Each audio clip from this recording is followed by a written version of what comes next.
Hey everyone, and welcome to a brand new video and a brand new year.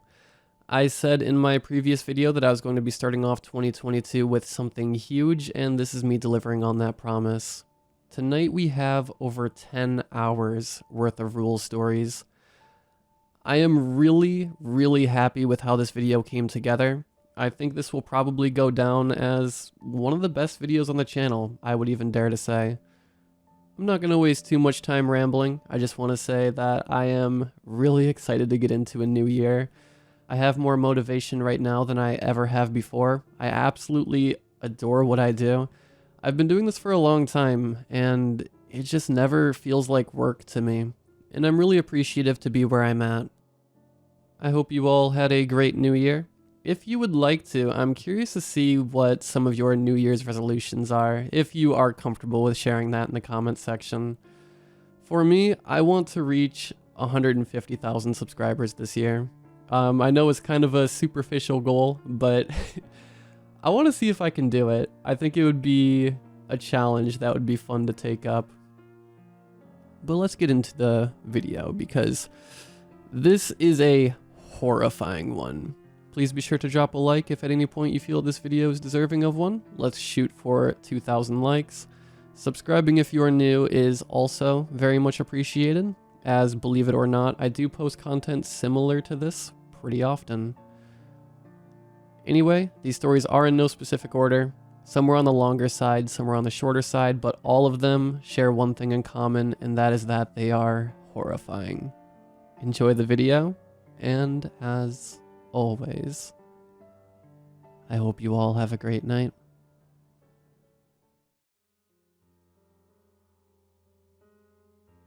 I'm plagued by misfortune and death. It's been like this since the day I was born, and it follows me everywhere I go. My mother died during childbirth, and my father died in a tragic accident when I was only 4 years old. I lived with my grandparents following my father's untimely death. Life was typical for me, or at least as typical as an orphan's life could be. That is until my grandparents died, leaving me alone in the world. My grandfather went first when I was only 9, and my grandmother some years later when I was 16. I was alone in the world after that. I peered into the fathomless void of despair every day, at least until I graduated from college. Death had been the only thing I had ever known, and because of that, I became a mortician, or an undertaker, if you will. God knows I had been to enough funerals. By the time I graduated, I found myself in near poverty, having spent my inheritance on attending college. Desperation set in, and I began applying everywhere I could think of. It's not like I had anything holding me back. My job hunt eventually led me to a small funeral home in upstate New York, owned by a man named Gary Mullens. Gary was an interesting character. He appears as though he is a century old, and his mental health is self-admittedly declining. He's a quiet man, but nothing livens him up more than talk of the dead. Much like myself, Gary grew up alone and has no family. He inherited the funeral home after his father died when he was only 13. His uncle curated it until he came of age, and then his uncle tragically passed. Mullen's funeral home was even more an interesting place. The business itself operates out of a house that is 184 years old. It's a large purple house with a wrought iron fence around it. The local kids joke and say that ghosts haunt its halls. I have to give it to them. I used to think the same thing. Alas, no ghosts or ghouls prowl its decrepit old halls. What lurks here is much more corporeal. I will never forget my first day of work at Mullen's funeral home. I vividly remember Gary opening the front door to me and showing me with delight all the pictures of his family members that adorned the walls. The strange thing about this was that these were all post-mortem pictures, taken at funerals and viewings. He spoke as if he was reminiscing on fond memories, but these would have been tragic moments for anyone else. I quickly realized that Gary was a little strange. He made me an offer that I could not refuse, however. He would pay me a yearly salary and allow me to live upstairs in the home, so long as I learned from him and eventually took over the business. I couldn't decline. I remember thinking to myself, this couldn't have gone any better. Naturally, I graciously accepted the old man's offer. This was a great opportunity. I could easily have a career if I just stuck with it. Good, good, he replied to my acceptance of the position, before adding, the house always needs an undertaker. That statement baffled me, but I chalked it up as some old tradition that I wasn't yet aware of. Gary told me I would start the following day, and told me to go upstairs and get settled in. That wasn't hard. I only had the few possessions that I had kept in my college dorm room. They were all piled in the back of my car. All I had to do was bring them upstairs. Bringing my things inside was a more laborious task than expected. The house had a narrow, twisting spiral staircase leading only upstairs. Navigating these staircases did not prove to be a straightforward task. I finally got all my things up the stairs, and chose a room to settle into. My room had high ceilings and beautiful hardwood floors. The furniture in there had to be original. It was as if I stepped into a Victorian time capsule. The room had a unique aroma to it, the scent that you could smell in an antique shop mixed with various herbs. I thought nothing of this smell, however. This was the nicest room I had ever had. It being inside a funeral home didn't much bother me. I don't remember falling asleep, but I remember awaking to a knock on the door. It confused me, considering that the sun hadn't even risen yet. What could that be? I thought to myself. Jason, it's time to go to work, I heard Gary say through the heavy wooden door. I quickly remembered that I lived at work now.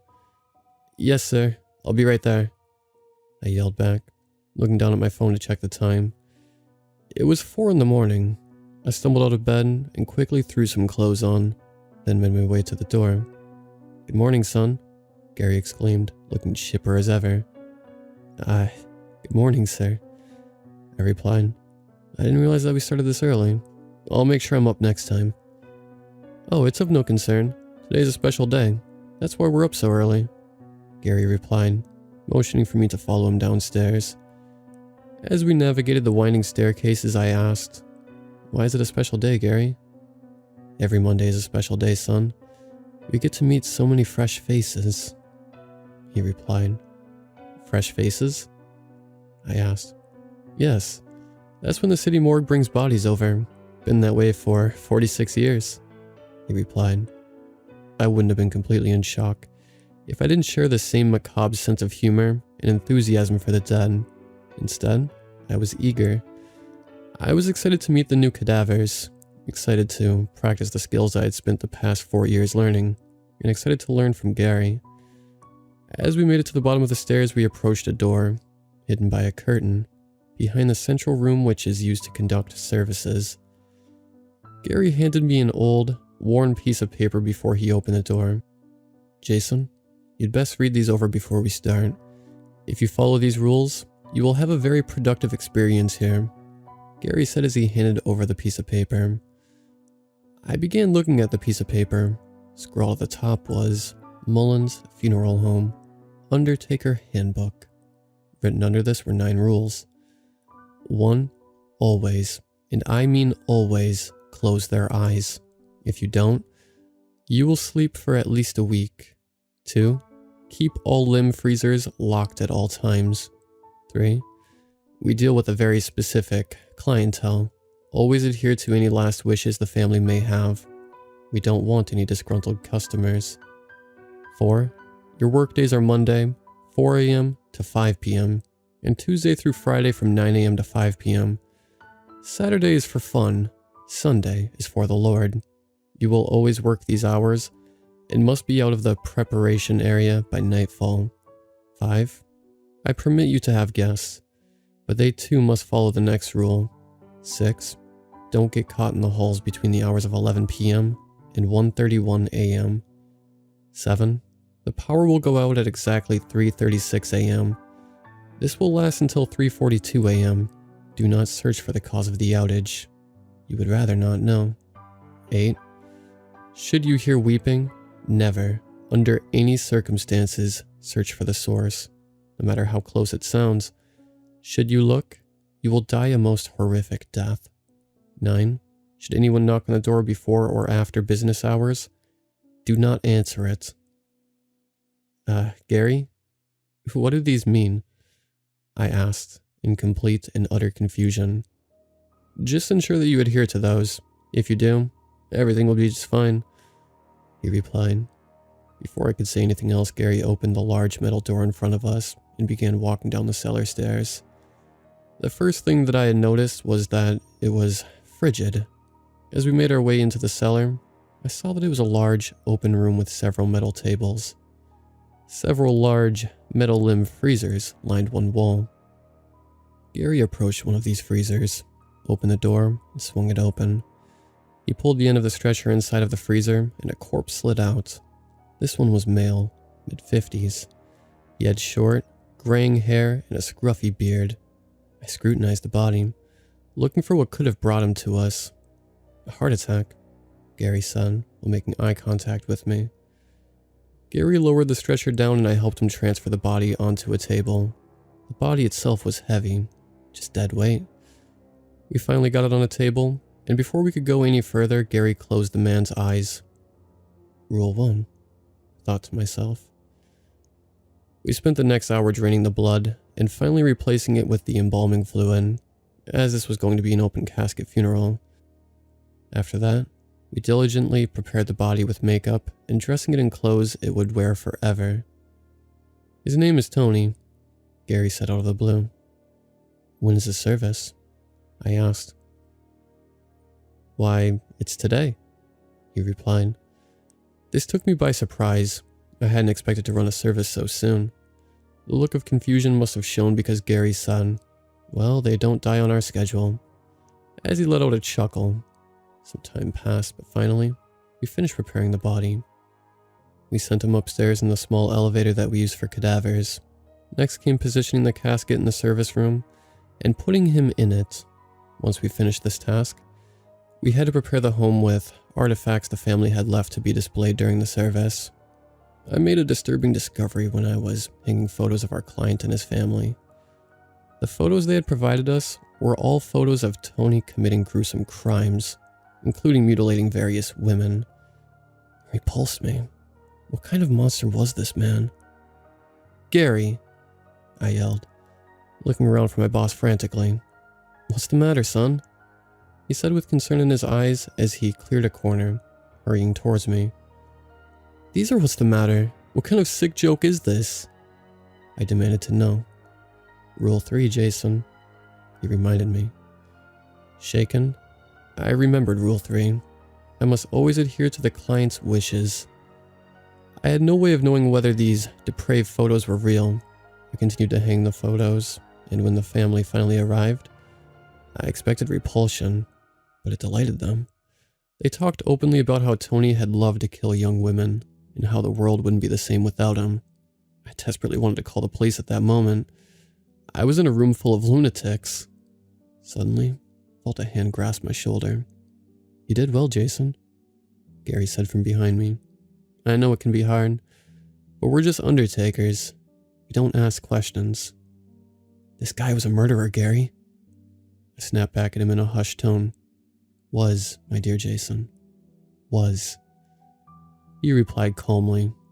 Eventually, we transported the corpse to the cemetery and lowered it into the ground. I can't say that I wasn't happy to see that scumbag go underground. He was a sick, perverted psychopath. The world would be better off without him. Eventually, we made it back to the funeral home. When we went downstairs to make sure that everything was locked up, we discovered that there was a limb freezer hanging wide open.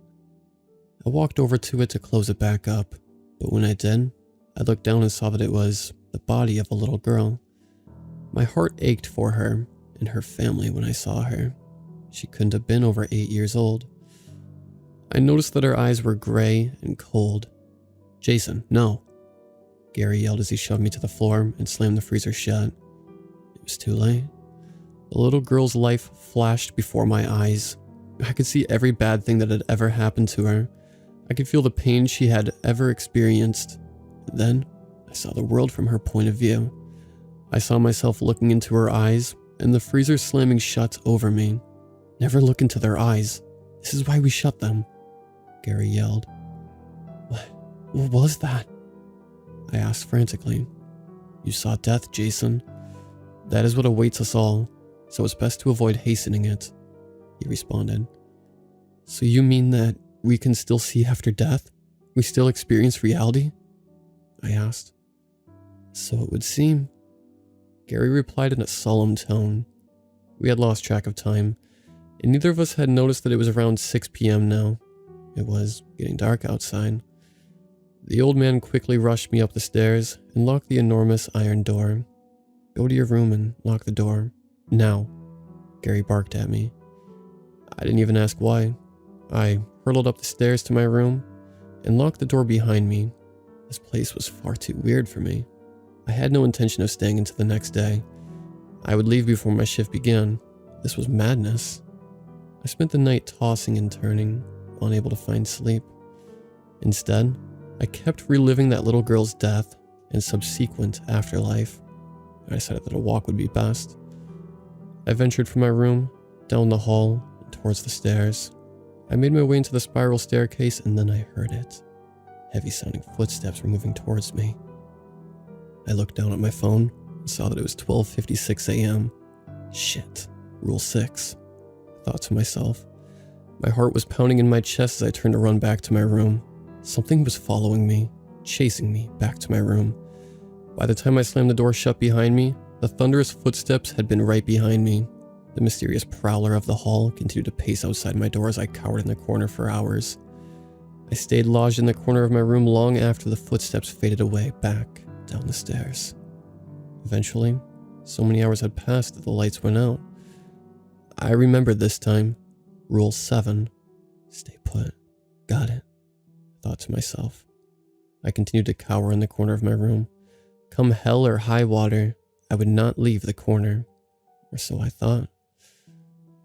Not 2 minutes after the lights went out, I heard quiet sobbing from the other side of my bed. There was someone or something in the room with me. I slowly crawled from the corner and navigated around the edge of the bed. Craning my head around the corner of the bed, I strained my eyes to see the outline of a little girl. She was wearing an old-looking dress, tattered and dirty. She buried her face into her hands as she wept profusely. Before I could avert my gaze, she lifted her head to look directly at me. Her eye sockets were bloody caverns where eyes had once been. But she still stared directly through me, her mouth opened wide, revealing only bloody, mangled gums, as she let out a haunting shriek.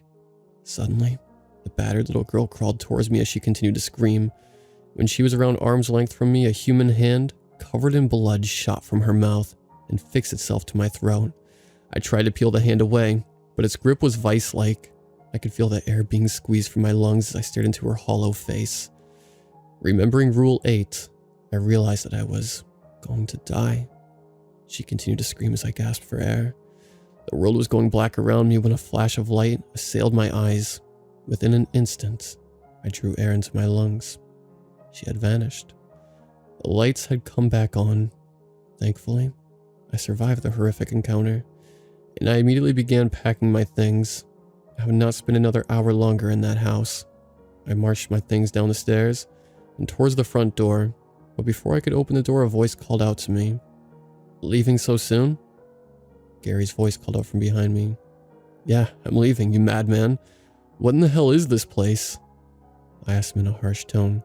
"Jason, calm down for one moment and hear me out. That's all I ask." Gary pleaded. "Hear you out? I was just attacked by a child from hell." I responded. "You looked? And you're still alive? Interesting," Gary said, his eyebrows raised as he spoke. "What do you mean, saw her?" I asked, now livid. "Mary Baker. She got out of the limb freezer around 38 years ago. That's why we keep them locked." He replied as if I should have known that. "Ah, yeah. The corpse just woke up and got out. That makes perfect sense," I barked sarcastically. "There's no need to be harsh, Jason. Obviously she's a handful. It's not like I can just catch her. Avoiding her is just easier." He replied before adding, "Jason, this place is special. It's been in the family for generations. My grandmother built it when her husband died. So what? So far we have held a service for a serial murderer. I've been chased down the hall by something and attacked by an evil corpse. I screamed at him. Well, my grandmother couldn't let go of her husband, and when he died, she took up witchcraft. Locals said that she made a deal with the devil to keep him around forever. I guess you could say some of that magic rubbed off on the house. Wait, so the man who chased me up the stairs was also a ghost? I asked, still angry but exhausted now. No, boy, we don't deal in ghosts. We deal in cadavers. Uncle Bartholomew is very much a physical being, and a real doozy at that. He was grandmother's least favorite. He calmed before adding, and that is why it is imperative you follow the rules I gave you. Just then a knock at the front door interrupted our conversation. Gary and I looked at each other in unison. We said, Rule 9. We stood there frozen for a minute, just looking at each other. Gary? Who is that? I asked in a quiet, exasperated tone. Sometimes the devil likes to come to check on the place. He was very fond of this house when my grandmother was alive. Gary replied in a hushed tone before adding, Please think about what I said. I would love for you to stay. I believed the strange old man. I knew, without a doubt, that Satan was standing on the front porch. I promptly went back upstairs and waited until daybreak, still unable to sleep. I stuck around until business hours so I could talk to Gary. Gary, if I follow the rules to the letter, will I stay alive? I asked plainly. I'm 160 years old and still kicking. He replied. Come again? I asked. I was born on June 14th, 1853. He said.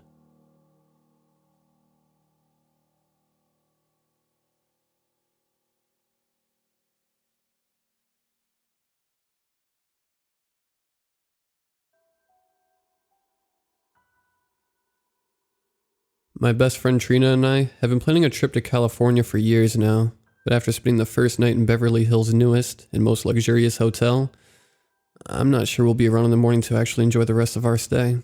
You see, everything was great in the beginning. Of course, the plane ride was awful, and listening to a child cry for the next 5 hours during any flight would drive anyone crazy. But after we finally landed, it's safe to say the wait was definitely worth it. It's beautiful here. And I was hoping we would wake up early to just relax and walk around the city after a nice breakfast. But at the moment, it's currently 1 in the morning, and I'm doing my best to ignore the thing trying to get my attention by the window. We wanted a luxury experience on this vacation, so we put in the extra effort to save up and spend a couple of nights in one of the city's newest and most popular establishments, the Recreation Hotel. It was amazing when we got here, and the staff was so friendly it's like we've known them for years. Nothing felt wrong. And if I had to bet on anything, never in a million years would I have ever imagined this place to be so terrifying. Trina was the one who found the letter in the drawer of her nightstand. She laughed, thinking it was a weird prank left behind by previous guests to spook whoever found it. Inside was a list of rules, and now I understand that whoever left this behind for us wasn't trying to be funny at all, but was rather giving us a chance to stay alive. It looks like I have some time at the moment, so I'll tell you what they are. Not only will it keep my mind off things, but this will also be a warning to anyone who reads this, so that they know to never book a stay in this place. 1. After 11, make sure you turn off everything in your room. This includes cell phones or any sort of noise machines you might have brought with you. They will use it to try and talk to you. 2. If you fail to complete the first rule, you might start hearing them call for you. Ignore at all cost. Never respond to them, no matter what they tell you. 3. Make sure your curtains are closed the moment the sun goes down. Do not open them, even if the noises from outside stop. They will also try to get your attention that way. Over time, they will grow bored. But no matter what, keep the curtains closed. 4. At around midnight, it's possible a bellboy will knock on your door and ask you if you ordered room service. You must ask him what he brought you. If he tells you the usual, don't open the door. If he tells you anything else, tell him to leave it by the door. Wait until he leaves before retrieving the dish. Never, by any means, look through the peephole to see him. 5. If you retrieve the dish, don't ever eat what's in it. Instead, dump it all in the waste bin. 6. Like the bellboy, it's possible the landline in your room will start ringing for you.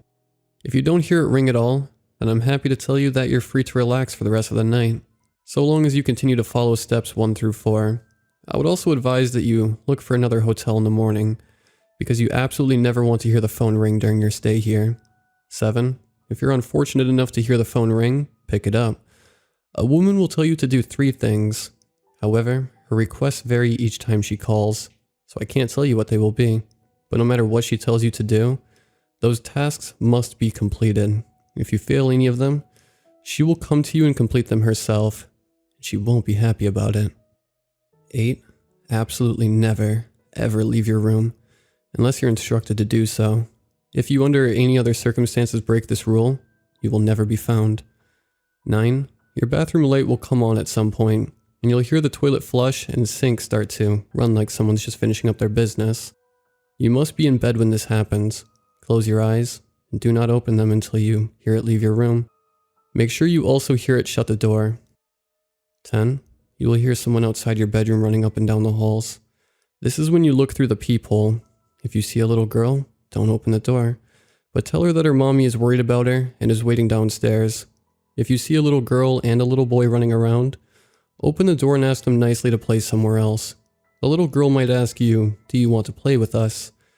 Tell her you'll play with her in the morning. Whatever you do, never tell her no.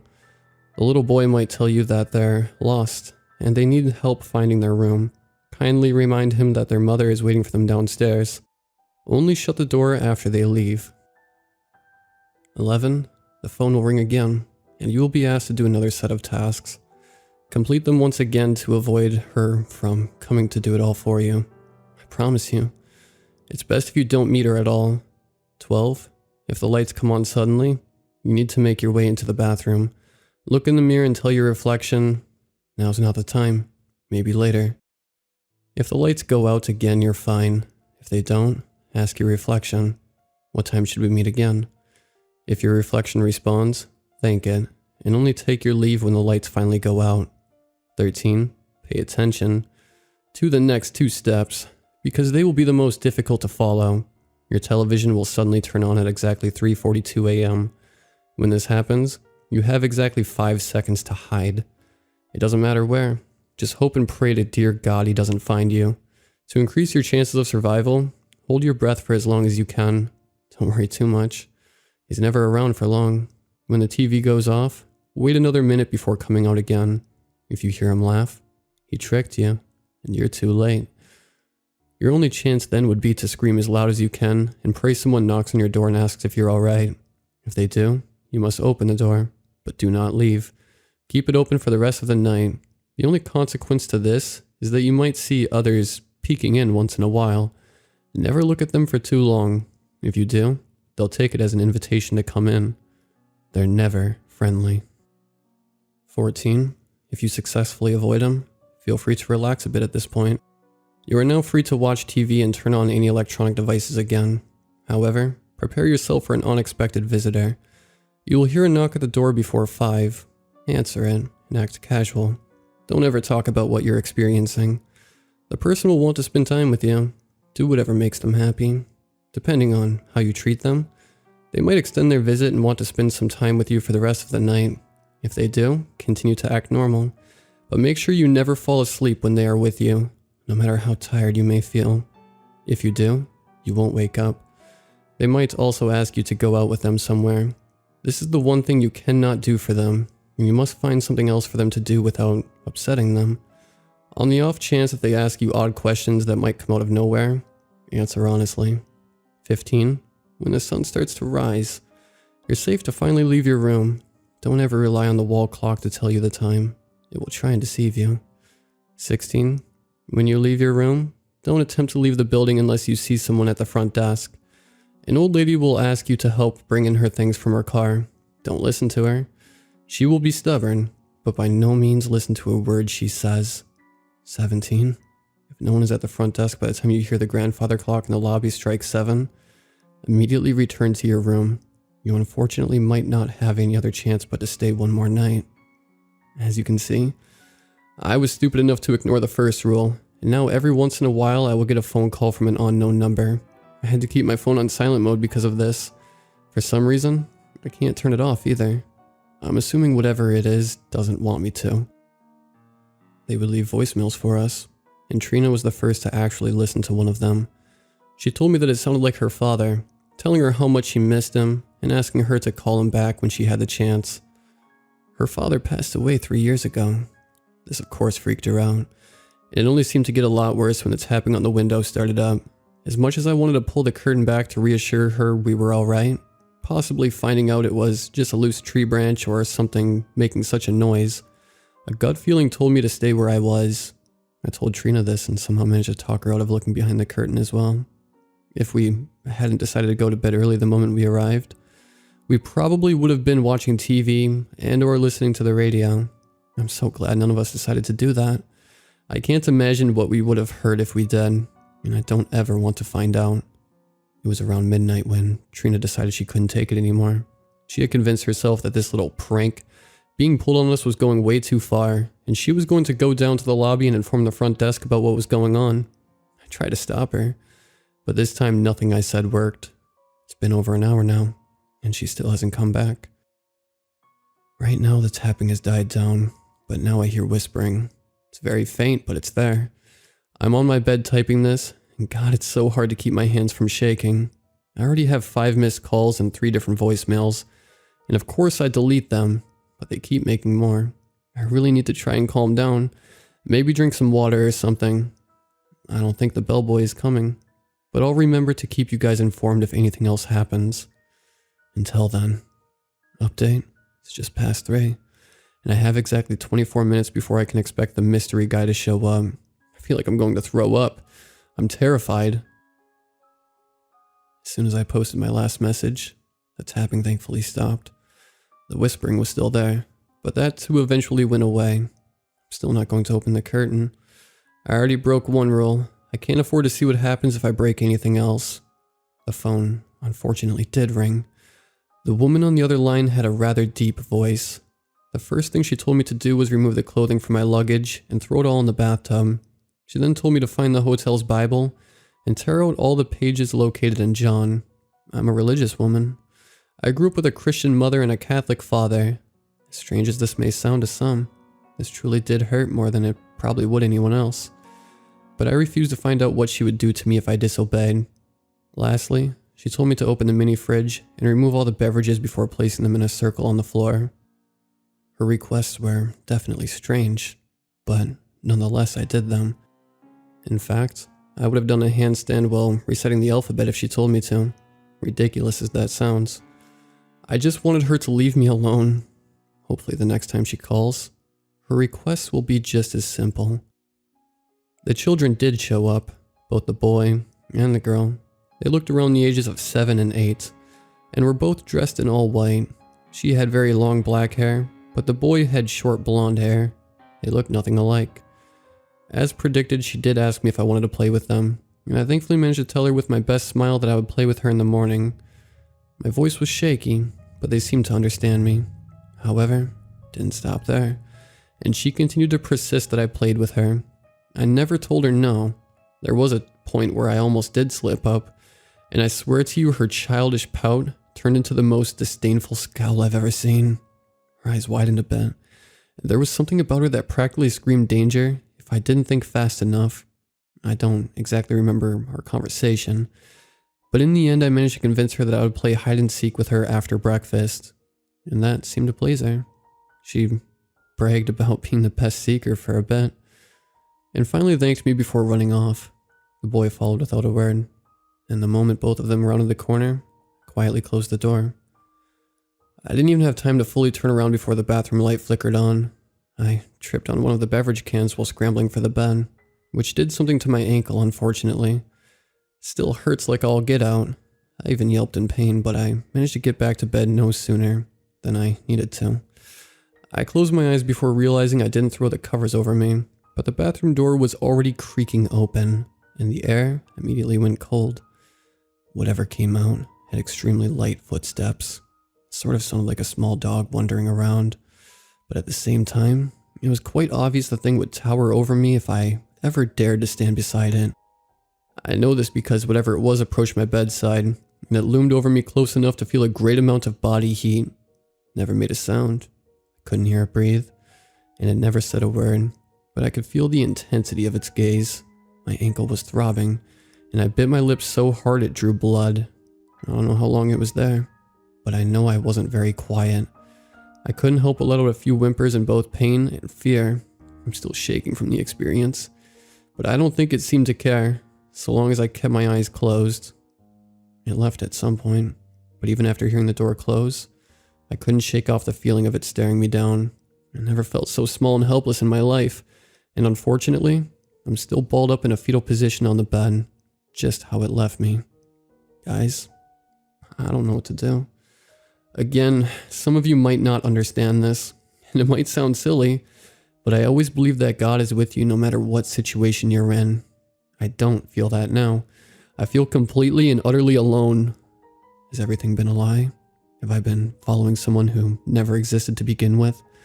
Why would he ever put me through something like this? What did I do to ever deserve it?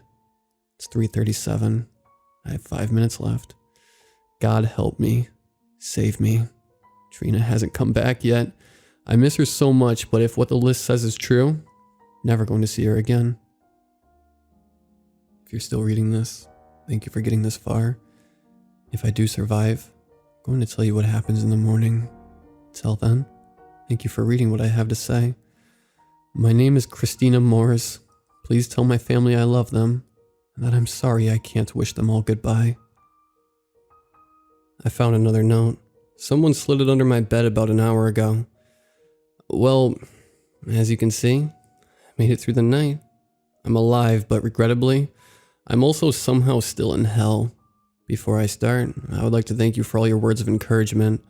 I know many of you are thinking that I'm either making this all up, or just someone who's looking to write a good story for the sake of entertainment.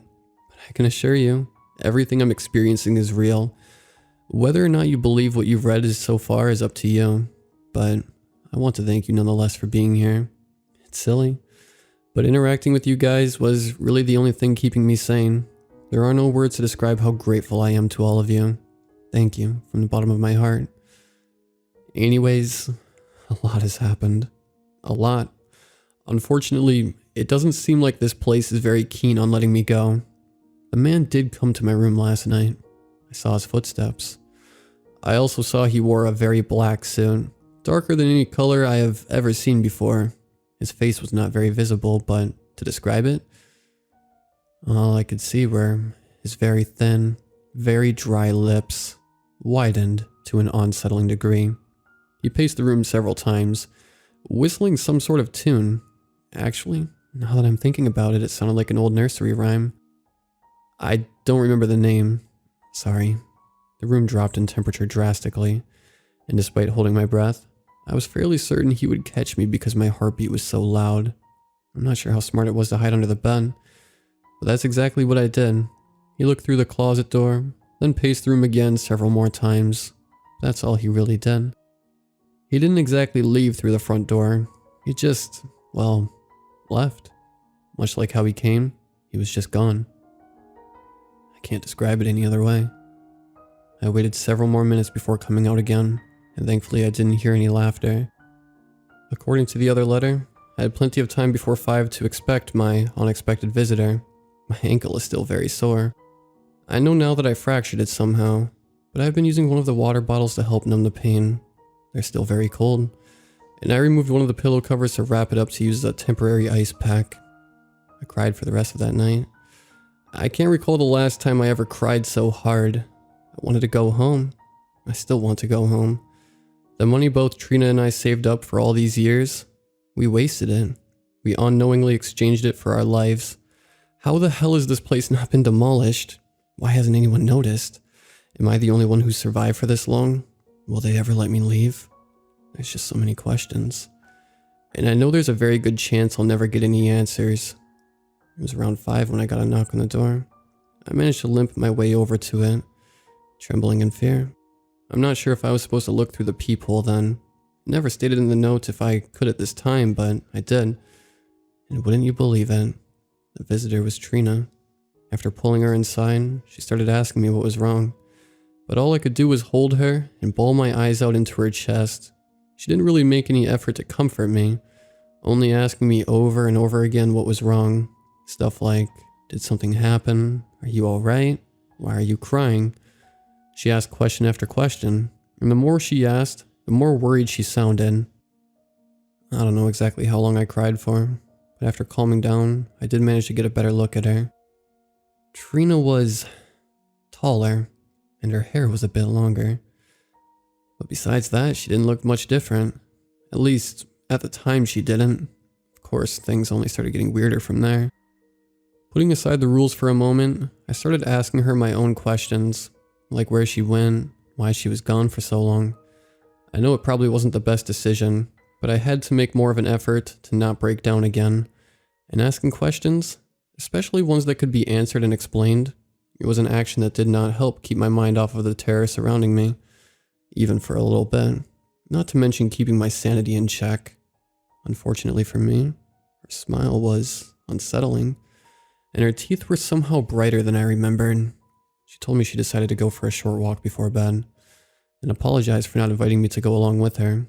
Before I could say anything else, her smile widened in delight, and she asked me a question that filled me with dread. Would you like to go with me this time? You seem stressed. I froze. Stupid as it was, I did. She asked me again if I was alright, grabbing me by the hand and slowly leading me to the door. I yelped in pain as my ankle throbbed. She didn't seem to pay mind to it, and continued leading me to the room's exit. I tried pulling away, but her grip was firm. My voice was gone, silenced by the fear alone. I was trembling so much it was hard to even stand on my own 2 feet. The moment she had her hand on the door handle, I, thankfully, somehow managed to finally say something in a very small tone. I told her no. Now, this is where I started to notice something was definitely off with her. Her movements were slow, but she did stop to turn to me, confused. Well, why not? My throat was so dry then, everything just hurt. It was frustrating that she refused to acknowledge the poor condition I was in, something very unlike the Trina I knew. The Trina I grew up with. This thing wasn't her. Whatever I was interacting with wasn't Trina. She's a nurse. Well, at least going to school to be one. And as annoying as it was sometimes, she would once in a while lecture me about my health, about how I ate too much fast food or didn't exercise enough. Trina would have never overlooked something as noticeable as a sprained ankle, not to mention overlook how much pain I was in. For someone who would coddle me for even getting the smallest paper cut, this just couldn't be her. After racking my brain for a bit, I came up with an excuse. Something about wanting to go to bed because I was too tired to do anything else, and that I already stayed up later than usual to watch that old drama flick we both liked. Seemed to do the trick. She actually took it better than I anticipated, but it did seem to somewhat disappoint her. Her hand did not leave mine, grip still tight and unwavering. But with this, I managed to bring us both over back towards the beds. Well, do you want something to eat? I could get us some room service, she had offered. In no way in hell was I going to let her call in that bellboy, or anyone else for that matter, into this room. Even if nothing about this mentioned in the rules, I wasn't taking any chances. No, that's fine. If you're not tired, we could always just, talk, I guess. My voice was still trembling. I'm surprised she understood me, but then again, she also didn't seem to notice how afraid I was. She shrugged. Sure. What about? I had to remind myself over and over again to play along, to pretend that whoever this is, or whatever this is, was Trina, and that I had to treat her like Trina. I brought up some topics and questions about nursing school, once or twice bringing up our favorite TV show, and talking about the latest episodes, and what we would love to see next. She never missed a beat, and was even optimistic about talking about the test she recently took. Her words were genuine, but I couldn't get over how unsettling her smile was. It looked wider, her teeth were brighter. She looked human, but at the same time she was all off. I don't know how else to describe it. The longer we talked, the more and more tired I felt. I was exhausted, but as instructed, I by no means fell asleep. I refused to be left vulnerable with that thing. She did ask me one particular question I found odd. Something to do with the last time I thought about taking my own life. Put me off guard, but I told her honestly that I never thought of anything of the sort. Life meant a lot to me. It still does. She only gave a brief nod before changing the topic, going on about one of her favorite professors and how cute he was. I never noticed the sun coming up until she pointed it out herself.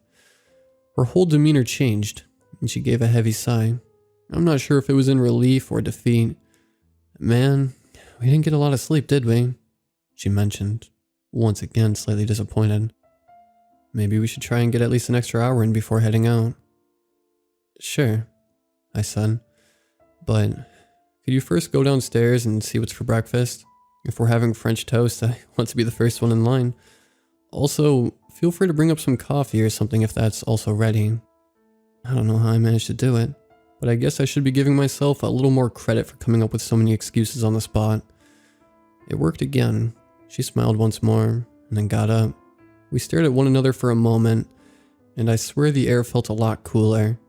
Reluctantly, she eventually agreed, and told me to call her if I needed anything from the lobby. And she was gone. It took her a bit longer to get to the door, but the moment it closed behind her, I felt a huge sense of relief. It was finally over. I could get out of here. Not knowing if I should take my things out of the tub, I just left it there and only took my suitcase. I would be missing my favorite dress, but clothes could always be replaced, and the both of us planned on going on a huge shopping spree while we were here anyways, so I didn't pack much. No one was at the front desk when I got there, but it wasn't 7 yet. I rang the service bell a few times, but no one came. At some point, an old lady did come out of the elevator, carrying with her 2 very large bags. She asked me if I could help her out.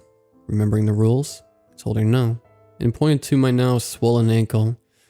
I think that shocked her, because she asked me what happened, even offered to drive me to the hospital. I lied and told her I was waiting for my friend to come down. That didn't help at all. It took me more effort than expected to get rid of her, and the more I denied her offer, the angrier she seemed to get. She finally did leave me alone after one of the hotel staff members came by to aid her. They both gave me a really nasty look before heading outside to God knows where. I waited for what seemed like an eternity, and for the most part, I almost wish it was, because anything would have been better than going back in that room. But it happened.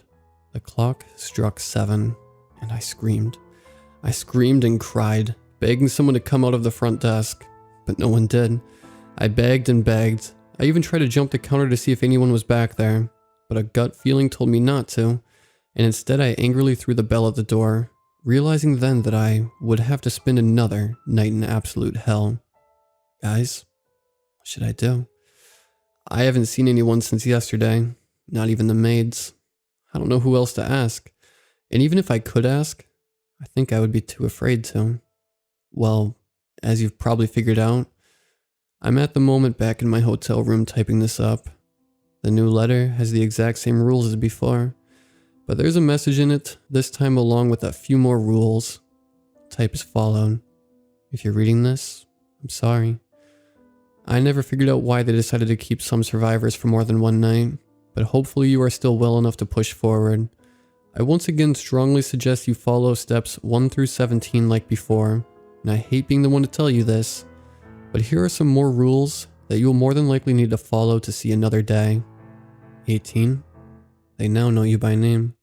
They will start calling out to you by the window. Don't ever answer. Don't ever go to look. 19. At around midnight, it's possible the bellboy will knock on your door again asking if you ordered room service. However, this time he'll be a bit more pleasant. If he answers the usual, don't open the door. If he says anything else, tell him to leave it by the door. Wait until he leaves to retrieve the dish. Don't ever look through the peephole. 20. If you retrieve the dish, don't ever eat what's in it. Instead, dump it all in the waste bin. He will come back for your dish this time and ask you about the meal. You will tell him it was delicious, thank you, and nothing more. He will ask for the dishware back. Don't ever respond. And whatever you do, do not Open the door. He will go away. 21. The phone will ring for you, and you will once again hear the woman at the front desk. One of two things might happen. She will either give you instructions to follow like last time, or you will hear her scream bloody murder. If the latter happens, sorry. 22. If you didn't hear her scream, and you've successfully completed her tasks, congratulations. 23. Now, here it once again gets a little tricky. There's another chance that someone will knock at your door again. Open the door. If it's a man, he will ask you if you've seen his hat. Tell him yes, and that you actually turned it in to Lost and Found. He will thank you and leave. Don't gawk at his appearance. If no one is at the door, you must go 2 doors down to your left and knock on their door 3 times. Kindly ask them to stop knocking on your door, and that if they really need someone, contact the front desk. You will hear footsteps approaching the door afterwards. Make it back to your room before they catch you. 24. I left something for you under your bed. It's for emergencies only, so please only use it if and when necessary. 25. We don't keep paintings in the guest rooms. If you see one, turn it over and ignore anything they try to tell you.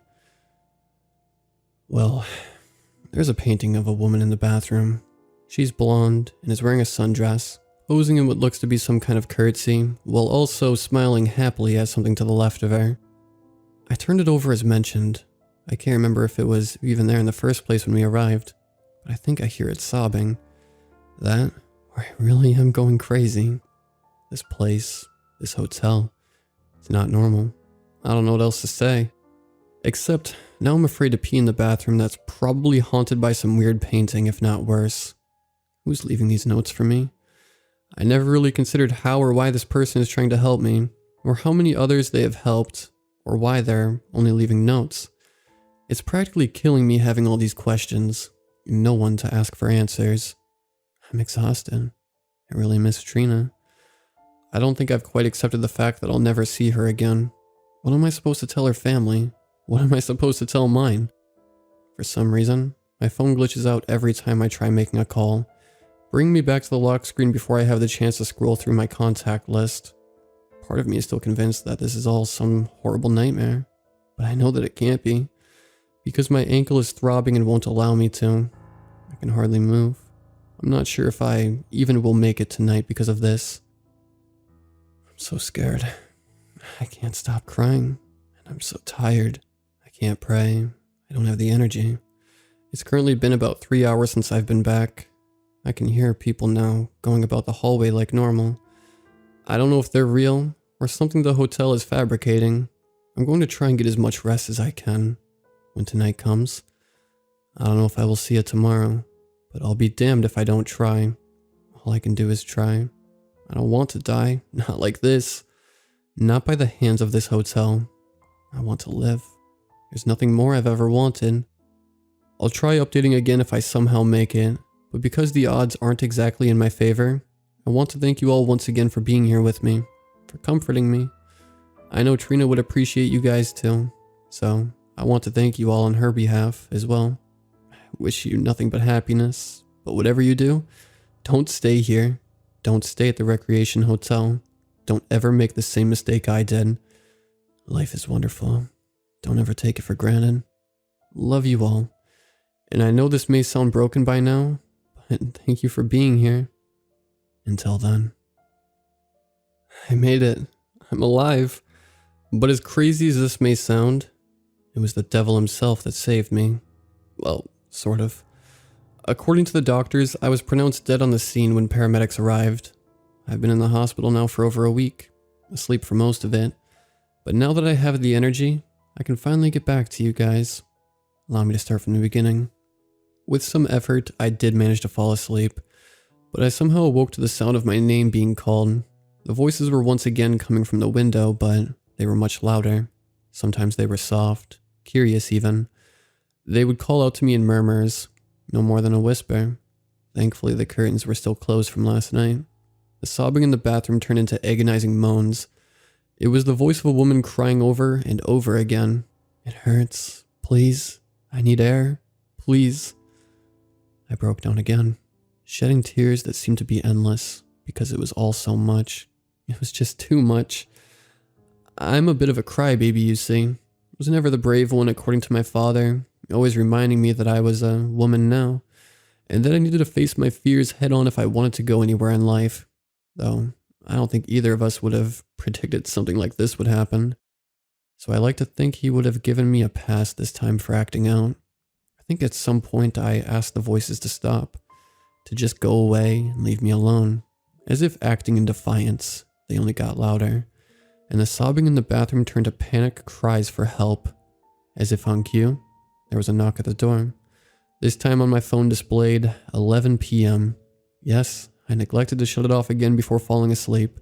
This was a poor mistake on my part, and a voice called out from the hallway. "Room service for Miss Morris?" He knocked again when I didn't respond, louder with more force. "Hello? Miss Morris? You did order room service, right?" "Yeah," I answered shakily, thinking back to Rule 4. I forgot to mention that I went over the rules again before taking that long nap. I even folded them up and kept in my pocket in case I needed them again. "What did you bring?" "The usual, miss." "Don't open the door. If he tells you anything else, tell him to leave it by the door." I kept my mouth shut, even holding my breath for the most part. After a minute or so, I thought he was gone, but he knocked again and continued calling out to me. "Hello? Is everything okay? Do you need me to come in and put it down for you? Miss Morris?" He knocked one more time, but a moment of silence followed before, "Please let me in." I hiccuped, as a strong urge came over me to actually open the door. He sounded desperate, helpless. He reminded me of a previous encounter I had with my young cousin. During a time when he came to visit us one year for Christmas with my uncle and aunt, he had a nightmare his first night over, and came to my door begging me to let him in to stay the night in my room. I felt sorry for the bellboy, or at least the thing behind the door. You can leave it by the door," I managed to say, and after another beat of silence I heard something being placed on the floor, followed by footsteps leading itself away from the room.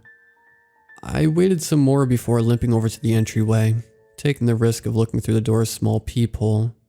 He was gone.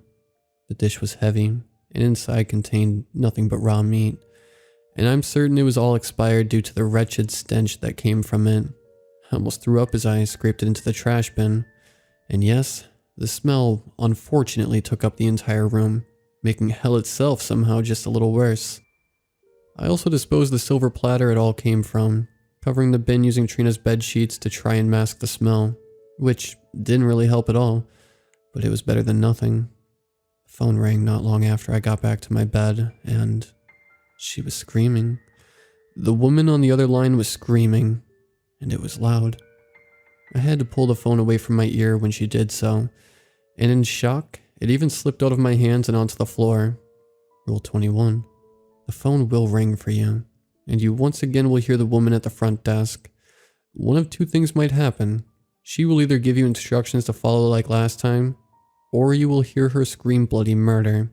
If the latter happens, I'm sorry. It felt as if a stampede was making its way down the hall and towards my room, the screaming getting louder and more apparent along with it. I whimpered and practically dove myself back onto the bed where I left the little box. The gift the stranger behind the notes left for me in case of an emergency. I also forgot to tell you in my last update what it was. Sorry about that. And inside the box was a small gold coin. Along with it, a single sheet of paper neatly folded up behind it. Inside the sheet was written, "Consume when necessary," in very blotchy letters. I don't even think they used ink to write it. My hands fumbled with the thing before I finally got it in my mouth, and the moment I swallowed, she finally burst through the door. The sight was absolutely maddening. Her jaw was dragging itself on the floor, all four limbs much longer than her thinly clothed torso, perching the body off the floor as it crawled over to me with great speed. His screams turned into an ear-piercing screech as the ground shook wildly. Then I woke up. I was in bed again, tucked in safely, as if nothing had happened. My body was covered in sweat, and a heavy gasp escaped me the moment I sat up. The voices behind the windows have ceased, and the wailing in the bathroom had also seemed to disappear. The only thing that remained from before was the smell, And that time I actually did throw up because of it. Everything seemed to fall completely silent afterwards. It was unsettling how quiet it was. The only thing that could really be heard was heavy breathing and my rapid heartbeat. The woman? There was no trace of her whatsoever. It was as if she was never there. Her horrifying disfigurement, the screaming, it all still haunts my dreams. And will probably do so for a very long time. Whatever was in that box saved me, or at least I think it did. It clearly did something nonetheless. I only had so much time to rest before I needed to follow the next rule, but at least it was enough to find my now useless temporary water bottle ice pack. I managed to take a couple sips from it after heaving out whatever I ate before all this mess. Probably plain food. It helped just enough to clear my head, even easing some of the trembling from my sweaty palms. The bathroom light came on without warning, but this time there was no sound of a toilet flushing or the sink running. Rule 9. If the lights come on suddenly, you need to make your way into the bathroom. Look in the mirror and tell your reflection, now's not the time, maybe later. If the lights go out again, you're fine. If they don't, ask your reflection, what time should we meet again? If your reflection responds, thank it, and only take your leave when the lights finally go out. My ankle throbbed as I limped over to the bathroom. I felt so much worse the longer I was on it.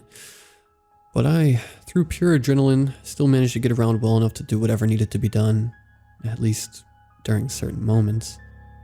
The mirror never lies. That was made certain the moment I saw my own reflection.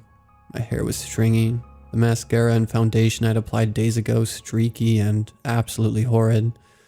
I barely recognized myself, clearing my throat while also straightening myself out. I repeated the words written. Now's not the time. Maybe later? I was never the talker, not to mention someone who would talk to themselves, in the mirror no less, so it felt very strange. It wasn't normal, at least when you're not giving yourself a motivational speech normal. Nothing happened. The longer I stood there, the more uneasy I felt, standing there, covered in sweat, and looking at someone who would normally have smooth makeup on, even on off days. It was unnerving, and a little bit humiliating considering the sorry state I was in. With a breath, I reluctantly continued, what time should we meet again? It took me 2 tries to say that, knowing very well that at some point my reflection was to respond, and nothing could have ever prepared me for that. She smiled, she laughed, she cried. It was a wave of emotions happening all at once. I don't know how else to describe it. It almost looked like she was glitching, and with every glitch showed a different emotion. Every emotion I have probably ever felt. At some point, she finally settled back to a neutral expression, completely ignoring the mortified look I was giving her. Then she ever so slowly started tilting her head, tilting it to a normal degree, almost as if curious, until it just snapped. An unsettling crunch echoing off the walls as her neck snapped into the most unnatural position. Smile wider and higher than anyone else's cheekbones could ever handle. Pupils dilated to the point they were almost too small to see. I screamed, and she was saying something. I don't know what. It was unintelligible. Demonic. It sounded nothing like me. I fell to the floor, screaming louder and louder the longer it stared at me, watching my every move, laughing. I backed into the tub, doing something to my ankle that had me screaming for a whole different reason. It continued to laugh at me, and the lights started flickering rapidly. Shut up, shut up. I screamed at it, over and over again. I covered my ears, I closed my eyes. I just wanted it to go away. I wanted the thing to leave me alone. It wasn't me. It was a monster. I don't know what it was. It did eventually grow quiet when the lights stopped flickering. My own shameless shrieking being the only thing making any sound in the small restroom. I slowly uncovered my ears, opening my eyes, blurry and sore, and looked back up to my reflection once again, somewhat back to normal with a neutral expression. We stared at one another, and I'm sure I looked much worse by that point than whatever was staring back at me. It was waiting for something, and I wasn't sure what until I remembered the final step to the rule. My throat was hoarse, dry, and unforgiving.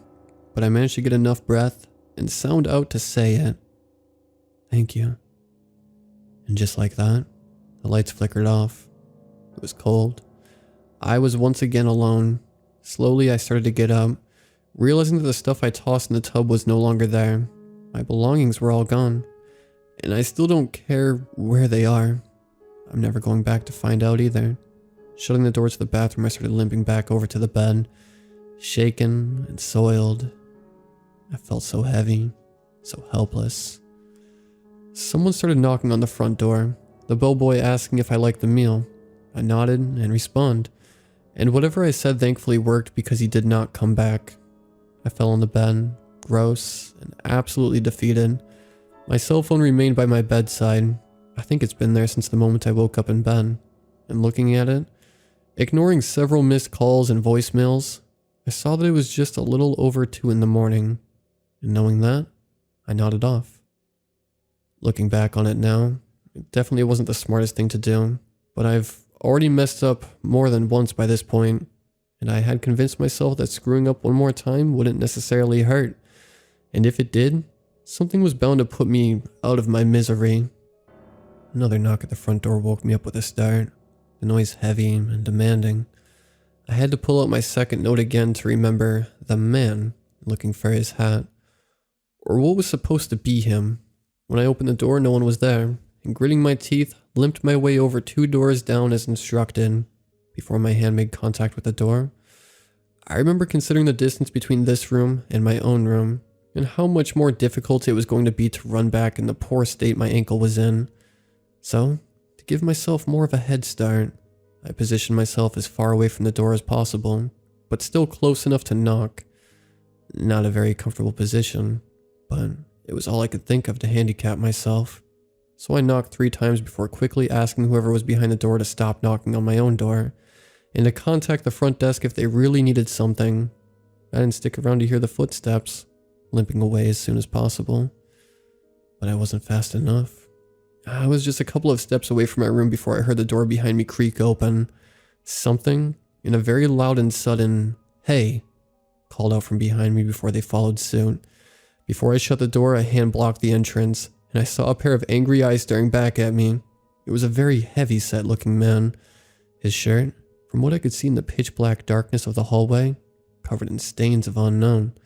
His boxers too small for him. I mercilessly continued to try and push the door closed despite this, going so far as to throw my body against it as he swore in pain, anger only worsening the more effort I put into my weakened strength. "What the hell are you doing? Why are you knocking on my door so late? If you wanted so badly, you could have just called or something." The hand somehow managed to get a chunk of my hair and it pulled hard. My head hit the wood of the doorway, and I screamed for him to let go, but his boisterous demands easily overpowered my own. Instinctively, I continued to pull away like a trapped animal, successfully yanking my head away hard enough to break free, but losing chunks of hair in the process. I slammed the door shut then, locking it for extra measure before the man started pounding heavily against the wood. I was certain the door would break, even with my body pressed firmly against it, but he eventually gave a final angry growl before storming off. I could hear his door slam shut, flinching as it did. More silence came soon after. I slumped to the floor, reaching up to feel a certain bald spot on the right side of my head. Didn't feel too serious, but it still burned to the touch, sore and weak like the other parts of me. A bit of blood also painted the tips of my fingers. I'm still not sure it was mine or the man's, or what looked like to be a man. I'm guessing I blacked out at this point because I don't remember anything happening after that. But I do remember hearing another damn knock at the door, and I had to crawl out of the fetal position I put myself in to look through the peephole. It was a little boy. Not the little girl and the little boy. Just a little boy. There was nothing about that in the rules, so I didn't open it. The knocking continued, but they were persistent. He knocked and knocked. I covered my ears again and bit my lip from saying anything, not wanting to draw attention. I didn't know what to do, but what I did then was clearly the wrong move, because the door behind me unlocked itself with a faint click, and it slowly started to open. My weight wasn't good enough this time, and the door opened all the way, wide and baring. We stared at one another, and I noticed that he held something in his hand, It was Trina's cell phone. Where did you get that?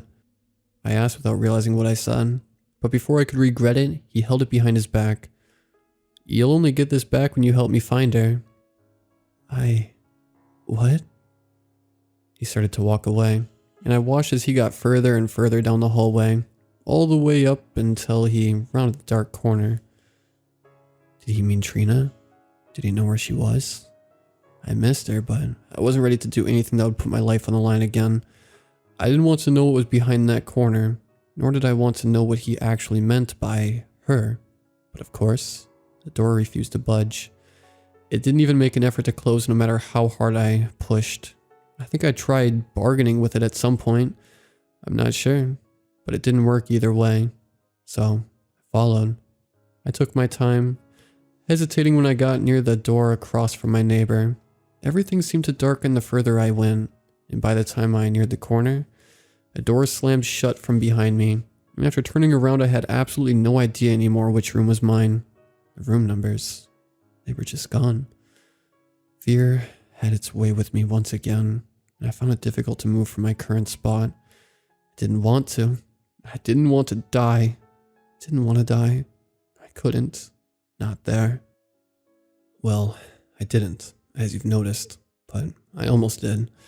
Something behind me made a noise. I don't know what noise, but when I turned around again, it was the bellboy. It looked like a bellboy, except he was very, very tall. I couldn't make out anything but the brightness of the uniform. Whatever it was, whoever it was started approaching me, and making one final effort to get away. I ran. I ran as fast and as capable as an injured ankle could get me. Around the corner was another hallway, a longer one, and around that was another, and then another. They didn't seem to end. I'm still amazed by how far I got before I finally spotted the young boy again. Only this time he was in the elevator, and the doors were starting to close. I screamed at him to wait. I begged for him to keep the doors open, but he just smiled. A smile far more unsettling than his sister, but one very similar to the thing in the mirror. A hand suddenly then squeezed my shoulder and spun me around, leaving me face to face with the bellboy. It had no face. Its fingers were long and claw-like. I could no longer scream. I couldn't make a sound. This thing bent down, bringing its face closer to mine. A sound comes out of it, one resembling a human voice. A few of them spoke no louder than a whisper. So warm, so soft. Please let me in. And then it opened up. Its mouth, I mean. Or at least I think it was a mouth. Something small, tiny spider-like beings came crawling out, presumably thousands. The hand holding my shoulder kept me in place, and those things started crawling all over me, into my mouth, my ears, my nose. I couldn't breathe. I couldn't do anything. I'm certain a few of them managed to get under my eyelids and fingernails as well. And, as you can imagine, the pain was absolutely unbearable. I never want to feel that way again. Then something else was pulling me back, away from the bellboy, dragged me across the floor and into what I think now was the elevator. But I'm still unsure of where it brought me. High-pitched screaming, a sound made similar to the woman on the phone, could be heard from the bellboy's direction. I remember the vibrations of the floor and even the walls around me, but whatever was dragging me brought me to a place that kept me far away from whatever chaos it left behind. Something sharp entered my neck, and instantly I could feel again. I could breathe, I could hear, somehow even see. I could scream. Something covered my mouth as I tried backing away. A hand. It was difficult to make out my surroundings. I still can't tell you where I was. I genuinely don't know. But I did recognize the familiar faint smell of that rotten meat. It spoke to me, harshly pulling out whatever it used in my neck. I'm sorry. This wasn't part of the deal. What just happened to you, I mean? I wanted to say something, but the hold in my mouth only tightened. It was a man's voice. Nothing like the bellboy, and nothing like the man 2 doors down. He sounded normal. The heat emitting from his hand felt normal. I think it was an actual person that saved me. I can't tell you too much, but those notes I left for you, everything you needed to know was on there. However, they deviated from their normal behavior, their normal routine, I should say. Despite this, you did everything right, so I'm going to let you go. course, everything I heard is paraphrasing what I recall him saying. I still don't understand what he meant by part of the deal, or how whatever those things were didn't stick to protocol. Was it some sort of test? Is the hotel some kind of experiment? Again, more questions. And I have been given 0 answers. I don't know what he did to me after that, but according to the nurse, she said that I was found in my room unconscious, and that they only found me when a maid came in to clean the room. My parents were called, of course, and they flew in to take care of me. They're staying in a motel close to the hospital. Thank God for that. I haven't told them what happened. I know that no one will believe me. That doesn't stop me from trying to get me to tell them, though. After some point, this is something I've decided to take to my grave. I don't want to be admitted to a psychiatric facility. I don't need to. At least, I don't think so. Not yet. The nightmares are still here. I still see them. I can't even look at my own reflection without having some sort of panic attack. I really don't know what to do from here. Trina's still missing. Her mother has reached out to several local news networks to try and find her. Police have already come by to question me, and unfortunately, yes, I am a suspect to her disappearance. Her mother refuses to speak with me, and according to my own mother, she blames me for everything that happened to her daughter. Trina is my best friend. I would never hurt her, and it breaks my heart knowing she thinks this way. I miss her so much, but I almost want to cry not because of her disappearance, but because I actually managed to make it out of that hell alive. I'm sorry if I'm not the hero you wanted me to be. The one who tells you that everything's fine now, and that I'll be going back to find Trina and save her. No, I'm never stepping foot in that place again. I can't. I'll lose whatever sanity I have left if I even look at that building again. Oh, I also went and found their website. All the reviews are a perfect 5 out of 5 stars. Nothing from no one reviewing about the hell of what happened to me. I just can't wrap my head around that. I can't be the only one who has been through this. I tried to leave a review of my own as well, but before I could submit it, the whole site glitched and kicked me out. I tried several times, but the same thing would happen. I'm on the brink of crying just thinking about it. Please, if you've also experienced this, reach out to me. I just can't be alone on this. I can't be the only survivor, right? Also, for those who haven't heard of this place, or at least thought about going, don't. I beg you. Just please don't. I hope I sound like a broken record, because I need you to listen to me and take my warning very seriously. I'm not sure if the hotel will find my story on here, but on the chance that they do, please spread this to as many people as possible. I'm still quite exhausted after all this, so I'll be resting here for a few more days. The doctor has been giving me medicine to help the pain in my ankle, but I don't want to take them. The doctor? He sounds like the man who saved me. I don't want to trust anyone who has come from that place. Even the savior who supposedly got me out of there. I don't want to die. I don't want anything to do with that hotel. I just want to go home. Once again, thank you all for hearing me out. I know it's long, but thank you. And Trina, if you somehow ever read this, I'm so sorry. I'm so sorry.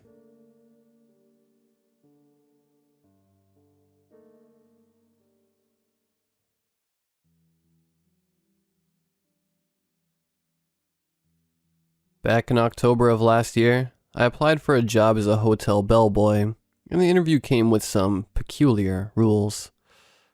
I'd been laid off in August like many others, and this opening came up in passing during a conversation at a bar. I was camping on a college friend's couch at 22. We decided to meet his girlfriend to get out of the house and have a drink with her old sorority sisters. The term outdoor and 50% capacity had been stretched to its limit in Hoboken. The only real change since the pandemic was that no one could sit at the bar, and they put less tables on the floor, meaning seating was cramped. That's how I met Catherine. In the commotion, my group rushed to find seats with some friends we already knew. Catherine had been talking to my friend Jill when everyone scrambled to make room for us, and she hesitated to move during the seating shuffle. When everyone was settled, my roommate had stolen Jill away to another table, and Catherine was trapped with us. Catherine was a pretty blonde girl with big brown eyes and definitely one of Jill's sorority sisters. Well, conversation kicked up for war group. Catherine was quiet, obviously feeling kind of awkward and excluded. I guess she only really knew Jill, so I struck up a conversation with her to be polite. Of course, there's a limited number of topics near strangers are comfortable having with each other at first. Inevitably, I asked her what she did for a living. I work at the Magnum, she said as if I'd know what that was. To be fair, most of my friends who've taken up business degrees and gotten jobs as analysts of some kind answer the question the same way. My biology major didn't lend itself to company names. When I asked, she explained it was a luxury hotel in the city. I thought hotels weren't doing so well right now, I said. It's the type of place with clients rich enough to rent out floors for 6 weeks, Catherine explained. We kind of don't worry about rotating traffic. Pays well. Tips are pretty good too. Biggest problem is the short staff since, you know. The giant unemployment elephant in the room, all us young workers refused to acknowledge, hovered wordlessly between us. I spent the rest of the night talking to her about hockey, latching on to the fact that she was a Devils fan. I didn't really get desperate enough to consider hotel service until a month later when my already pathetic savings had dwindled to almost nothing, and none of my other prospects had panned out in my field. I was staring down at my last can of tuna and, though Brian hadn't asked, I knew I should be paying rent or moving out by now. I wasn't going to move in with my asshole dad, and my mom just sold her house to pay for her own hospital expenses. Money, money would do. I decided to take a chance and text Catherine, hoping she wouldn't be offended that this was the first time I was reaching out to her since we met. I got an automatic message back that I was texting a landline. I half assumed then that she gave me a fake number, one off from her cell or something. Part of me found that amusing. I called it, half expecting an automatic machine to tell me it'd connect me to the moon in the rejection system. This would be a funny little anecdote to tell Jill if that was the case, and maybe a little concerning for my social skills, but no. 2 rings in, Catherine picked up. Hello? Oh, hi, I said, stilted, shocked she was actually on the other side. Catherine? This is Catherine, right? Right about then I realized I didn't remember her last name. From the bar the other night for Jill Delaney's sorority sister reunion. It's Jessie, by the way. Smooth as sandpaper. Yeah, I remember. You were right over there, Jessie? Yeah, I just didn't expect you to answer a landline. Right, she said sheepishly. I forgot that. They don't really let us use cell phones here, so I kind of fell into the habit of giving out people my work phone. Sorry, you can call me Kat, by the way. Kat, okay. You're working? I can call back, or you can call me back, or... I heard myself making a bigger deal out of a simple question than it should be. I had a question about your job. If you were still hiring, I mean, the Magnum, like, if it was still hiring. I was listening to myself nervously rattle off nonsense, wondering why I wasn't dropping dead from mortification yet. Somehow, after that mess, Catherine didn't immediately hang up. She even told me she'd asked the manager about potential openings. I didn't hear anything for 2 days after that, and had almost forgotten about it when my friend Brian dropped a manila envelope on my lap. It was addressed to me, though I usually had my mail forwarded to my mom's in South Jersey. But there it was. When I opened it, there was a little introductory letter to me in type and textured paper. Dear Jessie Faw, your interest in joining the Magnum's hospital team, we have been referred your information and believe that it may fit the goals of our hotel. We would like to extend an invitation to conduct a formal interview and further discuss your skills and qualifications in relation to further opportunities. Please arrive at the following address at no later than 10 a.m. sharp on Saturday, 10 10-20-20. Before your interview, please be sure to study the following rules before arriving and to come prepared. 1. If you arrive by car, you may park on the east lot in any blue space. Do not park in the white or reserved spaces. These are for guests. 2. You will enter through the eastern entrance. An eagle in the bras filigree on the door is correct entrance, should you not notice any signs. 3. If the door is open, walk in and proceed to step 3A. 4. If the door is closed, walk around to the south side entrance marked with a decorative woman and proceed to step 3B. 5. Please bring a printed copy of your resume. A. If you have arrived through the situation described in 2A, hotel staff will be there to greet you. Give the blonde attendant your coat and hat and other personal belongings, if you have either, and deposit any electronic devices on your person into the bin sitting on the accent table beside the mirror. B. If you have arrived through the situation described in 2B, you will be alone. Place your electronic devices, likewise, in a bin on the nearest accent table without a mirror in front of it. Leave your personal belongings, including purses, handbags, backpacks, timekeeping devices, wallets, keys, papers, notebooks, books, pens, pencils, and hats on the chair beside the table. You may proceed with your coat. 6. Proceed to room 002N on the map provided. Please take the time to memorize both routes. You shall not be permitted to speak to staff or guests under any circumstances. A. Do not interact with the staff or diverge from the most direct route possible. 7. When arriving, knock twice. Enter when you hear 2 knocks in return. 8.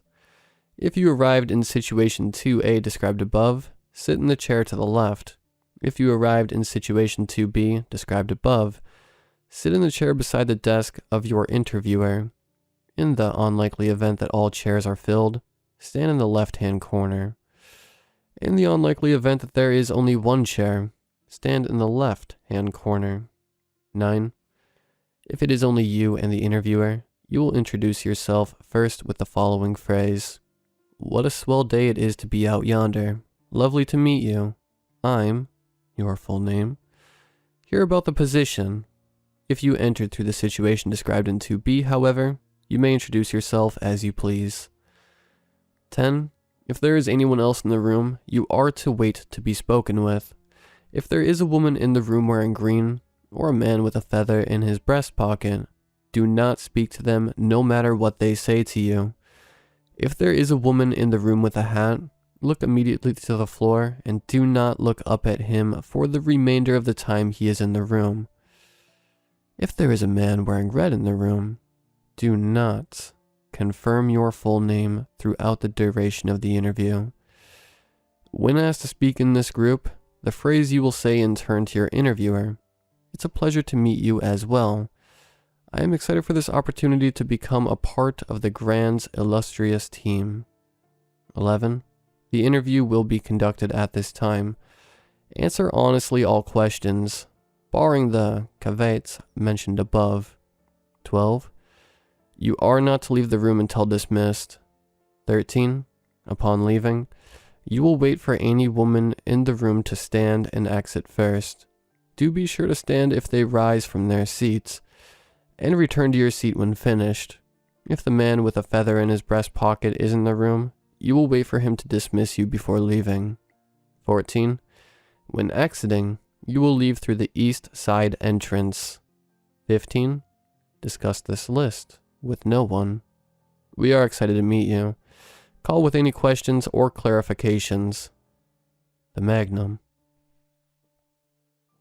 I looked through the rules and flipped to the other pages in this packet. There was a map of the parking lot and first floor, contact information, clothing requirements, and an old-fashioned brochure listing benefits, responsibilities, and average salary of a bellboy, which was Too good for what I expected to be a minimum wage experience. I think I'm being pranked, I told Brian, letting him read over the rules. Brian laughed and told me to toss it in the garbage or just frame it. It was garbage, yeah, but I knew the only person who would have tailor-made this garbage for me. I was flattered, really.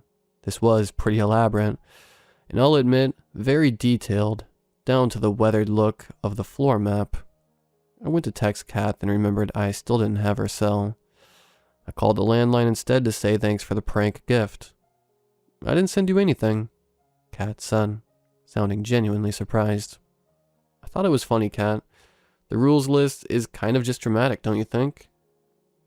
Rules? Kat sounded confused over the phone and then laughed. Oh, right.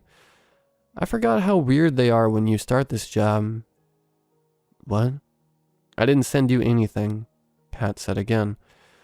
All I did was mention you to my manager, lied a bit and said you had some experience in hospitality. It's not like this job is demanding. He asked for your name and address, and I know you live with Jill's boyfriend, so easy enough. Your name is Jesse Faw, right? Yeah. He sent you a package, right? Lots of weird rules. If it is only you and the interviewer, you will introduce yourself first with the following phrase. What a swell day it is to be out yonder. I read dramatically. Yep, Kat said, laughing a little. You are actually supposed to follow them. Seriously? I'm not going to remember all this trash, I said. Not without a checklist or something. Hold on. Kat hung up, and she didn't call back for a few minutes. She didn't call back until the next day. Hey, Jesse, Kat said.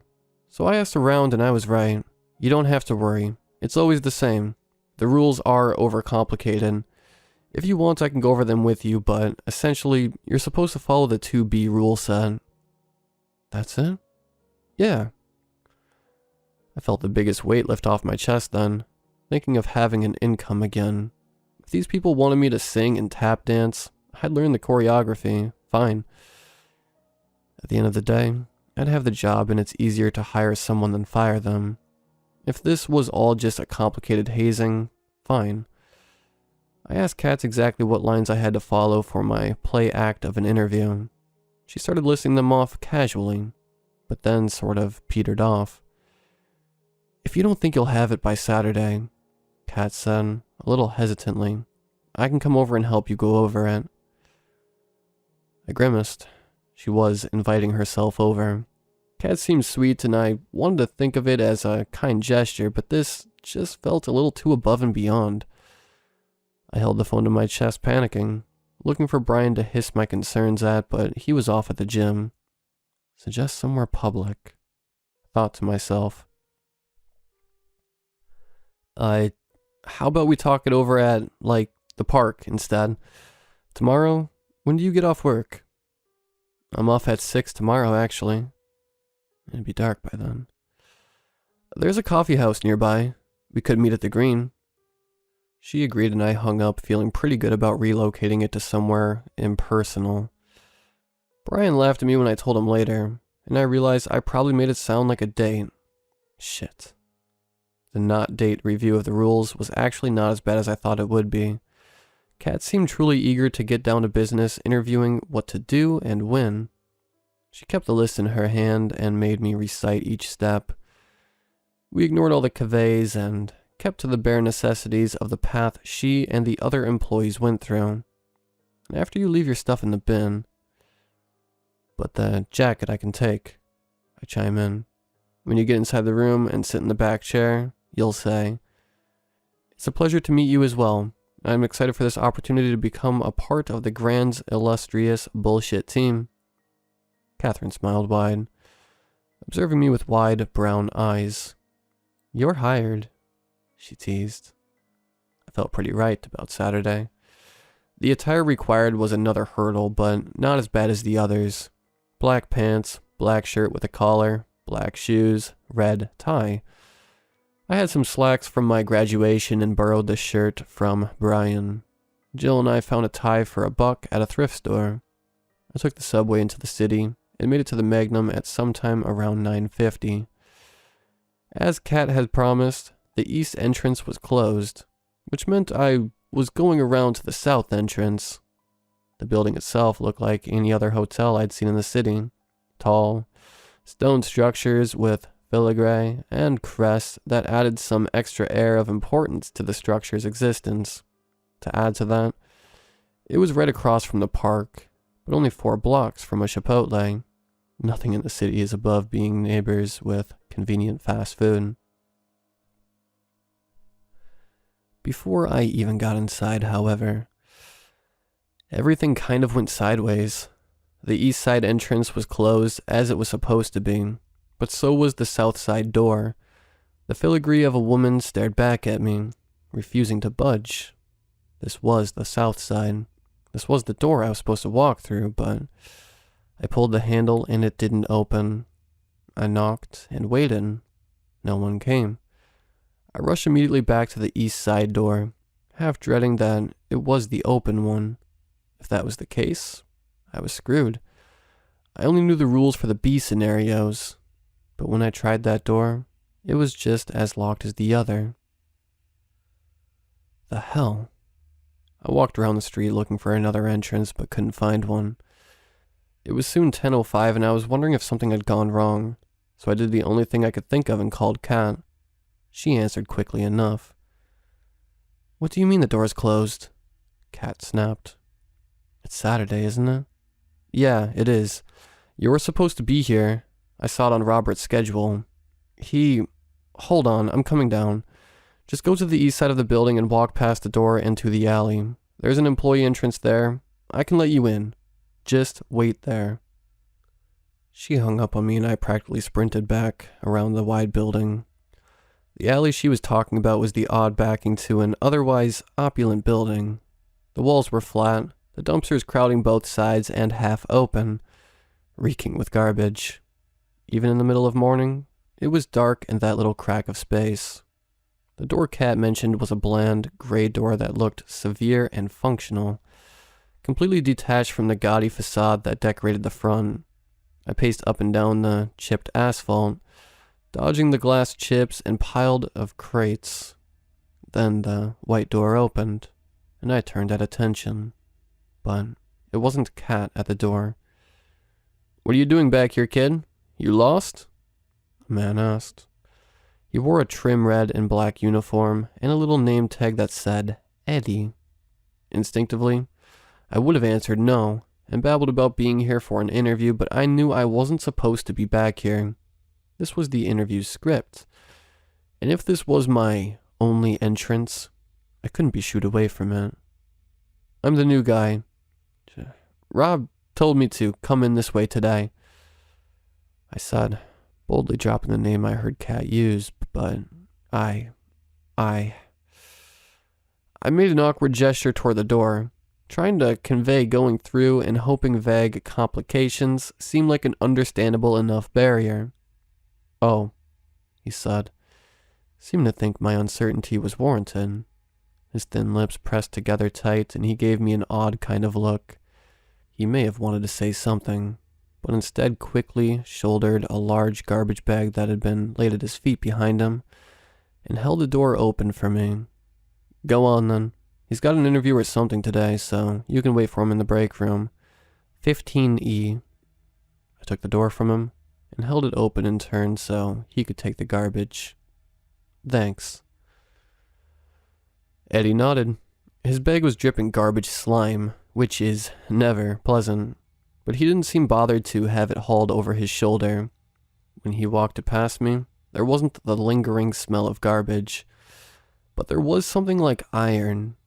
He walked on, and I walked into the hotel, the door closing behind me. I looked down at the polished floor, and there were stains when the garbage bag had been. They were a little ruddy red-brown, like the kind you'd see on a counter or a cutting board after cutting up a steak. Expired meat, I thought to myself. I realized Eddie wouldn't take long to throw out the trash, and I had to be out of sight by the time he arrived to not get caught. I sprinted down the hall, through a few sets of double doors, heading inward to the best of my approximation, hoping to hit a lobby or room number to guide my way. Soon enough, the tile floor turned to green carpet, and the ornate facade was back as I walked into the main rooms. I looked at the first door beside me, 025E. It wasn't where I was supposed to be, but it gave me an idea of where to go. Cat showed me a direct route on the map, so I knew I had to walk to the north wing first, which meant following E's numbers until they dwindled to 1 near the lobby, and then continuing on the way I would have if I entered through the southern entrance. I still had my coat and my phone, but this wasn't unmanageable. I could fake it. First thing first, I had to get rid of my stuff. The hall was ornate, decorated with slim wooden tables and delicate golden electric lighting. There were pieces of ivory, jade, and copper art that looked expensive. I quickly removed my coat and my phone by 011E, and kind of bundled both up and shoved it in a nice, wide porcelain vase. I wasn't about to lose a stupid interview over a technicality. I continued on, half afraid I was already lost until I hit the first wall with a copper bust of some 1800s guy. Kat had mentioned it before. I was in the hall directly behind the lobby and standing directly behind the concierge desk now. All I had to do from here is turn left, or I would have if I was coming from the south side. Now, I just had to keep walking and I'd be there. I'd keep going, turning right at the women's restroom, and then 002N was on the right. As past the bust, 2 chatting women, dressed as staff, rounded the corner and spotted me. When they did, they went dead silent. They didn't slow down, but they stared, jaws falling a little slack at the sight of me. I tried to smile back, but they ducked their heads away and kept walking. One of the girls dropped something. It was heavy enough that they should have been able to hear the dull thud, but they rounded the corner instead of stopping. It was a key. I picked it up, and it was clearly an old-fashioned room key. Not a card for an electric door, but a heavy brass key with a little tag that said 001. I backtracked a little, trying to catch their attention. They'd huddled closer together, walking arm and arm, whispering and giggling to one another. One threw her head back to sneak a glance at the empty hall and looked genuinely surprised to see me. I held the key up, showing her wordlessly what she left. She nodded and tossed her head to the side as if saying, "Get going." But she raised her hand to her lips and turned her back to me, breaking into a run arm in arm with her friend. I turned the key over in my hands. This was the part of the hall I was supposed to walk into. The instructions said I wasn't supposed to talk to staff. Maybe she knew that. Maybe she was one of Kat's friends and was helping me out. Should I have left the key on the ground? Was this a part of this weird hazing? I half debated just leaving it on the floor, but it wasn't my hand anyway. I turned it into the guy at my interview and tell him what happened. Maybe that was the point of it.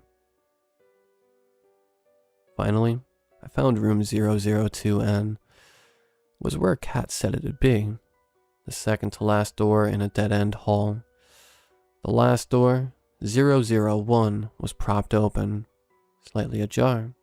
Inside, the lights were off, giving me only a glimpse of the carpet. I knocked twice on 002N, like I was supposed to. "Come in," I heard from the other side of the door. I remained outside, at ease, knowing what Kat and I had rehearsed. "Hey, I said come in." Guy on the other side called a little louder. I shifted a little, debating if I should knock again. No, 2 knocks. Kat had even rapped her knuckles against the table when we went over it. I was supposed to wait for 2 knocks. As I waited, I heard another noise just behind me from 001. The door squeaked on its hinges. When I turned, it was a little more open, but I still couldn't see much from my angle. I could hear something inside, though. Something was moving around, scratching against the wall just across from me. I heard a voice like an old man's moan weakly. "Help," he said, his voice sorrowful and cracked. "Somebody help." I don't know what made me weary. Maybe it was something in his voice, desperate and gravelly. Yes, but a little too clear, like it knew I was there to hear it. Some instinctive part of me told me to stay put. Then, the groaning stopped and there was a heavy thud, like a fist pounding the wall. I heard the man inside groan and shuffle again, slowly making his way down the length of the room, closer to the door. I knocked again at 002N. Hey, there's someone here." I called only to be met with no response. The groaning kept getting closer to the door. "Help, Jesse, help." I rushed to door 001, grabbed the handle and slammed it shut. I didn't look inside, but I caught a whiff of the smell. The pungent stench of a sewer on a rainy day came to mind, like something had died and rotted inside. Then, a hand reached out and grabbed my wrist and tugged. I was thrown back against the opposite side of the hall, and there was Kat, pulling the door closed.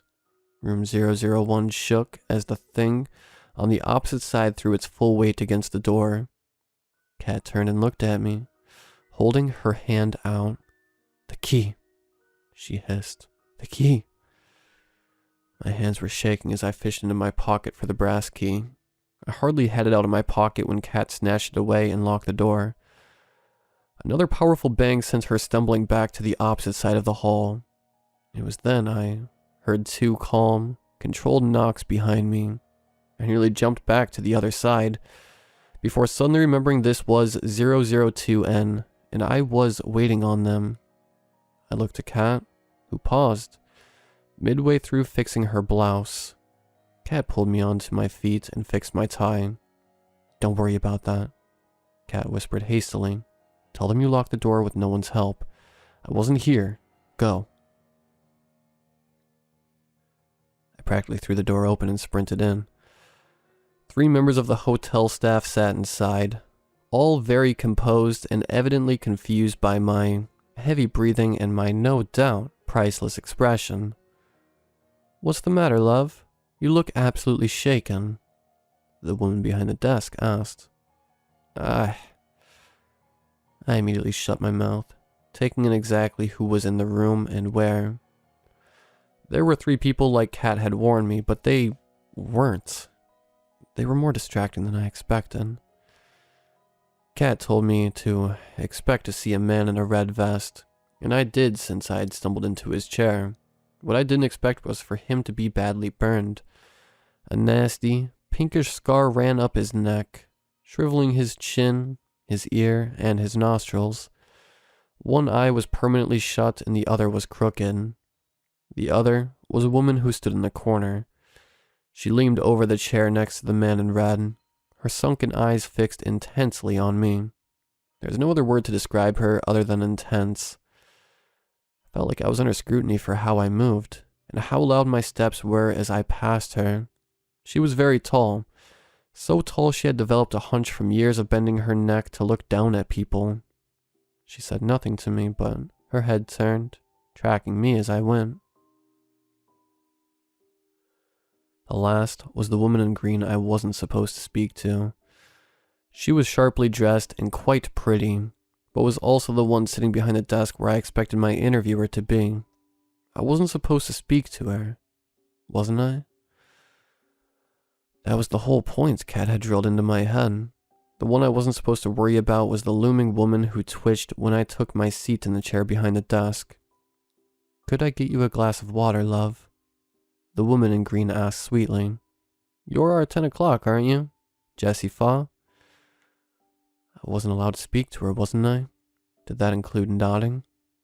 "He's skinny," the tall one said, buggy eyes still on me. Her pale tongue darted out to lick her lips. "Sticks." "Behave, Lori," the man told the tall woman. "Jessie, this is Lori Belaford, honorary front office manager," he said, nodding to the tall woman. He then gestured to the woman in green. Frederica Sarde, the general manager of this hotel. And I'm Robert Strauss, chief concierge and hiring manager. You can tell us a little about yourself. It's a pleasure to meet you as well. I'm excited for this opportunity to become a part of the grand... I couldn't remember the stupid word used between this part. Illustrious team, Frederica supplied. Close enough, I'd say. The three of them chuckled a little. I looked at Robert. There's something in room 1 that... Robert held up a hand. We'll get to that. Okay. Did you have any trouble finding the entrance? Robert asked. No. No. Someone walked out when I walked in. At which entrance? The east one. Strange. I was sure both were locked, Robert said, looking dead on at me. He arched a brow, waiting for my input. When I provided none, he continued. Why'd you lie? I didn't have any trouble finding the entrance. Do you know what was in the bag? Lori asked, her voice pitched high and eager. What bag? Robert asked, looking confused. The bag Eddie had, Lori said. I shook my head, too terrified by her gaze to really reply to her. Robert arched a brow. You saw Eddie? The janitor? For a second, I said hesitantly. Robert and Frederica shared a look, but Frederica smiled. It is an east side entrance. Robert cleared his throat and moved on. Then you saw 2 girls drop a key to room 1. Why'd you keep it? I wasn't going to keep it. I was going to give it to you when I came in, but then... Room 1, the woman in green supplied. I almost answered in the affirmative and then stopped myself. She smiled wide, amused to nearly catch me. What did you do? Robert asked. I closed the door and locked it. That's it? Yeah. Why didn't you go into the room to see who was calling? He asked. I had a bad feeling. And you weren't tempted to look, walk in, just see? Robert asked. That was a test, wasn't it? I asked. Are people supposed to look? If they don't want to be here? Lori said with that wrinkled, over-eager grin. Does she upset you? Frederica asked me suddenly with a wicked grin. As she did, Lori's wrinkled face curled into a frown, and her eyes were still menacing facing me. I wanted to protest, but I'm not supposed to speak to her. I started weighing how much I cared about the rules in a place already as twisted as this. She does, doesn't she? Frederica taunted. Hear that, Lori? He thinks you're disgusting. Lori stomped forward and suddenly was looming over me, and I had nowhere to go but the back of my chair as buggy eyes glared further and further down into me. Then, Robert cleared his throat. That'll be enough, thank you. Lori and Frederica stood, and I stood as well as they both made their exits. I looked to Robert then. What kind of place is this? One that requires discretion, a good sense of memorization and improvisation. I think you'll be a good fit here, Robert said, standing and walking over to the desk. He unlocked a cabinet drawer and pulled out some papers. He then drew a handkerchief and reached up, pulling up a piece of the skin at the top of his forehead. I nearly leapt out of my seat as he started peeling the skin back. Holy. Robert kept pulling until his face was removed, but there was no fleshy muscle beneath, just a regular half of a face. It was makeup. Burn makeup. Excuse me for a moment. The prosthetics itch, but I'd like to make you an offer to sign on with us. It was all makeup? I snap. Part of the interview. The bag Eddie carried was meant to be suspicious, and Joe gets a kick out of scaring the new guys in room 1. See, like I said, this is a job that's unpredictable, and we look for a certain personality type. We try to learn it as quickly as possible.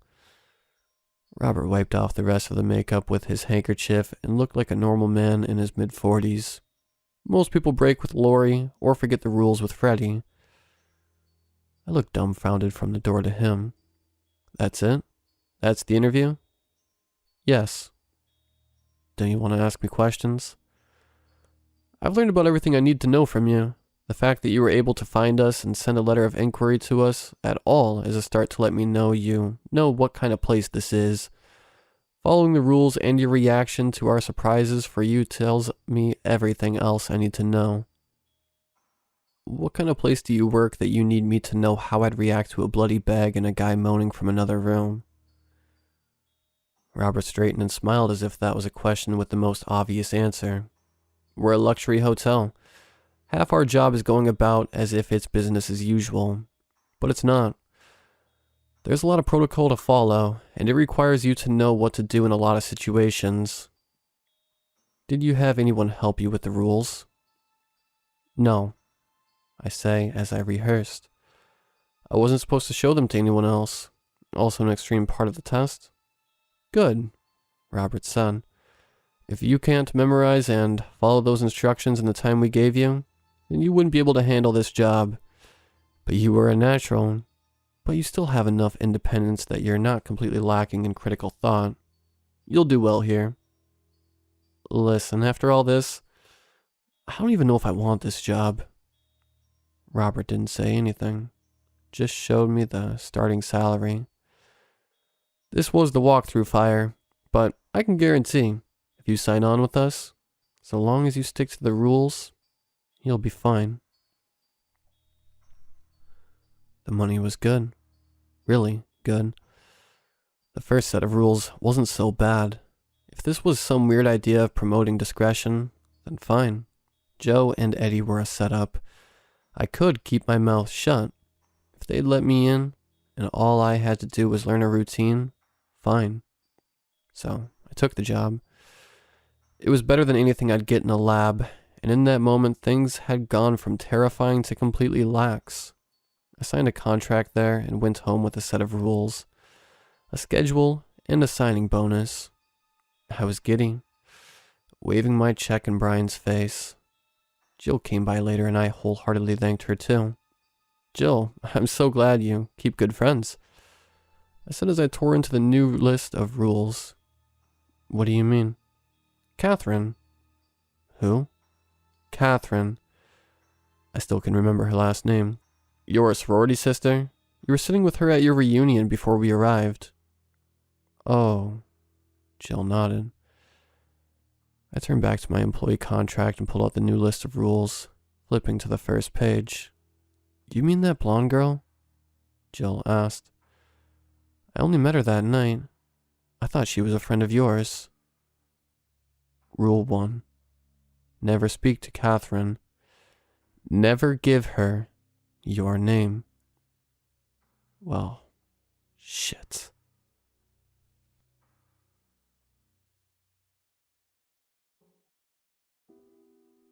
I've worked at McDonald's for a little over a year now, just to make some money throughout high school. I started working there as a senior with the intent to quit within a few months. But I actually enjoyed it and decided to continue after I graduated. I decided to go to a community college near my parents' house, so it wouldn't be a problem to keep working at the same place. I still moved into an apartment so I could have more freedom. A week ago, my manager told me that there was an opening for a night shift job if I was interested.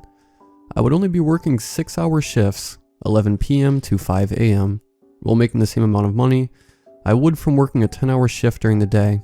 I don't have any classes until 1 p.m., so this sounded like a great opportunity to have more free time while still making the same amount of money.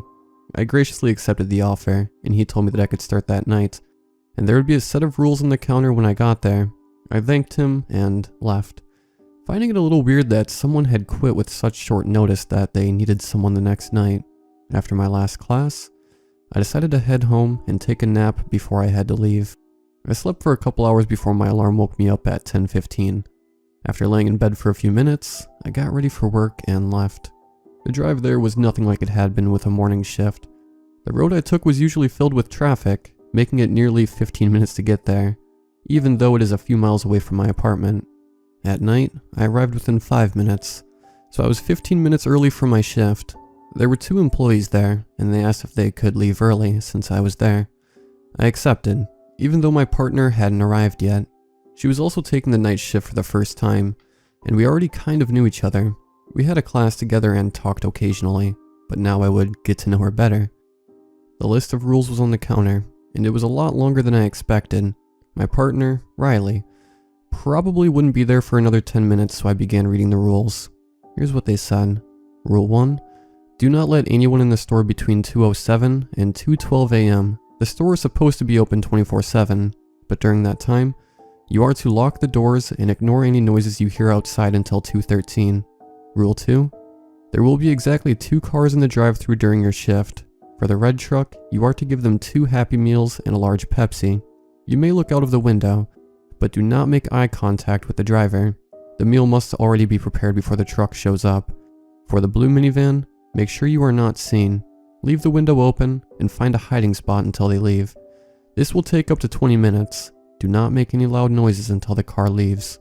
If any other cars are seen in the drive-thru, stare directly at the driver without speaking. They will stare back and leave soon after. If they do not stare back, hide until you hear them leave. Rule 3. If at any point you hear singing coming from inside the store, close your eyes and breathe as loudly as possible. Do not open them under any circumstances until you hear the front door open and close. Rule 4. You will get various customers throughout the night, and most of them will be harmless. However, a little boy in a green shirt will enter the store sometime during the night. He will give you a very complex order, and it is crucial that you perfect it before serving it to him. He will give you 1 hour to cook the order, and will repeat it when asked to, but do not speak to him unless you are asking him to repeat his order. Do not exceed the time limit, and do not make any mistakes. Rule 5. All of the clocks in the store, including your phone, will change to random times throughout the night. The only times the clocks will be correct are 2:07, 2:12, and 5. Do not let the worker from the next shift in until the clock reads 5. No matter how much they ask to be let in, politely refuse. They will not enter without permission. Rule 6. This is the most important rule. If a normal customer is in danger, don't try to help them. There is no hope, and it will put you in danger too. Customers will die in a variety of ways, including heart attacks, stabbings, and basically any other painful death you can think of. After reading the rules, I stood in shock, not knowing what to do.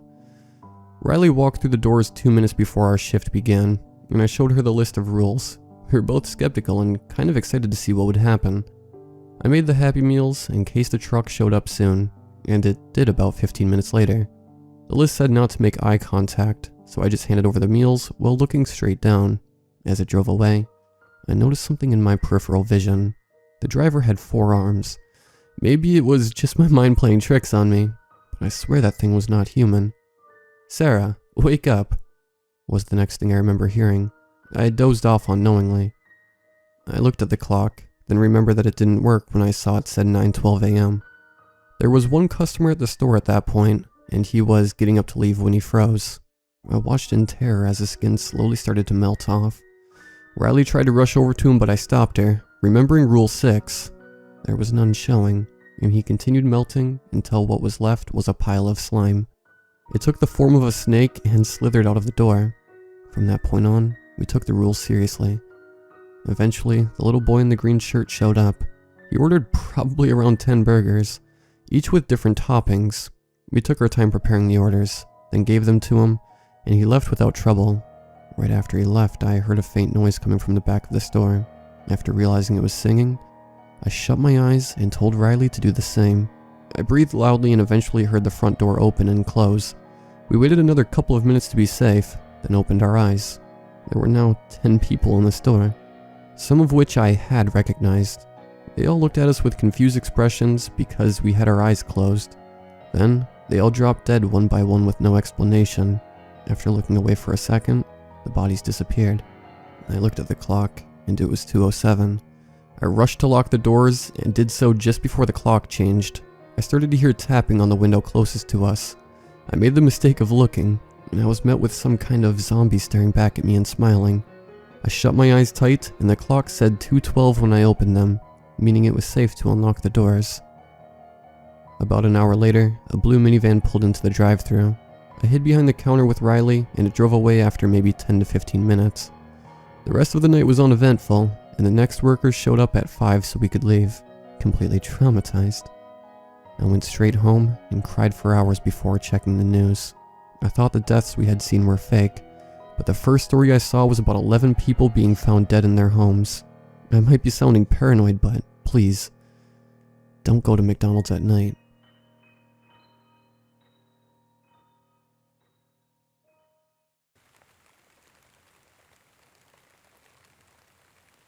I was a fool to think that this job was just a job. Everything from the advertisement to going and actually applying was way too trivial and inviting. I'm trying to tell myself that I'm going to be okay, but I just don't know. I have some time before it happens, so I'll try to explain how fucked I am. In light of the pandemic that's been around for more than a year at this point, I was extremely tight on money. Having moved out of my parents' house right before Corona started shutting down businesses and any possible sources of income for me was bad enough, but being a college student on top of that was absolutely not helping my case. For the longest time, after leaving California, I lived in one of those $15 a night, ran down motels while attending ASU, and living was undeniably a struggle. Cheap housing was fine. I could tolerate the dank and stained mattresses provided in the rooms. Granted, I had been smart enough to take some washable sheets and comforters, as well as Febreze from home. I probably washed those daily because of how hot it'd get in those old, barely ventilated rooms. The real problem came from the crime. In the city of Tempe, Arizona, there were almost 1,000 cases of burglary in the year 2019 alone. Now, granted at the time, the stat didn't scare me because I thought I'd be living in the dorms on campus. So me as a high school senior thought nothing of it, but here I am. 4 nights before I ended up in my current situation, there was a case of a breaking and entering reported from the floor under mine. Someone was apparently abducted and had literally everything taken. The only items that remained were their toothbrush, still neatly placed by the sink of the small bathroom attached to the main room, and the key to the room, which had the name of the person staying there scribbled onto the paper tab. Even their bed sheets were taken, strangely enough. Maybe criminals needed hostages and clean bed sheets. Needless to say, that was enough motivation for me to start making some better financial decisions. I went through 4 job interviews over the course of the next 3 days. I was turned down by all 4. They said I lacked intuition. Yesterday morning, however, I came across a neatly organized advertisement online from a company by the name of MORD. The bold font stood out from my computer screen, detailing no experience required, great pay, call for interview. From the other advertisements I was looking at, I chose to pursue this one. I felt almost as if it was calling to me, or maybe it was beckoning my bank account. I called there, and then, after a few rings of the dial tone, the sound of a young woman came through. "Hello there. Are you calling about the job advertisements we put out recently?" She asked gingerly. "Oh, hey, yeah, actually I am. I would like to schedule an interview for later today?" I stumbled with my words. At times I find it hard to talk to people, and the quarantine was not helping me by any less socially awkward. "Is that alright?" I asked cautiously. "Oh, eager are we now? That's no problem. Can I have your name? It's for filing purposes." She responded, clicking keys on her keyboard. She responded quickly. It somehow made my brain tick, but I ignored it as best as I could. "Yeah, it'll be Jason Brody." "Fabulous." I could practically feel that woman smirking at me. The best of the phone call was somewhat uneventful. I was told the job was hosted in a town somewhat far away from Temp. For your own safety, I won't tell you which town. I was told I could show up to their facility around 8 p.m. This left me the rest of the day to contemplate my decision. I'd somehow just then realized I didn't even ask what I would be doing at the job. I didn't ask for the girl's name either. Come to think of it, I have never heard of a company by the name of MORD owning such a big plot of land out where they were located. What did MORD even stand for? At that point, I couldn't care any less. I had dollar signs waving in my face, so I hastily went for it. Too bad, so sad, I thought as I went to prepare for later. I gathered the best clothes I could and took the evening bus to a stop relatively close to the property. Their facility was sizable, reminiscent of an office building, situated out away from everything. It was essentially a desert out here, even though the more urban areas were probably 45 minutes away. Still, there were some buildings scattered out along the road. MORD's, however, was strangely pronounced. Compared to the other dusty buildings, this one looked weirdly clean and pristine in the evening sun. As I got to the front entrance of the building, I was greeted with the reception area. The walls were painted in a bright and reflective shade of white, with black trim which met a marvelous red carpet with black and white patterns etched into it. It reminded me of a casino show floor. In the mostly empty and spacious room were some white leather couches, some pillars spread equally across the expanse of the room, and some houseplants in the corners. A young, blonde girl worked the front desk. "Mr. Brody, I presume?" called the girl. "Yeah, I'm here. You must be who I spoke with earlier?" I responded, doing my best not to stutter. Although the girl's facial features were hidden by a blue surgical mask, she seemed pleasant. Her nameplate read, Anna. Not even a last name.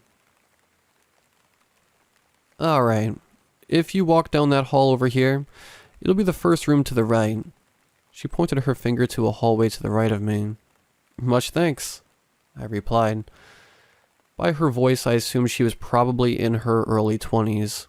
Probably working some lame job to gather money, similar to how I was. Inside of the room was a wooden desk and some chairs. The decorative pattern of the lobby also seemed to flow into office rooms as well. On the desk laid a piece of paper and an envelope. Cautiously, I took up the paper. It read, MORD. Insert address here. Room 2. "Good evening, Jason. It is truly unfortunate that I couldn't see you in person before you start. As you should know by now, you will be working overnight in our facility as an overnight guard. As mentioned in the advertisement, the pay should be satisfactory.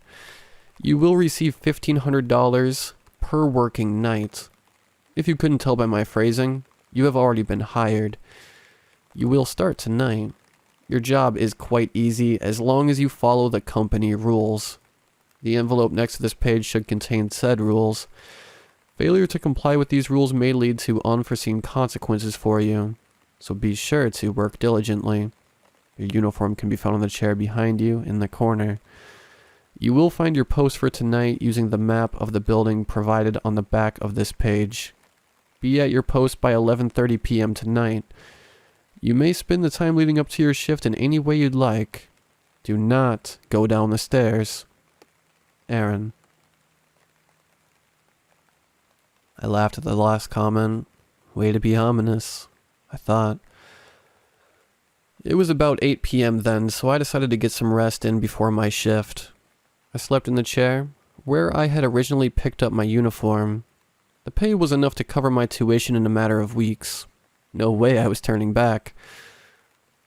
My alarm rang at 11:20 p.m. I shot up, put on my uniform, and followed the detailed fire escape route map of the building to my post. Aaron had kindly used a red marker to guide me through the hallways.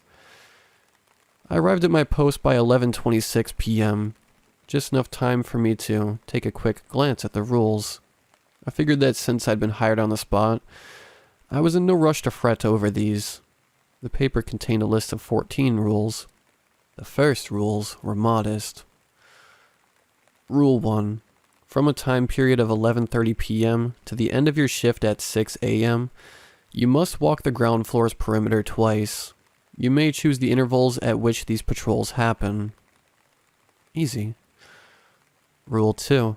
From a time period of 2 a.m. to 3:33 a.m., you must take a patrol of the second floor. Walking the perimeter suffices as a patrol. Oddly specific. Rule 3.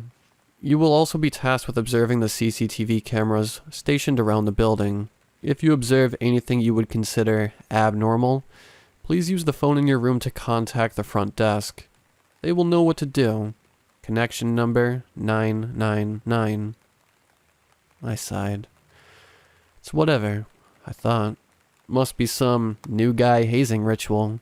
Reminds me of when my old burger joint used to decorate for Halloween. Oddly spooky. I laughed internally. Maybe they're just reusing some old supplies from Halloween. It's March, though. I shrugged it off. Taking a look at my watch, it was now 11:30. I was officially on the clock. Looking up, I observed the room I had been stationed in. In contrast with other rooms on the first floor, the red carpet that had been present throughout the greater part of the building did not go past the doorframe. Rather, this room had a bleak gray carpet, a color reminiscent of wet concrete. The walls of this room were a faded white. Numerous maroon stains laid in contrast from the color of the wall. Some long stains even followed onto the ceiling. Exactly across from the middle door was an industrial metal table. On the table sat 12 monitors, stacked 4 by 3. Next to the pile laid a beige office phone. On the corner, in the room to my right, were 4 blue lockers. In the other corner of the room there was a small yellow bin, with something black inside of it. Classy. Flipping around, I decided to go out for my first patrol right off the bat. I took the envelope with the rules and kept reading. Rule 4. For your own safety, before exiting your room for a patrol, look through all of the camera feeds, then refer to Rule 3. Well, shit. I found it almost comical that this company was talking about my safety.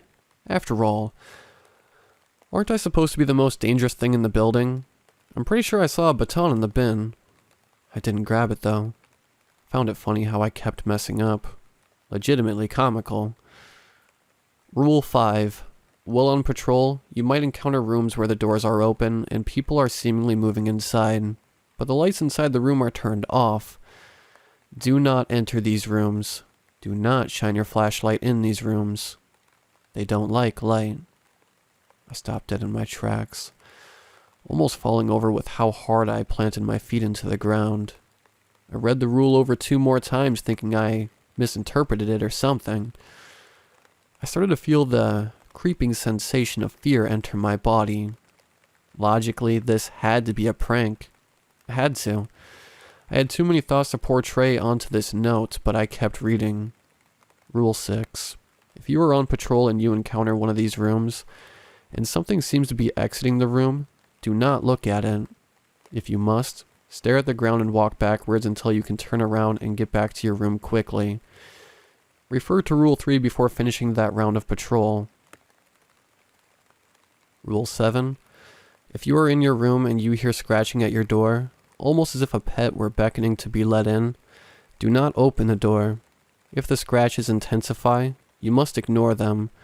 Do not attempt to look out the small window in the door. It is best if you keep your back to the door. Rule 8. If you notice that one of the cameras in your room has gone black or has started to show static, you must take the baton that was provided to you and smash the screen of the monitor. It can get in otherwise. Try to smash only the screen. The top of the monitor frame is labeled accordingly to where the camera was displaying. You must avoid that area whenever patrolling.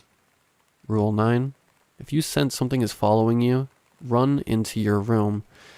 Chances are it can't get past the door. Rule 10. If something manages to break into your room, Remain completely and utterly still wherever you are and drop whatever you are doing. Do not open your eyes. It will try to coerce you. Rule 11. At no point before 6 a.m. should you consider leaving the premises of the building. You are locked in for your safety. I sharply inhaled upon the realization that I was locked in. This was undeniably the fastest my heart has ever beat. I was practically gagging on my own tongue. I wanted to say something to calm myself down, but couldn't find the words. I managed to get a hold of myself soon after, until the ground floor's lights shut off. I was surrounded by darkness. I stumbled backwards a few steps to find the wall of the hallway. I was utterly blinded by the darkness. I fumbled with the utility belt of my uniform, trying to find which small pocket housed a flashlight. I got a hold of it after a moment, switched it on, and all I could think to do was look around me. Wide-eyed, I turned several 360s before considering taking a step forward to trudge onward. The lights must be on a timer, I thought. Shining my light into my black analog watch, the time read 11:40 p.m. This is absolutely terrible. As subtle as a mouse, I creeped onward. In a foot race, an ant probably could have beat me to the end of the hallway. I hadn't realized it before, but this building was quite expansive. In each hallway, there seemed to be doorways to at least 25 rooms total, and the hallways were probably each 150 feet long. The building was laid out like a grid, with hallways connecting at certain intervals every now and then, making it easy to navigate since there were all right angles. Having not encountered anything for the first 10 minutes of creeping, I quickened my pace to a slow walk. Surprisingly, I made a complete perimeter of the ground floor in about 45 minutes, while not having seen anything. Perhaps it's because I didn't dare to make a sound or look at anything but the hallway in front of me, but I made it back to my room safe. I peered around the room. Nothing seemed to be hiding inside. Stepping in, I closed the door behind me. My watch read 12:44 a.m. Suddenly, the office phone on the table blared its ringtone. Almost stumbling over from a heart attack, I inched closer to the phone. I put my hand on the handle and held the speaker to my ear. The voice of a man came through. "Hello, how are you?" asked the man in a deep and slow voice. It's good. Who are you?" Ignoring my question, the man continued. "What do you believe in?" Static from the phone erupted briefly. Wait, what do you mean?" I was sufficiently flustered. "Like, religion? I'm atheist." There was a brief pause. "What is your name?" asked the man. He sounded cold and lifeless now. There was no inflection left in his voice. His breaths were shallow, like his diaphragm could no longer push enough air out of his mouth. Jason?" The man's voice became distorted past what I could ever possibly try to describe. It was similar to someone choking, or gargling on some thick liquid. It hurt my heart to hear somehow, but it was talking to me through the distortion. I didn't know what it was saying. The phone line cut. It was eerily silent around me now, and then it dinged on me. I whipped the envelope out and scanned the rules for anything mentioning a phone. I read, Rule 13. If the phone in your station begins to ring, you must answer it. Answer any questions it may ask. If it hangs up before you do, resume duties. If it asks for your name, do not answer. Hang up and resume duties. My heart dropped. I really had nothing running through my head right at that moment other than dread. From the silence came a knock at the room's door. I flipped around instantly to face it. Before taking a step forward, I looked at the paper with the rules again. Rule 14. If there is knocking coming from the door to your room, it is most likely the result of not following one of the previously mentioned rules. Refer to Rule 7. If the handle to the door begins to jingle, refer to Rule 10. I looked up to the door. The handle to the door had silently been turning, and I had not noticed. I gasped and dropped the envelope somewhere on the ground from surprise. I instantly shut my eyes and crouched down, trying to find it by feeling the ground. I heard the door start to creak open, its metal hinges squeaking. Planting both hands on the carpet, I prepared for what was about to unfold. What I felt at first was a strange aura. It became seemingly colder inside of the room, but my body remained warm. Strange sensations coated my arms and legs, the kind where it tingles, and you'd expect to find a spider crawling on you, but there's nothing there. My head felt unfathomably hot compared to the other parts of my body. That's when it spoke. Its voice was reminiscent to that of the thing that spoke to me on the phone. However, it was not gargling.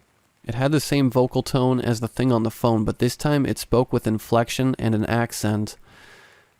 It sounded human. "Hey, it's okay.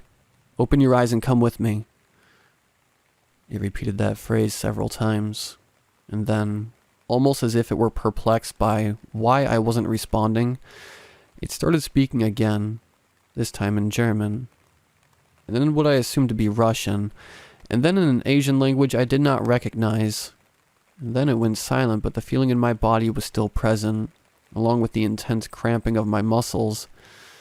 I did not dare open my eyes. I remained in my crouched position for what seemed like an eternity. When the sensations in my body subsided, I finally mustered up the courage to open my eyes. There was no monster, from anything I could see. The door remained wide open. The light that illuminated my small room of salvation spilled into the hallway outside. I shot up and closed the door as quickly and quietly as I could, somehow thinking that it might still be outside somewhere. I don't remember exactly how I felt, but deprived of oxygen from forgetting to breathe is somewhat accurate. I was sweating profusely and trying to get a hold of my breath. My watch read 1:02 a.m. Spotting the envelope on the ground, I bent over and went to review the rules. Glancing over the ones I've already read, I recalled the cameras. Looking to the table, I began to switch on the monitors one by one, with the small on-off button next to the label of where the camera was shooting. All camera feeds displayed seemingly still images of the long dark hallways, except for one which displayed one room in a hallway with the lights on inside. I figured this must have been the camera footage shooting of my hallway, and that illuminated room was the one I was in. The label on the monitor read, Hallway 4, correlating that to the map Aaron had given me. It seems I was mistaken. I was located in Hallway 3. Seeming as none of the rules I had read so far mentioned the lights being on, I looked down to the phone to call the front desk. Before picking up the receiver, I hesitated, almost as if the monster from earlier would start asking questions again, but I dialed 9 3 times, and a dial tone began to sound. And after 3 tones, the voice of a young man came through. "Hello, front desk representative speaking." He spoke with a distinct southern accent. "Hey, in hallway number 4, there's a room with a light on." I responded, trying to keep it together. Almost snottily, the man retorted, "Is that truly abnormal? There are consequences for calling this line without a reason." I did not enjoy his tone. "You listen to me. I've seen my fair share of fucking abnormal tonight. Don't you try to tell me." He gave in after my one-sentence verbal assault. "We'll send someone over." However, I don't think that southern ass ever sent anyone. I never saw anyone walk through that hallway for the next 20 minutes. I guess I'll figure it out myself, I thought. Before I left the room, I remembered to grab the baton that sat in the bin in the corner of the room. Opening the door, I peered out, looking left and right as if I were crossing a street, and I headed over to hallway 4. Nothing seemed to be out of place, though. No doors were open, and all the lights remained off. I guess I've made it this far. Might as well do my second patrol. Through the rest of my patrol, I encountered 2 of the rooms described by Rule 5. I heeded the warning to the rule and simply walked past the room without investigating inside. These rooms were truly strange, though. Walking past the room, it sounded similar to the inside of a populated mall or train station, where there was a lot of bustling. I took a quick glance inside one of these rooms as I passed it in the hallway. Through the darkness, I could see movement, but I could not relate it to anything I could comprehend. It had the form of a black mass, swirling around. Moving on, I walked down a flight of stairs, figuring I'd do an extra good job and continue onward. Everything seemed darker down there, but it was reminiscent of a copy of the ground floor from what I could remember. My feet made a small squishing sound while walking. The floor seemed to be slightly flooded by a thin layer of water. I felt like I had bad night blindness down there. My flashlight seemed to be losing power as well, or something to that extent, because the beam dimmed the further I walked. It smelled old, rotting wood, and rusty metal. It was also quite humid, like an indoor swimming pool. I felt some of the water from the ground soak my running shoes. My hands were starting to get clammy, and the air seemed to get heavier with each step, compressing my chest, making it hard to breathe. I looked at my watch. It seemed to have stopped working as well. The time remained frozen at 1:07 a.m., but I knew it was way later than that. I stopped where I was and leaned against one of the hallway's walls. Pulling out the envelope, I gazed upon the rules. Rule 12 was quite vague. Rule 12. You are always being deceived. Remember. This left me quite confused. I flipped over the rules paper. Written in a pronounced bold font sat Rule 15. Rule 15. Do not go down the stairs. A basement floor does not exist on this building. Upon descending the stairs, your safety cannot be guaranteed. In fact, our company does not know exactly what happens upon descending the stairs. We only know the result. Thus, we do not yet understand how to effectively combat this. You have a limited amount of time to pray to your deity of choice because you have just entered a portal to the fourth circle of hell. Signed, M.O.R.D. I felt my legs give out a little. I, looking to the darkness ahead of me, behind me, and all around me, I yelled from fear and backtracked as fast as I could. I jumped up 3 stairs at a time and hauled absolute ass back to my room. I ripped the lockers in the corner of the room from the wall and barricaded the door. I already tried redialing the phone. No one picked up. I don't know what's approaching me, but I can feel it. It's different than the creature which knocked on the door. My body is in pain, aching and writhing, burning. I can sense it, and it can sense me. It's coming to take me. I can see it in my head, dark and disfigured, eyeless, pale, soulless, and satanic. I am scared. I don't know what to do. I don't understand why I'm here. I don't understand why this is happening to me. Please, whoever may be reading my warning, if you ever agree to a job that seems too good to be true, it is.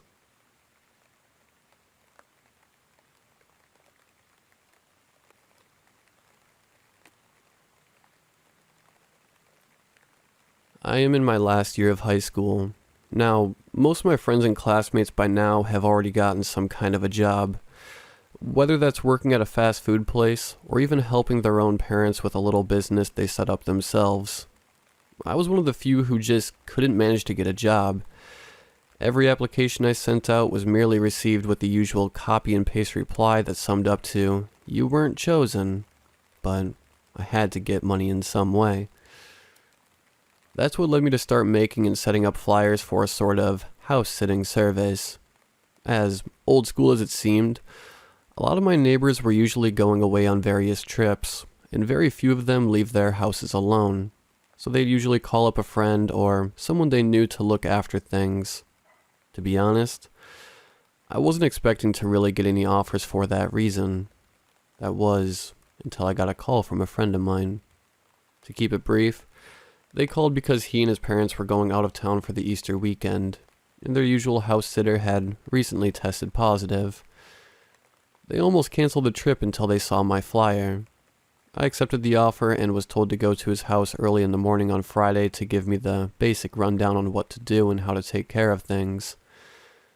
Thankfully, they were bringing their dog with them for the trip, so I wouldn't need to worry about that. I got to the house at around 6:30 in the morning on Friday. My friend was already waiting for me at the front door of the house to give me the standard tour. To provide a little detail, the house itself was a standard, one-story suburban home. From the front door there was the living room, which held a reclining sand-colored couch facing a large, flat-screen TV. From the living room, straight ahead from the front door led into the kitchen to the immediate right, and a large dining room ahead. The kitchen had a door that led into a laundry room, and the dining room led to 3 other areas. Midway through the dining room, there was an alcove that had 3 doors, or 4 if you counted the towel closet beside the door straight ahead from the alcove entrance. That door led to the guest bathroom, and to the left was a room filled with various creative supplies and materials. To the right was the den, which had a second TV and a computer within. At the end of the dining room were a set of glass doors leading to the back porch. The blinds were half closed, so I was able to see a little bit of the backyard as well. To the left of that was my friend's room, and to the right was his parents' room, or the master bedroom as others would call it. After the tour and a basic rundown on what needed to be done, my friend waved me goodbye before heading off with his parents. I decided to check over each room before heading away myself. They had told me to come by each morning and each evening to check over the house and tidy things up if needed. They left me their phone number in case anything went wrong, although I wasn't expecting anything to really happen. As I was checking the kitchen, my eyes caught a glimpse of what seemed like an envelope of some kind resting in the middle of the granite-countered island at the center of the kitchen. I picked it up, assuming it was just some mail from their other family members, until I saw what was written on the front. In black pen ink, it read, "Additional house rules." I thought to myself that there might be some other things that they may be used to with their usual house sitter that they want me to do as well. I opened up the envelope and unfolded the paper inside. I was not expecting what I was about to read. On the paper, it read as follows. Additional house rules. Rule 1. Arrive and enter the house at the exact same time each morning and evening. No exceptions. Rule 2. Make sure any and all doors of any kind are closed. If you find a door opened and you don't remember opening it, close it and avoid entering that room for at least 5 minutes. Rule 3. If anyone calls the house phone past 7 p.m., do not answer it, even if it is our number. Rule 4. Keep the alcove lights and the master bedroom lights on while you are inside the house. Other lights are optional to keep on. However, if any lights you turned on happen to turn off for any reason, go to the alcove or master bedroom until the lights turn on again. Rule 5. During your evening check, do not leave the house at any time between 7 and 7:30. Past those times, you may leave at any time. Rule 6. Close the blinds to the backyard before doing anything else during the evening. Do not look out into the backyard for any reason. These rules read to me more like some kind of safety manual more than one standard rule set. I honestly thought it was some kind of joke that my friend wanted to play on me before he had left. Regardless, I kept the list and I headed out for the day. I arrived around 6:45 that night for the evening check. I entered the house and began looking around the house for anything out of place, as instructed. The house was brightly lit, as I had turned every light on so I could see. Any doors were closed, so I had to keep them to check inside. It wasn't until I reached my friend's room when I started noticing anything unusual. The door to his room was cracked open, unlike the other doors of the house so far.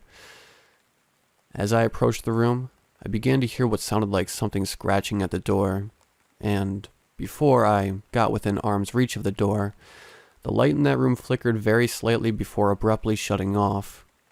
I began to back away from the door, just as it began to slowly creak open. I backed into the door leading to the master bedroom, and I quickly bolted in, closing the door behind me. The creaking of my friend's room door stopped, and for a good 10 seconds, it was dead silent. The only sound was that of my own slowed breathing. Then I began to hear slow-moving footsteps coming from the room. They slowly approached the door to the master bedroom, of which I was right behind. I looked under the door in hopes I could see who or what it was, but there was nothing.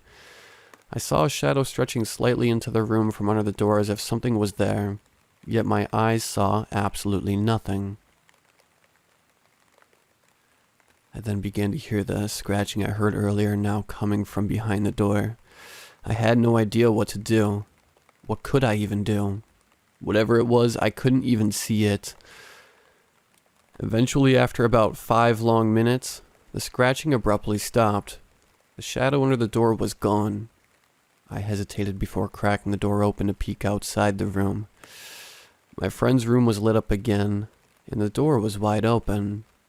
I checked the door I was cowered behind, and there was no evidence that anything had even been there, let alone had been scratching at the door. I checked the time on my phone. It read 7:05 p.m. I stepped out into the dining room and noticed that the blinds to the backyard weren't closed. I went over to close them, but not before catching a glimpse of the outside. Out on the backyard was a tall, animalistic, shadowed figure. Its appearance almost looked like an 8-foot deer standing on its back legs. It turned its gaze towards mine. On what I assume is its face were 3 bright purple eyes staring right at me. I took no time in closing the blinds the moment it looked at me, hoping I would be safe from whatever it was that was out there. My phone read 7:17 p.m. when I heard the home phone ring. I was about to go over to answer it before I remembered one of the additional rules. Rule 3. If anyone calls the house phone past 7 p.m., do not answer it, even if it is our number. At this point, I was willing to follow these rules to the letter. I'd already had a few close calls due to me nearly not following these strange guidelines, so I let the phone ring on a few more times before it went straight to voicemail, and I let out a sigh of relief. My phone read 7:31 p.m. I decided to start heading home. I was shaken by what I had seen, as I had no clue if it was all some kind of nightmare. But it wasn't a nightmare. It was very real. I hardly got any sleep that night, and by morning, I was running late for the morning check. I drove down to the house and went up to the front door. I was about to unlock the door before I began to hear scratching behind the door. I froze up, not moving. I remembered the first rule: arrive and enter at the same time each morning and evening. I decided to back away to my car. I wasn't sure what was behind the door, but I didn't want to find out. I got into my car and began to pull away. Just before I started driving away from the entrance, I saw those 3 purple eyes from the front window of the house, gazing at me just as I drove off. That evening I arrived at 6:45 to the site of my friend's car in the driveway. Confused, I got out, walked up to the front door, and rang the doorbell. After a minute, my friend answered the door and greeted me with his usual smile. "You guys are back early," I spoke, confused. "Ah, right," my friend answered. "Our family couldn't all make it to my grandparents' Easter dinner, so we had to head home early." I nodded as he handed me the money I was promised. He wished me a good night and was about to close the door before I remembered the note. "By the way," I began to ask, "what was this note about? What's up with your house?" He looked at me confused for a second before he got a look of realization in his eyes. He chuckled to himself before he answered, "I didn't really expect you to take that little joke serious." "What do you mean?" I replied. "I just left that there to mess with you, man." He laughed. "None of that was anything you needed to worry about."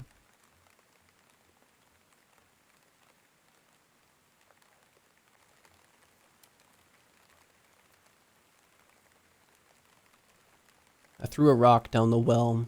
It clattered against the walls as it bounced from one side to another. I waited, straining both ears. No indication that it had reached the bottom. "Hello?" I whispered tentatively in a low, shaky voice as I peered down into the darkness, my eyes unable to penetrate its inky depth. My voice was reverberating against the sodden, ancient walls, lessened to a discordant choir of echoes that was harassing the stillness of the enclosed darkness within. Something felt off. I was not supposed to be there. It had taken up most of the evening for me to gather up my courage to make my way across the barren land alone before entering the heathenberry forest. Jamie Colden's words had been echoing in my mind all the way to the clearing. If something answers you, just make sure you don't tell it your name. He had warned me the day before as we walked across the edge of the forest adjacent to an old dilapidated train tunnel due north. "Why not?" I asked him. "And what will answer me?" He had been staring at the reddening summer sky, his pale blue eyes sparkling with mischief and amusement. "You ask too many questions, Marcus Wellington. Stupid questions. Just don't fucking do it, alright? Not too many people know where to find that stinking old well. They go there to be told if they are going to be successful or not in their lives. You toss a dime over for each question.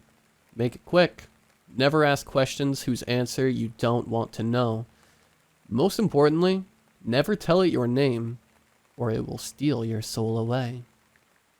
I had gasped and cringed at him because I had never heard any kid my age use that kind of harsh language before. But Jamie had always been one to act cool and older than his actual age for attention. Besides, he was much older than I was. "You're kidding, right, Jamie? The only reason why I'm here telling to you now is because I feel sorry for you. Your father was a good man. Helped my family a lot. I'm not doing this for you, cretin. Kathy and I will leave for the city next week. Don't tell anybody I told you that. We've got everything figured out already.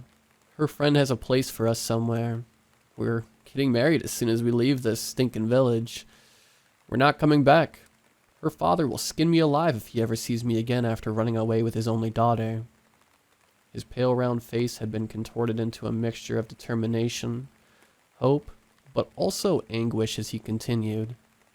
"If you're smart, you get out of this place as soon as you can before you lose your mind as well. These people are hopeless. Or go to that well. Whatever. If that makes you happy, I don't care.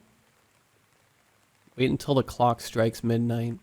Make sure nobody follows you or knows where you're going. You have to do it alone, or else it won't answer you. You see that hill over there?" He pointed to the west at a dark, bluish hill looming over the plain in the distance.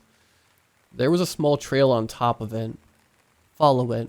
It will lead you due south into the forest. As the brush grows thicker, that you can barely smash through it, you'll arrive at a small clearing in the middle of the forest where you can weave easily through the trees. That's where the well is. Don't follow the trail west beyond the clearing. There's marshes. People have drowned and died trying to make their way across the godforsaken plain. And he had been right. The air had been chilly when I emerged from the tree line. I had found myself walking at a small, roughly circular clearing which was devoid of anything taller than knee-high dandelions. And there in the middle of the mini savanna, almost hidden in the darkness from probing eyes, I had seen a small, dilapidated stone mound, its structure black and sunken. "Hello?" I called out again louder, but still as hesitant. My whole face tensed hard. This time a dreadful silence was filling up the well. There were no echoes, as if the well had just swallowed my voice whole. Confused, I bent down to pick another rock off the ground. "Hello?" A voice suddenly rose. I gasped in horror and cringed away, only to trip over my own feet. I fell backward and landed hard on my buttocks. As I sat there in the cold, hard ground and waited, feeling convinced the devil himself was going to rear up from his subterranean tomb to get me, something flashed across my mind. A cautionary tale Jamie had told me earlier today before he left for the apple farm where he had been working for a few years. You dare to summon it, you have to finish your business there. Never forget to say thank you and goodbye when you're done.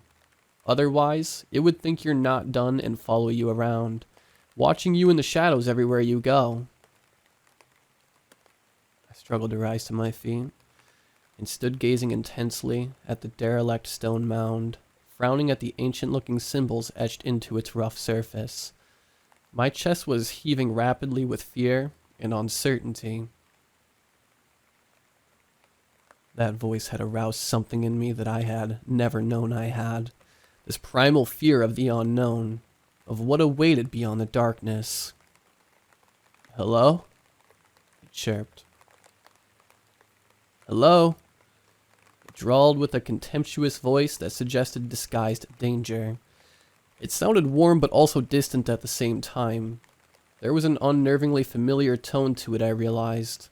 It almost sounded like my own voice, only distorted, much deeper and feline-like. Don't be afraid. Come closer. It hissed almost inaudibly. What are you? I stammered. Well, I'm a wood fairy. It let out a gleeful chuckle. An image of tiny winged human with pointed ears and delicate features drafted through my head instantly, which did not match the malicious voice from below. Really? Yes. It hissed loudly, as if blowing air through gritted teeth. You see those symbols? They are called Ogam inscriptions, an ancient magic spell to keep me here. I can neither hurt nor touch you, even if I wanted to. I need your help. Will you help me? I was afraid of engaging myself more with this disembodied being, but I knew it was the only way for me. Nothing else would work. What is it? It's my father. I started to sob. My shoulders shook vigorously as I rested my face down on the cold, rugged stone surface, feeling hopeless and defeated. And very soon I was overwhelmed with a sense of indignation and outrage again. I was not paying attention to my surroundings. The forest around me had fallen silent. The trees and the wind had ceased all of a sudden, as if the whole land was holding its breath in anticipation. What is it? It asked again, colder and more demanding. I lifted my face off the stone and stared into the darkness below, feeling slightly confused. As I narrowed my eyes to concentrate on trying to catch a glimpse of the slightest movement, I felt like the forest was closing in on me, disintegrating into shadowy walls that were pushing me incrementally from all directions towards the inky depth to answer to the call of the void. Hello? I leaned over the mound and arched my body to peer down. Tell me, what is it? What would you like me to do?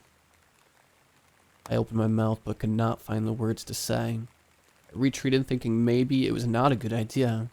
Maybe I should just go home immediately and never return to this cursed forest. You can tell me. What is it you want? I can help you, it said coyly. Can you bring him back to me? The words had escaped my lips before I could even stop myself. There were a few seconds of silence that almost made me turn on my heels and take off, not wanting to hear any more of what it had to say. It felt so wrong talking to something you could not see because it was hiding in the dark, the embodiment of darkness itself.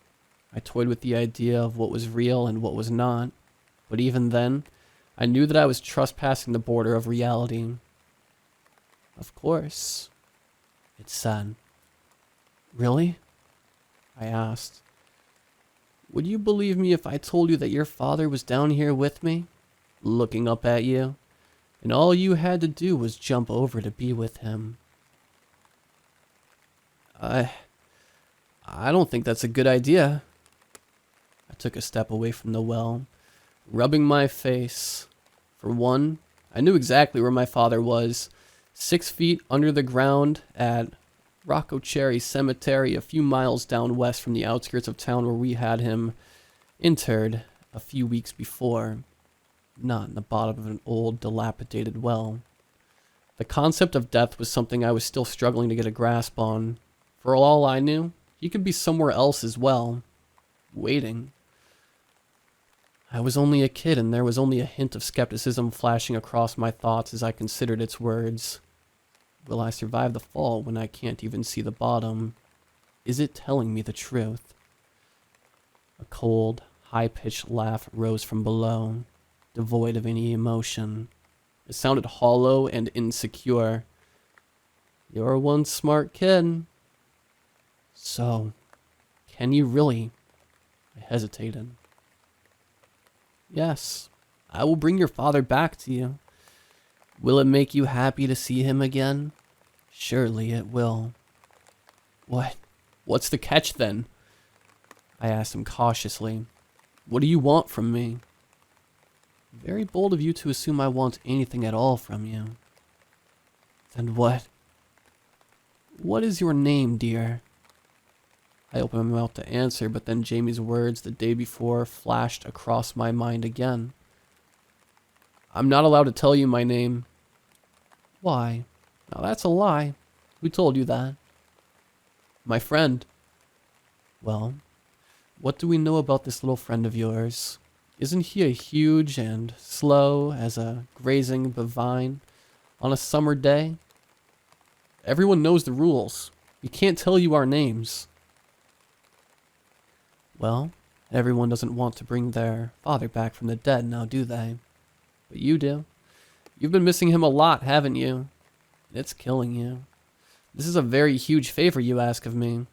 Besides, I only want to be your friend. Aren't friends supposed to know one another's name? Or at least we can stay on a last name basis if that's more convenient for you. Isn't there any other way then? Oh yeah, there is. What is it? Please tell me. I need human sacrifice. Blood. What? Did you just say blood? Human blood? Burst into a mirthless laugh that sounded unpleasant and cold. Wouldn't it be much easier if you just told me your name, my dear boy? Then I decided it would be worth it to just go with it. All I had to do was tell it my name and my father would return to me. It wasn't rocket science. I opened my mouth, but whatever instinct had kept me from doing so for the last 20 minutes or so suddenly caught up to me again. Yes, friend. Your name. Tell me your name. It said reassuringly. And you and your dear father will be reunited. That's all it takes. It took a power of will to break my silence, but between heavy breaths and gritted teeth, I finally relented. It was the right thing to do. That night, I stumbled onto the truth about Heathenberry Forest as it spoke to me of things beyond my comprehension. Catherine Deanshaw's eyes were puffy and red when I saw her the following day in the village. She seemed troubled and unhinged. She was looking in my direction for the briefest moment in such a way as if wanting to ask me something, which under different circumstances, if only things had been different, I would have been more than happy to tend to. She had always been a nice girl. She waved at me and smiled confusedly, then walked away with John Clearwater, the son of the richest man in the village with whom her father had always longed for her to be involved. It pained me to not be able to help her. Genuinely did. But I needed to disengage myself from any responsibility that was not my own. I had been looking forward to subsequently seeing things fall into place. My father's return. It was the only thing that mattered to me. I was only 14, after all.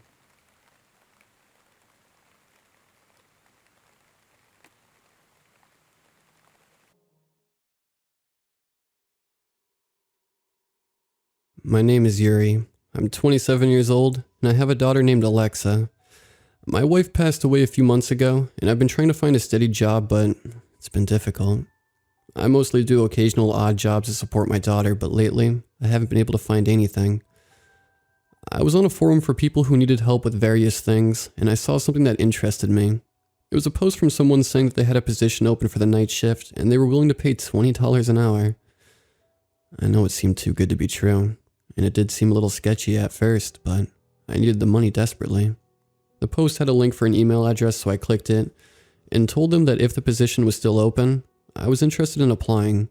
About 20 minutes later, I received an email from the person, and it read as follows. Hi. Yes, the position for the night shift is still open. Thanks for replying. I was honestly worried that people would think that my post was a scam, but I can assure you it's not. I need someone who can follow instructions and not ask too many questions. If you're still interested, meet me at this address on Monday at 5 p.m. and we can have an interview. I admit something felt off about all this, and I should have just left it, but for some reason, I felt like the person was being sincere with what they said. Monday arrived, and it was almost time for the interview. I had hired a babysitter to watch Alexa for the night. I got in my shitty car and made my way to the address mentioned in the email. After half an hour, I finally arrived at the location. It was a bit far from the city. The building was 6 stories and didn't have many windows. There weren't any logos or signs besides the address on the building. The parking lot was massive and only had 3 cars. I parked as close to the building as I could, took a deep breath, and got out and walked to the door. It was an automatic door that opens when you get close to it, but didn't open when I was near it.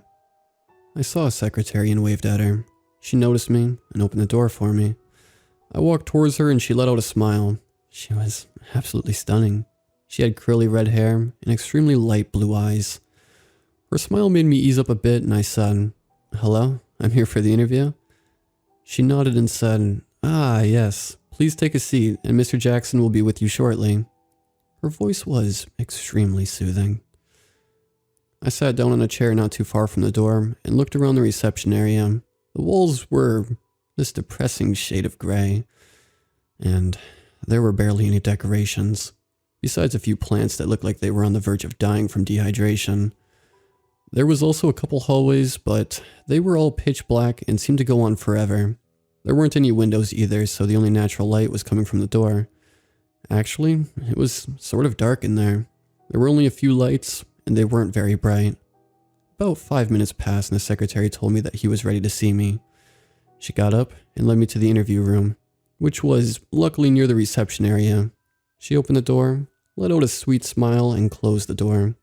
I walked up to Mr. Jackson and shook his hand. He was a pretty tall guy, maybe about 6'4", and absolutely towered over me. He was also bald and had a short beard. He let out a smile, and we both sat down. "Welcome, and I'm glad you were able to arrive," he said in a cheery tone. His voice was incredibly deep and soothing. I replied with, "Thank you. I'm glad that you were willing to see me."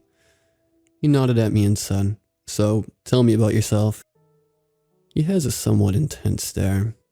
"Well, my name is Yuri, and I was born in Moscow, but at a young age my parents moved to the United States. I'm 27 years old, and I have a 6-year-old daughter," I said in a somewhat nervous tone due to how intensely he was staring at me.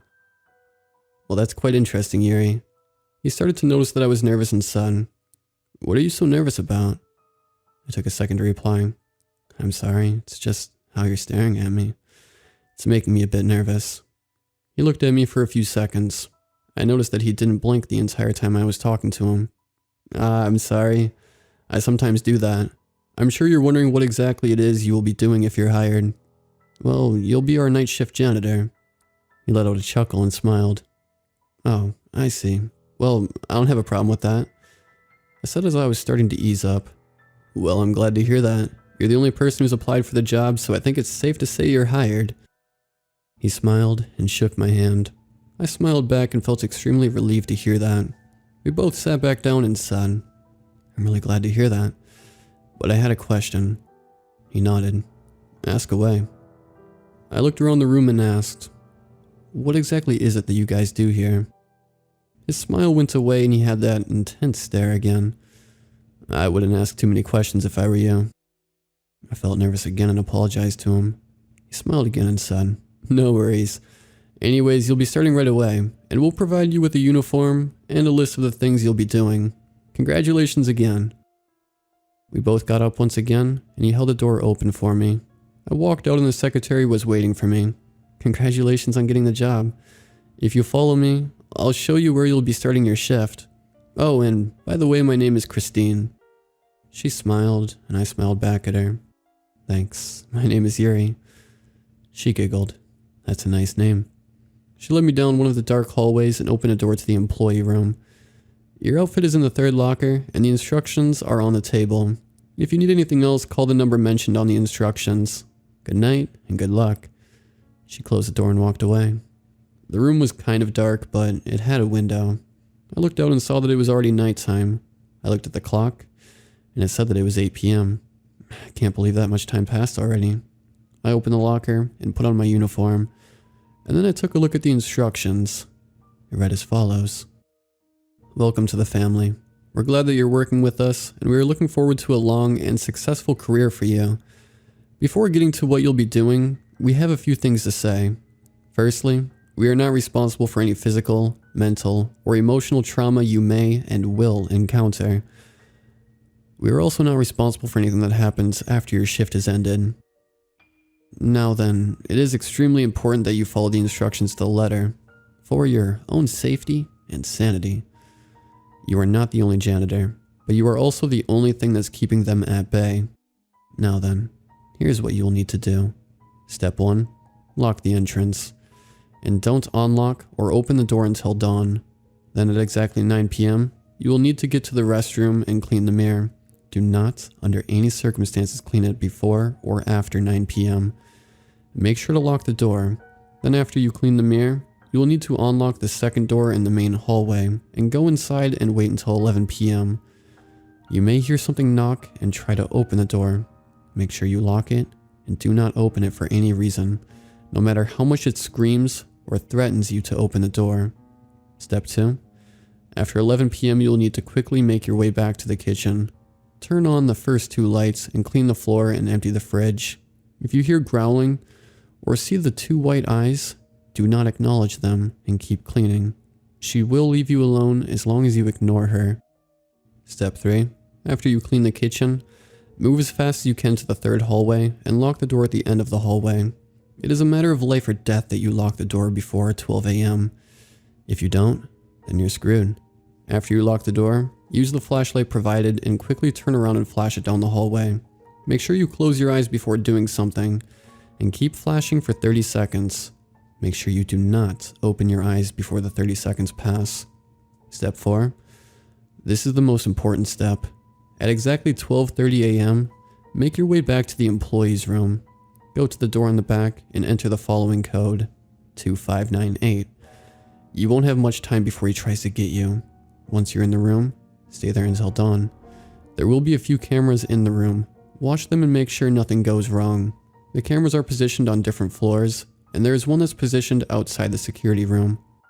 Some various things to know also is that the reason you need to move quickly is that there is something that lurks in the building, and it's not like the others. I don't know exactly what it is, but you don't want it catching you. It can't stand light, so if for whatever reason you see it, you may only have a couple seconds to use your flashlight before it kills you. Again, welcome to the family. I was honestly in shock. What the hell did I get myself into? This had to be a joke, but somehow I knew it wasn't. I looked at the time, and it was 8:58 p.m. I quickly opened the door and made my way to the restroom.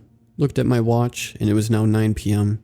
I locked the door, got some cleaner, and a rag, and started to clean the mirror. I heard something trying to open the door, and it let out a high-pitched scream. After what felt like an eternity, it left. I finished cleaning the mirror and ran as fast as I could to the second room in the hallway, unlocked it, and shut the door, and locked it. I took a minute to catch my breath and looked around the room. It was a dirty apartment room with old furniture. I walked around and sat down on the couch in the middle of the room. It wasn't very bright, but you could still see everything in the room. I looked at the time, and it was 10:22 p.m. I had to stay until 11 p.m. I looked around some more, and noticed eventually I saw something. There was a figure at the end of the room. It almost blended in with the darkness. and had an unnaturally wide grin and pure blue eyes. I stared at it for a while, and it never moved an inch the entire time I was in that room. It was finally 11 p.m. and I got up and ran out of the room and to the kitchen. I turned on the lights like the instructions said and started to clean the floors. Almost immediately I heard a deep growl. It was almost human, but it had a demonic echo to it. I ignored it and kept cleaning. A minute later I started feeling like I was being watched, like something was staring deep into my soul. In the corner of my eye I saw two white eyes staring at me. I did my best to ignore it. Once I emptied the fridge, the eyes got closer to me. I started to hear what sounded like someone calling me, but I kept ignoring it. After I cleaned the kitchen, I sprinted to the third hallway. The building was pitch black, and the only way I could tell where I was going was by a few dimly lit lights that marked the rooms. The entire time during my shift, I felt like something was chasing me, like something wanted to rip me apart. That only made me run faster. I eventually made it down the hallway after what felt like an eternity and locked the door. Immediately after, I felt something bang up against the door and scratch at it. I fell back, and after a few seconds, I remember I needed to get my flashlight. I got it out, turned it on, and turned back, closing my eyes. I heard a loud screech, like something was in extreme pain. It was almost deafening. 30 seconds had passed, and the screeching was gone. I opened my eyes and ran to the security room. On my way there, I tripped, and as I did, I heard something running towards me. I was scared shitless and turned on my flashlight and shined it down the hallway. For a split second, I saw a figure run back into the darkness. I wasn't able to get a good look at it. I made my way back to the employee room and got to the door, used the code, and closed the door. I took a deep breath and wondered what the hell I got myself into for a few minutes. After I looked around the room, it was a small, brightly lit room with 7 cameras, one for each floor, and the one outside the security room. I walked to the cameras and looked at them. Every floor in the building was pitch black with the exception of dimly lit lights, marking rooms and such. About an hour passed and nothing really happened, except for the occasional scratching at the door. Although at 4 a.m., I saw something in the camera on the first floor. There was a figure that looked just like my daughter, staring into the camera. My eyes widened as I wondered what the hell was going on. She said, "Please, Daddy, help us. I'm scared." She was crying uncontrollably, and I tried to open the door, but it was locked. I tried to unlock it, but nothing happened. I kept trying to unlock the door, and I tried to break it down, but it didn't even budge. There was a phone, and I tried to call the police, but as soon as I did, I heard a loud, deafening screech coming from the phone. I recoiled and held my ear. I looked at the camera, and Alexa was still crying. Eventually, something started to approach her. She looked and screamed, and for a second, I saw something jump at her, but the camera then went out. The audio was still on, and all I could hear was a mix of screaming and flesh being ripped apart. I started shaking and my eyes teared up. I began frantically banging the door to open it, but to no avail. I slid down the door and started sobbing. I thought to myself, how did she even get in? What happened to her babysitter? What the hell was that thing? I lost the only thing I had left in the world. After about 20 minutes, I heard the phone ring. I answered it, and I heard Mr. Jackson over the line. "Hey, Yuri. I just wanted to check on things and see how..." I interrupted him and said, "Listen, you motherfucker. Why didn't you tell me this building was haunted? And how did my daughter get inside here? I just watched her get ripped to shreds by some demon." Mr. Jackson said, Whoa, calm down, Yuri. Listen, you were hallucinating. I forgot to mention that in the instructions. The creature will try to trick you into coming out. Alexa is home safe in bed." I calmed down but realized what he said. "Wait, how do you know what my daughter's name was?" The line went dead. I felt an extreme rage and sadness come over me. Was my daughter dead? Was she alive? Am I hallucinating? I don't know. All I know is I'm trapped in a building with a bunch of demons that want to kill me. I tried my best to not panic. My daughter has to be okay. That was just a hallucination. She's okay, I said to myself as I took a deep breath. It was finally dawn, and my shift had ended. The door unlocked and I ran out as fast as I could. Got into my car and drove back home. To say I broke the speed limit would be an understatement. I had to have been going 80 miles per hour. Eventually I made it home, opened my door, and called for Alexa. Nothing. I I called for her again. Still nothing. I ran up to her room. Each step was heavier than the other. I opened the door and I saw her, sleeping in bed. I ran to her and hugged her as tightly as I could. She woke up and asked what I was doing. Alexa, I'm so glad you're okay. I was trying not to cry. Of course I'm okay, Daddy. Why wouldn't I be? She asked, still half asleep. I hugged her again and looked at her, but then I noticed something. Her eyes, they were pure blue. Is something wrong, Daddy? She started to form an unnaturally wide grin, and then I realized this isn't my daughter. This was that thing from the building. I stood up and started breathing heavily. I ran out of the room and locked the door. I yelled for the babysitter and no one replied. I looked around and noticed a trail of blood leading to my room. I reluctantly walked towards it, and there I saw the mangled body of the babysitter. Her head was split in half and her organs were spread out around her. I vomited and tried to call the police. The line was dead. I even tried to run out of the house, but the door wouldn't budge, and the windows wouldn't break. I was trapped in this house with that thing. I ran back into my room, and I saw a note on the bed and a check. The note said, "Congratulations on surviving the night. However, it seems you won't be back for the second night. I'm sorry about your daughter, but she'll make a fine addition to the family. As will you. I hope it won't be too painful. From Mr. Jackson." That son of a bitch. I should have known this was all a trick, but I was too stupid to realize it. My daughter is dead because of me, and soon I will join her. I know you all probably don't believe me, but honestly, I don't care. I don't know why I even wrote all this out. I'm so sorry, Alexa. I'll join you soon.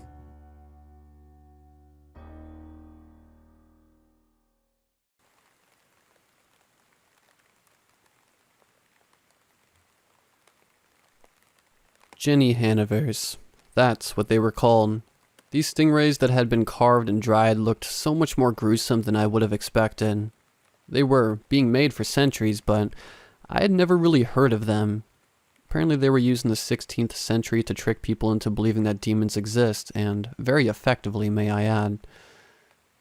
When I found out about them, I immediately thought that I could use one to finally beat my tick of a neighbor in the Halloween decoration competition. Year after year, I would scour the web and buy the most disturbing, fucked up things that I could find in order to give me an edge. But he had money backing him. Because of that, I would consistently get second place. This time, I thought, this time Jared will pay. A sick grin grew on my face as I dropped a couple $100 on it without hesitation. Despite the price, I had a feeling this would finally bring the results I was looking for. I fully admit that this behavior was a little bit obsessive for what would ordinarily be such a trivial matter, and looking back, we could have saved ourselves a lot of grief by just shutting up and living with it. However, over the course of several years, my rivalry with him grew into a hatred of his lavish lifestyle. My family and I had been living across the street from this buffoon for years. We had worked our asses off to live as comfortably as we did, and to watch some trust fund baby play loud music, constantly brag about his cars, and have different women in his house every night was just disgusting to us. All of us were bitter, even my young daughter, who he had kept up at night with his loud music and fornication, which penetrated all of our soundproofing efforts. Previously, we even tried talking to the HOA about it, but you know how they are. He paid them extra so they kept turning a blind eye to his obvious infractions. Just trust me. If you were in my shoes, I have a feeling you would understand the anger we all felt. I knew that if I could win just once, I could see the shock on his face. I could see him realize that not everything in the world is just given to people, and hard workers will prevail over arrogant, lazy slobs like him. That brings us to October 1st, 2019. This was the date the box arrived, and the date that this whole mess started. After opening the box, my daughter, Olivia, was surprisingly less scared of it than my wife, Kate. Olivia was more fascinated by it than anything. The Jenny Hanover came with instructions to hang it up and some general upkeep tips. It was all pretty much what you would expect, but the last tip was apparently very important. The text, over twice as large and bolded, stated, "Do not place in water." I thought that this was to be expected. Drying was just part of the preservation process. If it were to somehow rehydrate, it would probably start to smell like shit. That would be a good $200 down the drain. Not completely sure why, but Olivia really loved this thing that she named Herbert. She would play with it like a doll and even sleep with it. Sometimes she asked to take a bath with it, but Kate and I told her that she shouldn't because it might ruin it. One day, she wanted to take Herbert to show and tell, which we allowed if she was careful with it. Apparently all the other kids in the class and the teacher ran out screaming, and she was sent home. Even though she got in trouble, I didn't mind. That day confirmed that the Jenny Hanover would bring the exact reaction we wanted out of people. We continued the month as normal, and word began to spread around about such a terrifying object. Then came October 30th, the day before the contest. We didn't want to show our full hand before the competition, so we decided not to hang it up until Halloween. That being said, we were also afraid that Olivia would accidentally break it right before, so we hid it in a closet for the day. She was upset that she couldn't play with it, but she seemed to understand. Until the day ended, she finally started asking a lot of questions about it. "Dad, what is Herbert?" "Herbert's a dried stingray, sweetie." "Where did you get him? Why are kids so scared of him?" "I bought him online. He was supposed to be a Halloween decoration. We were actually really surprised that you weren't scared of him to begin with." "Why can't I put him in water?" "He's dried and pretty old. He'll probably start to smell bad if we do that." "Why does he ask me to bring him to the tub then?" That question definitely threw me off a little. But you know kids and their imaginations, always running wild and creating friends with things like stuffed animals. I responded about as seriously as any parent would. "Maybe he'll come to life or something. I don't know." We all went to bed early that night because we knew we would be decorating the house all day on Halloween. Around midnight, I was awakened to a scream coming from the bathroom. As I rushed to the bathroom, I noticed the closet door was open and I immediately thought I knew what happened. However, when I opened the door, the last thing I expected to see was that thing trying to pull my daughter into the water with its tail, which had become more like a tentacle. "Kate, get the gun." The thing had kept its disgusting pale color, although now it was very slimy to the touch. I could tell that this was not just a disfigured stingray anymore, but something completely different. I attempted to rip that thing's tail away from my daughter, but it was unnaturally strong. It hissed at me and tried to bite me. When Kate arrived with the gun, I immediately shot the tail to free Olivia, pushing her away from the thing. It thrashed about and let out a horrific screech as I unloaded the rest of my magazine into it. When it finally stopped moving, we took a moment to collect ourselves, and then thought of how we would get rid of it. It definitely smelled as bad as I thought it would. I decided that despite the horrible experience and the bullet holes it had, I would hang it up right away just to get it outside. If we had gone through this much with it, we might as well have gotten some use out of it. When I walked onto my porch, police officers arrived. They told me that neighbors told them to look into some gunshots that came from my house. I held up the thing, smiling, and just said, "It's okay, officers. Just a little monster in the house. You can come in if you'd like." One searched the place as the others watched me hang up the little eldritch horror beast that was my Jenny Hanover. Sir? The hell is that thing?" The officer asked with a hand on his taser. "It's called a Jenny Hanover. It's just a disfigured stingray, really." "Why the hell did you even buy that thing?" "I thought it would be a good Halloween decoration." The officer and I continued to talk while the others finished up his search. Of course, everyone was okay, if not a little bit shaken. They left without any problems, but when we tried to go back to sleep, for obvious reasons, that wasn't working out for any of us, so we all gathered at the dining room table to talk about it while having some snacks. "Hey, Olivia, was that thing actually talking to you?" "It was." "What kind of things did it say?" asked Kate. "He wanted me to take a bath with him. she croaked out as she began to cry. I threw up in my mouth. After excusing myself, I went to the bathroom. There, I splashed water on my face, pinched myself, slapped myself in the face repeatedly, and forced my eyes open and closed. I did everything I could to convince myself that this wasn't happening while my wife was consoling Olivia. When I sat back down, my mind was still racing. "I'm sorry for putting you through all this," I said. "It's okay, Dad. You couldn't have known." I probably shouldn't have encouraged playing with a dead animal anyway. "Even though it was a bit weird, I can see why you did, honey. She seemed like she was having a good time. Come on, Olivia. Let's try to get some sleep. Tomorrow's going to be a big day," replied Kate. Only then were we able to get some sleep. The next morning, the thing was gone. I didn't really know what to think about that, but good riddance, I guess. We didn't even feel like putting up decorations that day. The following year, we sold all of the Halloween decorations we had accumulated over the years so we could afford to move to a calmer place. Here, there was no Jaren. Here, there was no possibility of that thing finding us. Here, we could live in peace. Sometimes, though, I still think back to the incident and wonder what the fuck happened to that thing.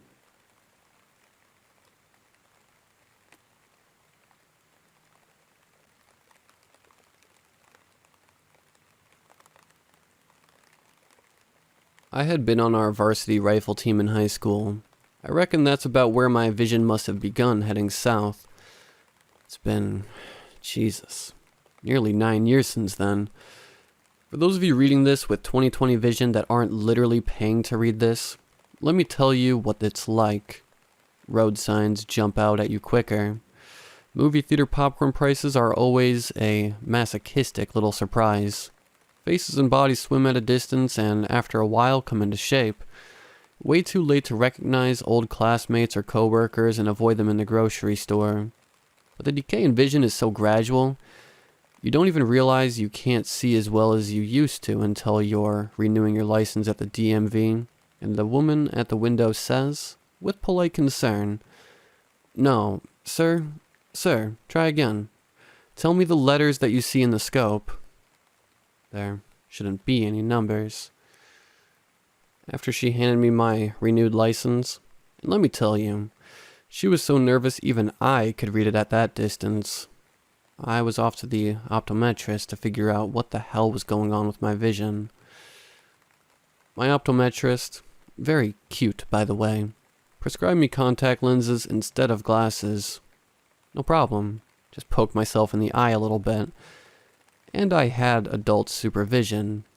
Fuck, that first date was beautiful. I knew in my heart of hearts that I hadn't seen this well in years. I know I was grinning like a goofball. Not just because she was cute, but because now I could see her in high definition. First problem began after about 2 days, though. Those 2-week contacts she prescribed me really didn't feel too good. And I was back at her office that Thursday wondering if glasses weren't the right answer. My eyes were watery and red, stung when I closed them, and she recommended daily contacts. "A new set? Every day?" I asked. "Every day.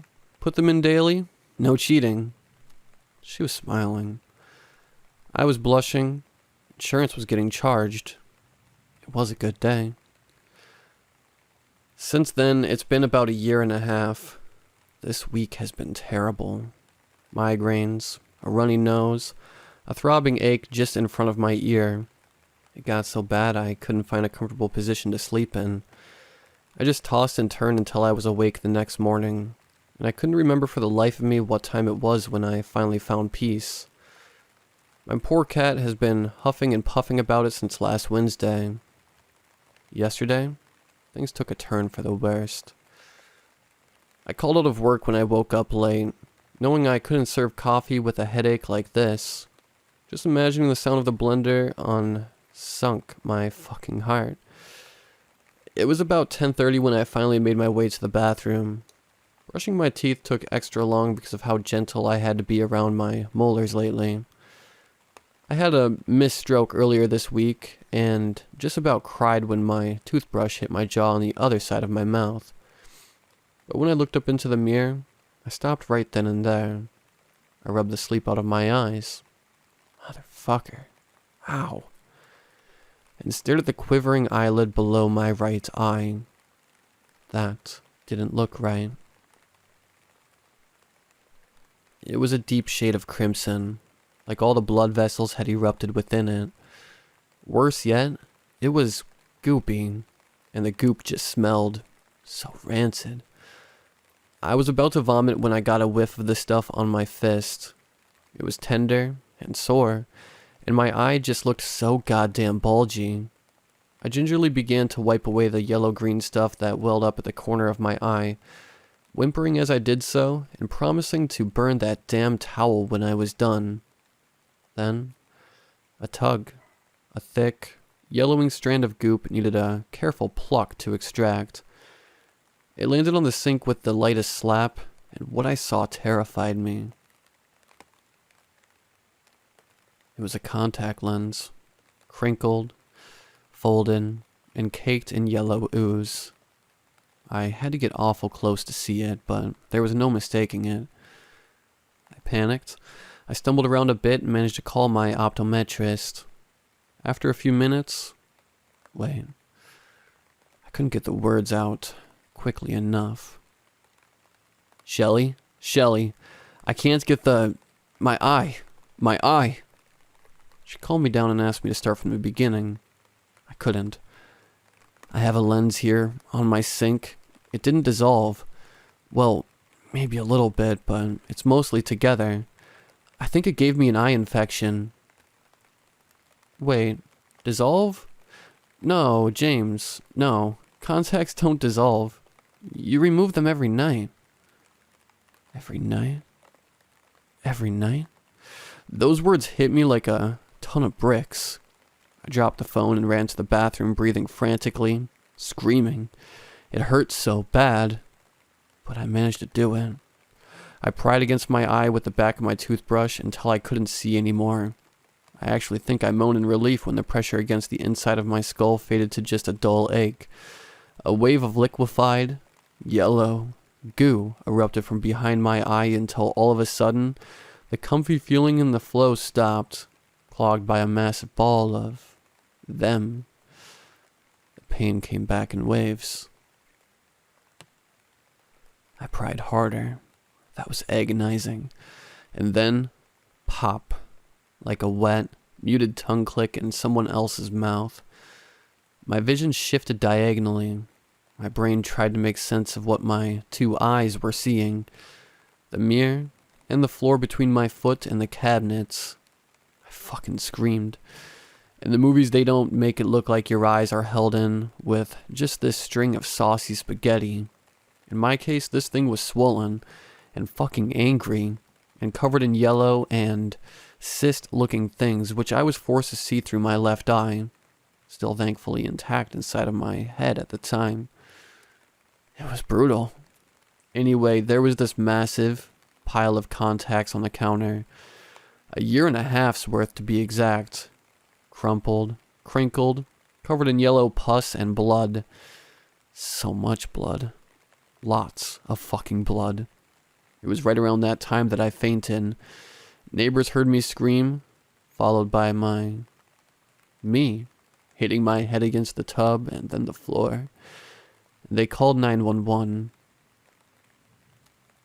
571 contact lenses in each eye. 1,142 all in all. Doctors said he counted each and every one of them to make sure they had gotten them all out, tracing all the way back to the very day that I got that set of 2 weak contacts. Sitting in the back of my head. Every day. Put them in daily. No cheating. Here I am at the hospital, in the middle of a pandemic, but at least the headache's gone.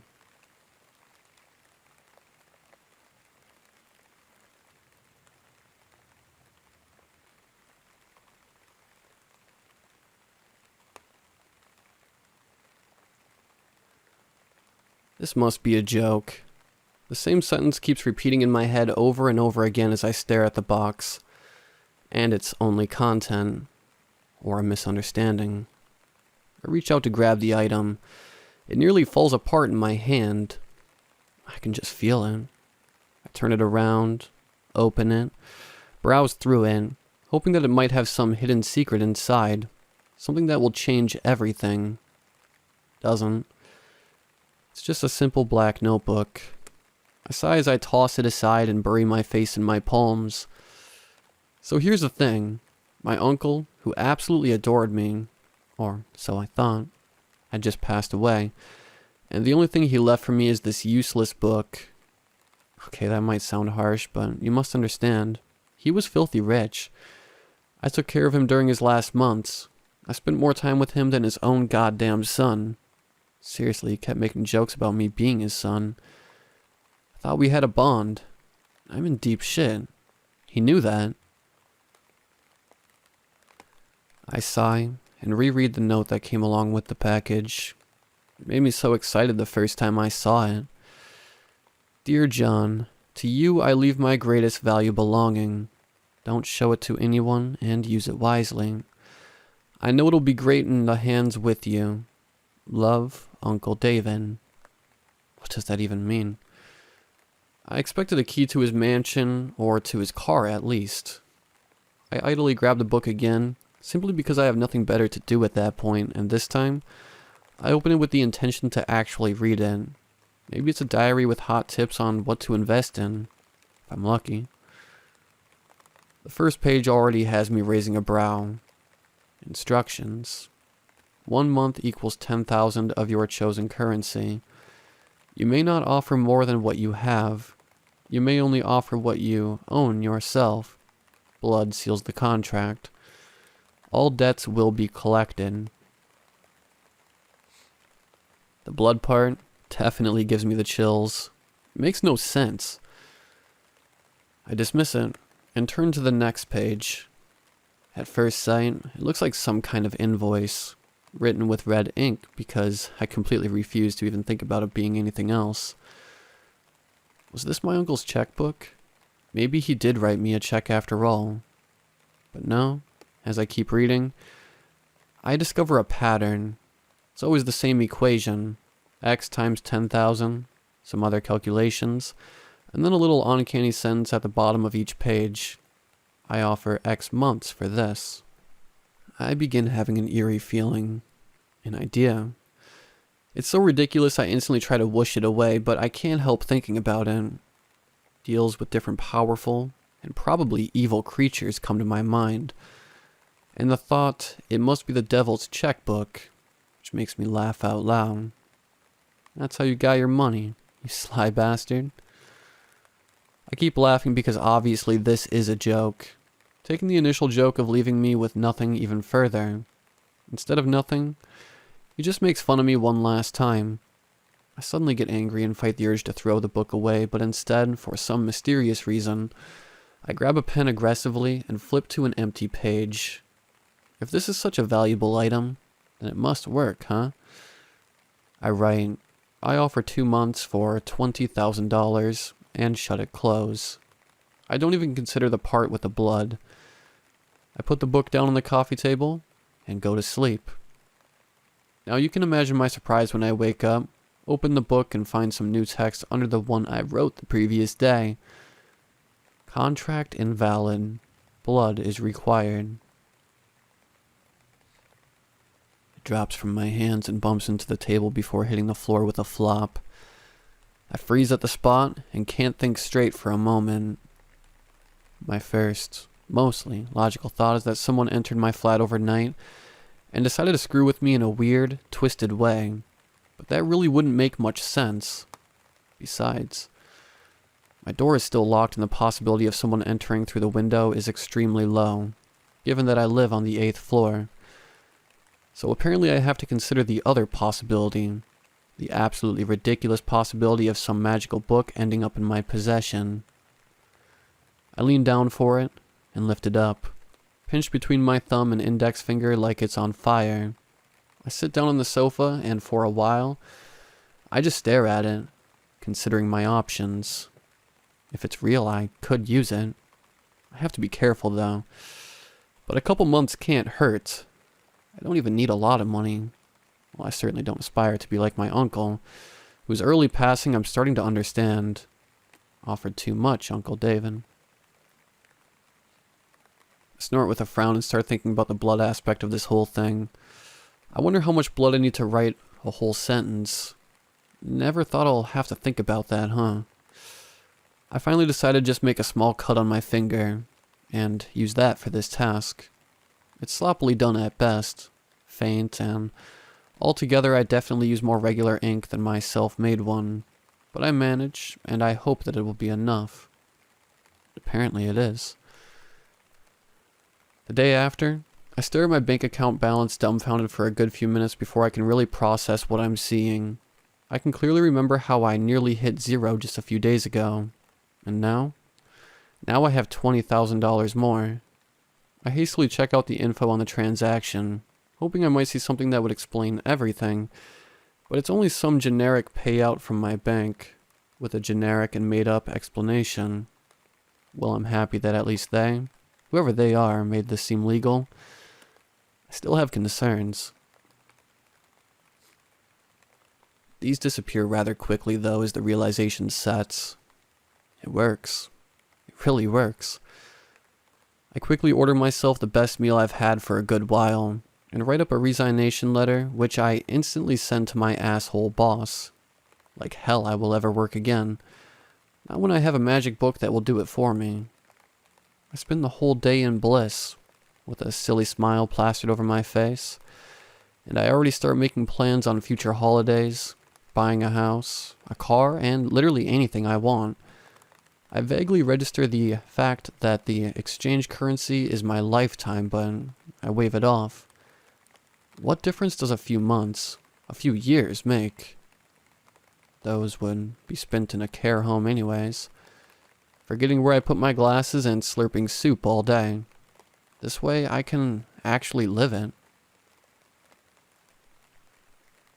I spend a few days like that, just chilling at home, eating takeaways, and watching Netflix. I didn't have much time to relax lately, so I want to make up for all the lost time. One of these days I run out of chips halfway through my movie marathon, and decide to go down to the grocery store. I'm pretty sure I could find some place that would happily deliver it to me, but I'm actually starting to miss the outside world. So I think a little walk will do me good. I hastily put some clothes on and step out of my flat right into the elevator. I press the ground floor button and wait. I'm looking at nothing in particular, staring at my feet and idly waiting to arrive. I've done this countless times before, but now, as minutes pass and the lift is steadily descending down, I start to get just slightly uneasy. I look at the panel and it's counting down, but it feels like it's been doing it for minutes or even hours. I get a bit dizzy and need to lean against the wall to catch my breath. That's when I look up and notice that I'm not alone. I'm not particularly observant, but I'm almost 100% sure there was nobody in the cabin when I entered. It looks like an average man, a bit taller maybe, wearing a hooded robe that hides most of his face, which is, yes, uncanny, but I've seen weirder stuff. Of course, he still freaks me out and I involuntarily back up a step. It's not his looks that creep me out, it's more like an invisible aura that surrounds him. And the lift is still moving. John, is it? My blood freezes and my breath hitches as I slowly and hesitantly turn around. I don't have time to wonder how he knows my name. His voice literally makes my bones ache. He's looking at me. At least that's what I assume from his posture, because I still can't see his eyes. He raises his arm, then pulls his sleeve back. My heartbeat speeds up. The hand is coal black and bony, ending in sharp claws, and there are several watches strapped around the arm. He hums a tone as he traces along the dials, then stops at one of them and taps on it a few times. Rule number 2. You may not offer more than what you have. And then, I can finally take a glance at his features as his mini eyes light up in red, and I know that the sight will be forever burned into my mind. Wherever I go, whether I'm alive or dead, and we always collect our debts.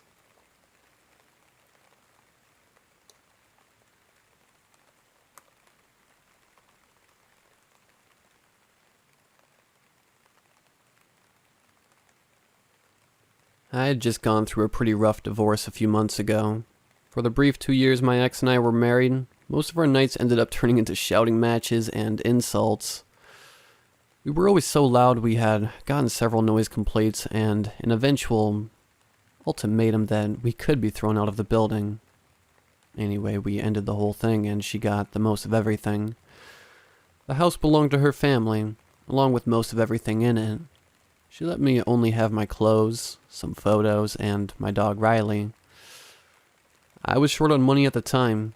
Luckily, a friend of mine let me stay in his home for as long as I needed. Well, I was looking for a better paying job to help me get my life back on track. My search led me to an opening for a campus security guard at the local community college. I arrived at the interview to learn that this was a job for the night shift. I wasn't too sure about taking the job at first, but my bills and growing debts weren't going to pay off themselves. Needless to say, I started the next night. The campus itself was a decent size, both in terms of area and the number of students. The core campus includes 14 educational and auxiliary buildings. The security office was by the south entrance of the college, situated on the second floor of the parking garage. The two senior security guards, James and Darnell, walked me through my job description. My task every night was to complete 2 full searches around campus, checking all the buildings and monitoring the security cameras. My shift would start at 9:30 at night and go through 6 o'clock in the morning, by which time I'd take the bus home. The job itself wasn't too bad. I kind of developed a friendship between James and Darnell, since there was a brief period of time our shifts would overlap. By the time they both left, it would be midnight for me, and I'd be alone on campus. It's so surreal how such a place that's bustling and full of students can quickly empty out and turn silent. When my shift starts, there's usually a few cars left in the lot for those who took evening classes. Some instructors and other staff would sometimes work extra late, but those instances were rare. In short, my interaction with other people besides my coworkers was almost non-existent. Sometimes on break or in between circuits, if it stayed quiet on campus, I'd read a book or listen to spooky stories on my phone. After listening, I would start to feel a little creeped out for being in a campus hall alone after dark, but I got used to it. It killed the boredom until my next circuit started. I wouldn't find much of anything out of the ordinary, aside from the random object left behind by a student, which I would bring back to the lost and found. I just had to make sure no one else was hanging around after closing. After coming back, I would check the security footage in case I missed something. There were a few screens recording specific spots with the most activity during the day.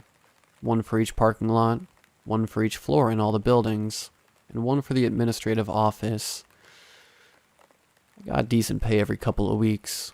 After a while, I moved out of my friend's house and got a small apartment and was saving up for a used car. I felt like my luck was starting to turn around finally.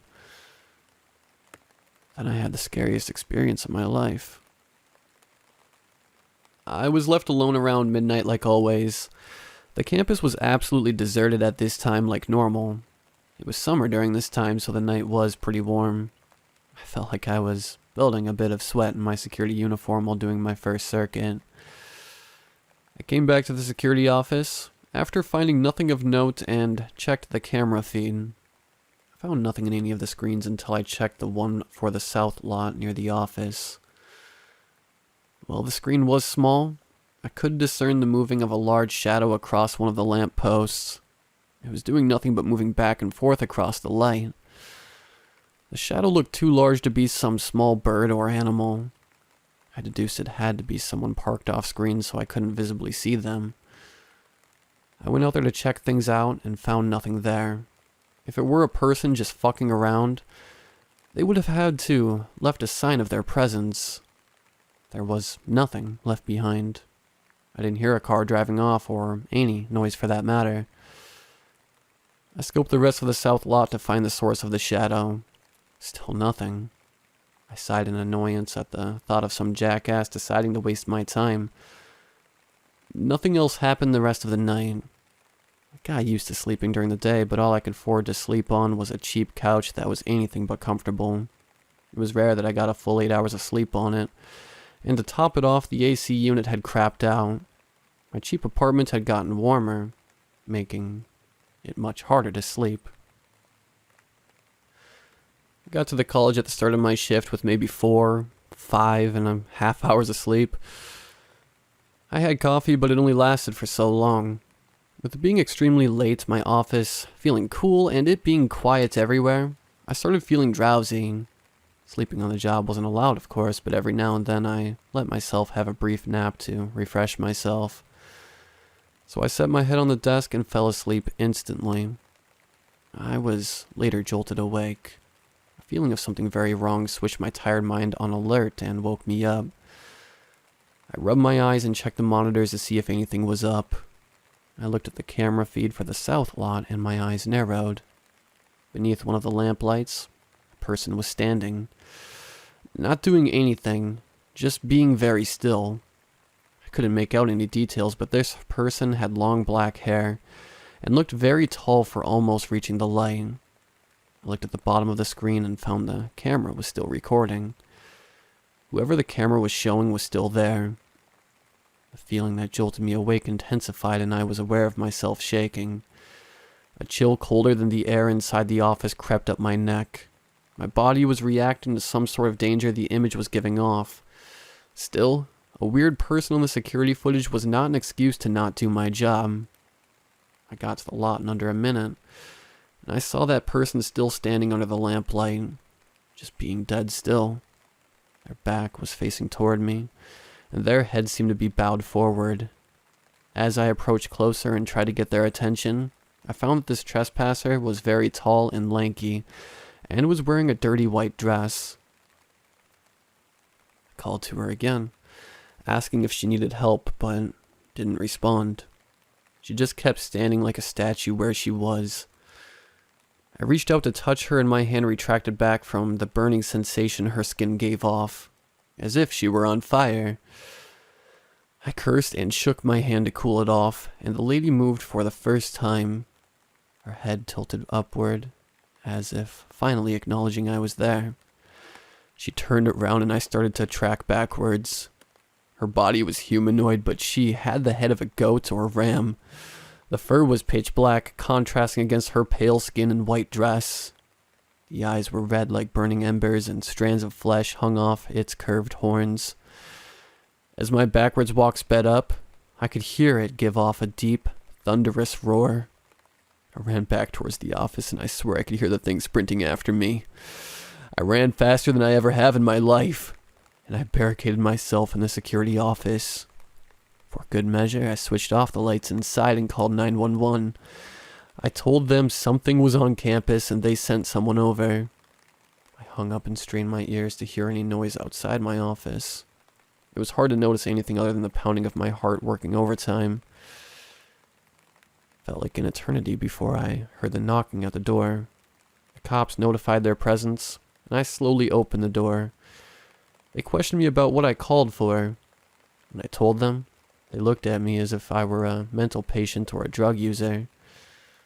I played the footage back for them, and there the thing was. At the very least, they weren't going to arrest me for making a fake emergency call, but with the trespasser gone, there wasn't much they could do. They left, and I was once again alone. This time I was very afraid. Not that I was alone, but afraid that I wasn't alone, and that thing was still out there. I wasn't taking any chances. I waited in that office and kept the door locked until the end of my shift. I left a note saying I resigned immediately, and I never went back.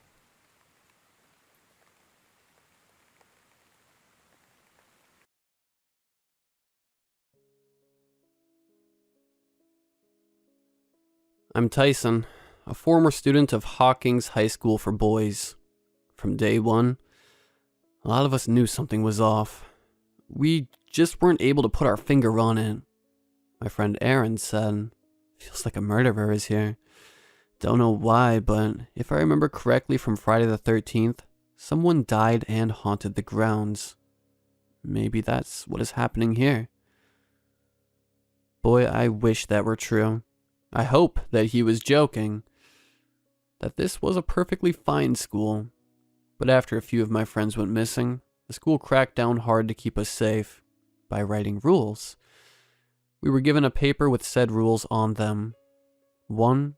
If you see a custodian with the name tag of Bob, do not interact with him. He might try to interact with you. Don't. We never have had a staff member named Bob. 2. Never look at the riverbank between the times of 10 p.m. and 4 a.m. You won't die, but you will wish you did. 3. If you open your locker and see a decapitated head, shut the locker and go to class. Do not touch the head or anything in the locker. 4. Do not open the doors at the end of the lunchroom. 5. If you see someone and they have no head, turn around and turn back.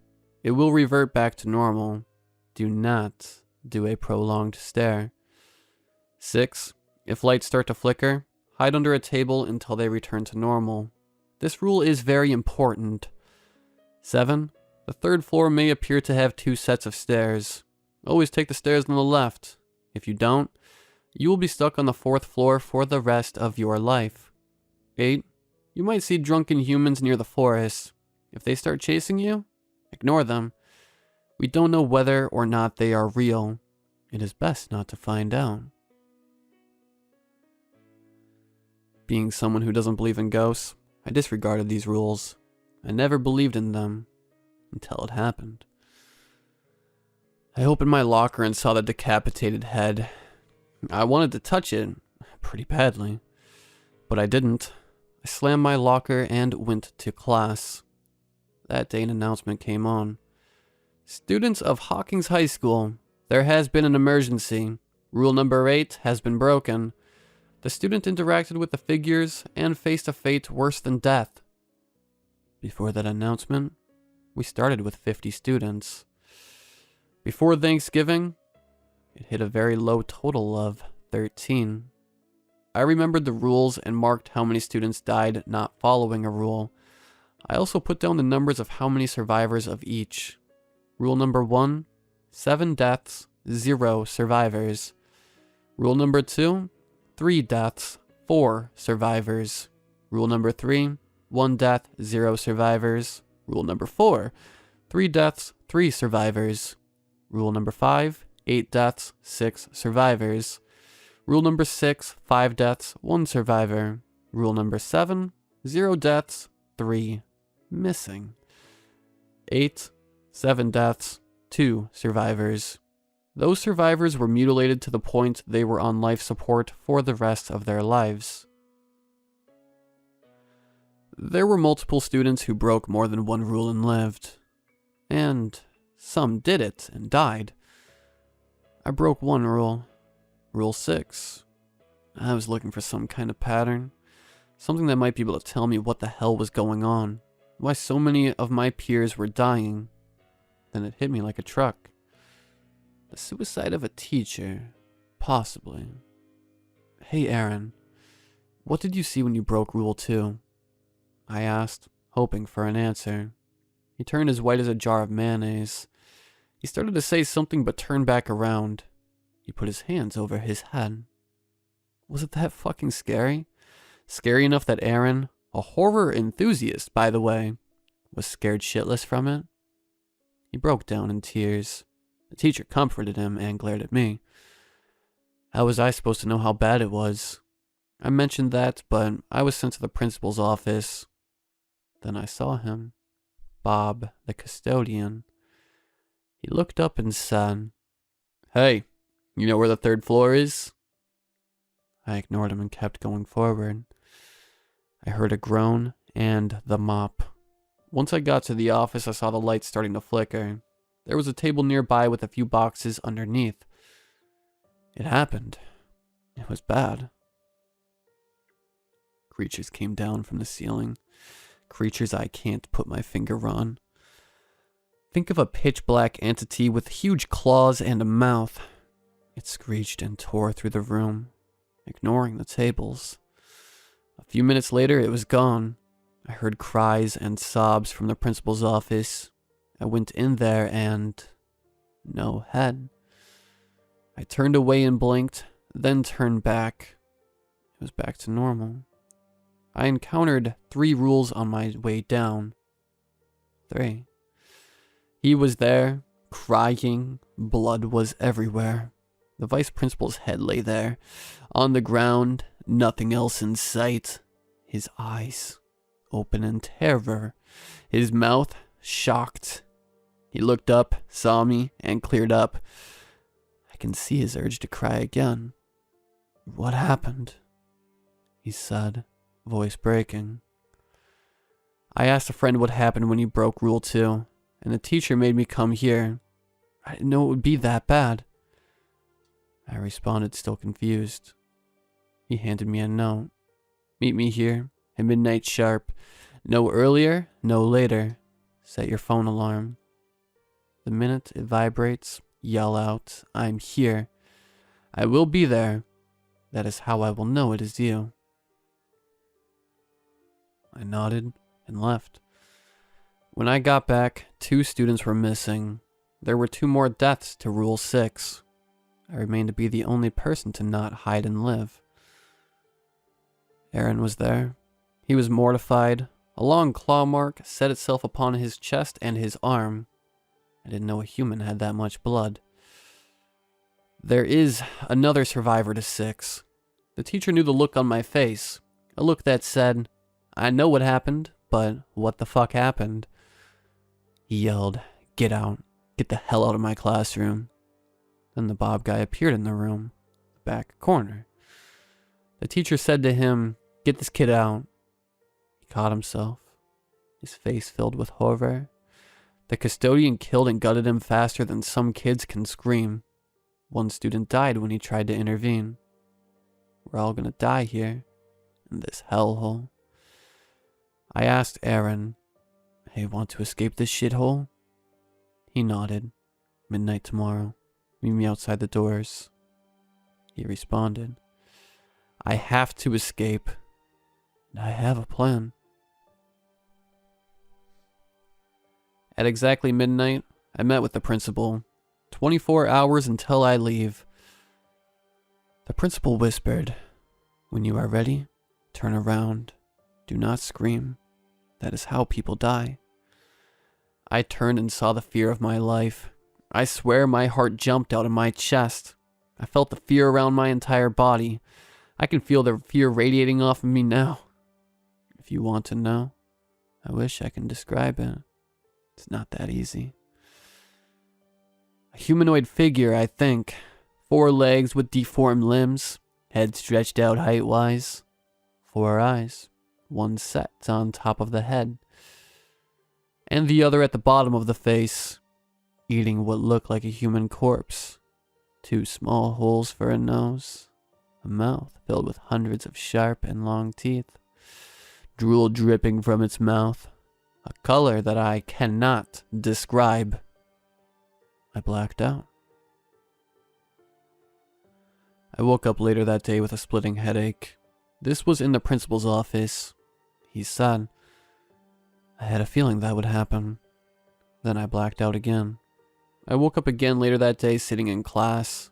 The teacher said, "Why did you do what you did last night? You could have died." Fuck, thought that was a dream. Unfortunately not. The image is now burned in my head. I couldn't try and get the image of that thing out of my head. I needed to get the fuck out of here. That night I packed up my stuff and got out of there. That night at exactly 11 at night, I woke up. My alarm clock was beeping. I had to unplug it and turn it off before someone heard me. I grabbed my shoes and my coat. I didn't need much. Going down the stairs was easy. Rules 2, 3, 4, 5, and 6 cannot be broken. The lake is easy to look away from. I won't need the locker. I'm leaving from the front doors. Nobody to see or talk to. no lights. That night, I saw Bob the custodian. He was mopping. Get back to your room. Want me to call security? I ignored him. I took a glance at his face. I really wish I didn't. He started transforming into this creature. He got taller and his fingers grew into claws. His arms grew longer. Then he let out a loud screech. I ran as fast as I was able to out of the front doors. Bob hit his head on the door frame and fell. He didn't move or get back up. The time was 11:55. Did 55 minutes really pass that fast? I saw Aaron facing me. He shot his hand up. I ran to him. So what's your plan? He asked. 20-foot tall wire fence. Not electric. It will take a few hours, but we can dig out. I responded, eyeing the shovels near the bike racks. Alright, grab a shovel. How wide should it be? He replied, alert for staff members. I calculated how wide and deep it should be to fit one of us with room to spare. About 2 feet and a foot deep. Anything less and we won't have room. You can get in, but not out, I said, being serious. We started digging. I checked my phone. 6:30 a.m. 30 minutes until teachers started arriving. I crawled through and looked back. School looked abandoned. Aaron followed me. The outside looked different than it did when we left. Everything felt more alive. I finally got away. I did it. Aaron was behind me, pumping his fists in the air. We survived.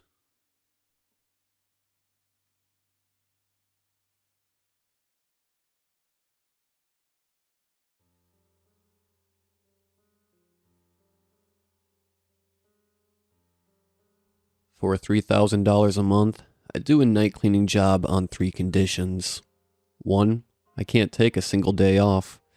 2, the job lasts 365 days. 3, I have to follow all posted signs. If I can abide by those 3 things, I get a bonus of $5,000 at the end of my contract. To someone desperate for cash with no options, PCCOA seemed like a great gig. I rarely get sick.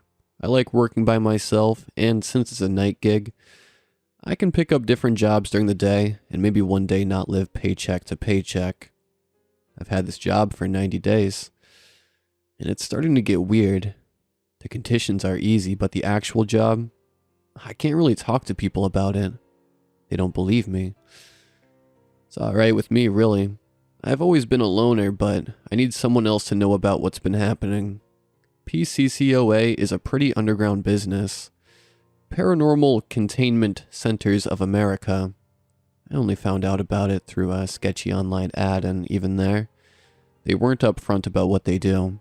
The ad was for night cleaning for PCCOA, Purification Chemical Compounds of America, and was labeled as mildly dangerous due to the nature of purification chemicals.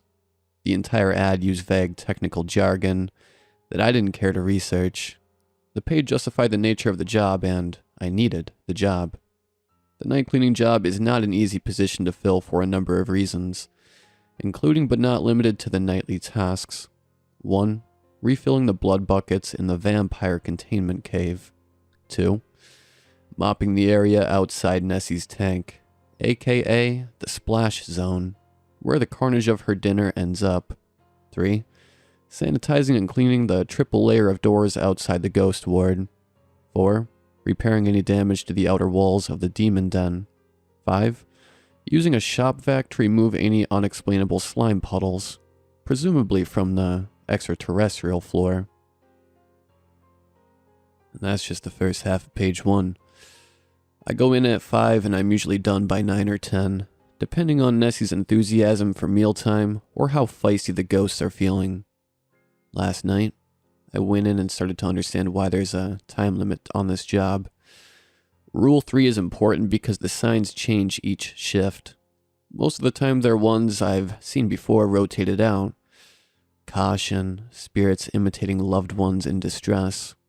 Think happy thoughts. aliens attempting mind control, scarecrows on prowl tonight, but I saw one tonight I hadn't seen before. As I walked in, the bright red sign caught my eye. Alert, shadow stealers active. Exercise extreme caution. After 90 days, I had gotten more comfortable than I could have imagined with paranormal entities. But shadow stealers? I couldn't recall those. I thumbed through my employee handbook until I saw the section, Shadow Stealers, a comprehensive warning. I scanned the 3-page write-up and got the gist. Shadow stealers are rare, only emerging about once every 5 years. Shadow stealers are tough because the experts have yet to find a way to fully contain them, and they have some nasty habits. Shadow stealers follow your breath, and their primary goal is to steal it. They do this first by taking your shadow, a few inches at a time. The experts still don't fully understand how, but once the shadow stealers have taken 75% of your shadow, breathing becomes more difficult. As they take the remainder of your shadow, you suffocate, and there's nothing anyone can do to help you. After they suffocate you, others in the building hear your breathing for hours, like your breath is following them. Highly dangerous and highly distressing. If you notice your shadow being consumed, you can try to fight back by walking into daylight and shifting your light source. Not an option for night shift, and at best, the option has a 50% success rate. Best not to get your shadow taken in the first place. The shadow defenses, a mask covering your nose and mouth to deter them from following, and a headlamp to illuminate the space around you, so you can always keep watch on your shadow. I saw in my daily supply bucket my 2 additions for the night waiting on me, a dark colored mask, and a fancy headlamp with lights all around. As I moved my head, the lights adjusted, allowing me to have an eye on my shadow no matter my movements. I scanned the pages on shadow stealers one more time. If I had learned anything in 90 days, it was that being prepared for the paranormal was of the utmost importance. After rereading, I grabbed my supplies and set off to work. The handbook advises against using headphones during your shift. It's important to have full hearing in case an alarm sounds or an entity communicates with you, which requires lengthy documentation. I began sweeping my normal path and continually checked my shadow. I was on guard, but nothing seemed off. As I swept around the edges of the demon den, I tried to ignore the sound of long nails dragging across the wall on the opposite side. That's when I heard the sound of a mound of paperwork after my shift. A demon spoke to me. What happens when they don't get your whole shadow? It hissed from inside the den. I couldn't see, only saw its glowing eyes through the darkened panes of glass. As instructed, I ignored it, despite the bone-chilling terror I felt. Employees were told to ignore any communications from the paranormal. We were told to make note of all things said, all sounds, smells, tastes, and feelings, but never to speak back. You don't have to speak to me. You don't need to. I can hear your thoughts, the demon whispered. It tapped a nail against the glass. I'd only ever been spoken to a couple of times by entities, and I'd never spoken back. I am a rule follower. The experts say that the things contained here will say things to try to get you into a conversation. My hands shook as I continued sweeping. We will, Miss Goody Two-Shoes. We will say anything. It said as its eyes followed me. There is nothing like the feeling of being followed by demon eyes. I could feel the cold sweat down my back. What happens when it only takes half your shadow? When you are able to stop it? The shadow stealers are not far from my kind. Wood thinking back, Count is speaking. I couldn't really control my thoughts. I didn't remember reading about what happens if 50% of the shadow is taken, and you succeed at fighting back. The experts, so high and mighty, never seen here past daylight for good reason, scared of our power. You're expendable to them. Why didn't they tell you what happens if your shadow is only half stolen? The words were more sinister, spoken in a whisper that sounded like it was right inside my ears and made the hair on the back of my neck stand at attention. Why didn't they tell me? Why wasn't that in the handbook? Everything else was. Because they don't care what happens to you. I know what happens when the shadow stealers get to you. It doesn't matter if you fight. Once your shadow starts to go, your soul does too. The entities will say anything to get you to speak back. Anything. How do you think we got in this situation? In this cage? We used to be like you. The demon cackled. The sound of its laughter made my stomach drop. I kept sweeping, checking my shadow. Still good. A few more feet of sweeping and I could be done with the demon den for the night. Are you looking close enough? Are you really looking?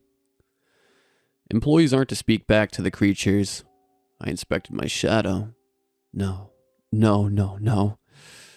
My wispy hairs that framed my head from my haphazard ponytail were gone from my shadow. I sprinted outside. The sun hadn't fully set. There was time to change my light source. I turned until my shadow was on the other side of me, stretched long. I watched as my hair slowly reappeared in it and realized I'd been holding my breath. I took a few deep breaths and examined my shadow. I was okay. Everything was okay. I just had to be more vigilant and not let any entities get to me. The experts are meticulous. I had to go finish the tiny section of the demon den, then complete the rest of my duties. I began to speed sweep when the demon came back to the glass. Smart girl. So smart and so brave. You got your shadow back, but they got you. Your soul, they're part of you now. Demons are liars. It's in every file. Every story I've ever heard. They lie. Humans lie too. You'll start turning soon. Just like us. The demon laughed again. I don't think I will ever get used to that sound. I finished the area and latched the hallway door leading to the demon den. I'd never been spoken to that much by anything in the center. I kept watching my shadow and moved on to the werewolf cages, my favorite area to clean. The werewolves were usually calm at night and looked a lot like big dogs to me. Lots of things frightened me in that place, but not the werewolves. As I rolled my mop bucket into their room, the werewolves began howling. They snarled at me, gnashed their teeth, and foamed at the mouth. I mopped their area despite the chomping at the bars. At least these guys couldn't try to talk to me. I finished up their enclosure and rolled to the vampire cages. All I had to do was drop some new blood buckets off from the donor freezer. As I began lowering them into the cave, I realized something was really wrong. The buckets smelled too good. Like, really good. Like I wanted to drink it. I wrapped up my duties there as quick as possible and sped through the rest of my shift. I just got home and I can't stop thinking about it. The blood smelled good to me. I hate to even admit that. I didn't write it in my documentation, even though I put everything the demon said to me. I am a rule follower, but maybe I can't be anymore. I keep replaying what the demon said to me about a piece of my soul, about being transformed. I really need this job. I really wish I didn't.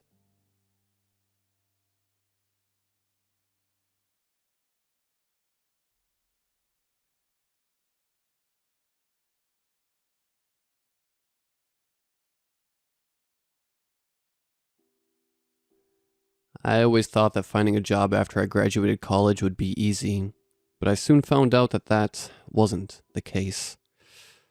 After months of searching, I was finally able to find a job as a correctional officer at my local prison. I put in my application the next day and was hired on the spot. I started training, and for those 2 weeks, everything seemed normal. When the time came for me to choose which shift I wanted to go to, I chose the midnight to 8 a.m. shift. I was a night owl, so I knew the shift would be perfect for me. On my first night, I was put into our restricted housing unit, RHU for short. This was the unit for the inmates that misbehaved or broke institutional rules. When I entered the unit, I was met with 2 doors. One door led onto the actual unit, while the other led to a little room that I assumed was where I would be sitting in for the night if I wasn't doing my security rounds. I went to the door that led to the little room and waited for the officer inside to open it. Once I heard the mechanics of the door opening, I pulled on the door to open it fully. Upon entering the room, I was met with the 4 to 12 officer. They were sitting in front of a desk with a computer on it. Behind that desk were 4 windows that looked into the unit itself. When I looked at the computer, I saw a layout of the unit along with a bunch of icons that looked like locks. I remembered from my training that those icons were how we open the doors in the unit. Behind where the officer was sitting was a bathroom. I was grateful for that because I would be stuck in this room unless I was doing a security round. The 4 to 12 officer informed me of how many inmates I had before leaving me to my own devices. I sat down in the chair that they were previously sitting in and looked at the computer in front of me. That's when I noticed the post-it note on the bottom of the computer monitor. 12 to 8 shift. Please read the instructions saved to the computer before you do your first round. I raised an eyebrow in confusion, but looked on the computer for these instructions anyway. I minimized the unit layout to see a single file on the desktop titled Night Shift. I double-clicked on it, and a Word document opened up. Welcome to the night shift. I'm sure that you are very eager to get started with your first night, but there are some rules you need to be aware of before you can begin. Please read them carefully to ensure no mistakes are made. Rule number 1. Make sure that you do not do any security rounds between 1:30 a.m. and 1:42 a.m. Rule number 2. At exactly 2:17 a.m., you are to enter the bathroom behind you and lock the door. No matter what you hear from outside the bathroom, do not exit the bathroom until 2:23 a.m. Rule number 3. An officer will enter your unit at some point through the night. Do not, under any circumstances, open any doors for him. He will leave after 5 minutes. Rule number 4. At exactly 4:15 a.m., you are to open all the cells in the unit. Once they are open, hide under the desk. The inmates will make it past the unit door, but they will not be able to make it past the room door. No matter what you hear from outside, do not come out from under the desk until 5:20 a.m. Rule number 5. At 5:40 a.m., a cart of food trays will be delivered to you. Pass them out like you learned during training. Leave the unit as soon as you are done, and do not re-enter until 6:07 a.m. Get the trays out at that time, then do a security round right after. Rule number 6. At 7 a.m., a nurse will come in to distribute medication to the inmates. You are to accompany her inside the unit, but do not speak to her, and do not make eye contact with her. After she leaves the unit, come straight back to this room and stay here until your relief arrives at 8 a.m. I read back through the rules again, but couldn't believe what I was reading. They had to be joking, right? I sighed and looked at my watch to see that the time was 1:15. I had enough time to do a security round before 1:30. I opened the door to the room I was in and walked out. Once I closed the door behind me, the door leading into the unit opened up automatically. I walked into the unit with the device the prison provided so that I could scan the red tags that were placed around the unit. Once I was finished, I walked off the unit and went back into the room. I secured the door behind me right as the clock read 1:30. Suddenly, all the lights in the unit went out, causing me to jump slightly.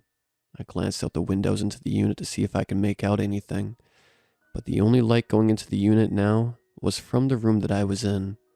I could make out the faint outline of the cells, but then I saw something move out of the corner of my eye near the showers. When I looked over at the showers, I saw the silhouette of someone just standing in front of them. As my eyes focused more on the figure, I could tell that it was actually facing towards me. I glanced away for a second to see that the clock read 1:39. When I looked back, the figure was closer, and I could actually see what it looked like. There were only black sockets where its eyes should be. The nose was only an empty cavity, like that on a human skull. The mouth was what sent a chill up my spine. The smile that the figure wore was a wide smile that stretched from ear to ear. I could see the rotting, almost black teeth as the figure slowly started making its way toward the windows. My heart started pounding faster as the figure got closer and closer. Right as it reached the windows, the lights in the unit turned back on and the figure vanished instantly. I looked at the clock. It was 1:42. I took a deep, shaky breath before sitting down in the chair. I looked at the computer to see if any of the cells had been opened, but they all showed that they were closed and secure. Where did that thing come from? What was even happening in this prison? I rubbed my hand over my face and shut my eyes for a few seconds to compose myself. I no sooner had shut my eyes when the sound of knocking brought me out of my thoughts. I looked over to see an officer standing at the doorway waiting to be let in. I remembered one of the rules that said that the officer would leave after 5 minutes. I looked at my watch, and it read 1:52. The officer started knocking violently on the door, but I did my best to ignore him since I knew that he wouldn't be here for very long. I looked at the computer and just kept my eyes forward as the officer continued to bang on the door. Soon, out of the corner of my eye, the banging stopped. I glanced at the clock on the computer to see that it was 1:57. I turned towards the door, but the officer was gone. The only thing is, I never heard the main door open. Was it all in my head? I whispered. Was it just my imagination? I pushed the thought to the back of my mind and went to do another security round. As I was doing my round, I started to hear what sounded like scratching coming from outside in the exercise yard. I looked down at my watch and my eyes widened when I saw that it was 2:17. The second rule. I completely lost track of time. The sound of the exercise yard slider starting to open brought me out of my thoughts, and I broke out into a sprint as I made my way out of the unit. I could hear something chasing after me, but I was able to make it out of the unit and back into the room. Right as I shut the door behind me, something slammed into the door. It was something I've only seen in my nightmares. I let out a scream as the creature pressed itself against the window that was in the door. It had long, slender arms, large hands, and slender fingers. The face of this creature looked like a mummy that they had taken out of an old tomb. My eyes widened as the creature started to bang against the window with its large hands. What scared me even more was that the glass was starting to crack. I snapped out of shock and went into the bathroom, slamming the door behind me. I locked it and sat on the floor with my back pressed against the door. The sound of breaking glass made my heart stop and my blood run cold. It had gotten into the room. I could hear it crawling around trying to find me. My watch read that it was 2:20. Minutes seemed like hours before the sound of the exercise yard slider closing was the only sound filling the air. It was 2:23. I slowly opened the door to see if the creature was gone. All I saw in the room was the broken glass of the window. Fear overtook me as I thought about the fourth rule. All the cells had to be opened, and the inmates were going to be able to get through that unit door, and in turn, get through that broken window. So now, here I sit, typing this out on the computer in this room. I want everyone to know what happened to me if I go missing. I thought working the night shift would be easy, but now, it's 4:15 a.m. and I just opened the cells. The inmates are swarming the unit door, almost a look of hunger in their eyes. The unit door is starting to give with all the strength that these inmates have. The inmates have gotten through the door.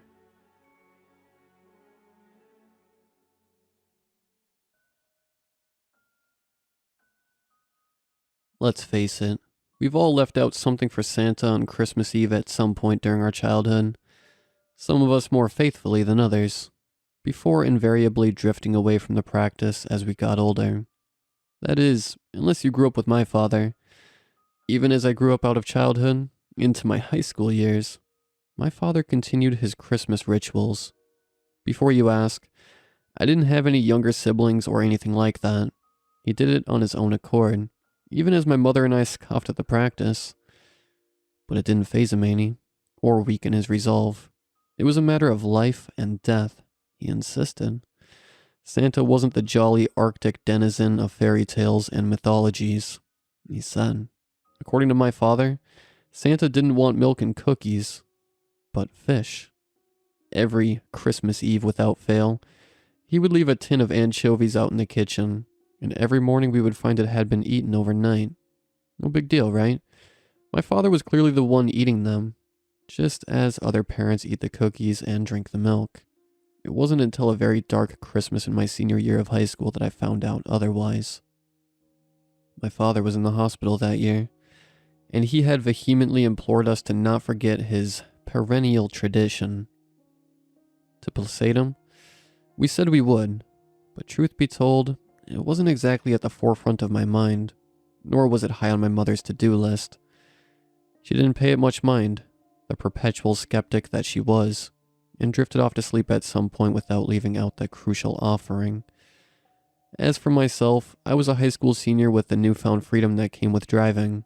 I spent the bulk of Christmas Eve at a friend's house, later than I should have, drinking more than I should have, before driving home in a state I shouldn't have driven in. I know, I did 1,000 things wrong that night, and my mother surely did too, not waiting up for me. Please, there's no need to excoriate us. That's not important. What is important is what happened at some point in the night, after I had drifted off to sleep. I awoke shortly after 1 a.m. to a putrid stench. The stench of rotten fish and the stink of the bay. Anyone who smelled salt marsh or something dead on the beach will know what I'm talking about. To this day, it remains the foulest stench I've smelled.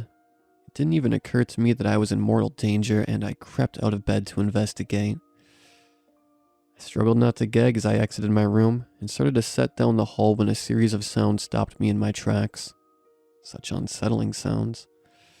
Right around the corner, emanating from the stairs, growing louder, coming nearer, there was a sickening, gurgling sound, and ragged breathing. And there were the footsteps, coming ever so slowly, the stairs creaking beneath the weight of this unseen intruder. To this day, I thank God that I wasn't frozen in fear, that I found the presence of mind to silently slink back into my bedroom. I quickly scanned for a place to hide. Under the bed, in the closet? No, too cliche. Think quickly. It's at the top of the stairs. I hunched in the darkest corner of my room, hoping the shadows would conceal me. Moments later, I heard the footsteps down the hall stopping just outside my room's threshold. My bedroom was directly across the hallway from my mother's. Which door would it go through? After several tense seconds of listening to its disgusting breathing and holding my own breath in sheer terror, I heard it enter my mother's room. I felt tears rolling down my cheeks as I heard a muffled scream, followed by a sick, wet sound, followed by deathly gasping and gurgling. But that wasn't the worst part. No. The worst part was the singular word that monster uttered in an unnatural voice. Naughty. It hissed, before its footsteps started again, heading towards my room. Tears were streaming down my face now, my heart pounding in my chest. No doubt about it. I was frozen in fear now. I squeezed my eyes shut. No words can adequately describe what I was feeling then. My door creaked open at an agonizingly slow speed, after which the thing stood in my doorway for several excruciating seconds, breathing heavily all the while. Even though I couldn't see it, I could sense it was scanning the room for me. I don't know how long it looked. I don't know how long it stood in my doorway. The overload of fear, grief, and anxiety led to a merciful blackout. When I woke up, it was daylight, that invader who had violated the safety and sanctity of my home gone. I didn't go into my mother's room. I bounded madly out of the house, barely noticing that much of the carpet was damp and musky. I ran madly for the neighbor's house, screaming for help. Must have been quite a sight. A traumatized teen on their front porch on Christmas morning. They found what was left of my mother, of course. But that's all they found. They found no evidence of forced entry, no DNA, no fingerprints, no nothing. The case quickly went cold. Some unknown sicko broke in and killed my mother on Christmas Eve, mercifully failing to find me too. But my dad knew what happened, and so do I. Tonight, as I have for every night of the past 20 years, I'll be leaving out a can of anchovies.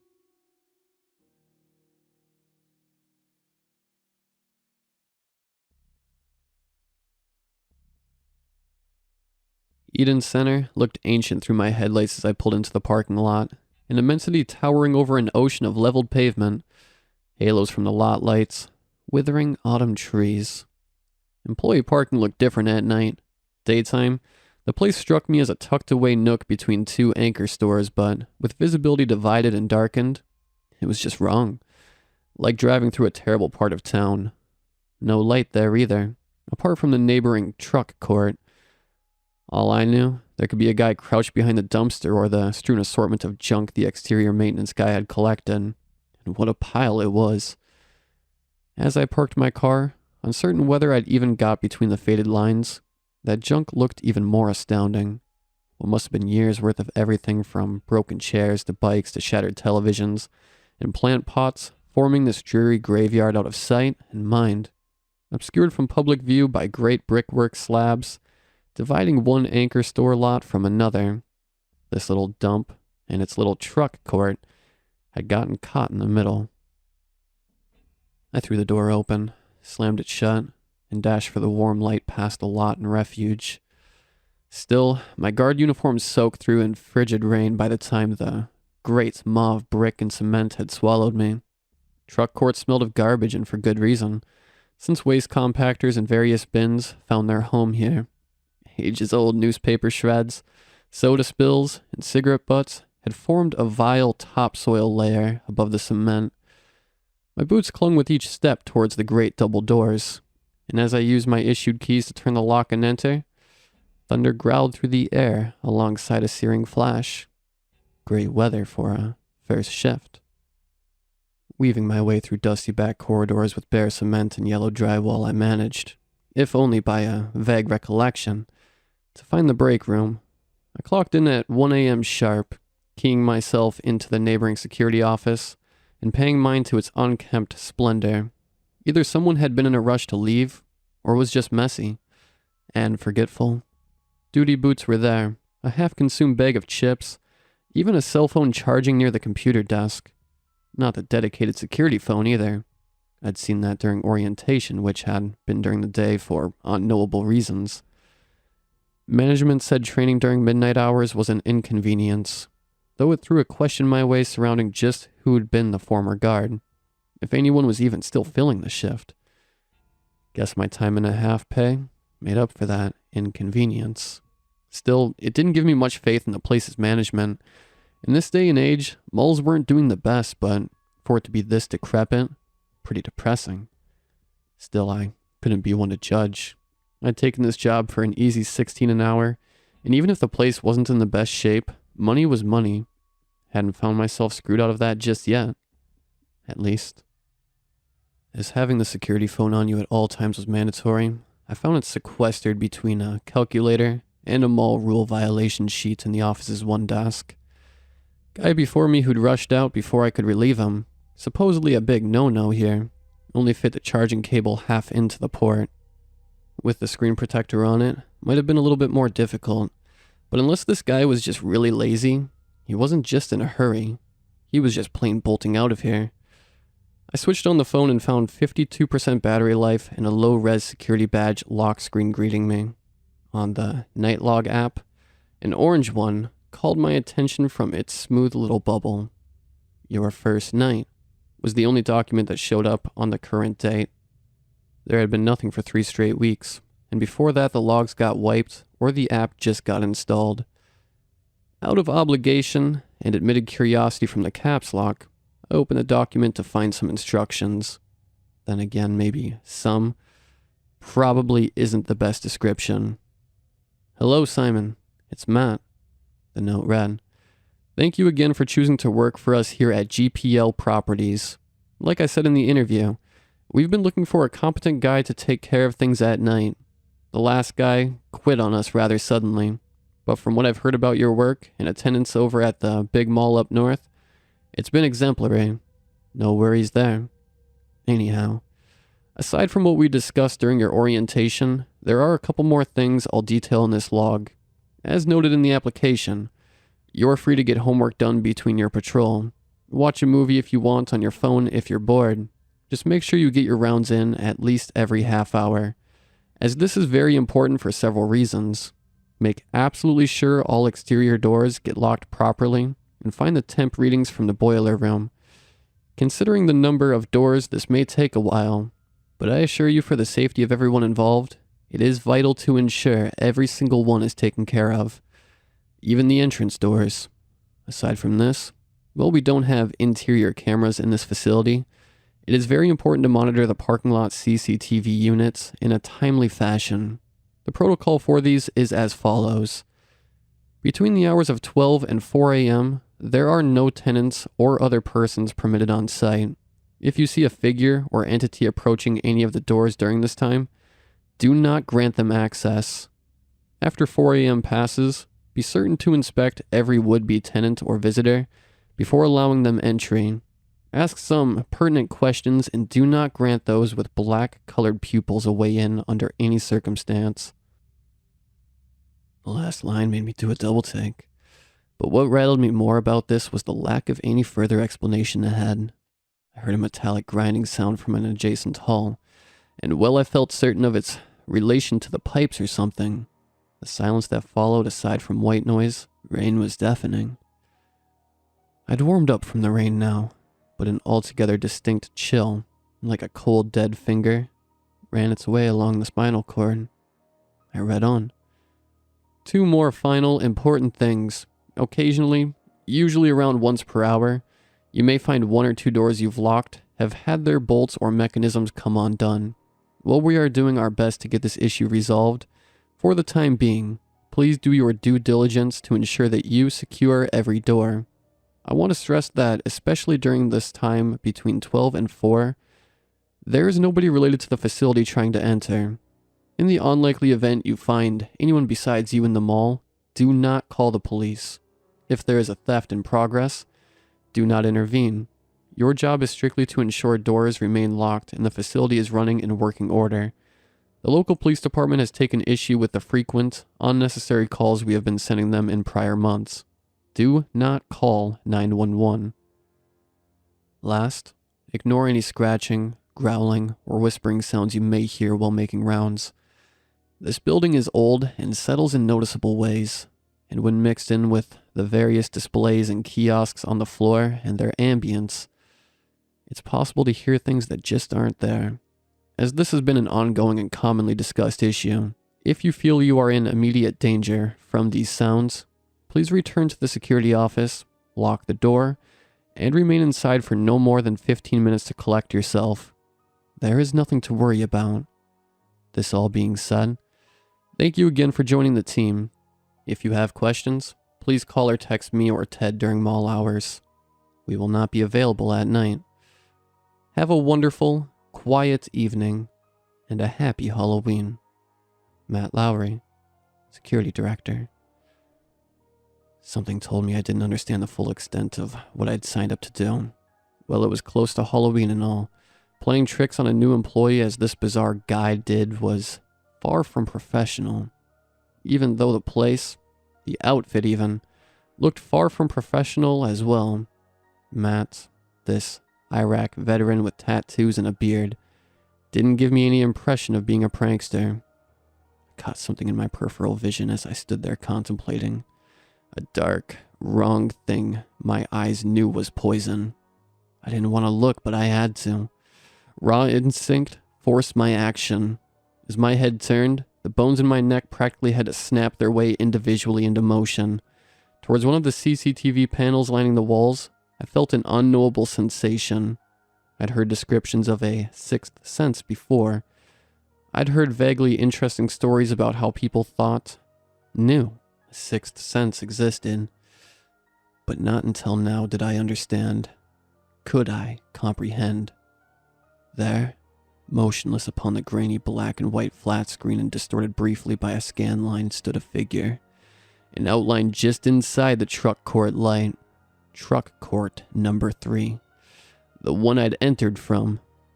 I could make nothing out.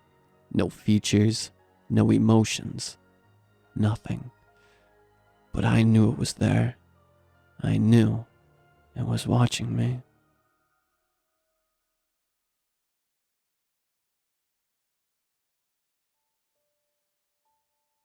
Working at a factory just wasn't my style.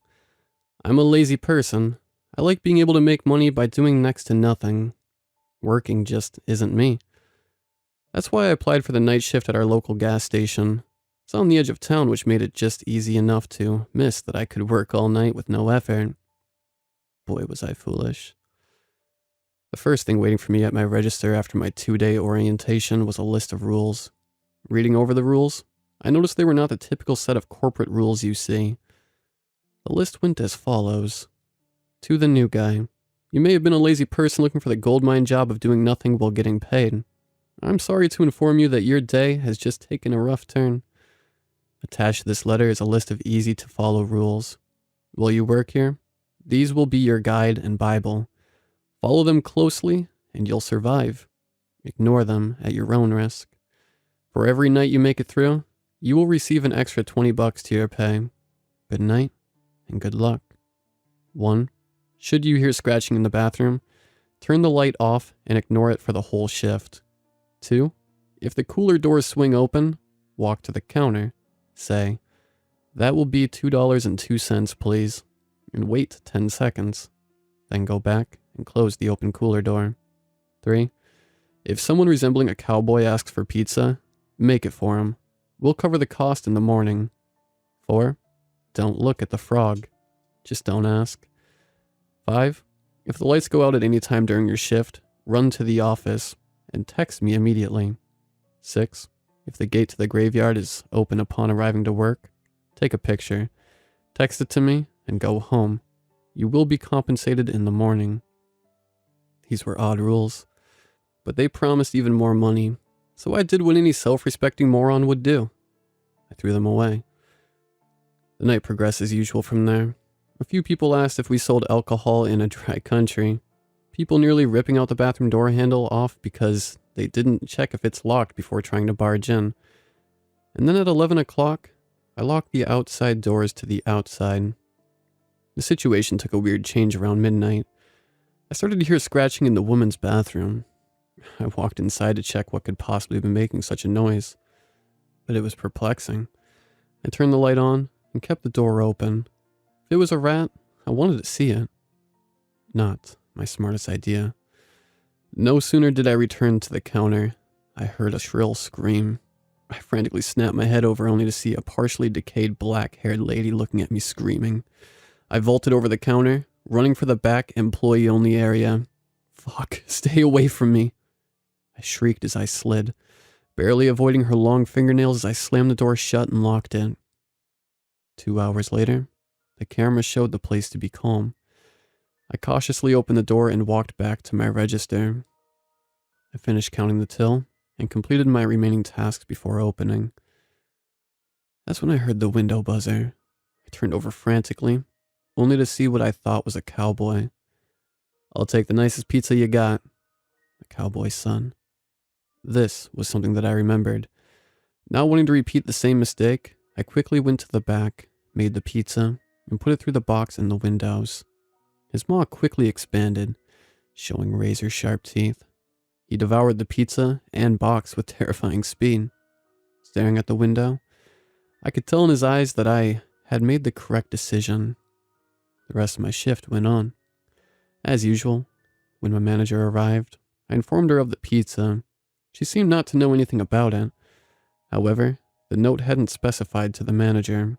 She assumed it meant to the previous third shift worker. They also were the shift leader. She put the recipe in a tin envelope and told me to not worry about it. The next day, I arrived at work 15 minutes early. The shift leader greeted me with a smile.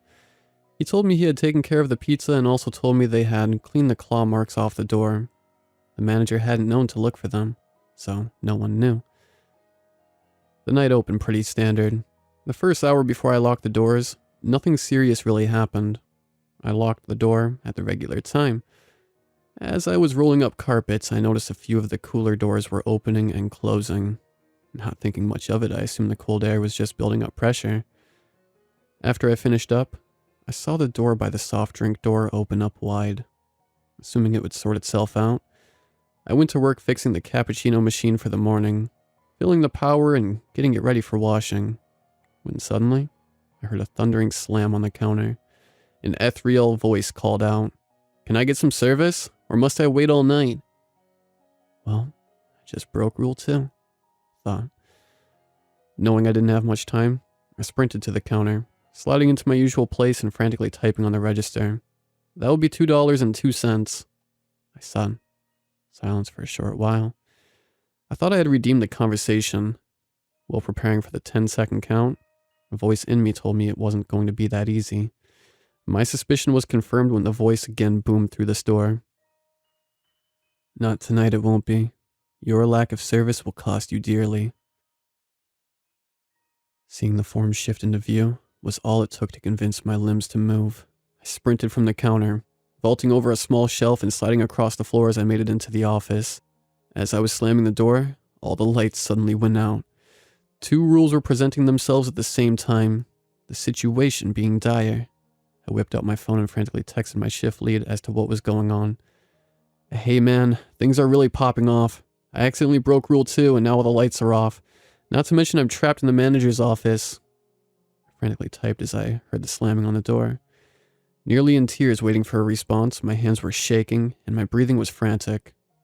"Okay, looks like you got yourself knee-deep in it. Huh, new girl? Well, the best thing you can do is open drawer 3 in the manager's office. I hate to tell you this, but you're about to break another rule. I don't know how it will affect you, but it's your only option. Open the drawer, look at the frog, and pray you see tomorrow." I sighed deeply, opened the drawer, and stared directly at the frog. As my mind was losing consciousness, I heard my phone ding to indicate a new text. No matter how logical it sounds, don't trust the first text message you get. It's the frog. I cried as my consciousness faded to black. I woke up with sunlight shining in my eyes, and a rush of activity shooting through the store. I saw my shift leader and manager. The look of concern was radiating on both of their faces. "You took a serious fall last night. We got you bandaged up. Please, next time, be more careful on the step stool," the manager said. The shift leader shot me a knowing glance and pointed to my pocket. Feeling it quickly, I felt a fresh stack of bills. His face had a "don't bother, they'll think you're crazy" look on it. So I held my protest, clocked out, and went home. All of that was 2 weeks ago. My final night went as follows. Starting off late, I walked on the street side that had the graveyard on it. Seeing the gate was wide open, I took a picture, texted my manager the picture and the following message: "Thank you for the opportunity, but I quit. This is all too much for me." I smiled as I walked home, thinking my terror was all over. Now, I should have known it wasn't going to be that easy. My luck isn't that good. The reason I can say that confidently is because this message just flashed across my phone. "You will join them soon, or you can come back. The regulars really like you. Your life essence is abundant, and you're far too careless to protect it." I don't know what I'm going to do. I'm scared. Please, help me.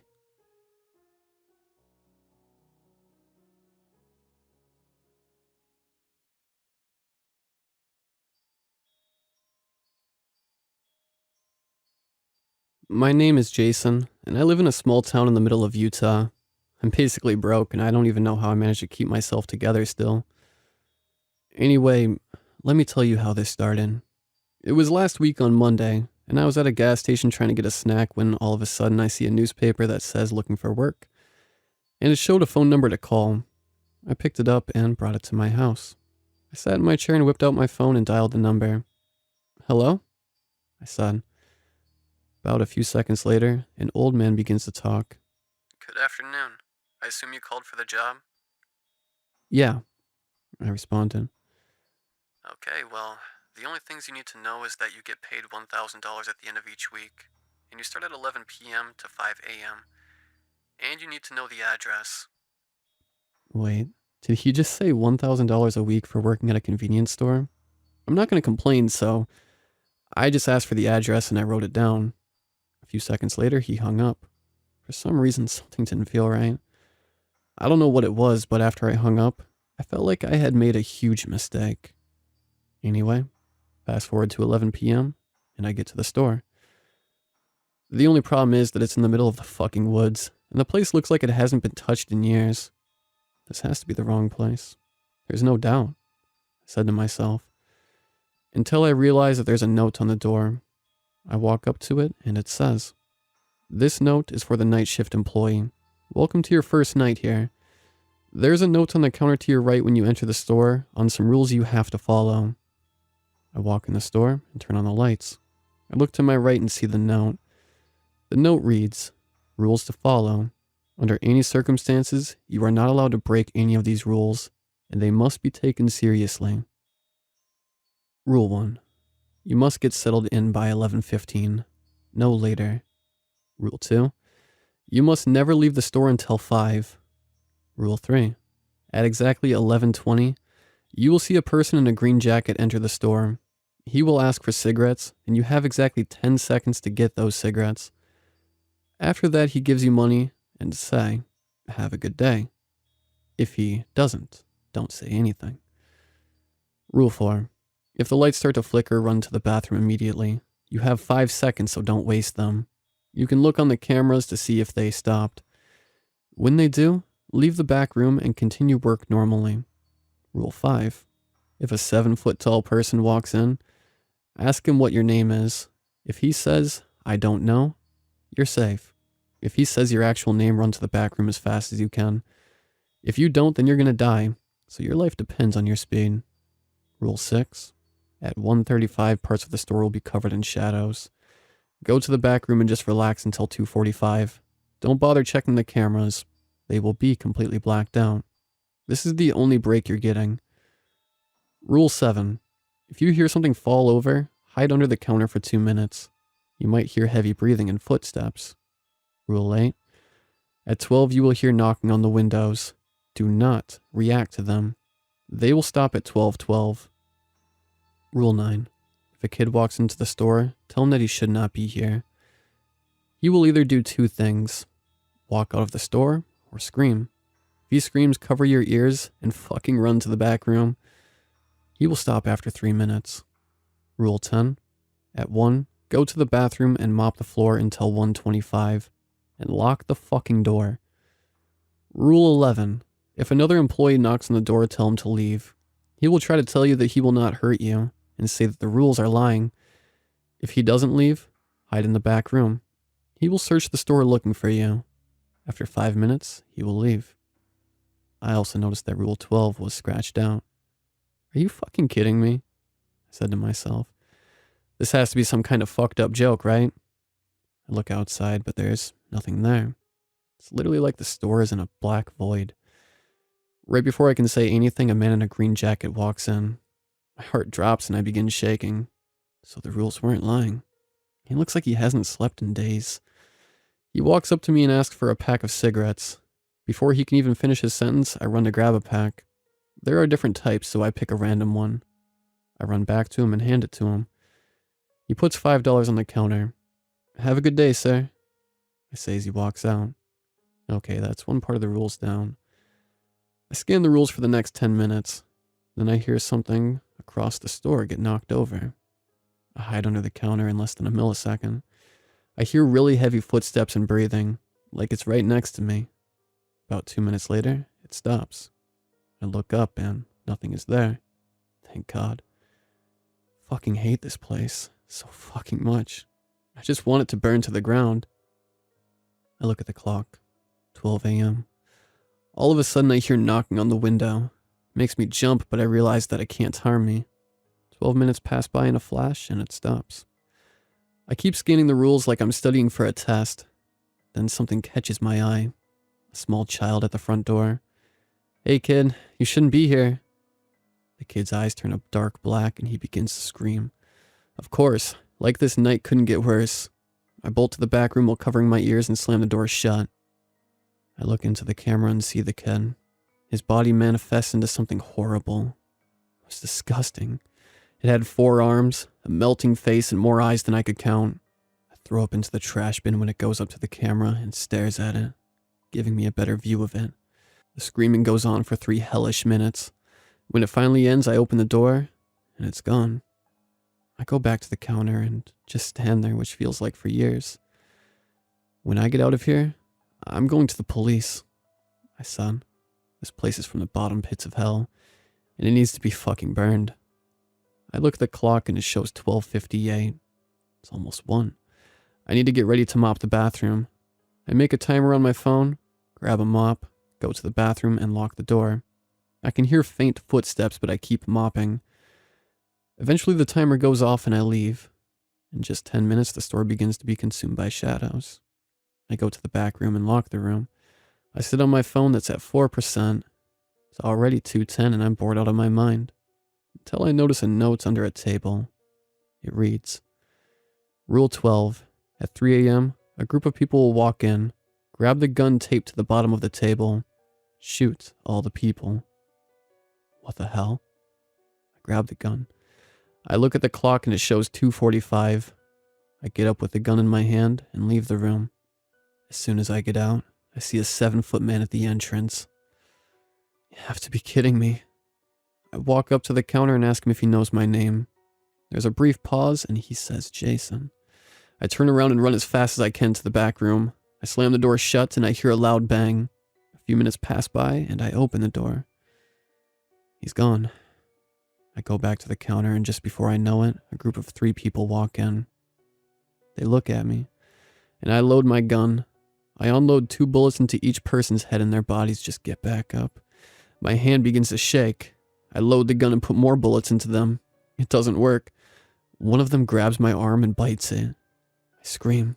I knock it off me and make a dash to the back room. I look at the clock and it's 4:50 already. The door begins to bang. It's louder each second. 4:51. I load the gun again. 4:52. The door breaks and they come swarming in. They tackle me and try to bite my head off. Their head looks like a demogorgon. It's disgusting. Just before they can bite my head off, they vanish. I look at the clock. 5 a.m. I get up and run out of that store. I can see the woods now. I continue running to my house and open the door. Now I'm here at my house typing the story. I'm going to call the police soon. Maybe tomorrow, but I doubt they will believe me. All I have to say is if you are looking for work, a gas station is not the place for it.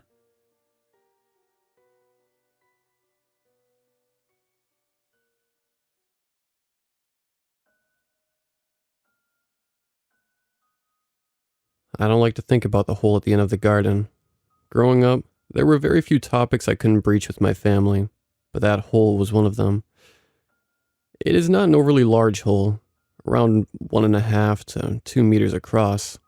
Not overly deep either, but much darker than it should be. A dangerous trap only to a child, which, as I've experienced, is what makes the hole so dangerous. No doubt you've noticed it. It has a presence to it. Draws the eye. Our family had a lot of rules that we followed without much question. Normal ones like no sneaking out, no smoking, no junk food after 8 p.m. But we had some weird ones too, like never place the beds facing the windows that look out into the garden. We were never allowed to play in the yard unsupervised, or allowed out there after dark. We had to wear earplugs from 6 to 12 years old while we slept. But the most important one was to never, ever look into the hole. I was embarrassingly old when I found out that not every household held these rules. I asked both my parents and grandparents who lived with us, once and only once, about the hole. Why not just cover it up or build a fence around it, if they were so concerned? They were quiet for a while and then my dad glanced out the window and said, "Didn't work." The words weren't as nearly shocking as the fact that they came from him. My dad, handyman extraordinaire, who never backed down from a challenge, never gave up on anything. But he gave up on this. Why? I think that was the first time I began to realize there was something wrong with that hole. It only got worse. I'm sure you've heard by now there's an unusually high number of disappearances around these parts.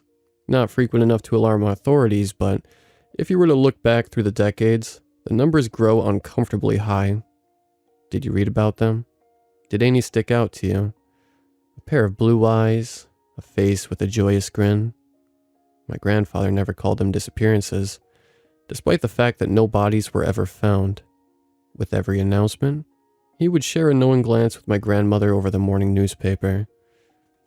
Coincidentally, we would receive, with renewed gusto, a stern lecture about keeping away from the hole. I never really believed him because it seemed so implausible. The disappearances had no pattern to them. It didn't discriminate. How could a grown adult fall down a barely 3-foot deep hole and disappear?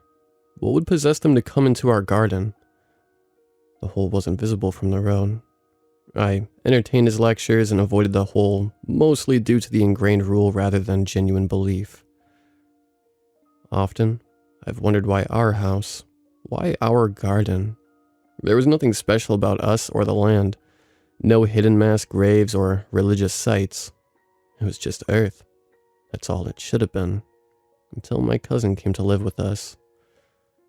My aunt, Carol, and little cousin Mike lived near the coast. After a particularly harsh winter, their home saw so much flood damage that the house was rendered unlivable. My dad and his sister were really close, so naturally they came to live with us. I loved Mike.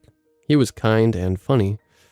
Even though he was only 8 years old, we were pretty close. He had a burning curiosity, though. That's where the trouble started. This was a particularly dark few years for my family.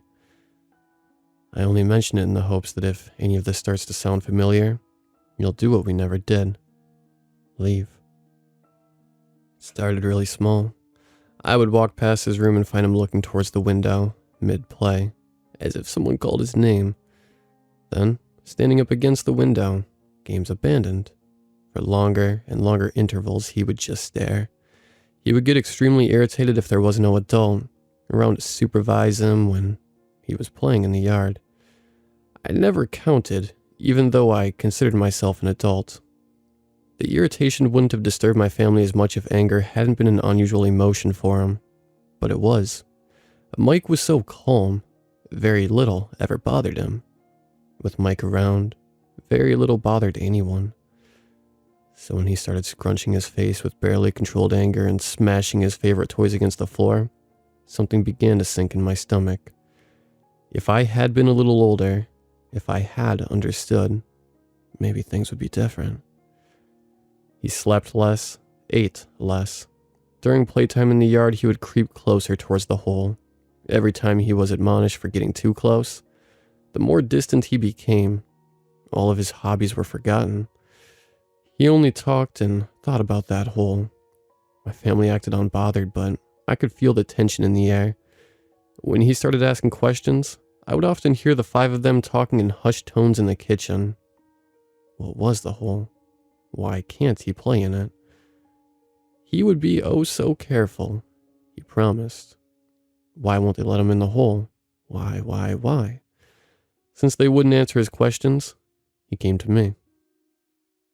We were playing in his room one morning, despite the fact that I was a little too old for toys.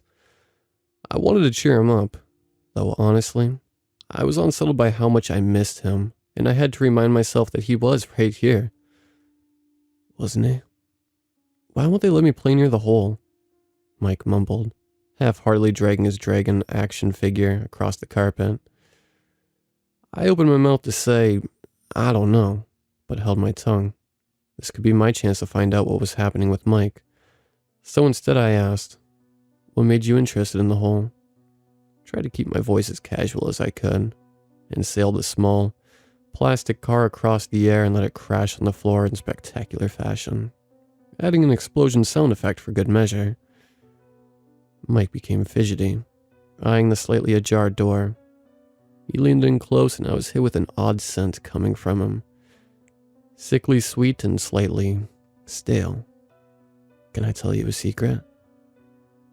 Caught by the intensity of Mike's gaze, I leaned in too, nodding along like a conspirator. You know I don't like it when people don't answer my questions. I'm not stupid, but they treat me like a baby. So I waited until Mom said goodnight and then I took out my earplugs. His smile looked too wide for his face. It was slightly crooked too, like someone stuck a finger on the edge of his mouth and dragged it an inch too high. Was his smile always so crooked? I swallowed slowly, fighting against the instinctual horror of him having broken a rule. Oh, Mike. Did you hear something? Mike jutted his lower lip out, as he usually did when he was considering a careful question. Yes and no. I didn't hear a voice really, but I heard something coming from the hole. It sounded... He rolled his head left to right, as if he was listening. Inviting, he answered firmly. The word slithered under my skin. Inviting. What did that even mean? What do you want to do in the hole? Mike suddenly shook his head violently. I don't want to talk about the hole anymore. If I talk about it, it makes me want to go, and I can't. His face twisted, and there was a bitterness in those words that worried me. Go? Go where? I made a mistake that day. One I hope, if any of this sounds familiar, you won't make. I left him alone. See, this process, if you can call it that, is not slow. It doesn't take weeks or months. It's not gradual. Evolving to a point where you absolutely can't deny what's happening. It's swift, and if you don't know what to look for, it'll take you in a flash.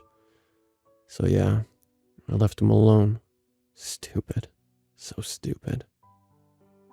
Closing the door behind me, I walked as quickly as I could without arousing suspicion from Mike. Aunt Carol was in the basement, bent over a box of old clothes. I don't know why what Mike had said was important. I just knew it was more than I could understand.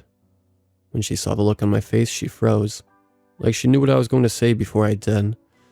I stumbled over my words, wanting so badly to verbalize why it disturbed me, but came up short. I had barely gotten the word inviting out of my mouth before she dashed up towards the door. That was the first time I had ever seen an adult show fear. As a kid, family is usually the epitome of safety. Nothing bad can happen when your family is around. After that morning, I never felt that bubble of safety again. I tried to keep up with Aunt Carol as she sprinted down the hallway. She was running so fast I thought she'd fly right by the door, but the last moment she reached out and grabbed the door frame, using the momentum to swing herself into Mike's room. The room was just as I had left it, the only difference being that Mike was no longer in it.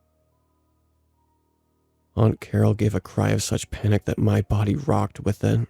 I knew by the way her body caved in on itself she could see Mike. I knew by the gentle breeze on my cheek that he had gone out the window. I didn't even know he could reach the window. I wondered if there were scratch marks under the window, like he clawed his way up there, but my eyes couldn't move from the carpet, from those toys. He always took such care of his toys, but here they lay, as if they were nothing. That wasn't Mike. That wasn't Mike. Carol grabbed my hand and dragged me with her out of the door. I don't know why. I think she just needed someone to hold on to. We didn't get to Mike in time. Just as we burst through the patio doors, I could see him standing at the edge of the hole. All I kept thinking was, it'll be fine. Worst case, he scrapes his knee falling in it. As soon as he jumps in, we can pull him right out and put all this hole nonsense to rest. It'll be over. There's nothing wrong with that hole. Nothing. His little blue and white sneaker dangled over the hole as he gazed into it. My aunt screamed his name, but he only turned briefly to give us a cheerful grin, and he dropped over the edge. I watched it all. I watched his feet disappear over the rim, then his knees, then his hips. 1 second he was there, and the next he was just gone. There was no thump of him hitting the floor, no request to help him out. For a moment it was pure quiet, and then Aunt Carol screamed. At 12, I had been to a funeral or two of old and distant relatives. The funerals were quiet and sad, with a sniffle here or there. That's what I thought death was, a quiet sleep, a somber farewell. I had never seen grief so fresh, and it changed everything I thought I knew about the world. It cracked it open in a horrible way, cracked me open in a horrible way. Mike was gone, and he never came back. My family mourned him as if he were dead. but it was the not knowing that hurt the most. I haven't seen my aunt in years. I don't know what that hole is, or why it's there, or what it does with the people it takes. I only know what I saw. This was to be my burden, but now it's yours. I can only pray that you will listen. Don't let your son near that hole. Don't leave him unsupervised in the garden, and if he ever seems to listen to something inviting, do not hesitate to run, because it will not hesitate to take him. I won't hope that you will forgive me. I only hope that your son is not curious.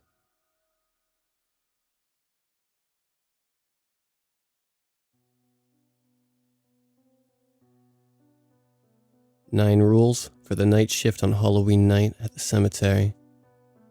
You sure you have all the rules memorized? My boss said as he gathered his belongings to go home. Yeah, sure thing. I got them all up here, I said as I pointed to my head. He gave me a nod and headed out the door of the small office to go home. My boss was a little off, to say the least. This was my first month as a security guard at a cemetery right around the corner from my residence, and I had just gotten out of college about 3 months ago.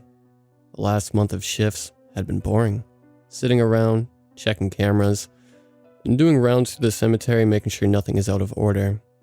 Exciting, right? I needed a source of income, and this was the best paying job I could find. No real experience needed, the flyer said. My take was that they were desperate to find someone fast, so I took advantage of that. I was hired the day that I found the flyer, over the phone, and never even found out the guy's name. Once I came in on my first day, my boss gave me no training, no do's and don'ts. Just a verbal list of 9 rules I had to follow and memorize before Halloween night. These rules are to be followed only on Halloween night, he said. You must follow these rules to the exact way they are told to you. If you mess up even a small part, well, you won't mess up, because I trust you to follow them word for word. I looked at him, confused because this sounded almost like a threat. Nevertheless, I pulled out my phone and started an audio recording so he could record the list. Once he finished telling me the rules, I was in absolute disbelief. This guy's insane. No wonder why no one wants to work here. This guy is actually insane, I thought to myself. I know every place has certain rules to follow, but to designate a set of rules, insane rules, for Halloween night only, I guess you won't know how I felt until I tell you the rules that he gave me. Word for word, exactly how he told me, straight from the recording. Rule number 1. On Halloween night, please arrive at 8:30 p.m. No earlier, no later.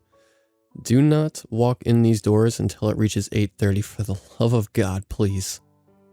Rule number 2. Stay inside the office until 9:15. Do not leave. Keep yourself occupied, but do not check the security cameras during this time. I'll make sure to turn them off before you get there, so there is no temptation to peek at them. This might be one of the most important rules. If the monitor turns on by itself, do not look either. If for some reason you look, and you see it has revealed the A section of the cemetery, you must turn off the lights of the office and hide. If it reveals the B or C section and you look at it, your only option is to run.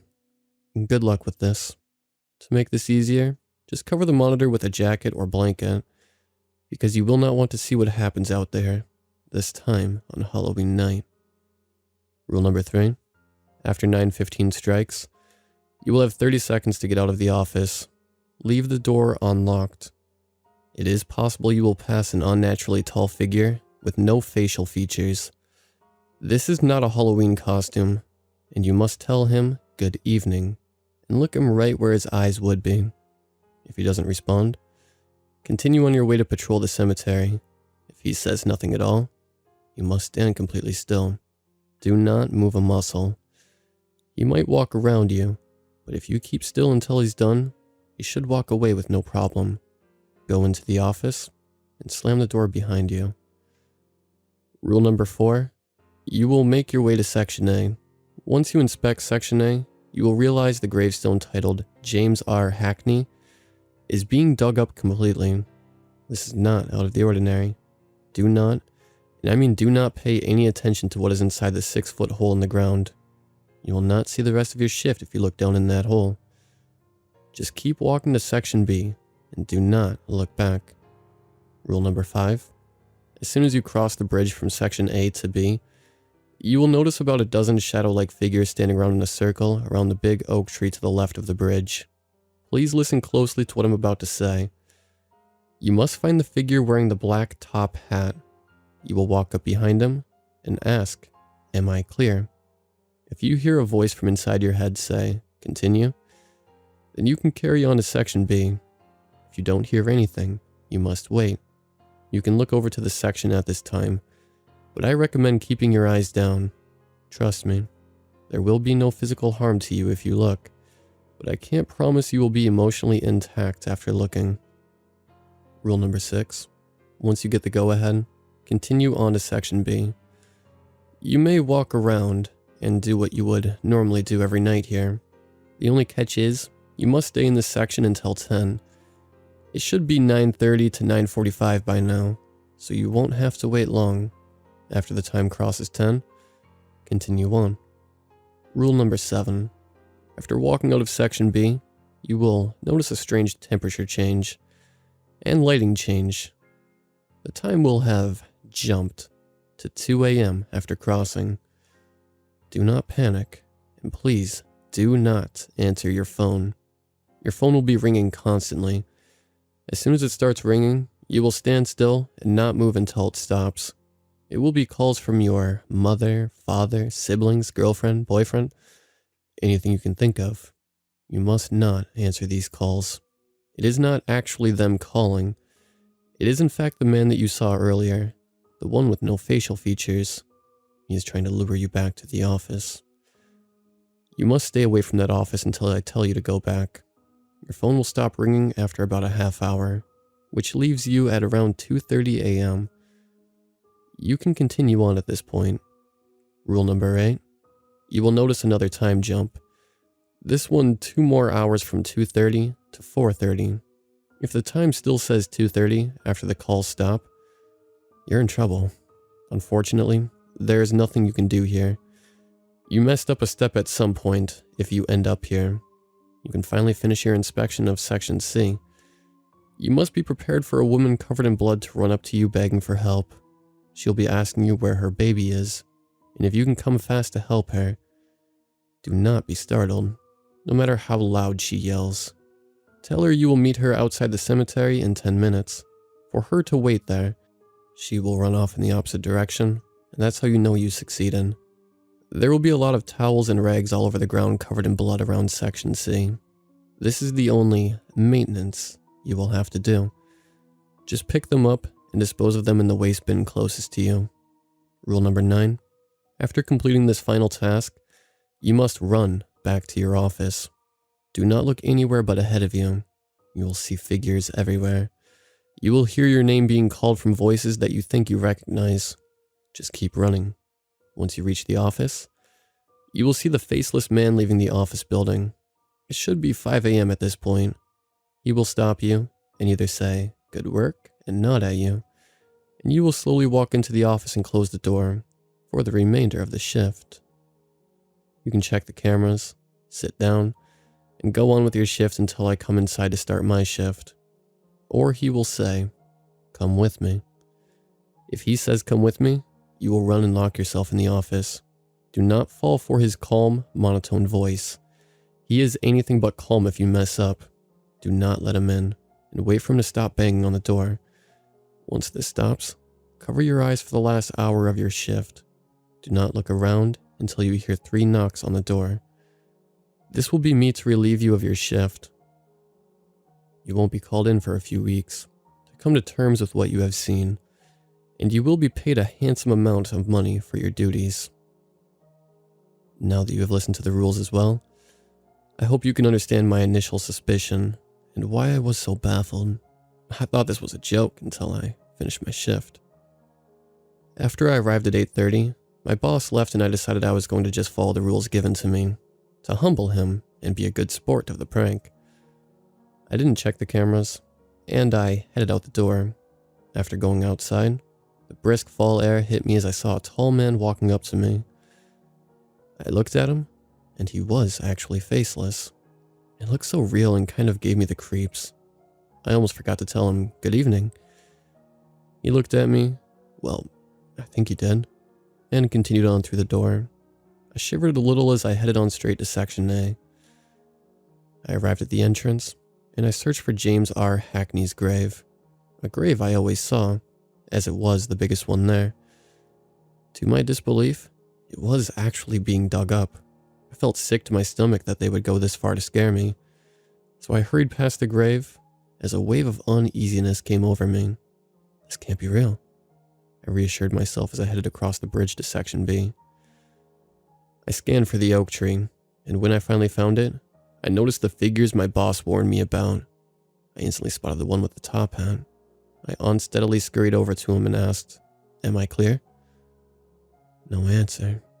As I stood there waiting for an answer that never came, I decided to look away from the man to peek over to Section B because surely the pranksters wanted me to look, since they warned me against it.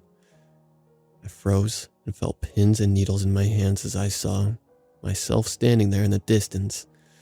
At least what looked like me, except I was taller and covered in blood.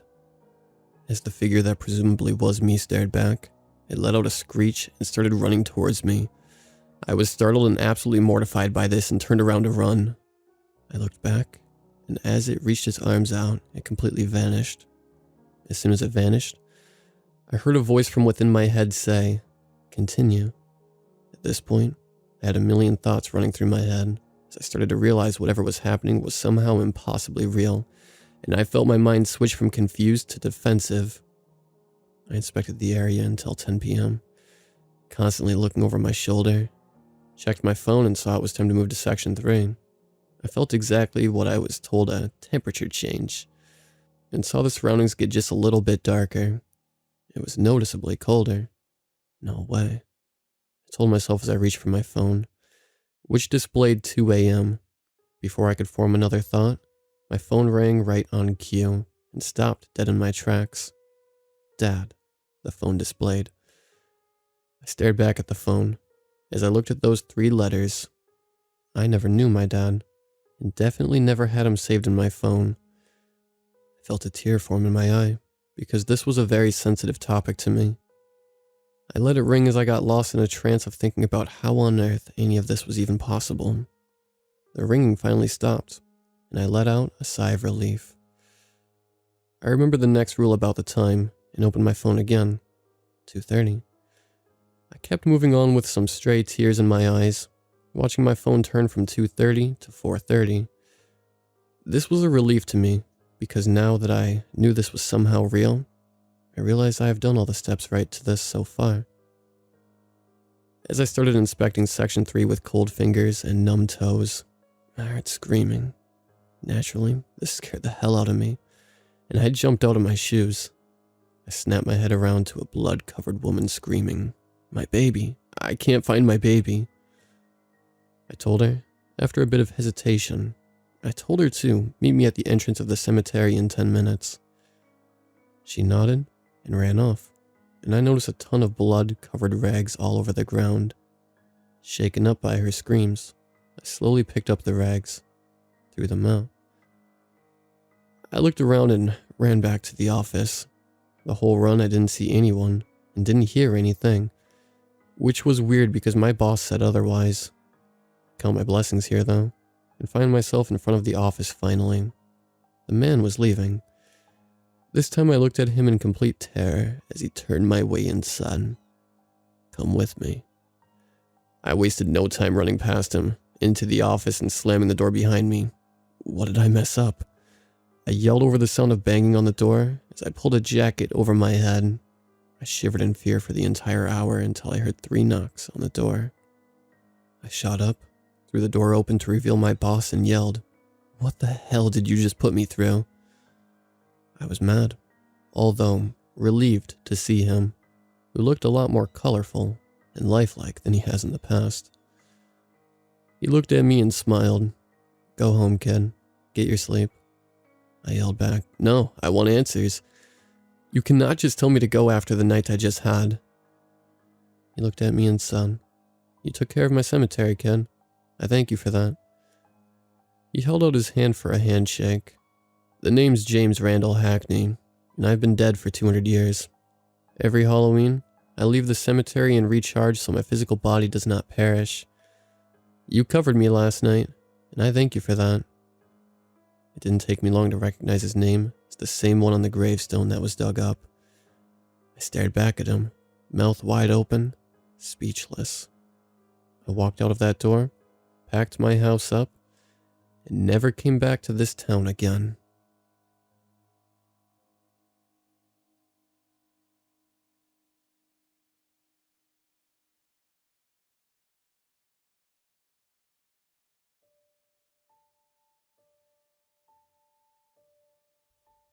Halloween, like many others, is my favorite night of the year. I'm a huge horror fan, so it would only be natural.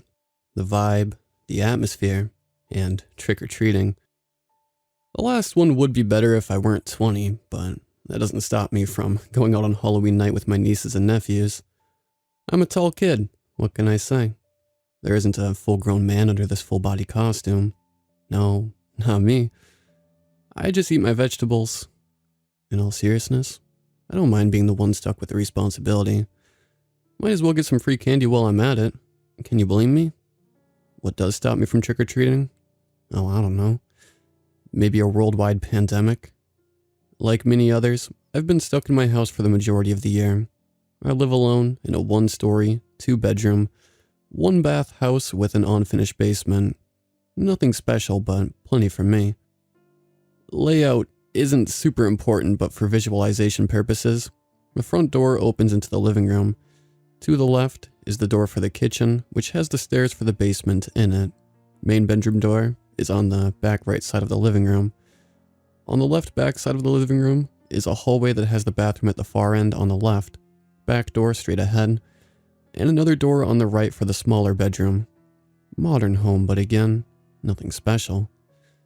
It's been remodeled a few times since it was made in the early 1900s, so there is that, I suppose. Hasn't been all bad. I've been doing a lot of reading, something that I used to do a lot growing up that I dropped for lack of time. Working all the time left me with few options in my free time. However, now that I have the time, it's been nice reconnecting with this hobby along with a few others. It's safe to say there are a ton of old books I've read through, gathering dust in a few boxes in my basement. I don't have the best immune system, so it's been a no-risk year. As could be expected, staying inside all the time does eventually lead to boredom. Only so many books can be read or video games can be played before one starts losing their sanity. Now, I'm not crazy, I think. Just bored. So when Halloween began approaching, I needed to find something to do. Something special. Something out of character for me. Something exciting. A few of my friends were throwing a party, but I felt that was irresponsible. What could I do by myself? That would be even better. I wasn't sure what I'd do yet, but I knew it had to produce a better story than some lame party could offer. As mentioned before, I've been doing a lot of reading. When browsing for new books to read, I came across one about a ritual. This sparked an idea. I started searching for Halloween rituals. I came across many, but all of them seemed either fake or had no payoff. That is, until I came across the sick or freak ritual. At first, I laughed at the name of it. How uncreative can someone be? I started reading. First, this ritual can only be performed on a full moon Halloween night. Second, the ritual must be done alone and remain alone for the duration of the night. Third, go outside and knock on the front door while saying, sick or freak, 1 time. Fourth, survive the night. Short and to the point. I like it. The origin of this ritual seemed to date all the way back to 1944. Interesting, considering this year is the first full moon Halloween since then. It seemed perfect, but more importantly, it seemed like a missed opportunity if I didn't do it. Again, I'm not crazy. I didn't truly think anything would happen, but hey, If the atmosphere was right, maybe I'll be able to spook myself by hearing the house settle or something. Either way, it would be better than doing nothing. The most interesting thing about this ritual was how few people were talking about it. Even then, they had no idea what happened during or after this ritual. There wasn't any useful information to be found aside from the ritual itself. I also found it interesting how this ritual was posted on October 14th of 2020. You'd think that a ritual this old would be covered in at least one other place on the internet. I didn't know it at the time, but I was very ignorant. I should have put more thought into my actions because when one doesn't, well, I'll get on to the story. To be honest, I didn't think about the ritual much leading up to the night. When I did, I'd just be reminded of how much of a letdown this would most likely be. Blah blah blah. Halloween night arrives. The ritual never specified a specific time, so I decided to do it at 10 p.m. That way it's dark, but not so late that it's technically the next day. However, if it truly mattered, it would surely be specified, right? 10 p.m. sharp. I'm on my porch getting done smoking a cigarette. No way this ritual will do anything, but I'm here so I might as well. I decided to knock 3 times. No idea if this mattered. I've seen it said many times that 3 is the devil's number or whatever. 3 a.m. is the witching hour. All that stuff seemed fitting. I knocked 3 times and said loud and with confidence, "Sick or freak?"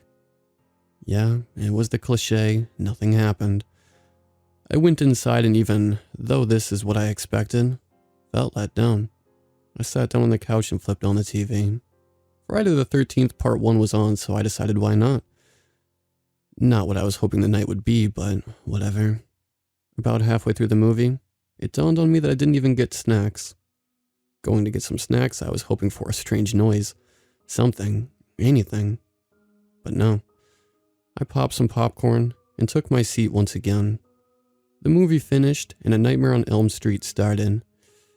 I was watching the movie, fully accepting by now that the ritual was a dud. Halfway through the movie, something happened. The power went out. I didn't panic and figured that maybe power went out for the town. Glancing out my window, it confirmed power was out for everyone. The streetlights and everything were off. Cool. Now not only did I hype myself up for a failed ritual, but I can't even watch the rest of the movie. Screw it. I know it's irresponsible, but maybe I'll just go to the party after all. Who knows what I'm missing out on? Pulling out my phone, I see the time is exactly midnight. Spooky, I guess. Then I see I have no service. This is a bit odd. The power being out wouldn't have any effect on my phone's service. Now I was officially spooked, but whatever. Just a strange coincidence, right? It had to be. It's fine though. I'll just drive over, make a surprise entrance. I grab my keys off the kitchen counter and make my way to the door. As I grab the door handle, I recoil in surprise. The brass handle was freezing. Now I don't mean just kind of cold, like full on took some of my skin off by touching it kind of cold. What the hell? Then I realize I can see my breath. This is too much. Wrapping my sweatshirt around my hand, I try the door again. Fast and painless, like a band-aid. I pull the door open and am instantly hit with freezing cold. I can barely keep my eyes trained on the opening, but it wouldn't matter anyway. All that was out there was a thick fog. I slam the door shut and collapse onto my knees. This is when I realized how badly I fucked up. There was nothing normal about any of this now. There could only be one cause for this. Regathering my bearings, I got back to my feet. Survive the night. Just survive the night. It was so cold now. I felt like I was going to freeze to the spot I stood in. My first thought was to wrap myself in my blankets and try to sleep through the night. I wrapped myself up and laid down in my bedroom. This barely helped at all, but it would have to do. After staying in my room for about 5 minutes, I heard a low scratching noise. What the hell was that? I said through clattered teeth. My bed wasn't placed in a corner, and it sounded to be coming from right behind me. Then I saw a puff of fog fall over my head and heard a wheezing sound. Whatever it was right behind me. In one quick motion, with all the strength in me, I flung myself forward and snapped around to meet the intruder. What I saw was the most grotesque woman I will ever see. She looked to be crumpled in on herself, pale skin complexion, clothes that looked to be from a long time ago. Her head was bowed in a way I couldn't see her face, and yet it felt like she was burning holes through my eyes. Her nails were the most threatening thing about her. They looked to be 4 inches in length and sharpened to a point. As we stood there, basically frozen in place, she did something that got me out of my stuck position. She let out a wail that pierced my ears and began a dead sprint over my bed and straight at me. I panicked, nearly trampling over my own feet as I reached the door and flew it open. She was hot on my trail. I didn't know where to go, what to do. My house isn't large, as mentioned before, and going outside was not an option. We reached the kitchen, and with nowhere else to go, I was heading towards the stairs for the basement. I could barely see anything this whole time, so when I reached the first step, I snapped my ankle, and she collided with my back. We tumbled down the stairs together. I'm not sure if I went unconscious or not, but when I came to, I was in so much pain. I tried to stand, but when I put pressure on my right foot, I crumpled back to the ground. Then there was a low, cackling groan coming from about 10 feet into the darkness. There may have been a little laughter mixed in with it, like she knew she had me. I was reaching around for anything to defend myself with. Reaching up, I felt a box and pulled it down. Books fell over on top of me. Fuck. This is it. This is where I'm going to die. All because of some stupid ritual. Then an idea sparked. I began ripping all the pages out of every book I could get my hands on, balling them all into a circle in front of me as quickly as I could. She seemed to enjoy watching me panic, like she wanted to toy with me before going in for the kill. Once the ball of paper was big enough, I pulled out my lighter and lit it, adding whatever was within arm's reach to the fire. Before long, there was a good-sized fire going. She shrieked and went to lunge at me, shrieking again when her skin impacted with the fire. Without other options, I had to get out of here.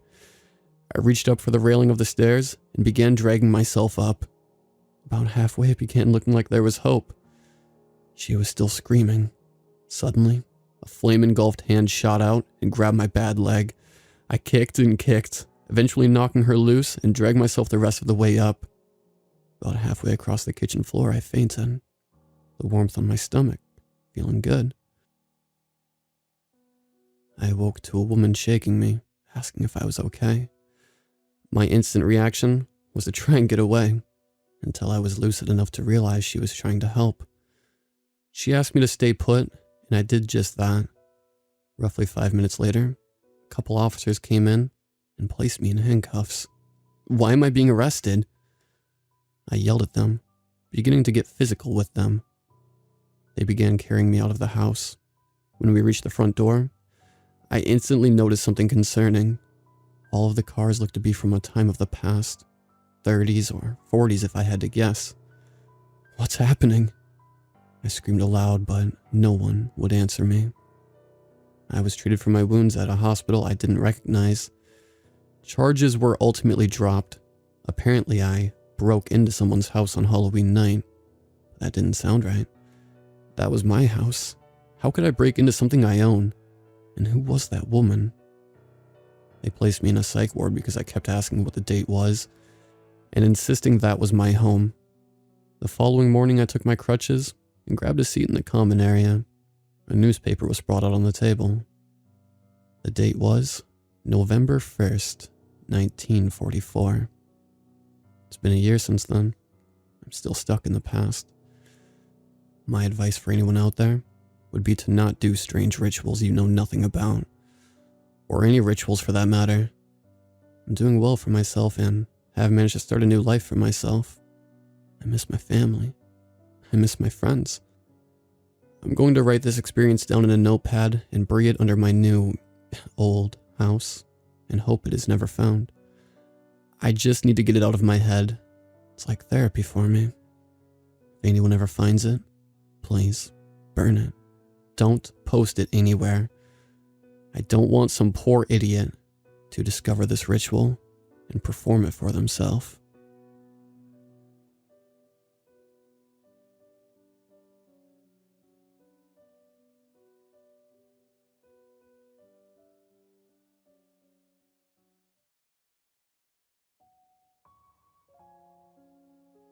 Now that I think about it, strangely enough, everything started with a cat. My mom had noticed a fat cat wandering around the house next to ours. It didn't take long for us to realize she wasn't really fat. She was pregnant and had made that house her nursery. My mom and I were worried about the kittens. Not only that, after giving birth, we saw that the cat wasn't in good shape either. We bought some stuff for them.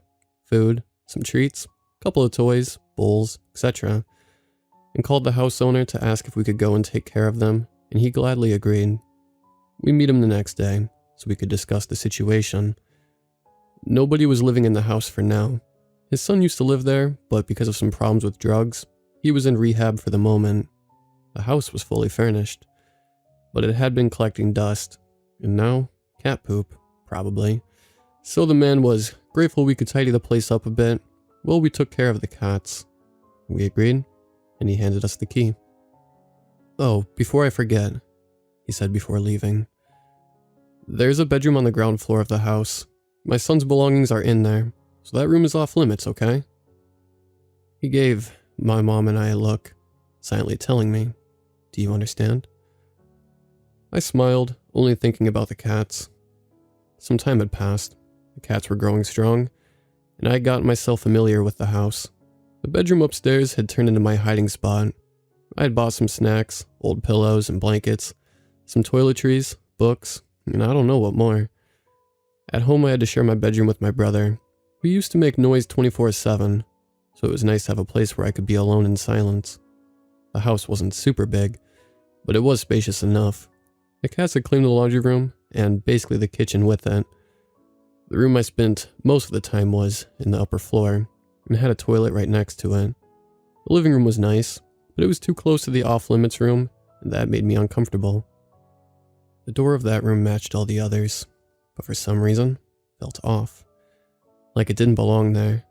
It wasn't like the idea of the room was absurd. It was just the room where the stuff of the owner's son was stored. Of course, the mystery of it was enough to make it seem extraordinary. It was like any other day. After lunch, I grabbed the keys and went straight for the house, cleaned up the mess of the cats, the house, put food for them, and went straight for the upper floor.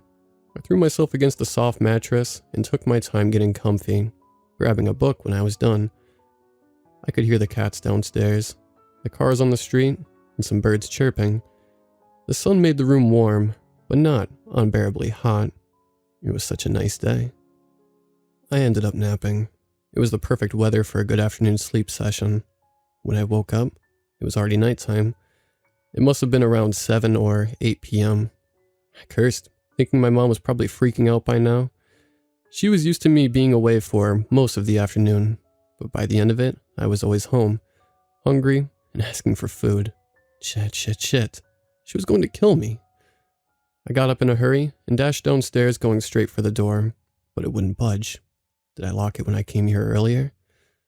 I couldn't remember, and worse, I couldn't find the keys. Did it fall while I was sleeping? I do move a lot when I sleep. I went back to the room and basically turned it upside down, but couldn't find my keys. I was nervous before, but now, I could feel myself sweating and trembling. I looked for another way out, but all the windows had bars, so that was a no-go. I went to the closest window to the entrance of the house and started screaming, calling my mom and asking for help. I probably did that for 20 minutes, but it didn't seem like she could hear me. After that, I went on a cycle of trying to find my keys and failing to scream my lungs out for what seemed like hours, but nothing changed. No sight of my keys, and no one came looking for me. How come my mom wasn't looking for me? It made no sense. I sat down on the couch in the living room, thinking what could I do? My only hope seemed to be finding some keys to the front door, but I had searched everywhere. Well, not everywhere. There it was, the forbidden door, taunting me. Maybe I could find a copy of the keys there. The owner did say that room had his son's stuff, so it made sense. Or at least I hoped so, for a copy of the keys to be there. I shouldn't go there. It was off limits after all. But I didn't want to spend God knows how many hours in this house. I got up and went for the door, feeling myself sick to my stomach just touching the doorknob. I slowly turned it, hoping that while doing that, my keys would just magically appear in front of me, and I wouldn't have to enter the room. Of course, that did not happen. With the door only slightly open, I could already smell the room. It had a strong smell of mold, alcohol, and other stuff I have no idea how to describe. Enough to make me even more sick. I turned on the lights, which was so weak it only added to the eerie atmosphere of this place, and peered inside. It was as weird as I'd imagined. It looked like a hoarder's house. Magazines and newspapers were piled everywhere. I could only see the roof of the room. The rest of it was hidden behind the high stacks of paper. On the floor there was dead cockroaches here and there, and the floor was dirty with a weird substance that I had no idea what it was. Shit. Now I really had to get out of here. I entered the room, treading carefully to avoid stepping on the dead bugs and making any noise. I slowly made my way into the paper maze, following the only trail available that wasn't covered in stuff. More things started to come into view. Cardboard boxes filled with God knows what, LPs, books, and bottles. Some empty, some filled with, I don't know. But they filled the room.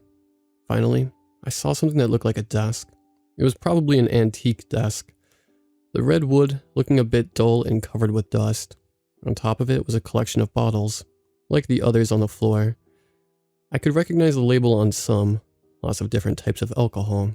It sure looked like the belongings of someone with addiction issues. It had 4 drawers. I opened the first one, and it was filled with little trinkets. Some shot cups, bottle caps, some tools like screwdrivers, a lot of nails, etc. I searched each of them, looking for anything that looked like a key, and, for the first time since I woke up, I found a lighter keychain, holding a bunch of keys. I felt like crying, but I had more important business. I held the keys like my life depended on it, closing the drawer and preparing to make my way out of the room as soon as possible. That was when I heard a rustle and what sounded like a cat meowing. Of course, the cats would do this to me. Why wouldn't they? The noise came from a bit deeper into the room. The cats were still small, so maybe they found a way through the stack of papers and other stuff. I took a deep breath and followed the sound, making low psst sounds, trying to get its attention. The room started to feel more cramped. The dim light didn't help me much. I couldn't see much farther than where I was, and the stacks of boxes and other objects made the room a maze.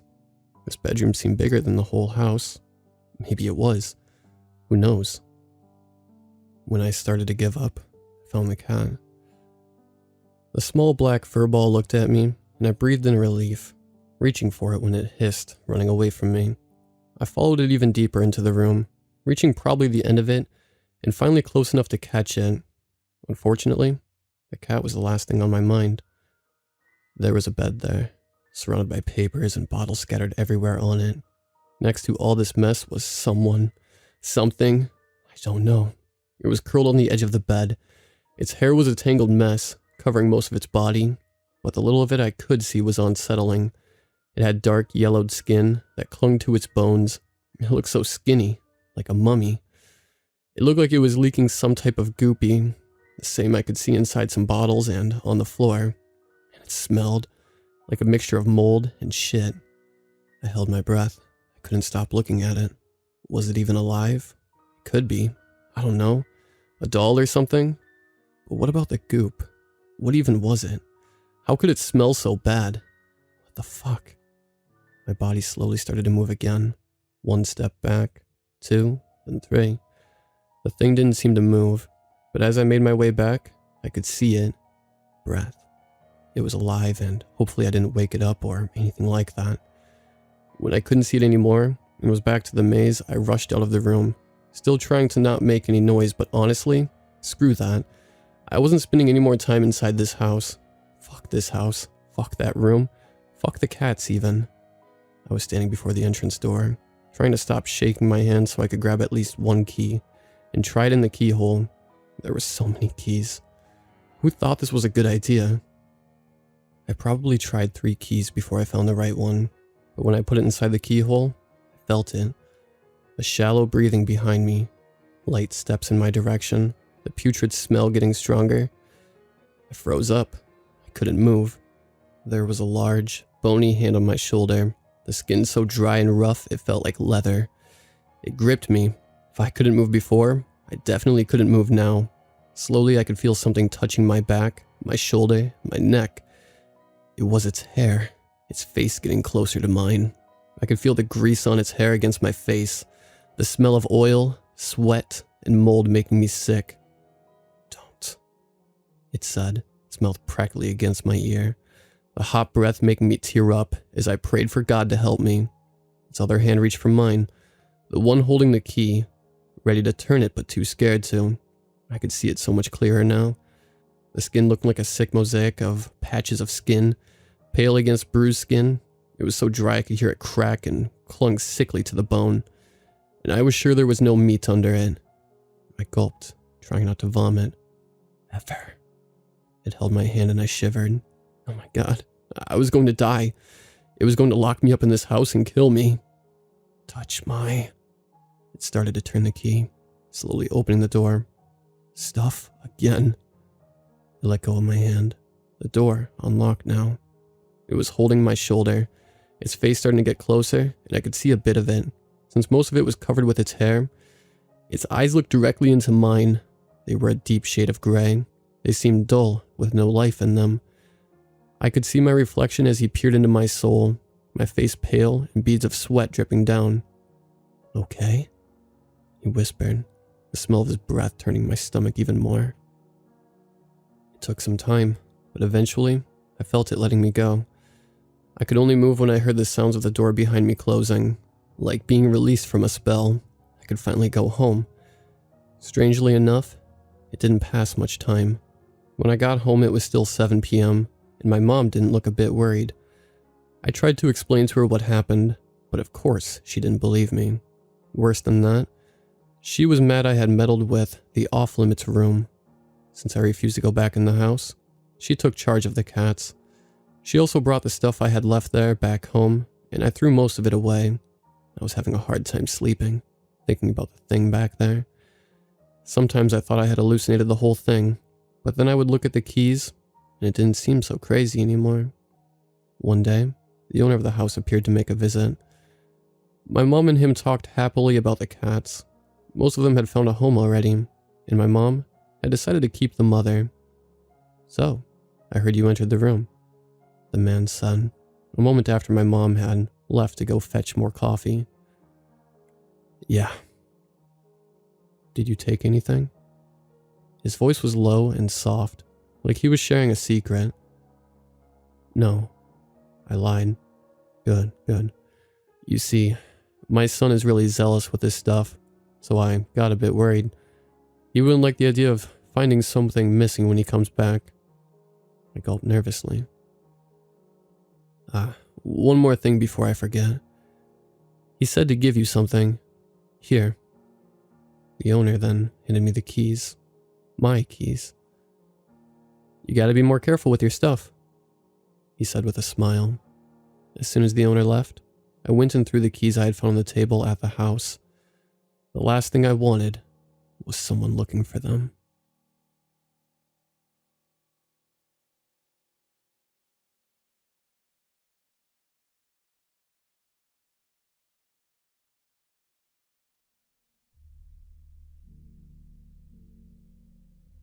I live in a small town that is far away from the rest of the world.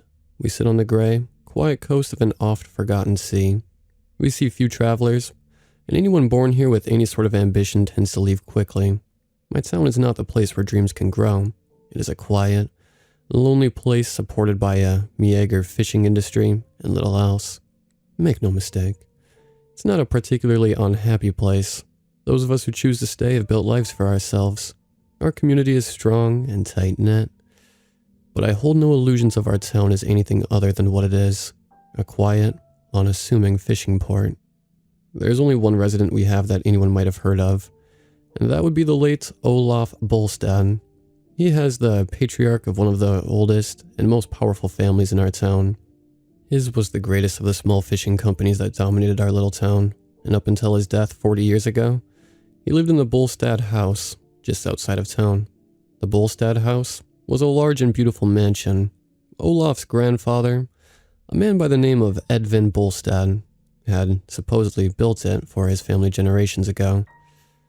It really is a spectacular mansion, almost like a castle or a cathedral. It sits atop a hill overlooking the town with massive towers reaching into the sky. Atop the highest of them is a single green light. My mother once told me that it was only there so that low-flying aircraft didn't accidentally clip the tower. But I'd never seen any aircraft in our area, up until Olaf himself. The Bolstad family had lived in that house, watching our town prosper. By all accounts, there was nothing particularly wrong with the Bolstads. Olaf was a generous and respectful man who had spent his youth out on the boats before he'd taken over the company. He cared for our little community and did what he could to ensure that the people there prospered. His son, whose name I do not know, seemed less invested in upholding the family tradition of living in the Bolstad house, though. I've heard a few different accounts of how his son came to leave our small town behind. Some say that he had a falling out with Olaf. Others say he wanted to pursue his future elsewhere. Either way, the end result is the same. He left long ago, and when it came time for him to inherit the company, he chose to run it from whatever corner of the world he decided to live in. When Olaf died, the Bolstad house was left unoccupied, and in the decades since, it has sat empty. I used to be a fisherman, but as many others could tell you, the sea is a violent and treacherous thing. All it takes is one bad call to end your life, or someone else's. Our captain had made one such call. The storm had hit us by surprise, and in just a matter of minutes, it was on top of us. The stubborn fool had tried to sail through it, and got the boat capsized for his trouble. Most of us were picked up by a nearby trawler, but too many were never seen again. Lifelong friends lost at sea, all because of the arrogance of one incompetent man. My leg had been broken in the accident, and it never quite healed right. Perhaps I could have gone back on the water with it, but I'd lost my taste for fishing. I was still a young man, and I had no intention of dying young either. I thought there might be other employment that would put me at much less of a risk, and that was how I ended up at the Bolstad house. Ever since the death of Olaf Bolstad, the house had been maintained by a man known as Isaac Jensen. Old Isaac was well known in town. He was somewhere on the young side of 70, with a white beard and a bald head that he covered up with a cap. I'd often seen him before down in the local pub, having a drink by himself. When I heard he was looking for a younger man to help him around the old Bolstad house, I thought that that kind of work might just be the change I was looking for. I approached him in the pub one night and asked if I could sit. He just nodded at me and gestured to the spot across from him. "I hear you're looking for help at the Bolstad house, old-timer," I said. Isaac just scoffed and cracked a weary smile. "A little more than just help," he replied. "If you're here to offer yourself, know that this is a commitment, not just a job." "I've got nothing but time and a willingness to work," I replied, and old Isaac stared at me for a moment before he finally nodded. "All right then. I've seen you around with the other fishermen. What's your name, boy?" "Nikolai. Nikolai Wine." "Well then, Nikolai, the work is to ensure the house is kept up with. It takes its toll after a while, and my old joints can't do it for much longer. It's hardly a two-man job, so don't count on having me around for too long. The faster you learn, the faster I can retire." "You're after a replacement then?" The old man nodded. "We only have so many years on this earth, dear boy. I've worked my fair share. I've given up my body, my youth, and so much of my life in exchange for money. Now I want to enjoy the time I have left. Perhaps you may not spend the remainder of your days working at the Bolstad house, but know that you will spend years there. Are you prepared for that?" The 70 in his tone struck me as a little odd. It was hard to understand exactly what he meant. All the same, I nodded. "I'm prepared," I replied. "Well then, let me buy you a drink, boy. I'll assume you're available to start in the morning, 5 a.m. sharp." "5 a.m. sharp," I repeated. Old Isaac smiled, baring his yellow teeth at me.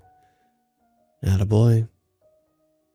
True to my word, I was at the Bolstad house prior to 5 a.m. in the next morning. I felt that familiar mix of intimidation and excitement that comes with a new job settling in my stomach. Old Isaac was waiting for me by the time I'd driven up the hill. He lived in a small cottage on the edge of the property and invited me inside for coffee. While we handled the red tape of my new employment. The contracts were nothing I had not seen before. When I'd been working on the fishing boats, we were done within an hour, and the real work began after that. Old Isaac took me through to the house. First came the tour from the outside in. He showed me the gardens he'd maintained in both the front and backyards of the house. They were surprisingly lovely despite no one living there. A testament to the old man's work, I suppose. Gardening had never been something I'd much cared for, but I suppose I could learn to love it, given time and money. The little things in life keep you happy, he said as we toured the back garden. A quiet job like this isn't exactly lively. The gardens aren't much, but they keep me busy. They lift my spirits. Maybe they'll do the same for you. As he said that, I caught him staring over at a small shape near the rear of the garden. It looked like a cross planted into the earth. "What's that?" I asked. Old Isaac was silent for a moment as he stared at the cross. "Something of a memorial," he finally said. "Was a bad storm in a town a few years back, probably before your time. Quite a few people died. Olaf requested it be there in their memory. When I'm gone, you can do what you want with the gardens. Well, I hope you'll keep caring for them as I have. I don't expect it. That marker, though? Tend to it well. The dead deserve their respect." I nodded at him, silently taking note to ensure that the marker was taken care of. Old Isaac finally turned away from me. "Come on, I'll show you the inside." The interior of the Bolstad house had been kept up well. It was too clean, like a museum or a mock-up.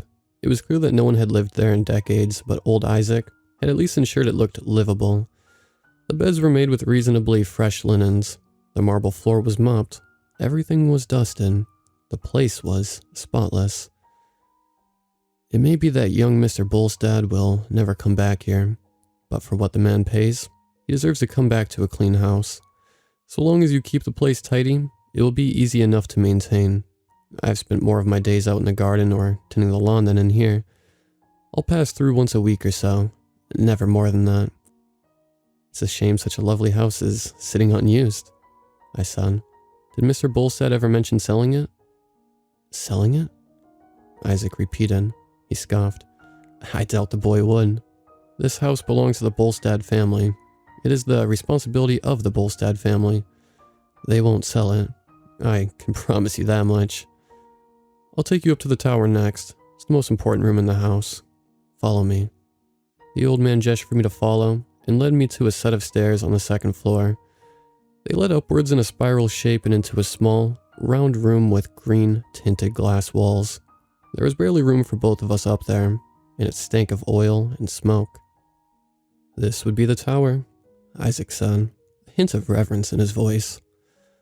Olaf Bolstad first took me up here when I was about your age, and give or take. He was very particular about this little light. You need to make sure it gets plenty of oil, and every night, before you head into town, you need to make sure it's lit and going strong. Never let the light go out at night, boy. Right now when it's day, it should be fine. You can put it out in the mornings. Best not to waste the oil. But at night, it must remain lit at all times. Why? I asked. Is this some sort of lighthouse? There's one by the port that's far brighter. Well, supposedly to distinguish the house in the night sky. It's a little quirk of the Bolstads. One is sun upkeeps. Ask them, and they say that this here is perhaps the most important job. Considering how prominently it's mentioned in your contract, it's best to ensure it gets lit before the sun goes down. Check the oil before dusk to make sure that, if it needs a refill, you've got plenty of time to get it done. When the sky starts to turn, the light needs to go on. Do you understand? I suppose so, I said. Old Isaac didn't look satisfied. You don't see the point in it, do you, boy? He asked. Not really. No. Just know that it's your job to keep the light on, and in the morning to put it out. You could sleep all day, let the house get dirty, and the garden die, and I doubt Bolstad would give a damn, but the light must stay on at night. Is that much clear to you? I nodded and Isaac patted me on the shoulder. Good man. Now let's get downstairs. I've got a few repairs around the house I could use your help with. He squeezed past me to begin his descent, and we soon left the tower behind. My first day was productive enough. True to his word, I helped Isaac repair some old brickwork on the north side of the house. After that, though, the workload was light. We spent more than our fair share in the afternoon drinking beer in the backyard. Considering what the pay was for our job, this felt like a steal. I was making just about as much as I had made as a fisherman. In the evening, when I left, we disappeared to go and light the tower. I followed him back up the stairway and watched as he lit the lantern. It was a simple act. Only a pit stop in the tower before we were headed back down again for the night. I was already thinking that I might just enjoy my new employment. If the light was the most important thing, and everything else was minor grunt work and getting drunk, I could more than handle it. The next day was more of the same. Isaac had already put the light out when I got there, and we spent a good chunk of the morning weeding the garden before staying in the shade during midday on an extended lunch. I made a point not to get carried away with the drinks. Old Isaac could put away a beer like it was water, but I still had my limits. Our extended lunch swallowed up most of the day, save for a few minor chores. By the time dusk started to fall, I was ready to head home with a comfortable buzz, and the feeling that this new job was too good to be true, when old Isaac spoke to me. "You're forgetting something, aren't you?" he asked. I paused. It took me a moment to recall what he meant. "The light?" the old man said. "Never forget about the light, boy. If there's one thing you can't forget, it's that. Come on, let's go together." He gestured for me to follow him as he polished off the last of his beer and headed for the stairs. Just like before, turning on the light was just a short pit stop before we left for the day. Some minor trivial function, insisted upon by an eccentric old family, and one I could certainly live with. The weeks that followed my hiring were quiet, all things considered. Despite a few major projects by Isaac, such as redoing parts of the deck and a bit of the roof, my days were mostly lazy. Isaac liked to space out the larger projects. For each one we completed, we earned a few days where we did trivial jobs. I suspected he enjoyed lazying about even more than I did, and I wasn't one to complain about free beer and a quiet afternoon in a garden, especially not for the money we were being paid. My first paycheck was nothing short of glorious. I was half sure that I was in a dream, and the knowledge that more were coming seemed too good to be true. But more did come. All in all, I spent 2 months working with old Isaac, and they were without question some of the easiest 2 months I'd ever worked. Yes, we did come in every day, but the workload was never heavy. So long as we lit the tower at dusk, all went well. Isaac tended to be the one to light the tower. In the 2 months we worked together, I'd only done it once. I still didn't understand the purpose behind the strange ritual, but its significance was ingrained in my mind. Every night before I left, I went up with Isaac to light the tower. Sometimes he would go up earlier to check the oil, but that was a job he typically did alone. When our time was up, and the 2 months had passed, I remember Isaac telling me that he was going to move on. It was late in what would be our last day together. We had spent a day repainting part of the newly redone back porch, and now we sat on lawn chairs, drinking beer and looking out at the garden. "You'll be on your own tomorrow," Isaac said. The words had come seemingly out of nowhere. I looked up at him, only half surprised. I'd known our days together were numbered going in, after all. "Finally hitting the road, old-timer?" I asked. "All the bigger projects are done. The roof, the porch, the things I couldn't do myself. You know the job. You don't need me here, and you can afford your own damn beer." I laughed at that, and I caught the old man smiling back at me. "My daughter is in town to visit. When she leaves, I'll be going with her. I've spent my life in this little place. I'd like to use the years I have left in me to get out. See more of the world before it's too late." I nodded and old Isaac took another sip of his beer before reaching into the pocket of his dirty overalls. He took out a slip of paper and offered it to me. "Here, I doubt you run into any trouble, but if you need me, you can reach me. I must warn you though. After a week, I won't be in town. You'll need to hire your own help." I took the number. "Shame. I doubt they'd be half as charming, old-timer," I said. I toasted him with my beer and he returned the gesture. if I don't see you again, it's been a pleasure, Nikolai. Likewise. Our bottles clinked together as we let our final day end. At the end of it, Isaac and I went up to the tower to turn on the light, and then we were gone. The first few days alone were uneventful and far too quiet. I had music to keep me company, yes, but music wasn't quite the same as companionship. Old Isaac had been kind enough to leave me a note in the shed, reminding me about the light, and I kept it in my pocket so I would not forget. I didn't. Come the evenings, I always went upstairs to ensure the light was on before I left for the night. If nothing else, I did that part of my job perfectly well for the first 4 nights. It was the 5th where I ran into some trouble. As the sun began to set, I made my way up to the tower just as I always did. I went through the motions of lighting the light, only I found that it did not light. The flame went out quickly and seemed so much weaker than before. It wasn't hard to figure out why. The oil reservoir was almost completely dry. It must have almost burned itself out the night before. There wasn't enough to really get it started now. I quietly cursed myself for forgetting the oil, but it was a mistake I doubted I'd make again. At least I knew where old Isaac kept the oil, and it was just a quick trip down the shed to get it. I filled up the small canister we used for trips back and forth to the tower. The sky was getting dark by the time I left the shed. The light would be a little bit late, but I figured that was fine. I headed back into the house and towards the tower once more. The trip couldn't have been more than 10 minutes at most. I'll confess that I didn't move all that quickly. There was still some light in the sky after all. Once I stepped into the small room at the top of the tower, I did my duty and began to fuel the lamp once more. Through the green-tinted windows, I could see the sun setting over the horizon. The last little bit of light peeking out before it vanished for good. And yet, something seemed off about the sky. In that moment, the stars seemed just a little too bright for dusk. I caught myself staring at them and pausing for a moment as I thought I saw them move. As I emptied the canister of oil, I stepped over towards the window and I looked out at the sky. One of them opened, allowing me an untinted view of whatever was out there. I didn't recall seeing anything about a storm on the horizon, but what looked to be a dark cloud hovered over our little town.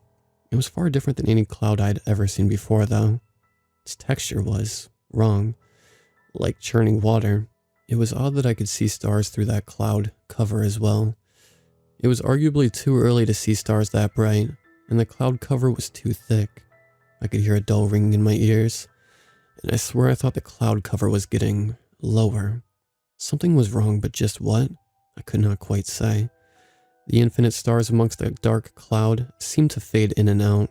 I heard a deep rumble that shook the landscape around me, like the roar of some great monster. The cloud continued to churn violently, as I became sure that it was indeed getting lower and lower, closer and closer. The pulsating lights grew more frequent. The ringing in my ears not only grew louder, but became almost painful, and the longer I looked up at the unnatural thing, the more and more the realization dawned on me that what I beheld was not the stars, nor just a cloud. What I beheld was not anything I could even begin to truly understand. Its vastness was far beyond anything I could clearly see. Dark things writhed within the mass of the entity above the town. I shrank back a few steps, my heart pounding in crippling fear at the sight of it. The ringing in my ears grew louder and louder. I could taste coppery blood and feel it running down my nose. The mere presence of this thing was too much. Its proximity came with a pressure that felt as if it was going to rip me apart. In my awestruck panic, I bumped against the lantern and stared at it dumbstruck. The lantern. The unlit lantern. I don't know why I thought it would help. The pressure in my head was simply getting worse and worse, though. My mind could barely function as that thing sank down towards the town. I reached for the lighter and pressed it to the wick. The tower's light shone out, and I felt the ground beneath me rumble again, harder this time. So hard that I was sure the foundations of the house itself would collapse. I lost my footing and collapsed. As I hit the ground, I spat up blood. The pressure was crushing my skull now. I felt like my head was ready to burst, but it was growing fainter. I lay on the ground, panting heavily as the pain began to fade. I looked back up through the window and saw that the shape in the sky was higher up. Its stars seemed dimmer and further away. The light had driven it back somehow. Exactly how, I cannot say. But I wasn't about to deny myself that minor victory. I picked myself up on unsteady feet and ran to the window. Almost as soon as it had come, the entity was gone and it left no trace of itself behind. Almost no trace of itself. My little town does not have a newspaper, nor does it have a news channel. Word travels fast, and it didn't take long before I heard about the 6 people who had died suddenly during the storm the night before. All of them were older, were already sick, but they had collapsed dead, either in the streets or in their homes, blood pouring from their eyes, noses, and mouths. I doubted the town doctor would ever figure out why. If anyone in the town knew what truly happened, they didn't say. No mention was made of the light in the Bolstad house. I was late on my way into work the following morning. My head still ached, just a little bit. My vision was slightly blurred, but I knew I needed to put the light out. Whatever I'd seen, it didn't come out in the daytime. I'm not sure if I was surprised to find old Isaac waiting for me at the Bolstad house when I got there. The old man sat patiently on the front porch, watching me with an expression that was difficult to read. I stopped at the bottom of the porch. He didn't move. "Come and sit," he said. "You and I need to talk." Slowly, I went over to do as he asked. I sat down beside him, feeling like a child about to be scolded and hating myself for that feeling. "You saw it, I presume?" he asked. I hesitated for a moment before I nodded. "The oil. I forgot to check it. I went down to get more and..." "It's not a mistake you'll make again," the old man said. He sighed. His expression softened. "Your mistake was less costly than mine. Olaf Bolstad told me what would come if the light was not kept on. In my youth, I dismissed his tale as the ramblings of an insane old man. One night, I neglected the light entirely. That thing came down from the sky, and 50 people lost their lives before Olaf corrected my mistake. He nearly killed himself in the process. I had hoped to avoid making the same mistake with you by providing a far more mundane reason to keep the tower lit at night. Perhaps that was a mistake in and of itself. Regardless, the damage is done, and I'm grateful it was only a handful of souls this time." I was silent as I listened to him speak. It took me a while to find the words. "What was that thing, Isaac? What did it want?" "I can't say," Isaac replied. "To this day, I don't know exactly what it is. I've only ever seen it the once. I doubt even Olaf knew, or his grandfather who figured out how to ward it off with the light. I don't think it's something we're meant to know. I just think it's something we need to fear. You know what your job is now, correct?" Slowly I nodded. "Good. I have the stone to craft a new memorial out in the back garden. You can put it beside mine. Think of it as a reminder of what can happen. Although I don't think you'll need it. You know the cost of negligence, boy. I trust you not to repeat your mistakes." Again I nodded and watched as old Isaac stood up. He sighed wearily and rubbed his temples. Before he left, he looked back at me one last time. "Stay safe, boy. This world is filled with terrible things. I pray you don't encounter more." With that, he left me, and since then I haven't seen him again. I still work at the Bolstad house. I've been there 2 years now. I've never seen that creature in the clouds since. I know better than to make mistakes now.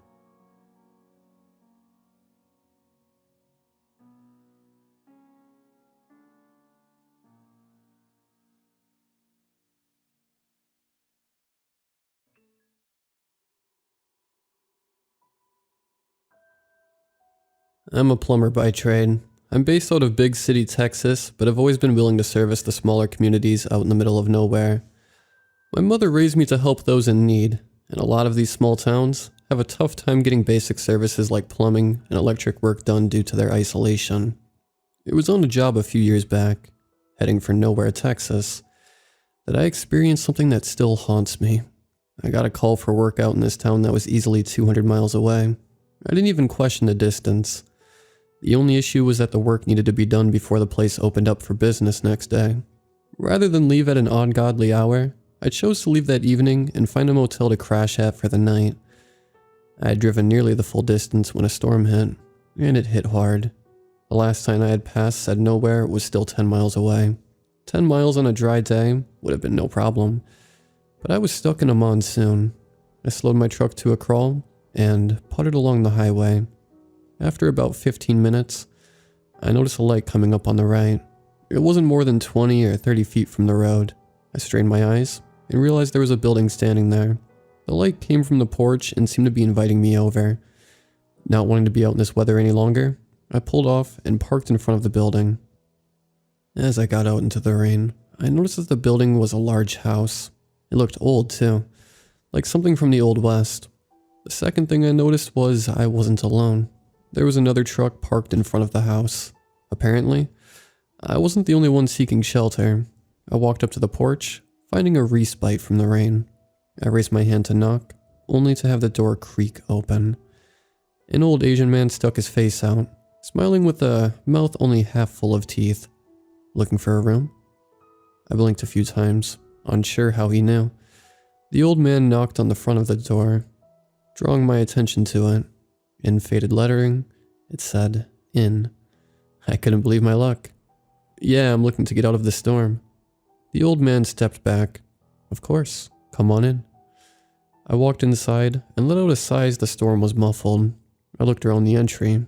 There were accents of red everywhere. Art on the wall suggested that the man might be Chinese. He was very proud of his culture.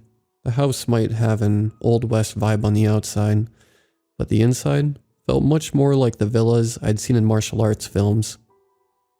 Nice decor, very traditional. The old man shut the door and walked over to a small desk. It's important to honor one's heritage and respect all that comes with it. He laid keys down on the desk and motioned to them. There are 4 rooms to choose from. Number 2 has already been taken. I looked at the numbers tied to each of them. 1, 3, 5, and 6. Odd. Is room 4 yours? The old man shook his head. I chose not to press the issue, not wanting to risk being kicked out. Okay, I guess I'll take number 1. The man bowed his head and took the other keys away. Will he put them away?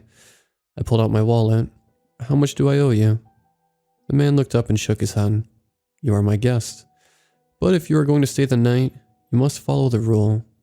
I stared at the man for a few seconds, realizing he was serious. I chuckled nervously. If that's what it takes to stay dry, I'll do anything. Short of murder, that is. The man reached under the desk and produced a small scroll. I took it with a bemused smile. This guy sure was into the theatrics. I took it, unrolling it to read the rule. It was an old piece of parchment with only one rule written. Do not talk or open your door after midnight. I looked up to ask the man for clarity, but he was gone. I looked around, not seeing him anywhere in sight. I found myself rereading the rule, feeling more uneasy with the passing seconds. I proceeded upstairs to the rooms. As I got to the top of the stairs, I heard a door open. A portly man stepped out of a room and smiled. I thought I heard someone down there. He moved towards me and grabbed my hand. Good to meet you. The name's Earl. Carl. Not a bad setup here, right? Did that Chinese fella make you pay? I shook my head and Earl laughed. I don't know what his game is, but I won't turn down a free room. I held up the small scroll I'd been given. Did he give you the rule as well? That got Earl laughing even harder. I don't know what that's all about, but then he's an old fella. Well, I'll get eccentric at that age. Earl walked with me to my door. I noticed that the way the rooms were arranged placed the door to room 4 right in front of room 1. I couldn't help but look at it. Earl, did you ask about number 4 at all? Earl looked over his shoulder at the room. Yeah, I couldn't get an answer out of our friend downstairs. It's locked up tight anyway. He gave me a pat on the back. I'll leave you to it. If you need anything, just holler. I watched Earl walk back to his room and shut the door. I heard his lock turn and looked back at room 4 again. Maybe it was a storage room or something. It wasn't worth worrying about. I entered my own room and locked the door behind me. The room was small. There was only a bed and a nightstand with a lamp. I looked around for a bathroom, realizing that there might be an issue with my stay. And then I noticed a large pot in the corner. I was all for aesthetic, but this was pushing it a bit far in my opinion. I heard a knock on the wall. Earl's voice came through as if he were in the room with me. You got a piss pot too, right? I approached the wall inside. Yeah. Bastard couldn't spring for indoor plumbing. I looked at the wall and realized that I could see light coming between some of the boards. Not a lot, but enough to tell that Earl had his lamp lit. Thin walls, huh? I heard Earl chuckle. I don't mind if you don't, but be warned, I snore a bit. I smiled. I'll be just fine. I moved to the bed and sat down. I looked at the lamp, realizing it was an actual oil lamp. This old man really went all in for old-fashioned, didn't he? I emptied my pockets onto the nightstand, placing the scroll on top of everything. The rule ran through my head, sounding more ominous each time. I turned the lamp down until the flame extinguished. The light coming from Earl's room died down until it too was gone. I laid down in bed and settled in. After about 10 minutes, I began to hear Earl's snoring. He wasn't kidding about it. The man sounded like a prize hog. I shook my head and pulled the sheet up to my chest. I just needed to try and sleep. It didn't take long for me to doze off, despite Earl. The next thing I remember was waking up to the sound of a jiggling noise. I opened my eyes, trying to find the source in the darkness. My eyes adjusted just enough to see that the handle on my door was moving. Someone was trying to get in. The rule rang through my head suddenly. Do not talk or open your door after midnight. I sat up in bed and checked my phone. It was a little after 2 a.m. My eyes turned to the door and watched as the handle jiggled again. I wanted to call out but stopped. Something felt wrong with the situation. Why wasn't the person asking for me? Was it the owner? Was he making sure we were complying with his rule? The handle stopped moving after a few seconds and was replaced by another noise. Whoever or whatever was out there was scratching at my door now. It was like a large cat was sharpening its claws on the wood. I covered my ears. What was happening? The scratching subsided after a minute or so. I slowly rose from bed and approached the door, being careful to be as quiet as possible. I got to the door and pressed my ear against the wood, and that's when I heard a soft, feminine whisper. Won't you let me in? I felt my blood run cold at the words. I wanted to answer but remembered the rule. Was this some sick game by the owner? Please let me in. It's cold in my room. Part of me wanted to call the old man out for his bullshit, but I covered my mouth to keep from saying anything. Something in me was taking this seriously. The hairs on my neck were sticking straight out. I actually felt afraid of whatever was on the other side of this door. I stood there at the door for 5 minutes. Somehow, I knew my visitor was still there. After another few minutes, they seemed to lose interest. I felt a noticeable shift in temperature and my body began to relax. And then I heard the handle jiggle again. I looked down, but my hand was staying still. So where was Earl? I moved to the wall, trying to find a gap big enough to look through. No luck. Earl's snoring broke up as he was woken by the noise of the handle. What's that? I fought the urge to call out to Earl. Something in me screamed to not break the rule. I heard Earl sit up, get out of bed, and approach the door. He was still half asleep. That you, Carl? I waited for the scratching to start, but the voice came instead. Won't you let me in? I covered my mouth again, fighting every fiber of my being to warn Earl. I heard him answer the voice. Huh? You don't sound like Carl. Please let me in. It's cold in my room. Your room? What room are you in? I'm from room 4. Any courage left in my body evaporated instantly, replaced by pure dread. I could feel the air getting colder again. A chill ran down my spine as I heard Earl fiddle with the lock. Room 4? Shoot, I didn't know. I heard the door open. Anyone was... Earl fell silent. I heard a hissing noise and then a loud thud. The floor shook a little and I realized that Earl must have fallen over. I looked again for a crack in the wall. I finally found one near the floor. I peered through and saw Earl, his face frozen in a look of complete fear. He wasn't moving. It didn't take me long to realize that he wasn't breathing either. Earl was dead. And then I saw a pair of feet walk toward his body. They were as white as the sheets. I closed my eyes and moved away from the wall as quietly as I could. I crawled back into bed and covered my head with my pillow. It wasn't enough to block out the sound of bones being broken and flesh tearing apart. It wasn't enough to block out the sound of Earl being dragged across the floor and out into the hall. It wasn't enough to block out the sound of a door creaking open right outside my room. I began to sob into the pillows. The sound of a door shutting signaled the end of the horror. Earl's body had been taken to room 4. I laid there in bed for what felt like hours, crying for a man I had only just met. And then I heard a knock. I removed my pillow and stared at the door. Another knock. I didn't move. The knocking began again and didn't stop.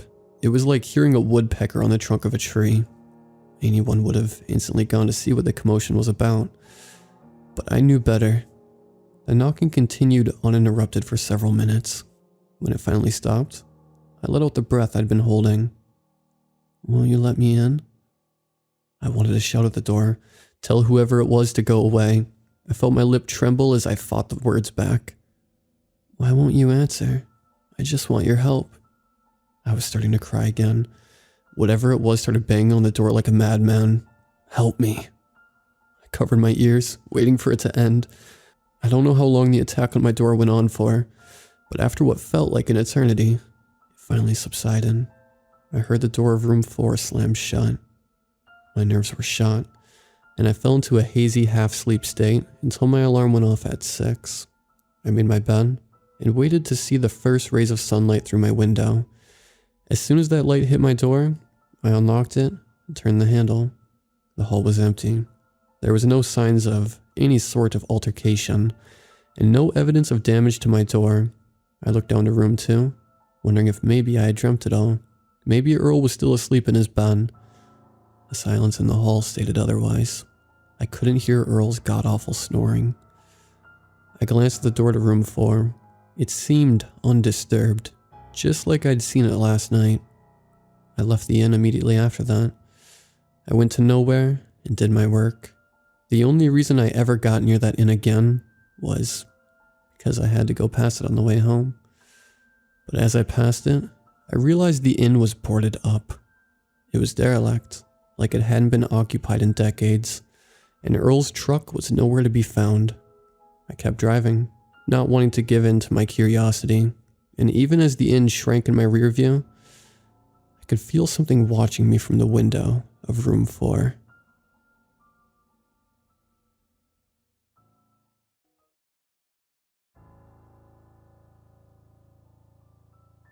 I was just fired from my last job when I saw the ad. I was broke and needed more money to get by and pay my debts. And the local museum was offering $20 an hour to work the night shift. Thinking that this was an offer I couldn't refuse, I picked up the phone and called the museum. After arriving for my first shift, I went into my office only to find a note taped to the monitor. In big, blocky letters it said, "Rules for the night security guard." I read the list. 1. The doors to Exhibit E are to remain chained and bolted at all times. Never enter Exhibit E under any circumstance. 2. 1 hour after starting your shift, the power will go out. Leave your office. There will be a trail of red liquid leading to the storage room, where you will restore the power. Never leave the trail, and never look behind you after leaving your office while the power is out. If the liquid is any other color than red, or leads anywhere that is not the storage room, turn around and go back into the office. The power should return shortly. If the trail is still there after you turn the power back on, do not follow it. 3. If the doors to Exhibit E are open for any reason, leave the building immediately and return home. If the doors to the building are locked when you try to leave, pray. Not for your safety, but that your death is faster than most. 4. The basement is the lowest floor of the building. If there are stairs leading below the basement, look down them. There will be one light bulb, and then the stairs turn out of sight. If the stairs match the description and the light is on, ignore them. If the light is out, or the stairs do not match the description, grab some raw meat from the break room fridge, and throw it down the stairs. Leave the basement immediately after throwing the meat, but never run. 5. Be inside your office from 1 to 1:30 a.m. At 1:17, you will hear a heavy pounding at the office door. Ignore it. 6. If a camera is pitch black and says it is watching Exhibit E, shut the camera off immediately. If it does not turn off, smash the monitor. You will not be charged for replacing it. 7. If you hear crying coming from the basement, get some salt and pour it at the top of the stairs. From one wall to the other, with no gaps in the salt. 8. Never use the elevator. 9. If you enter the office at the start of your shift and your chair is facing the door, walk downstairs and hide in the break room. When the power goes out, repeat the steps in Rule 2. 10. If any light source in the building gains a red tint at any part of the night, cut the power of that entire area for the rest of the night, and do not enter that area. If this happens to your office or the break room, and you need to hide in either of those places, hide in the storage room. 11. If the phone starts ringing while the power is out, ignore it. If it rings while the power is on but you only hear static, do not hang up. Leave the phone far away from you. If the caller hangs up while you still have the phone, or you can still hear static after leaving the phone, exit the building immediately. Follow these rules, and you should survive your shift. I laughed, knowing it was just a joke from the guy who worked here before me. Then the power went out. I left the office. There was a red trail leading away from me. I grabbed my phone and turned on the torch. It's 9:13 p.m. It's been a few minutes since I started following the trail. I'm starting to hear whispers from all around me, except from in front of me. I don't think I'm safe. It's 11:24. I got the power back on without incident and went back to my office. The lights near Exhibit C turned red, so I turned the lights in there off. I went downstairs to grab some coffee to calm my nerves when I noticed some stairs leading down. The stairs went downward, then turned. The light bulb was off. I quickly made my way to the refrigerator in the break room and grabbed some raw steak. I went back to the stairs and hurled the meat down. I started to run. Then I remembered the fourth rule. A searing pain burnt down my leg. I hobbled up the stairs without looking back. It's 2:27. When I got back to my office, I checked the cameras. I went through the exhibits one by one, checking each one for a sign of a break-in. A, B, C, D, E, F, all clear. E? Exhibit E was one of the cameras. It was pitch black. I hurried to turn it off. The button was jammed. I took off my shoe and hurled it at the monitor. It shattered in a shower of glass. Then the pounding started. Horrid, monstrous pounding. It went on for what felt like hours. It stopped, and it took me half an hour to gather the strength to check outside. There were bloody handprints on the door, as if a man with no skin were pounding on it. It's 4:19. I saw the elevator open on one of the cameras, but ignored it. I heard crying coming from the basement. Fortunately, the man who wrote the note left some salt with me. I poured it on the stairs, forming a wall, and the crying stopped. I realized then that everything was written in the rules had happened, except for one thing, which I prayed wouldn't. It's 7:38. I'm back at my apartment, with my first and final paycheck from that wretched museum. After writing my last update, the basement break room lights turned red, and I went upstairs to shut them off when I noticed the doors to Exhibit E were wide open. I couldn't see inside. There were lights above that shone on the door, but the darkness seemed to form a wall, letting no light through. That was the last straw. I ran as fast and as far as I could out of that museum, and thankfully made it home. I'm never going back there, and wanted to warn everyone here to avoid shady jobs that pay too well.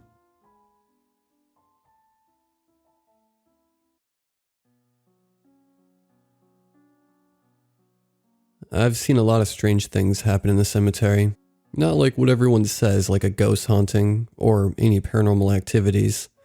More like grave diggers and robbers, leaving the graves wide open after taking the corpse's valuable belongings without bothering to cover it up again. But no one, absolutely no one, prepared me for this night. The night that made me quit. The Philippines may be one of the most interesting countries that still follows superstition, believes folklore, and rich in culture. We believe in everything the elders say and everything passed down, generation to generation, from beliefs that the supernatural, such as enchanted beings living in innocent-looking anthills, can bring you good luck to nightly terrors that haunt our sleep. One belief our ancestors passed down to us is the respect for the dead. They believe that when a person dies, its spirit gains powers and have the ability to watch over the living and can be one's guide to life, but once disturbed, it can lead to deadly circumstances. This was one of the problems I faced as a caretaker of the cemetery. Like I mentioned earlier, there are some people who lost respect for the dead and used this opportunity to defile their resting places and rob any valuables that can be sold at a price. But tonight, I witnessed how the dead can take its revenge. I was doing my usual rounds, following the same rules the old caretaker gave me. 1. Look out for any trespassers. If you see one, try and grab it if you spot it first, or chase it away if you saw it beforehand. 2. Pay respect to the graves. Beg their pardon if you need to step on their burial site. They will leave you alone. 3. Come in prepared. Always bring your gun that I gave you. You'll never know when you'll need it. 4. Never make a sound inside the premises. You don't want them startled. 5. Never show them you're scared. I know these rules may seem off, but they really helped me. They're just out of context. Like this one time, I needed the gun because there was this grave robber who threatened me with a knife. And this one time, where I saw a gravedigger not knowing I was there. So I snuck up on him, not making a sound, grabbed him by surprise, and turned him over to the authorities. Sure, you need to show them that you're not scared, or else they will use your fear against you. And most of all, this is a religious ground, so superstitions run this place. This night, however, is quite possibly the most peaceful night I've ever experienced. No trespassers, not one gravedigger, nothing, as if they had all vanished. I did another round just to make sure I didn't miss a spot where a potential robber could hide, but nothing. I rejoice because for the first time I can take a rest after a long week of chasing off grave robbers. I walked to my stall and quickly took a nice relaxing nap. I then was awoken by the smell of something burning and the sound of a commotion. Like something is going on. I rubbed my eyes, slapped myself lightly to wake me up, and there I saw, from a distance, a great cloud of smoke was arising. Looks like someone is up to something. I looked up to the clock that was hanging from the wall of the stall. 2:30 a.m. Crap, I missed 2 rounds. But that's okay. No one bothered to show up to rob the graves anyway. I walked outside and started walking to the direction of the great smoke, still with the rules in mind. 1. Look out for trespassers. If you see one, try and grab it if you spot it first, or chase it away if it saw you beforehand. I saw a pair of eyes from my peripheral and turned the direction of my flashlight to it. It was a pale boy, looking at me from behind a tombstone. It must be a thief, so I scared it away like I should do. The thing that bugs me is its eyes. Blacker than any void could go. It must be my drowsy head messing up. 2. Pay respect to the graves. Beg their pardon if you need to step on their burial site. They will leave you alone. I proceeded with caution, every single step, making sure I begged their pardon for walking through their peaceful resting place. Why are they answering back? 3. Come in prepared. Always bring your gun that I gave you. You'll never know when you'll need it. I reached the place where the smoke was coming from. It's not what I was expecting. It looked like a public execution from a book I read about witch hunting, I think. There are people with pitchforks and torches, while there are people tied to the stake. 5 stakes. I looked closely and examined the people thoroughly. The people at the stakes are somewhat familiar. They're the grave robbers. What the hell is happening? Someone grabbed me by the shoulder. I flinched as a reflex, but to my surprise, it was the old caretaker. I was about to scream, but he hushed me silent and signaled me to watch closely. Lola, what's happening? Today's the day the dead had enough of the grave robbers. They are tired of them defiling their resting places, and now they want them to burn for their sins. Nasty people wanting more than they had. I looked at them, brave faces. They're serious about what is happening. One of the people walked up to the front, quite possibly the leader. Tonight, we shall have our vengeance. We shall show them what it takes when they disturb the peaceful. And tonight, you shall burn with us. The leader dropped the torch he was holding, and in a snap of a finger, all 5 stakes burned.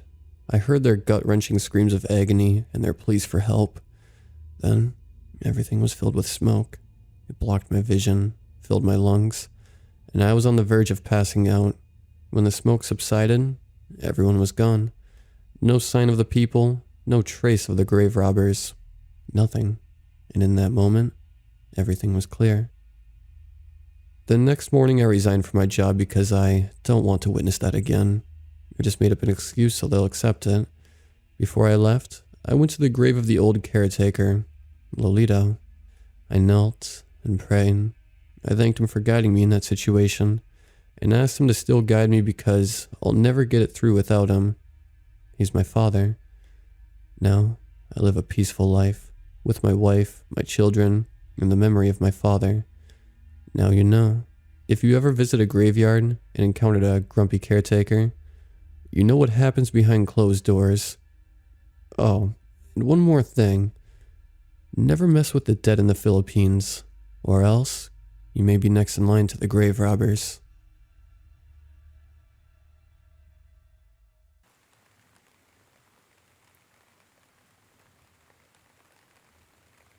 We were struggling to open the door. We had put all our body weights on it, and still it wouldn't even budge. It was curious that the door wasn't wide open at this point. After all, the house of God should always be open to anyone. That, and also the fact that this archaic cathedral was abandoned.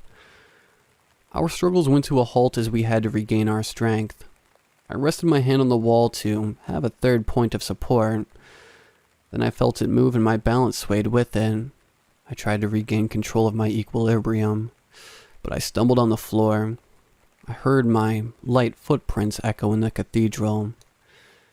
As I stabilized myself, I grinned a little, thinking how ironical it was that I was centimeters away from opening the door, but because of my narrow-mindedness, I just had to waste my breath trying to push that wall. To my defense, the entire portal of the cathedral was made out of wood and I couldn't distinguish where the door was. It was a stark contrast to the walls made of cyan stone of the cathedral. It seemed like a gate leading you to another world. I guess that is the truth. After all, its purpose was to educate the teachings of God to the people and to bring them closer to Him. Every other church or cathedral that I had attended to had this sensation of tranquility. But once I crossed the border of this one, it made me feel uneasy. Probably because it was the middle of the night and every tiny movement I did echoed through the hall of this holy place. "You okay, Andy?" "Hey, okay, Peter. Give me the paint and the candle." "Here you go. Do you want me to help you prep up?" "No, it's going to be okay. The rules said that when meeting him you have to be alone, so just to be sure I'm going to do it alone." "Okay, as you wish. I'm going to be outside. Good luck." "Thanks." He closed the door. I heard the sound echo in the cathedral. It made me shiver. As I was walking down the center of the nave, I checked my watch. 11:30 p.m. Still 30 minutes until midnight. I still had a lot of time. To start the summoning, I had to first draw an eye with red paint and then put the candle in the pupil and light it when the clock hit midnight. Also, I had to desecrate this place. On the paper that had the directions, it was written that any holy place would do, so Peter came with the brilliant idea of doing it here, where there would be no repercussions. After checking out this place, I was astounded at how it could be in such a pristine condition. I did a little routine and took some pictures with my smartphone of the painting, statues, and stained glasses. It was wonderful. How this place was so well built and in such great shape. Too bad I have to destroy it a little bit, I thought. After some pondering, I finally took the picture of Jesus on the cross. I walked up the stairs to get a good look at him. He seemed normal. I don't know why I thought he would have been different from the other ones. I took the picture and then stepped back. Soon after, I started to desecrate this temple, destroying the statues, flipping over the benches, and overall wreaking havoc. I lingered there for a while waiting, hearing the rain droplets outside. I hope Peter will be okay, I thought. I sat on one of the benches, admiring the emptiness of this place, astonished at how such a beautiful thing had been ravaged. The years of work that had been put into this, destroyed in a single instance. It is okay. It's all for a good cause, I thought. I exhaled and looked at Jesus. hoping that he would forgive me. I bolted upwards. It seemed that he had moved. Something about him had changed. Then I heard a loud beeping sound. It was midnight. I quickly went over the eye and lit the candle. I saw the confessional. The rules strictly noted that it was very important to enter it. When the salesman would enter in the other booth and grant you any wish you wanted. The cost? It depends. Sometimes he tells you a story, and other times he wants your soul. A reasonable price, I guess. I entered the confessional. I opened and closed the wooden door and sat down, then said, "Forgive me, Father, for I have sinned." I heard my voice echo in the cathedral. Now I only needed to wait until his arrival. I waited impatiently. The seconds, minutes, and hours dragged on. I looked at my watch and saw that only 30 seconds had passed by, of which I thought I was there all an eternity. I had enough. I was going to leave the confessional, but then I heard the slow cracking of the portal. It froze up. Probably the wind, I thought. As I heard nothing for an instant, my bravery surged and I started to exhale. When I heard footsteps, someone was walking. Or something. The footsteps hitting the floor echoed all over the cathedral as I sat there paralyzed by fear. The sound was coming closer and closer. As it arrived in front of my door, its movement stopped, and then it opened the curtain and entered the booth next to mine. I heard the cracking of wood as it sat down, and it spoke. The salesman spoke. "Do not worry, my child. You have done right. This religion only praises a false idol, only an illusion." "What do you mean?" I asked with a trembling voice. "Would you like to hear a story?" He replied. "Yeah, please." I smiled. I couldn't believe it. My wish was going to be granted and I only needed to hear a story. "You see, child, the story starts at the year 0 for you feeble humans. For me, it is just after the strange eons, something you would not understand.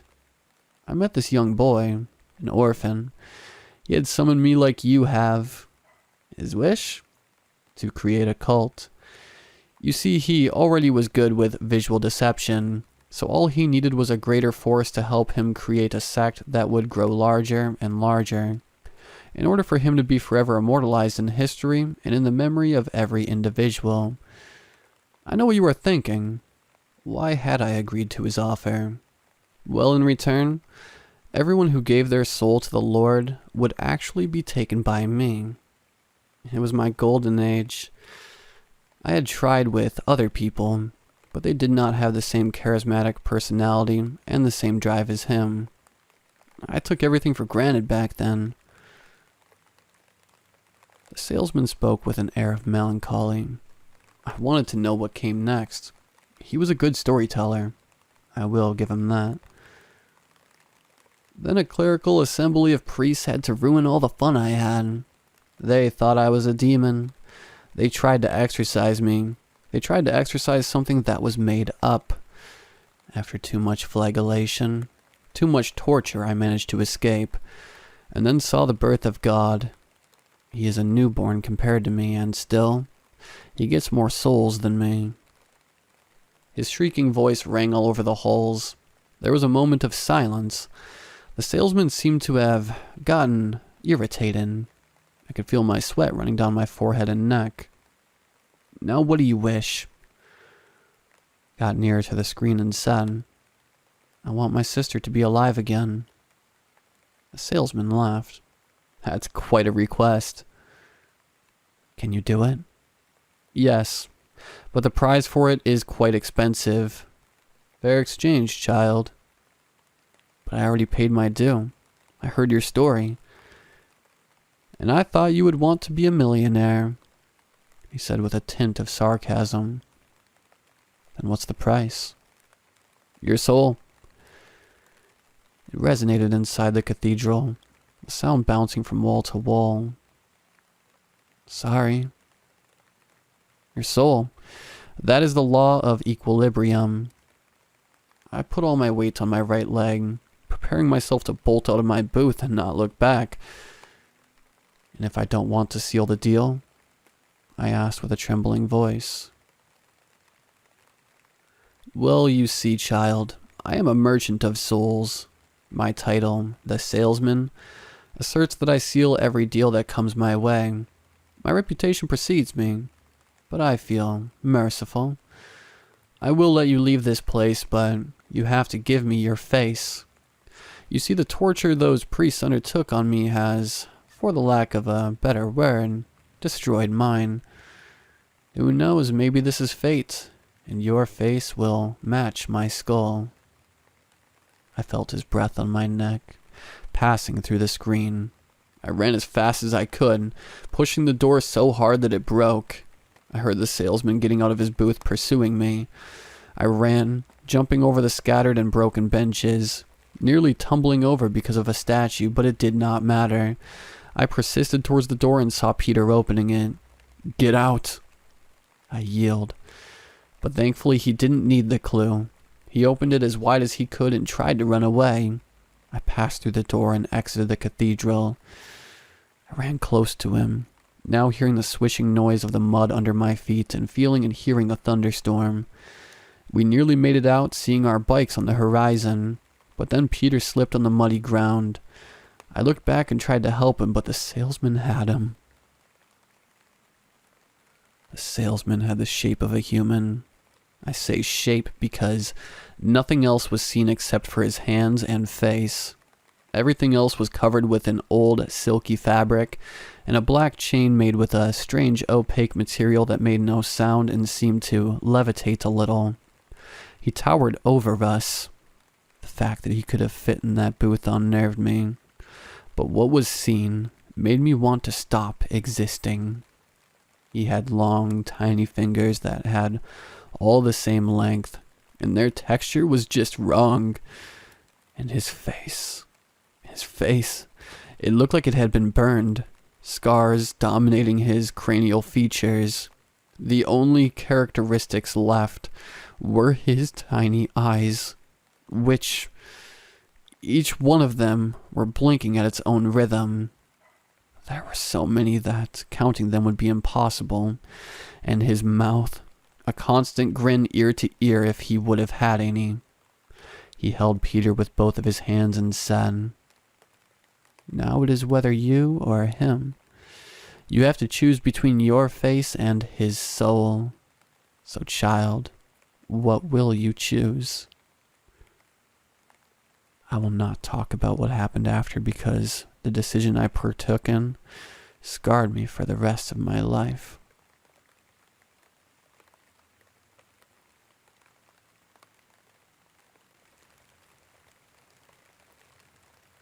Living out of my beat-up Ford hatchback had finally taken its toll on me.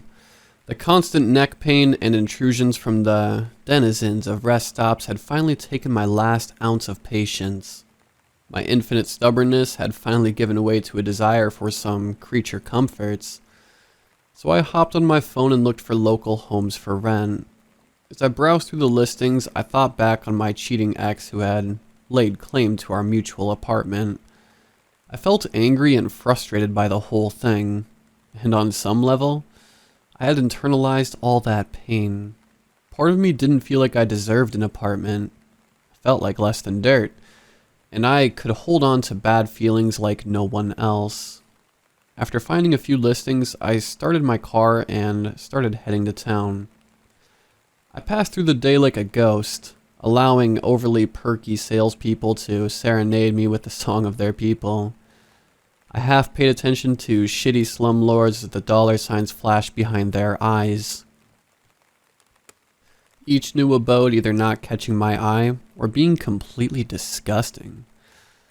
The last listing was a small home for rent, nestled near the edge of the town's forest. The little old lady, who seemed nice enough, monotonously showed me around a completely furnished home. Her disaffected tone resonated well with my current mood. as did the house. It seemed to lack the natural light other places did, and the darkness of the abode matched my current perspective on the world. After she showed me around, she ushered me to the kitchen table and pulled out some papers. "So what do you think?" she asked in a haggard voice. "I think I like it," I replied, dreading the next part. "So what's the wait time to get in?" "Oh, no wait time at all. Just first and last month's rent and a signature, and you can move in today," she said, waving a hand dismissively. "As long as you pay every month, I won't bother you, and you can do as you please." "So no rules about pets or smoking?" I asked quizzically. "The only rule I have is don't feed the cat." The words rattled in my head. Was there a cat here? Had I missed that? Why weren't my allergies bothering me if there was a cat? "Is there a cat on the premises?" I asked. "I really can't be around cats. I'm terribly allergic to them." "That shouldn't be an issue." "So it's hypoallergenic?" "Well, it's hardly ever around, and most tenants haven't complained about it," she said with a slight smile. "Well, the price is right. I would really like to sleep in a bed tonight, so I guess I accept your terms," I said, sliding the papers towards myself to sign. "And all the furniture comes with the rental?" "Absolutely, dear." I slid the papers back to her and removed my money clip. I counted out $1,000 for the first and last month's rent, then removed another $1,000 to pay up a couple of extra months in advance. She greedily scooped up the money and double-checked my signature. "This all looks in order. I think this will be a great place for you." She sniffed the bills I had handed her. "And don't worry about anyone bothering you here. Cops never come around, so no one should impede on your business." I gave her a sideways look, somewhat shocked by this statement. Did my money really smell that much like weed? I tried to quickly think of an excuse as she began to laugh. "Don't worry, honey. Your secrets are safe with me. My grandson lives in Michigan and he has a similar career. The government should honestly fuck off about this stuff." She placed the keys for the house on the counter and started heading towards the door. Then she turned, giving me a very serious look. "Remember my one rule, kiddo. Don't feed that fucking cat." After she drove away, I went to my car and started unloading the few things I had into the living room. I took my bag of clothing and my laptop bag to the bedroom. The room was larger than I expected, with a marvelous king-sized bed. The blackout curtains across the window were a nice touch, too. I tossed my laptop onto the bed and hastily plugged it into an outlet. Once it had powered on, I went back to the living room to fetch my cigarettes, a joint, and an ashtray. I jumped into the bed and embraced my first taste of luxury in weeks. I buried myself in the slightly musty sheets and allowed myself to relax for the first time in weeks. Then I turned to the laptop and was surprised to find a Wi-Fi connection. I guess the place came with that too. Things were looking up. For the next couple of hours, I mindlessly watched nonsense on YouTube and got high. Eventually, I ordered some food, and after eating a gratuitous amount of Chinese food, I allowed myself to fall into the comfortable blackness of sleep. I awoke sometime later that night with a fierce need to empty my bladder. I quickly rushed to the bathroom but stopped halfway down the narrow hallway to the door. What was once a white wooden door was now a rusted metal door with a small grate at the top of it. I was taken aback by this. Had I not noticed it properly before? Had I fallen victim to the fabled reefer madness? As I stood there contemplating my environmental awareness and sanity, I heard a muffled meowing of a cat. Without thinking, I went and opened the rusted door and flicked on the light. Sitting atop the peeling paint of the windowsill was a cat. Well, I say cat. That description isn't quite right. What was staring back at me were two luminous yellow eyes, definitely cat-shaped. It had the general features of a sphinx cat, but its body was missing spaces. One of its ears floated slightly off its head, which also floated a few inches off its neck. Its legs and tail also had several gaps where flesh should be. The gaps in its form, though, didn't bleed. They didn't look like injuries. They just were parts the form didn't have. I stood motionless, heart beating out of my chest as it stared at me. I had never seen anything quite like this thing. It had an overall appearance of being wrong. Something about it shook me deep inside, like I was gazing into something that shouldn't be. Then it yawned and curled up, finally breaking eye contact with me after what felt like a lifetime. I turned to leave the room, deciding pissing in the kitchen sink was a more favorable option. Then I heard a melodic voice from behind me. "Oh, please don't do that," it said. What a disgusting habit to start. I promise I don't bite. I turned to see the cat-like shape which had begun glaring at me again. "Did you just talk?" I stammered out. "Yeah, I was waiting for you to say something, but I got bored of waiting." The voice was coming from the cat, but it did not move its lips. "Well, no offense, but you do look like a nightmare," I blurted out. "Why is that?" it said, narrowing its eyes. "You're missing parts." The cat-like creature looked itself over and then made a motion that seemed to be a shrug. "Have you considered that maybe other cats have too many parts?"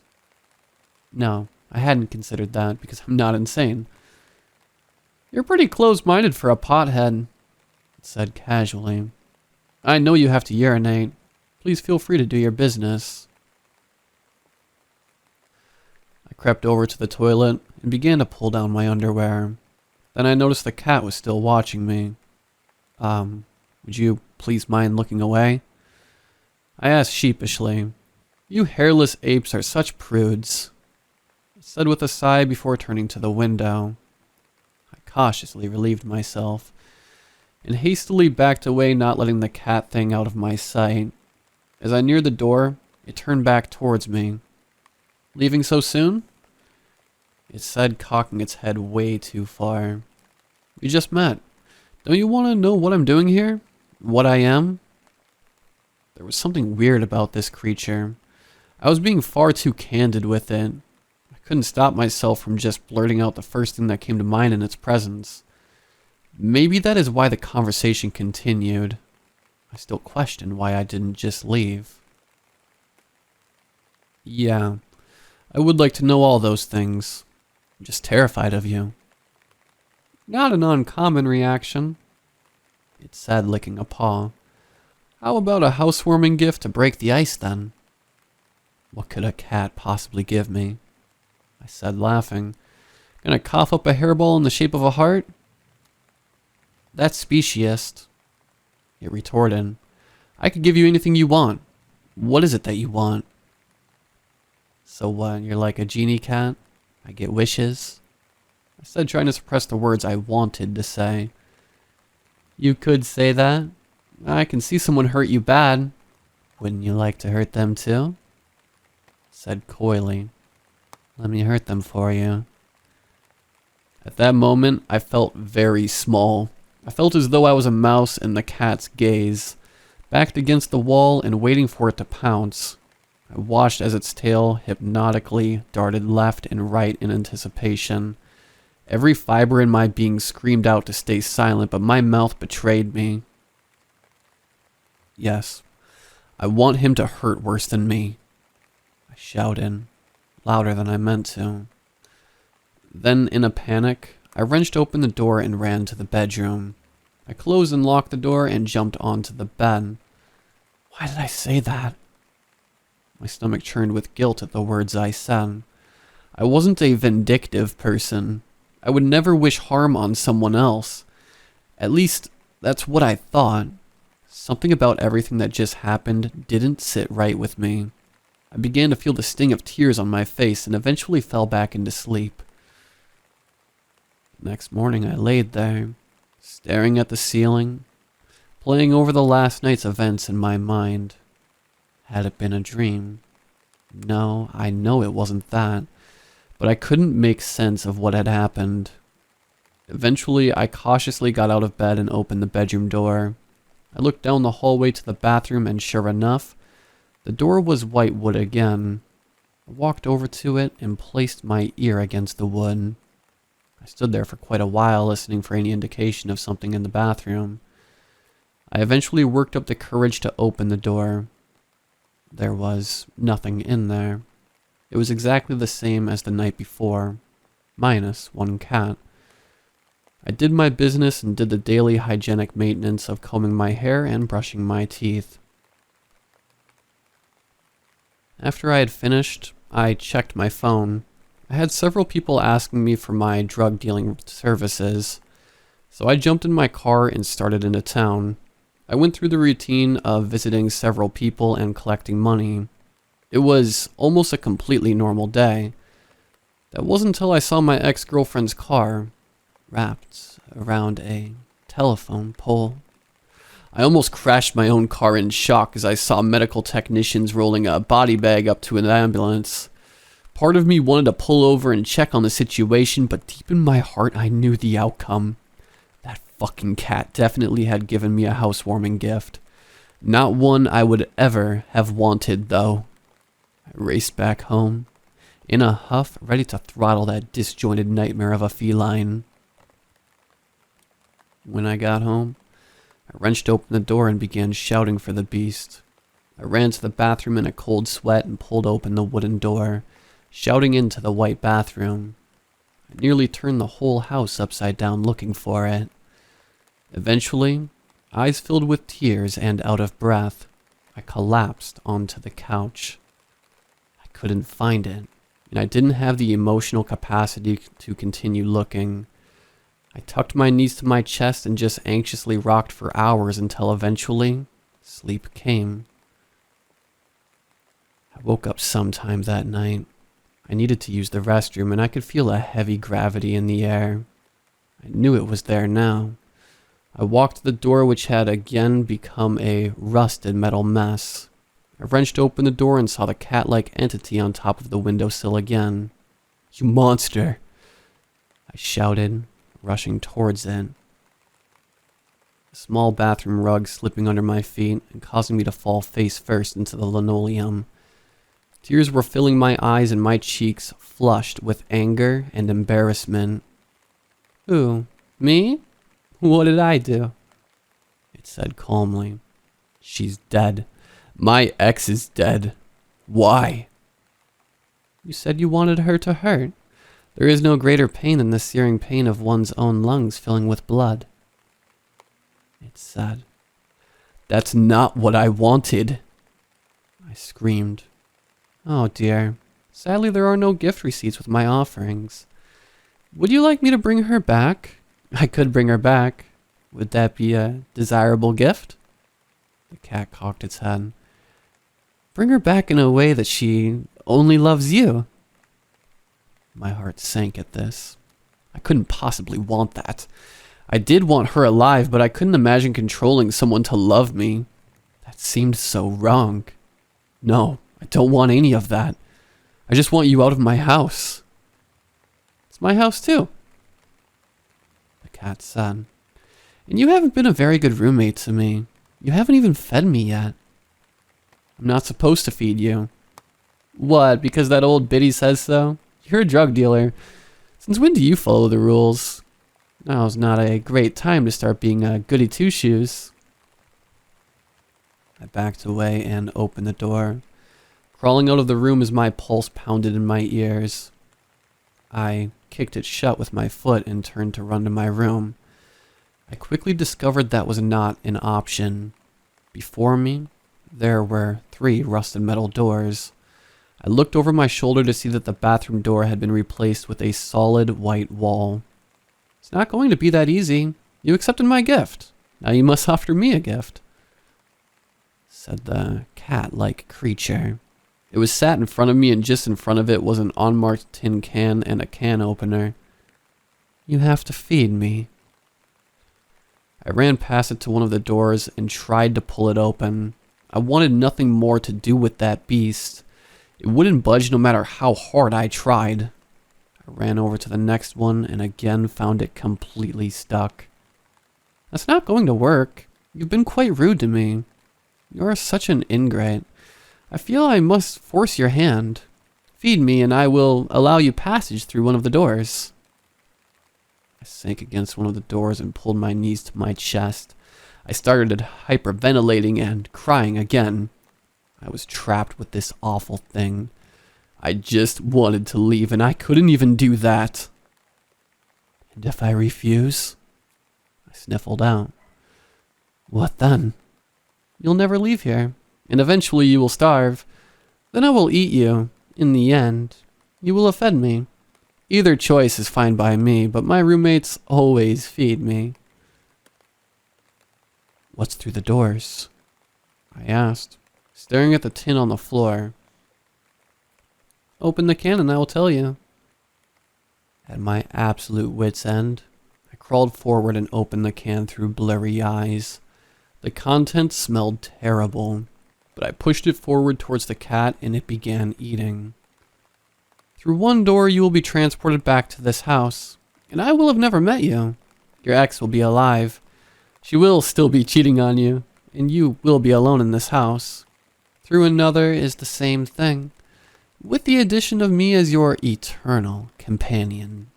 You will continue to feed me, and I will continue to grant you gifts. Through another, you will find nothing. What do you mean by nothing? I asked. Exactly what I mean. You're miserable. And even with a wish-granting cat, you still find yourself feeling unworthy of your life. Through the nothing door is absolute nothing. You will quickly be torn asunder, body and soul. You will cease to be, and reality will forget you. Part of you wants that door to be the one you go through. I am merely facilitating that part. I looked back at the 3 metal doors, all of which seemed to have grown bigger. I contemplated the options, and I knew the cat was right. Part of me did want to just disappear. Which door is which? I asked. That's the fun part. Not even I know, it said in a mocking voice.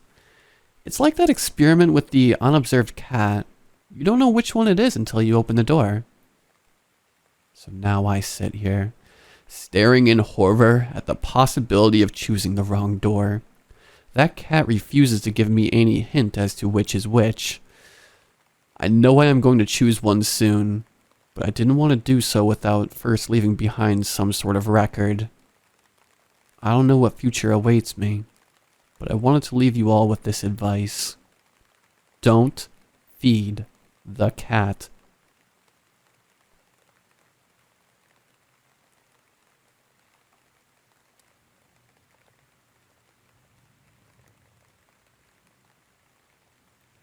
Hey, I'm writing this out of desperation and fear. If you read what I'm about to tell you, please pray for me. I need this more than ever. I won't give specific details about me, as I don't consider them important. I never wanted to go through any of this. If I knew what was happening here, I would have surely moved away a long time ago. It all started last week when a thick fog came into the town, engulfing everything in its cold grasp. At first, I didn't give it much thought. It could just be a natural occurrence, and that's it, I thought. As the days passed, things started to get out of hand. The phone signal just disappeared, and when I turned the radio on, I just heard static. My neighbors suddenly started to act weird, knocking on their walls and screaming late at night. Oh God, those screams. Those screams weren't human. I was too scared to investigate, and instead barricaded myself inside my home. Some days later, after I woke up from the god-awful screams of my neighbors, I noticed something wrong outside. I looked through the window in my room and saw that it was snowing. It can't be. It's the middle of summer. How could there be snow outside? Just as I was trying to grasp the absurdity of whatever was happening, I noticed a fire growing in size. The town's church, located in the other side of the street where my home is, has been set on fire. In the distance, I could hear a loud siren followed by static voices, chanting some sort of incantation. The sounds were so loud I could feel my eardrums shattering, and I quickly lost consciousness. Suddenly, I woke up alone, on an empty and cold valley, engulfed in the same fog that came into my town. As I looked around, I saw a woman dressed in a white dress, with black and long hair blowing in the wind. She slowly walked to me, as a corpse dragging its feet. As I caught a better glimpse of her face, I quickly noticed her eyes, bloodshot and full of sorrow. "Hello?" I uttered. There came no answer. She just stood in front of me, frozen in time. Suddenly, she started shaking and turning into something horrifying.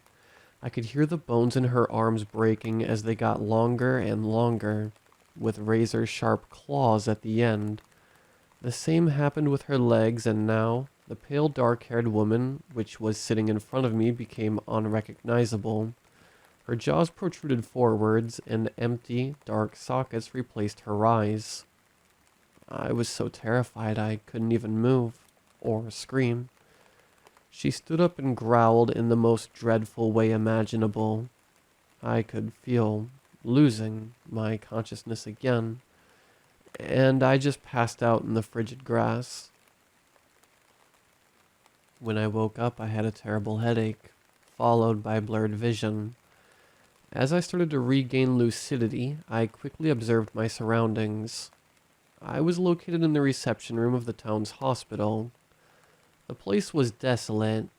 It looked like the people inside have moved to leave as quickly as possible, as there was a mess everywhere I looked. As I started to look for clues to find out what was going on, I found a note left on the reception table. I could feel the blood run cold in my veins after I picked it up. To whoever reads this note, you are not alone in here. There are creatures roaming the hallways, hungry for human flesh. If you want to have a chance at getting out, pay attention. All of the doors leading to the outside are stuck, and they won't even budge. Do not bother trying to break them, as the sound will attract the attention of the creatures in the dark. Instead, follow the path I've marked on the back of the note. At the end, you will find the way out of this abyss. While traversing the hospital, bear in mind the following rules. 1. The monsters inside are attracted to sound. Be as quiet as you can if you want to stay alive. 2. As long as the lights are working, you should be safe. The creatures are dormant in the light unless you make any sound. 3. If you see the lights flickering, hide as soon as you can. The electricity will turn off and they will start to hunt you. It won't take long before the lights turn on again, so be patient. 4. Don't try to kill or harm the monsters, as they don't have any weakness you could exploit. 5. If you hear voices chanting some sort of incantation, cover your ears with something and don't pay attention to them, or you will succumb to the madness that the others have fallen into. 6. Don't trust everything you see or hear, as this place will try to deceive you. If you fall for its tricks, you will never get out of this hellish abyss. If you need a flashlight, you will find it in an old drawer in the director's office. Good luck, stranger. For a moment, I couldn't even lift my gaze from the piece of paper. What the hell was that? I decided to follow the rules as I didn't want to take any chances. Whoever has written on it surely knows more about this place than I do. I hastily went to grab the flashlight and quietly headed into the void in front of me. I made sure to follow the path indicated on the back of the note, walking through the seemingly endless hallways of the now desolate hospital, a place of pestilence and suffering. Not long after, I noticed whispers coming from all directions. I couldn't understand what they were saying, but I recognized the tone of an incantation. Slowly, the whispers transitioned into voices as they got louder and louder. I quickly covered my ears with the palms of my hands, trying to block as much noise as I could, and continued my journey. After a few minutes, the voices disappeared into thin air, like they never even existed. With each step further, I could feel the atmosphere around me getting heavier and heavier, to the point of being suffocating. Each breath was a struggle. Each step felt like a burden. Deep down, I had the feeling of walking to my doom, and I couldn't do anything about it, as I didn't want to spend the rest of my life trapped inside this nightmare. I suddenly saw the lights above me flickering, and I knew I had to hide. I ran to one of the bathrooms, hiding inside a stall. Not long after, the lights stopped working completely, and I heard loud shrieks coming from the hallways. Whatever was out there was out for blood. My blood. I knew these creatures could sense my presence, feeding off my fear and despair. As I stood in the stall, I heard a loud bang at the bathroom door, and something came inside. It growled and started searching for me. I thought I was done for. As the creature got closer to my stall, I closed my eyes. If I was to die, I wouldn't want to know what that thing looked like. The creature stopped in front of the stall where I was in, and I leaned back into the wall, holding my breath. My heart started racing as that thing scratched at the door, sniffing around. After a few moments, a loud siren echoed through the hospital. The creature rushed through the bathroom door, and for a moment I was safe. As I regained my breath, the lights turned on. It was time to go forward. I exited my hideout and went back on the road to salvation. Something was off about these hallways.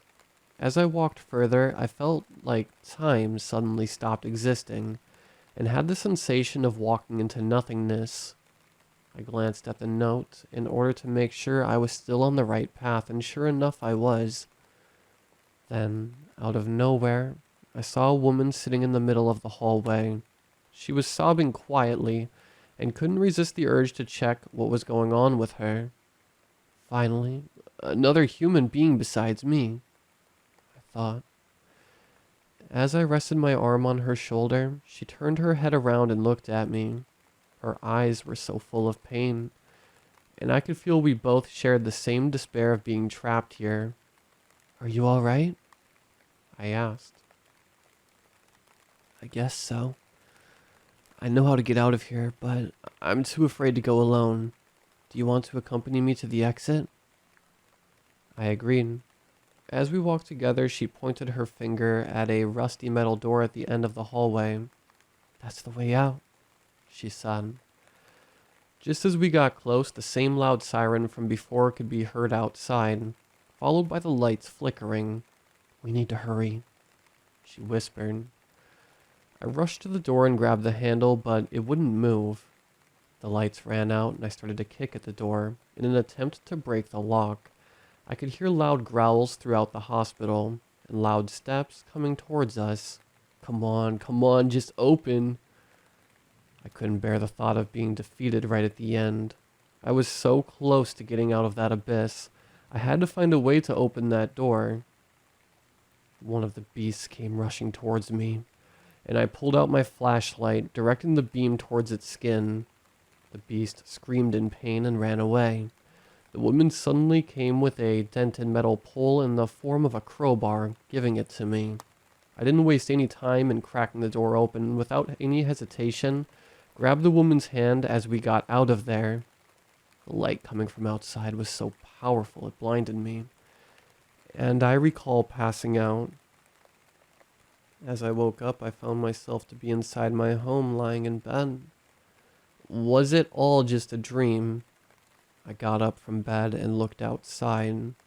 The fog was gone, and it wasn't snowing anymore. I thought it was over. I could have never been so wrong in my entire life. It suddenly hit me. The last rule. Don't trust everything that you see or hear, as this place will try to deceive you. If you fall for its tricks, you will never get out of this hellish abyss. I froze in terror. I just broke the last and most important rule. I didn't have time to think about what I just did as the loud siren pierced my ears and I passed out. I woke up in the same hospital as before, but everything was changed. Everywhere I looked, there was blood and human remains. I panicked and started to run through the hallways in order to find an exit from the hell pit I found myself in. I could hear a mix of human screams of death and otherworldly growls coming from each direction.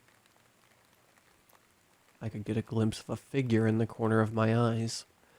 I'm pretty sure that what I saw wasn't human. The thing started to run after me on all fours, hungry for my flesh and shrieking in anticipation.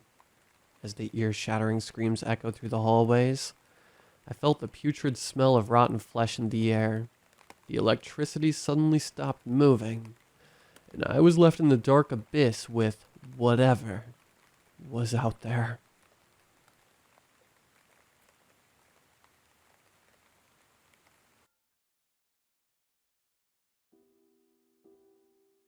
And that's it? Think you got it?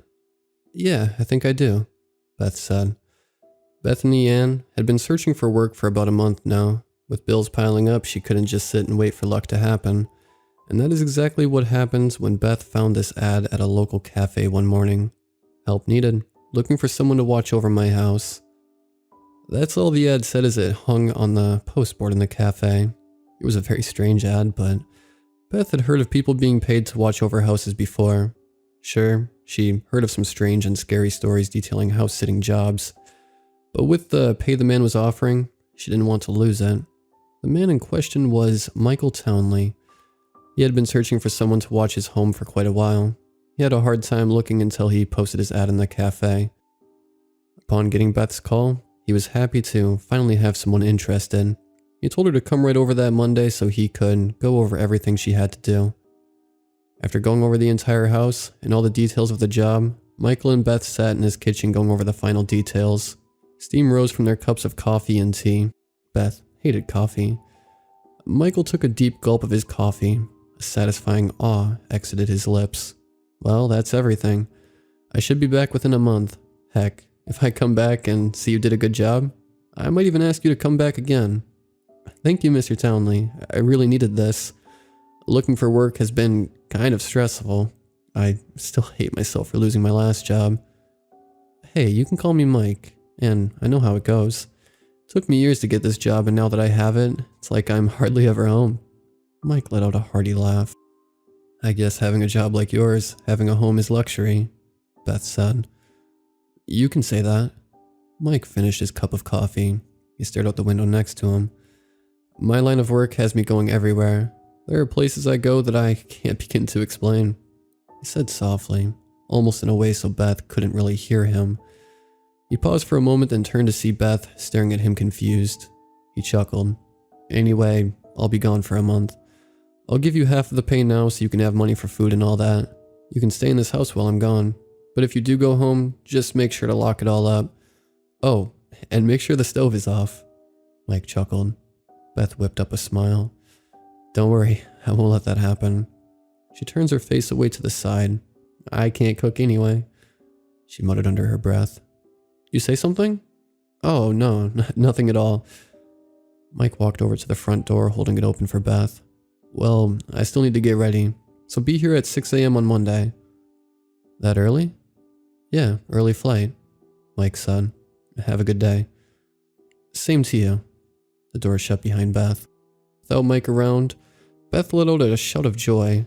Finally, her days of scraping for money would be a thing of the past. Monday came fast and Beth rushed right over to Mike's house. At the front door, Beth checked herself. Seeing her messy bedhead, she quickly brushed down her hair, freezing at the sound of the door creaking open. She grew red at the sound of Mike's chuckle. Not an early riser, huh? Mike said with a smile. Sorry. I almost slept through my alarm. Sorry for being so late. Mike held open the door. No, come in. Beth wheeled her suitcase into the living room and stood right in the hallway. Mike gathered up his belongings, making his way out the door. Yet he froze before taking a single step outside. Oh, right, he said, and turned to Beth. Hey, follow me into the kitchen. Beth followed Mike into the kitchen, coming to a stop at the island counter. Mike pulled out a tall glass, placing it in the middle of the island. He reached into the fridge, pulling out a jug of milk.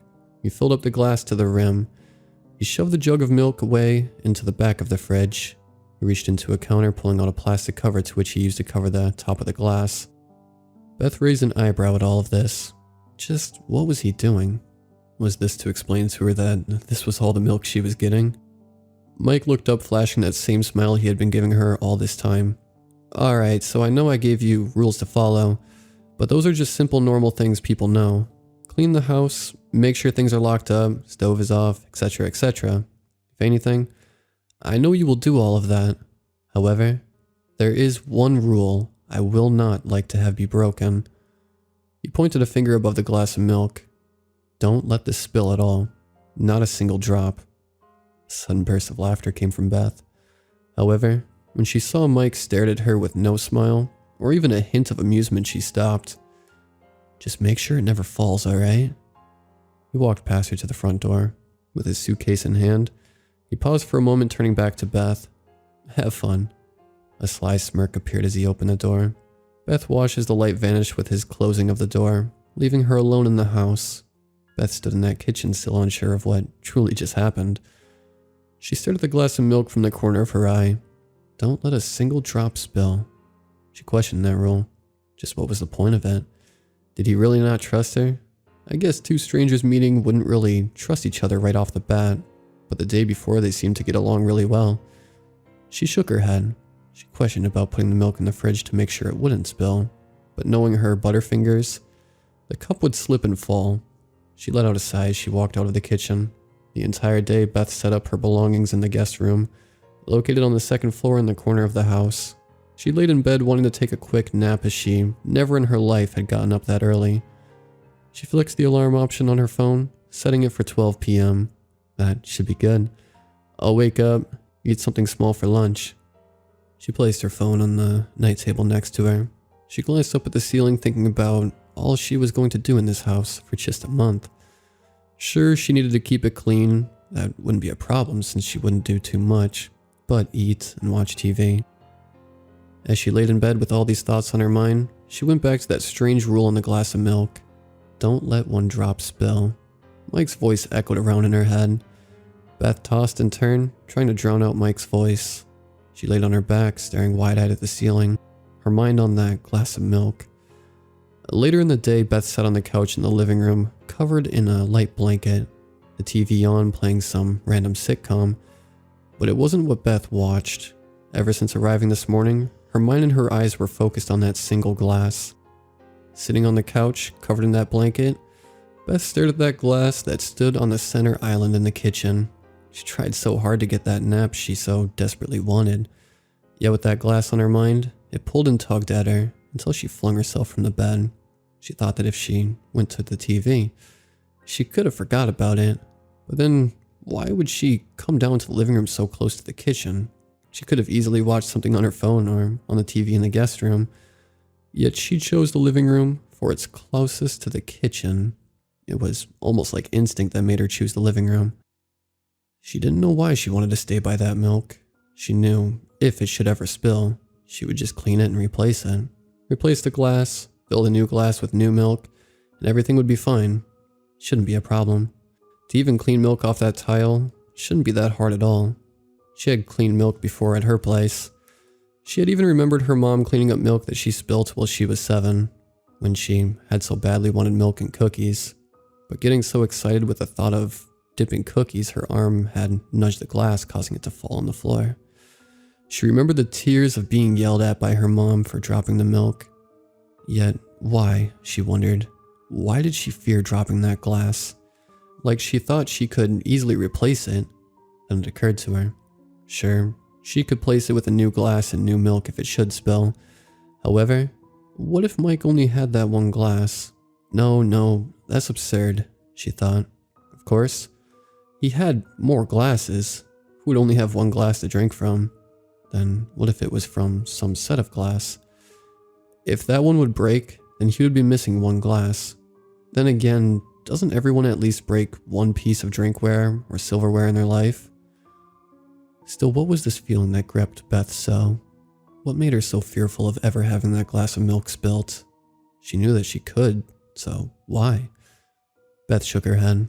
She jumps from the couch, walks out of the room to the bathroom. She turns on the water, letting it gush out. She splashed water on her face, rubbing her face down hard with the towel until it became red. She stared at herself in the mirror. Come on, Beth, she said. This is stupid. It's just a simple task. Remember, you can't fail at this job. Beth slapped herself a few times. Alright, let's see what needs to be done around the house. The rest of the day, Beth prowled around the house, though this proved to be a waste. There wasn't much for her to even do at all. The house was a 2-story home, but wasn't that much bigger. The power of city trying to squeeze 10 homes into one piece of land. Strange though, Beth thought, for even though Mike was the only one who owned this home, there should have at least been some kind of work that needed to be done. Yet there was nothing.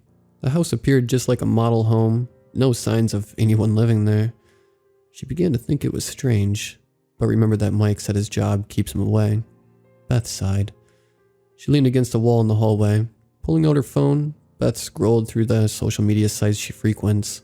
She thought about going out after seeing an ad from one of her favorite stores, having a huge sale. Yet something tugged at her in the back of her mind. That damn glass of milk. Maybe if I put it in the fridge before I leave, she said. She stepped into the kitchen, her eyes focused on that glass of milk. Should be fine. She opens the fridge door, only to see it stuffed to capacity. What the hell? Beth stared at the contents inside. There's no way I can stuff it in there. Even if I made the smallest amount of room, it wouldn't fit. She slammed the fridge door shut, turning right around to stare at the glass. Who keeps their fridge that full? Beth shook her head. She glanced once more at the glass of milk before leaving the kitchen. Weeks had passed as Beth stayed in that house. She had not done much, but keep herself focused on that glass of milk. She sat on that same spot on the couch with herself covered in blankets, except for her face, her eyes staring into the kitchen at the glass. Though this strange behavior had stopped her from doing anything, it did bring her some comfort knowing that she didn't have to clean up anything at all. Though she did use the restroom and eat, she mostly just sat on that spot in the kitchen. She found it to be the only place she could wash the glass without any interruptions. Suddenly her phone blared. It caught her by surprise that she nearly fell off the couch. Without moving her eyes, she answered. Hello? Beth. A loud feminine voice echoed. Hey girl, what have you been up to? I haven't heard from you in like 4 weeks. Oh yeah, I'm fine. I'm just busy with work. Work? Oh. Yeah, you did say you were house sitting for some guy. I'm surprised you did something like that. I would be too scared to do that, girl. Yeah, Beth said with a forced smile. So, Katrina, did you need something? No, I just wanted to check up on you. Like I said, I hadn't heard from you in weeks. Sorry, I've just been busy. You know, housework and all. Look, even if that is a big house, you shouldn't need that much work. Dang, girl. Don't tell me you've been in that house for that long. Why don't you come join me for a night out? Beth pausing, thinking about leaving the house. She and Katrina had gone out many times to party at clubs. She thought back to the night when a guy tried to get fresh with them, only for Katrina to knee him right in the crotch. Oh, how the two of them laugh and laugh after that night. Hey, you still there? Katrina asked. Beth snapped out of her past. Oh yeah, I'm here, sorry. She stared at the glass of milk. I don't think I'll be able to go out. I didn't get enough sleep last night. You're going to go crazy if you stay in that house too much. Stop it. It's just for a month. Beth turned away from the glass. She held up the remote, flicking on the TV. However, her left eye looked back to the glass. I'm fine. Hey, I got an idea. How about I grab some drinks and food and come over? Beth froze. What? I don't want the house to get messy. Oh, come on. You have enough days left to clean. Besides, it'll just be the two of us. But... Katrina pushed back.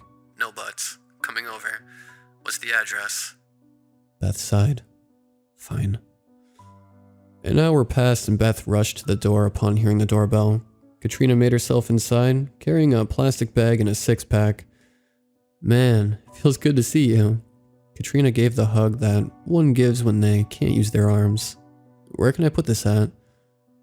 Oh, Katrina, how about we... Beth was interrupted by Katrina's extreme gasp. Jesus, girl, I thought the house was huge from the inside. but it's kind of small inside, isn't it? Weird, she said.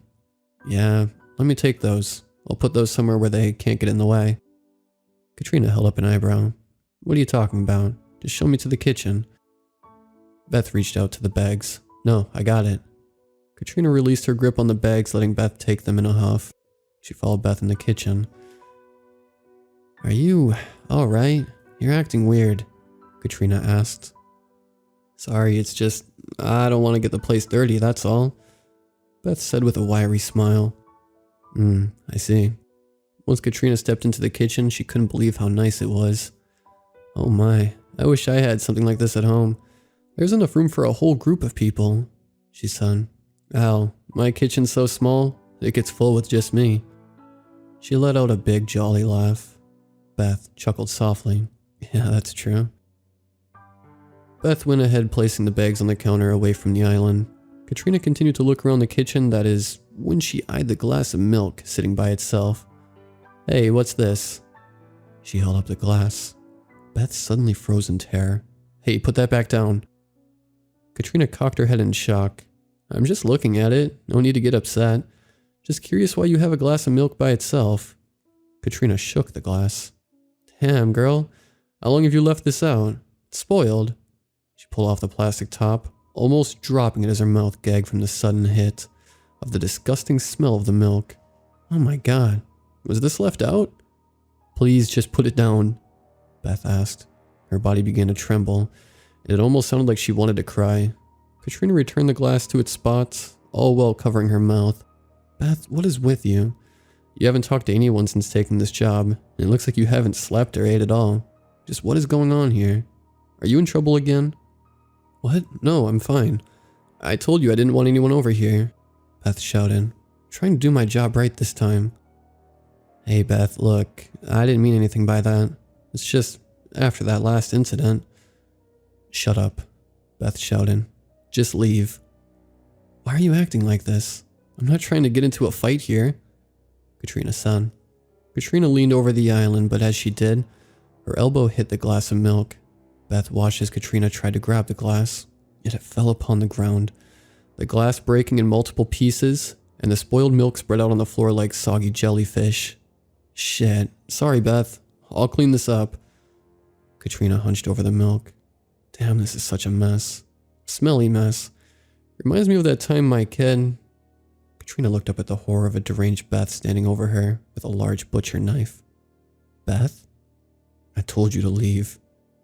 The butcher knife dug into Katrina. All of her screams bounced off Beth's ears. Beth stood up from Katrina's stabbed, lifeless body, her hands shaking with all the emotions one would have after performing such an act. The knife dropped to the floor with the metal ding mixing with Beth's rapid breathing. She looked at the floor. Katrina's blood splattered all over, with some even mixing with the jelly-like milk. She held onto her mouth before forcing her hand away to spew out the same jelly-like substance from her mouth. What had she done? Why had she done it? Katrina had been her best friend for many years, and yet she killed her. Beth walked back, hitting her back against the counter. With all the emotions in her, she burst out in tears, slumping down to the filthy ground below. So, she was found with the body? Female doctor walked alongside a male doctor in a long white corridor. Her curly brown hair bounced as the glasses reflected the lights in the hall. Yeah, apparently the woman she had killed was reported missing by her husband. After a long search, they discovered she went to visit her friend at that house, the male doctor said. He scrolled over files on the clipboard. You mean the house that was abandoned? The female doctor shook her head. I wonder what she was doing there.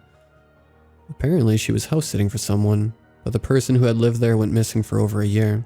Only their belongings were left. I'm sure she broke in and settled. Poor girl. Didn't she also have a mental breakdown at her job before? Yeah, that was record from a statement her friend's husband made. She broke down and started breaking things. The male doctor stopped at a door numbered 91. The slit-open part of the door only allowed him to look inside. Sad world. A lot of people go undiagnosed with mental illness. Yet here she'll get all the help she needs. The male doctor eyed Beth as she sat in the fetal position. She was face against the corner of the room, staring off into space. The male doctor slid the opening shut, and the two doctors' voices and footsteps echoed away from the door. I told her to leave, Beth said. I told her I had to clean it up. I had to keep it clean. Funny. Mike's voice entered her ears. Suddenly, Beth felt Mike's arms wrap around her neck. She felt his hand brush through her hair. She could feel the warmth of his breath. You really put on a show for me. He chuckled and began to twirl one of his fingers through her hair. Mike, is that you? Beth asked, with her voice almost cracking. Shh, he said. Just relax. You did your job. But Beth's eyes filled with tears. I killed her. I killed Katrina. Yeah, I know, Mike said. I can't believe I did that. How could I? She was my friend. My best friend. Oh, don't play coy. You know what you did. Mike's voice grew deeper. But I didn't, Beth said. I didn't know. Beth reached up to her head, covering her face. I didn't want to kill her. But you did. That's how all you humans are. The calm collectedness of Mike's voice changed into a deep, static, grainy voice. You humans are all the same. If you are given one thought, you lot grow it all out of proportion. But you told me to keep your home clean, to make sure it never got dirty. I didn't mean for that to happen. It's just, she made that mess by dropping that glass. Yes, she did. But you killed her for it.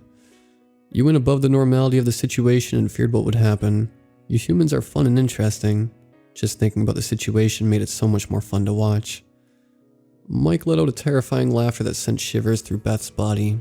Just thinking about how you kill your friend over spilt milk is so funny. Beth turned around with flowing tears, ready to shout at Mike, but paused. What she saw before her was no man. She didn't even want to call what she saw Mike anymore. A thing of features unknown to her. Its laughter and eyes shook her so much that she backed further into that corner, holding her head down, shaking back and forth. No. Her screaming was so loud that the doctors rushed inside to see what was the matter. Beth saw the open door and tried to push past the doctors, but failed.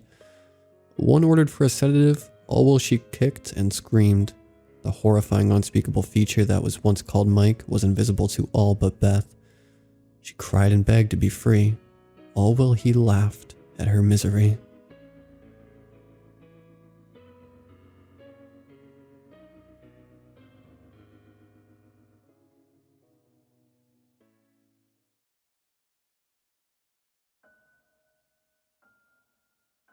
I lived in El Paso my entire life. My great-grandparents moved from Germany in the 40s, before World War II ravaged the country. They lived in El Paso for the rest of their lives, deciding not to go back to Germany. Since I lived in El Paso, I know every nook and cranny of this blessed city.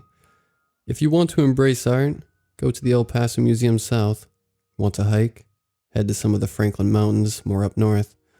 But when I saw an advertisement for job listing, there was a restaurant I'd never heard of in my life, living here in El Paso. Mex-Tex Cantina. It was more east of the city.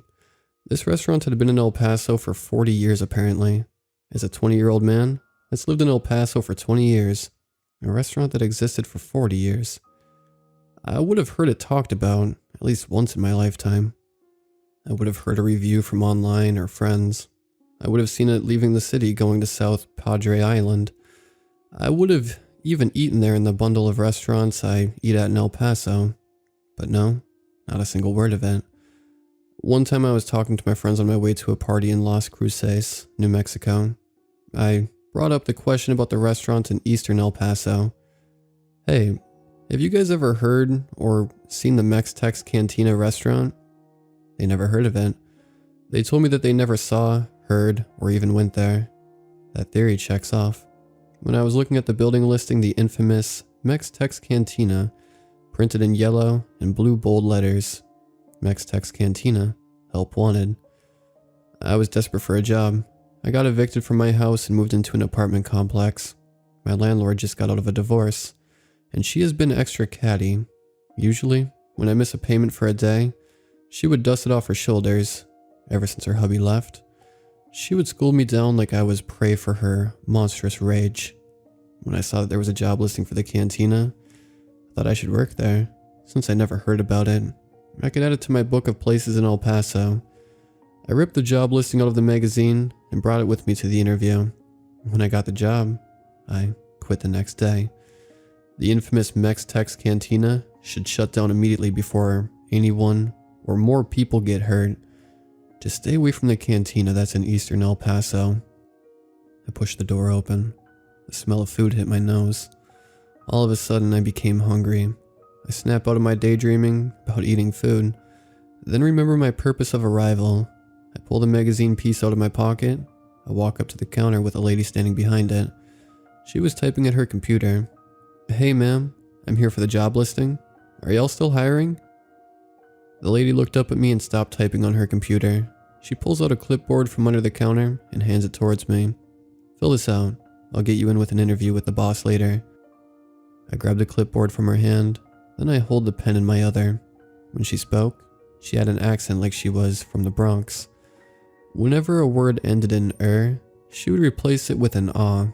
Like the words later, she'd say later.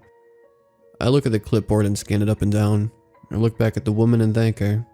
I walk to an empty table and sit down. Then I start writing my name. I finish some questions like the typical phone number or age and gender. One question stumped me. How much do you weigh? This was a strange question. I've never seen filling out a job application. It's strange that they didn't ask for my resume. Something was odd, but I shrugged it off because I thought it was a new way of getting a job. How much do you weigh? I placed the tip of the pen above the line, 150 pounds. The questions started to get odder after that. What's your height? How fast can you run? But this one question shook me to the core. Do you have any phobias? That question was really odd, but I just continued writing. Heights, spiders, giant crowds. I placed the pen back on the clipboard and stand up. I walked back to the counter with the woman behind. I finished filling the application. Do I give it back to you? The woman looks at me and grabbed the clipboard. Yeah, thank you. I will get you in with the boss in the future. That was June 5th. She places the paper application in a box labeled forums. Ah, yes. June 5th is perfect. I give her a thumbs up and head on my way. On the ride back home, I was thinking about the strange questions on the application. Since it was my first time, I didn't know anything about resumes and applications or how they work, but I don't think those are questions appropriate. I should have asked the lady behind the counter about it. It was June 5th. It was time for me to meet the boss of Mex-Tex Cantina for a chance at a job. I drive all the way to El Paso, pull up in the parking lot of the restaurant, and park. I realize I'm the only person in the parking lot, the only car parked. I step out of my car, lock it, and walk inside the building. When I walked in, the woman behind the counter immediately recognized me like I was her family member. Ah, yes, Oscar. The woman walks out from behind the counter and leads me into the boss's office. Just wait in here and the boss, Molotov, will be in shortly. The woman walked out, shut the door behind her.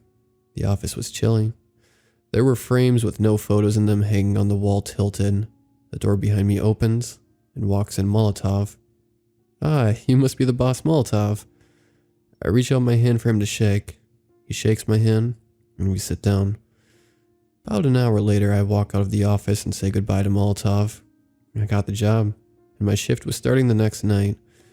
The interview was more normal than expected, more normal than the application, and me not knowing about the place.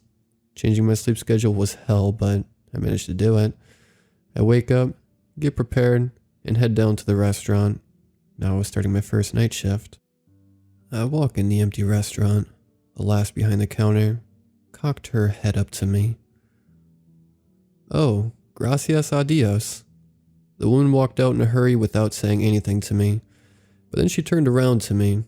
I left a list of rules on the counter for you. Good luck. She walked out and into the darkness. I stood there for about a minute until I gained the courage to move. I walked behind the counter near the woman's computer.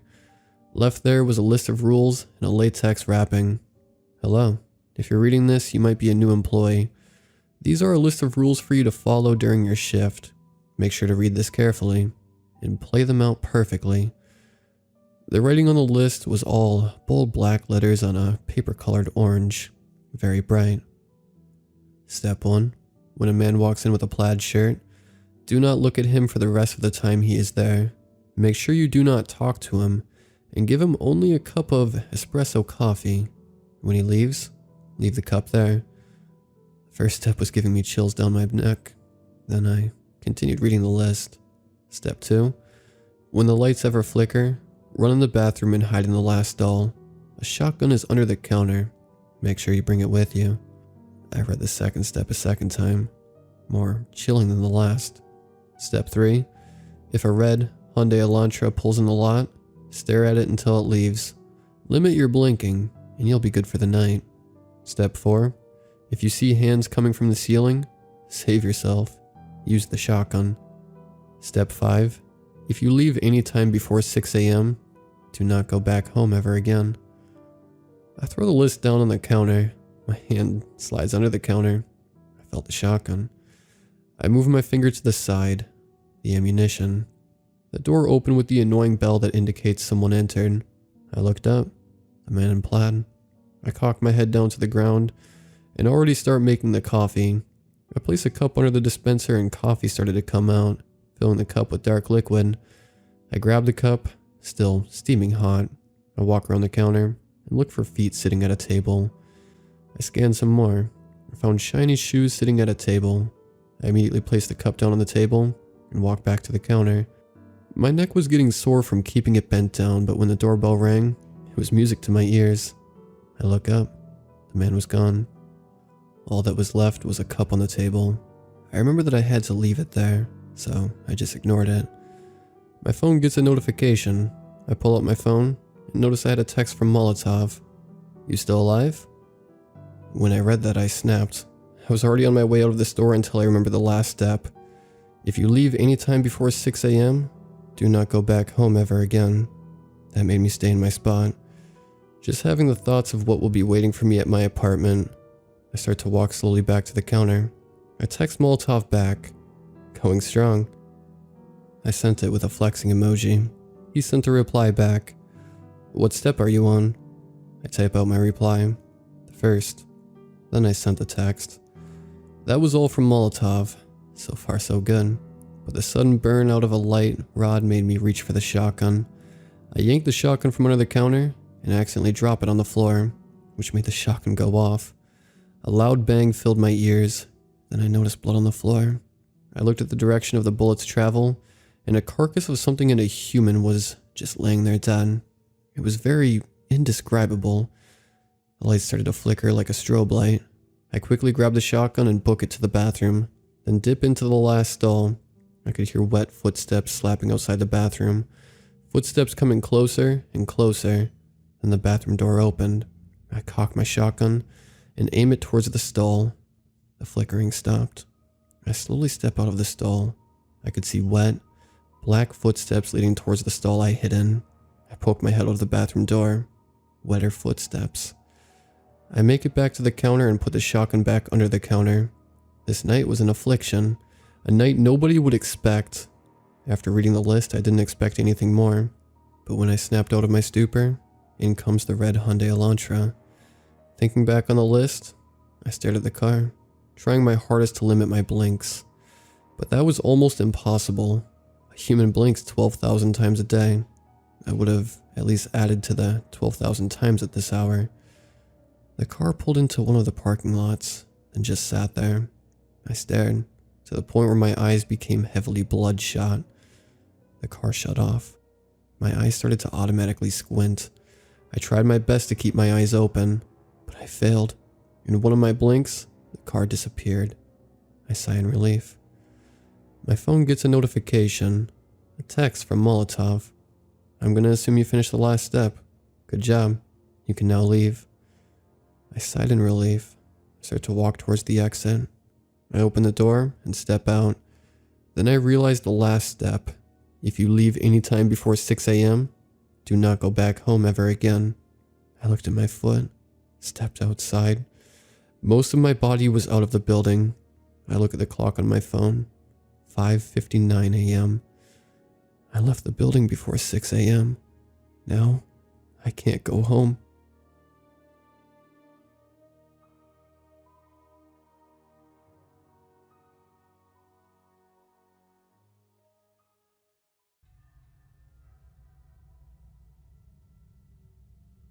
I'm not sharing this experience so people can go out and play this for fun. This is to warn those who find themselves stuck in this hellish nightmare of a game.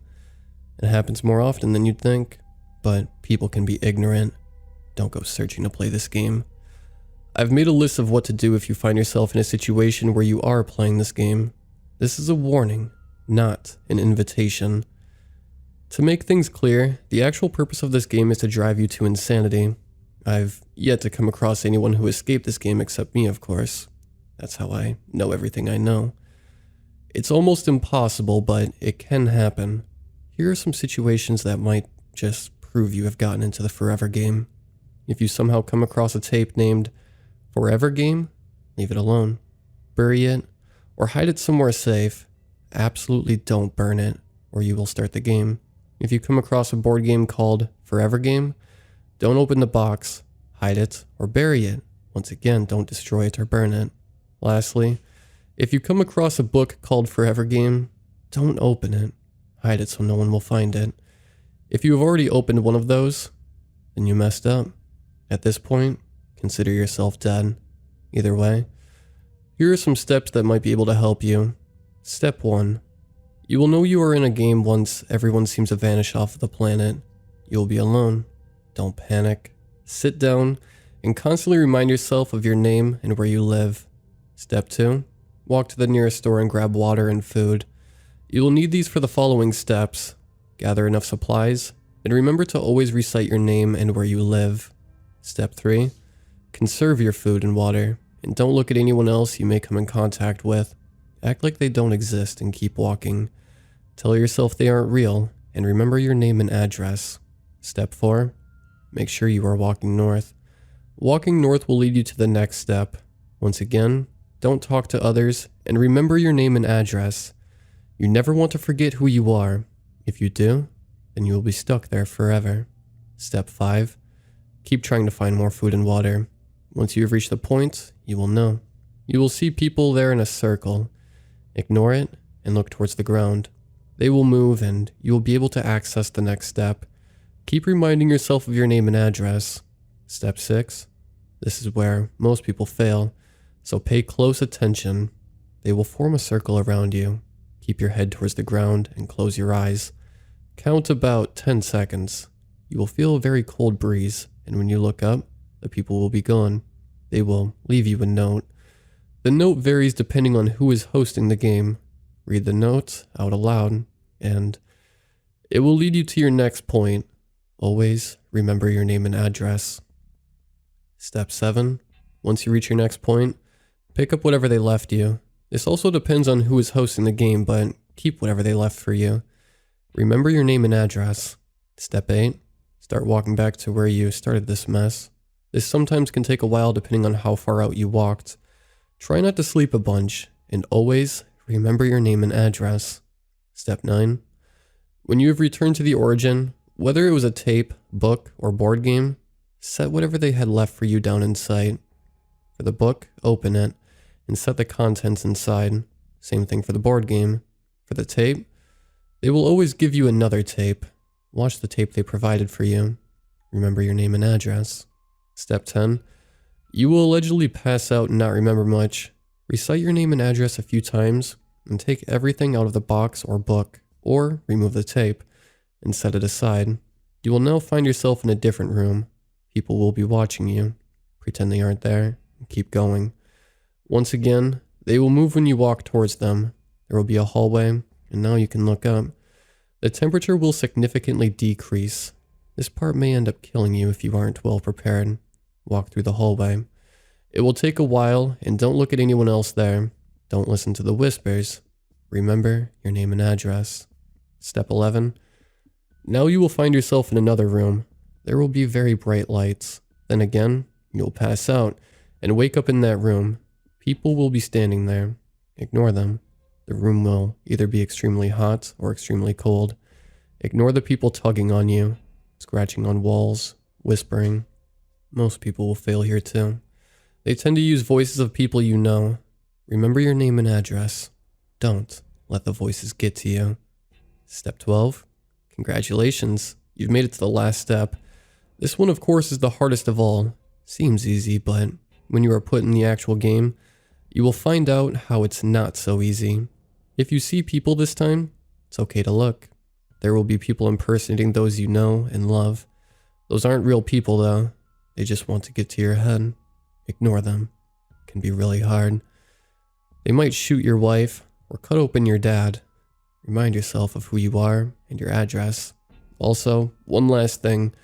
Remind yourself of what you desire the most. If you make it through the entire game, you will be rewarded. Keep that in mind. They will be listening. That's why people intentionally seek out to play this game. They want fortune or seek a romantic partner.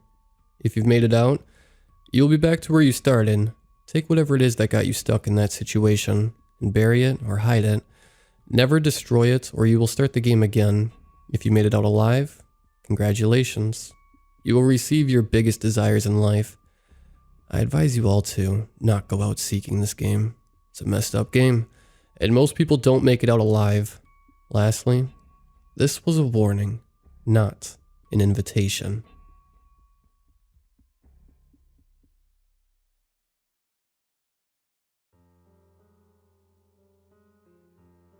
Years ago, the week before my spring break, I was obsessed with the elevator game after encountering posts and videos online. In case you have never heard or you'd like a review, here's a summary of the steps. Note that they differ in some accounts, but this is the version I used. 1. Find a building with at least 10 floors and an empty elevator. Make sure that no one else enters, except for step number 7. 2. Go from the first floor to the 4th floor. Don't exit the elevator until step number 9. 3. From the 4th floor, go to the 2nd floor. 4. From the 2nd floor, go to the 6th floor. 5. Return to the 2nd floor. 6. Then, go to the 10th floor. On the 10th floor, press the button for the 5th floor. 7.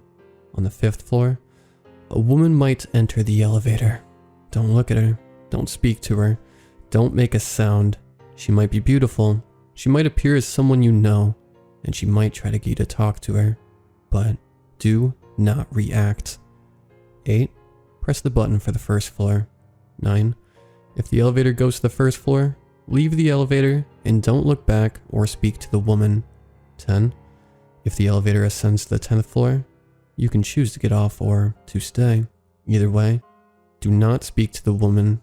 If you stay in the elevator, press the button for the 1st floor. Leave the elevator as soon as you get there. 11. If you exit on the 10th floor and you have made it to the other world, there won't be any other people. To return, get in the same elevator and do the steps backwards to reach the 1st floor of your world. A lot of accounts seemed unbelievable, but yet, I earned for the chance to see another reality. I'm from a small town with no buildings large enough for the game, so I decided to play it during spring break. I tried in the hotel at the beginning, but there were always too many people. I had a few embarrassing situations and was sick of trying to start over. I stopped trying. Then, the night before my vacation was to end, I woke up around 3:40 a.m. I was starving, but my friend had finished the snacks. I went to the vending machine on my floor and bought some chips. I didn't see or hear anyone, so I decided to ride the elevator to the 1st floor. No one entered. I stepped out on the 1st floor and looked around. I couldn't see anyone around. Not even the employees. Finally, it seemed quiet enough. So, I began the game. When I returned to the elevator, I traveled to the 4th floor, the 2nd floor, and the 6th floor. I then pressed the button for the 2nd floor. I heard a creak and a groan from the elevator shaft. Luckily, when I arrived on the 2nd floor, there was still no one, so I pressed for the 10th floor. When the door to the 10th floor opened, I felt cold, with goosebumps along my arms. I touched the 5th floor button. When the doors closed, I took my eyes off them. I changed my focus to the buttons, the numbers. The door opened on the 5th floor, and a woman entered. I took a deep breath. She stood close to me, too close. From the side of my eye, though I tried not to focus on it, I could see a white tulle skirt brushing against my side. I thought she had to be normal. It couldn't be true. It couldn't be real. She said, "Sorry, I'm scared." Door stayed open for longer than normal. The woman leaned into my side.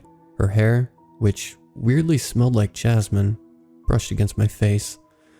I could see her a little in the corner of my eye no matter how hard I tried to look in the opposite direction, so I shut my eyes. But as she leaned harder against me, I spoke without thinking. "What the hell?" I said as I edged closer to the wall. I hoped so hard that it wasn't real. She pushed me into the elevator wall. "I can't stop myself," she said. The door closed. I still needed to press the button for the first floor. I reached forward with my eyes closed, leaned ahead, and then tried to open my eyes. Just to squint, just to see the numbers, to make sure I could hit the right one. When I opened them, I saw a blur of her grinning face directly in front of mine, and it blocked the sight of the buttons. I screamed, stepped back, lost balance, and hit against the back wall. She stepped out of the way. I finally lunged forward to press the button. The elevator ascended. On the way up, she continued to scoot closer to me. I tried not to look at her, even though I knew it was too late. I had no idea what to do after failing in the middle of the game. The rules never said how to correct the error. On the 10th floor, I stepped out, but even though I was supposed to be the only one, I heard her heels tapping on the floor behind me. As the story said, the 10th floor was darker than in reality, and so quiet, apart from the woman. At the end of the first hall, the door to the last room was open. I peered into the room, and she pushed me. My knees hit the ground first, and I fell on my side. This was when my bag of chips went missing, by the way. Or did I lose them in the elevator? I'm pretty sure I lost them when she pushed me. The woman entered and shut the door. I realized that I could no longer use my legs. I tried to pull myself to the door, but she grabbed one of my arms and dragged me. She dragged me across the room, causing friction burns on my legs and arms. She then pulled me into the hotel bed. "We will play a game," she said. "If you lose, you go. If you win, you stay. And if you win, you get to drink." I agreed. As soon as I agreed, my legs gained strength. I sprinted to the door but failed to get it open. "There are 3 parts," the woman said. "Part 1, you knock on the bathroom door." But that's all she would explain. She wouldn't tell me how I could win or lose. So I knocked on the bathroom door, which was near the front door where I stood. I heard 3 knocks back.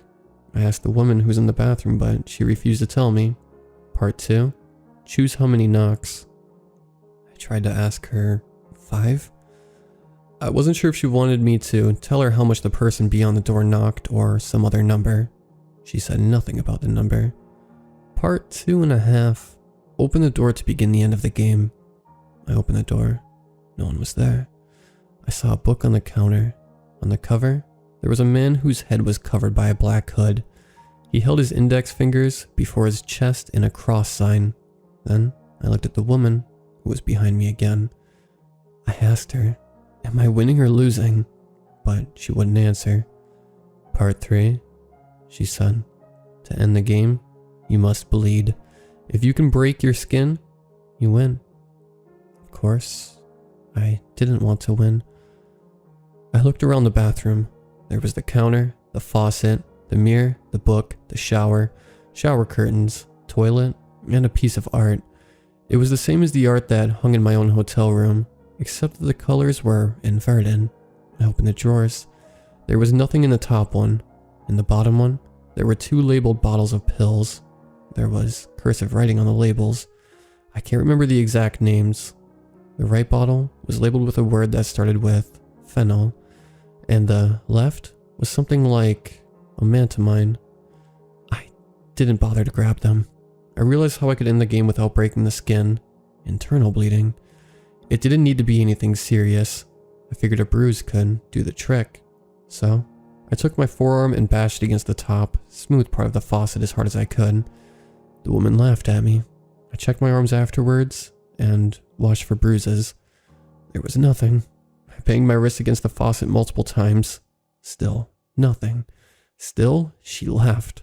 Her laughs turned into hacks and coughs, but morphed again into laughs. I paced back and forth for a moment. My mind was racing. "You can stop," she said. "The game is over." "Did I lose?" I asked. "Sadly, you almost won," she explained. "But yes, you lost after all. Please go ahead." She motioned to the hotel room door, which was now open. I stepped out, and it slammed behind me. The woman didn't follow. I noticed there was no number on the door either. At this point, I was disoriented as I tried to return to the elevator. I went down the wrong hallway, which looked the same as the one I came from, except there was no elevator at the end. I don't remember how many halls I passed through, how many doors I walked by. Everything was empty, quiet, hazy. When I turned around, walked, and finally found an elevator. I wasn't sure if it was the right one, but I had a feeling and decided to trust myself. I got in and pressed the button to return to the regular world. I eventually returned to the first floor and it looked normal. Not daring to use the elevator again, I took the stairs back to my room, but the key didn't work. So I took the stairs to get to the front desk. That's when I discovered I had been reported missing. Somehow, a whole week had passed since the night I played the game. I insisted I was okay. I admitted I had acted irresponsibly, but I didn't want to go into the details. And finally, the bruises had formed on my arms. I'll never play a game like that again.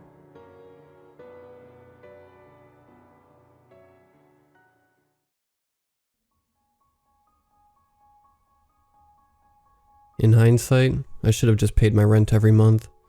When I first got the phone call stating it was from a lawyer, every muscle in my body tensed up.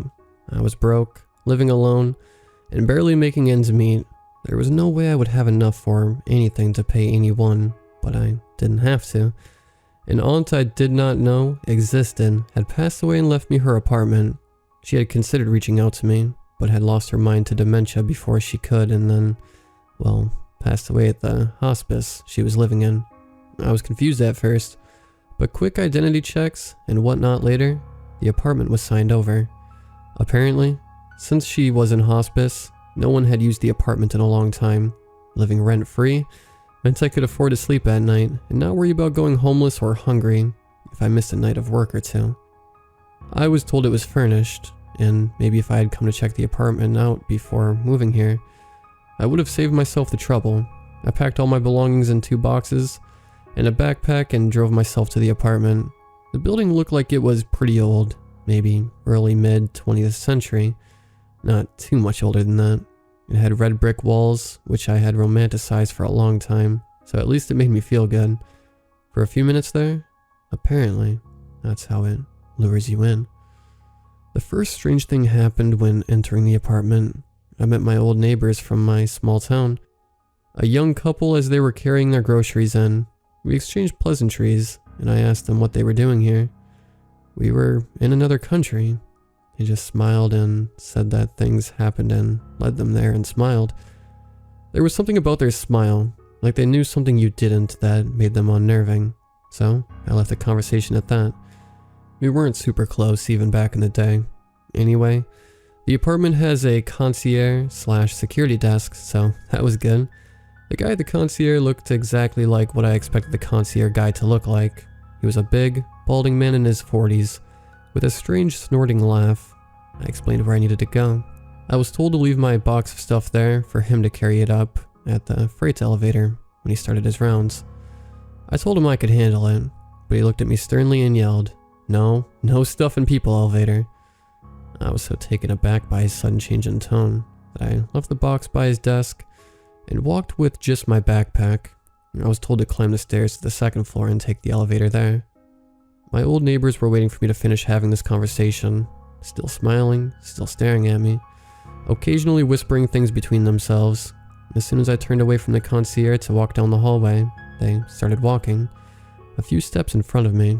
This was strange, but I was tired, so I just wanted to get to my aunt's apartment, which was on the 6th floor. Well, I guess it's mine now. I started climbing the stairs with them a few steps ahead of me. Whenever they reached a ledge, they stopped, simultaneously turned around and smiled at me, almost as if to make sure I was still there. Then they continued walking, as if I didn't exist. I even tried asking them some questions in our native language, but they didn't answer, even as they spoke the language between themselves. At that moment, it seemed like the weirdest thing. Oh boy, was it tame compared to what happened next.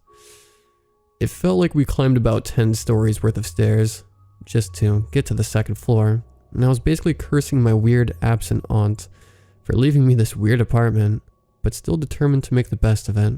After the stairs, we had to walk the length of a long hallway to reach the elevators. The hallway had a pretty blue and gold carpet, which made it look very rich, almost regal. When we reached the elevators, they pressed the elevator button first. There were 2 elevators, and from the outside, they looked like old-timey elevators. And when the door opened, I was right. The door in front of them opened, and they just stepped to the side, still smiling the unnerving smile. I went ahead and got in. Well, suit yourself. They were behaving like creeps anyway. As the door was closing, the lady from the couple said, "I'd pick her up if I were you." Before I could find out what she meant, the doors closed and the elevator started moving up. The lights flickered for a second, and I immediately felt my stomach drop. I took a step back and knew what she meant. There in the elevator was a doll, a creepy, old-timey girl doll with a porcelain face and its hands outstretched to me. I picked it up without thinking, and the moment I picked it up, I swear to God, I felt it curl up to me like a baby. It rested its head on my chest for a few seconds. I could feel it breathe.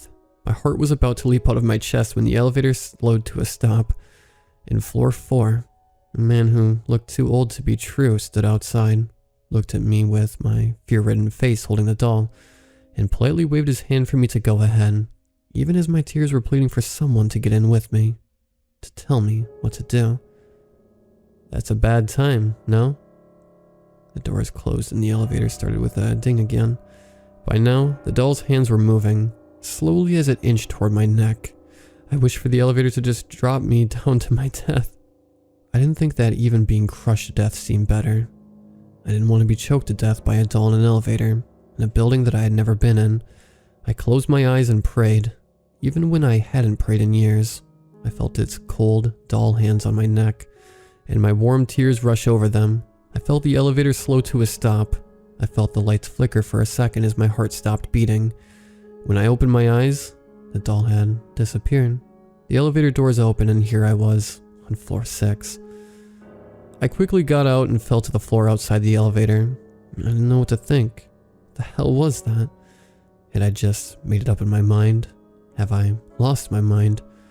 Just as the elevator doors were closing, I saw in the reflection in the metal inside of the elevator, the doll, peacefully pretending to sleep. I swear to God it happened. This isn't some adult just reliving their childhood Chucky nightmares. I scrambled to my feet. I'll have to figure out what's going on. I wanted answers and I wanted out. The thought of going back on the elevator sent shivers down my spine, so I conceded to just going to my aunt's apartment, 632. I looked for the numbers and started walking in the direction of the apartment.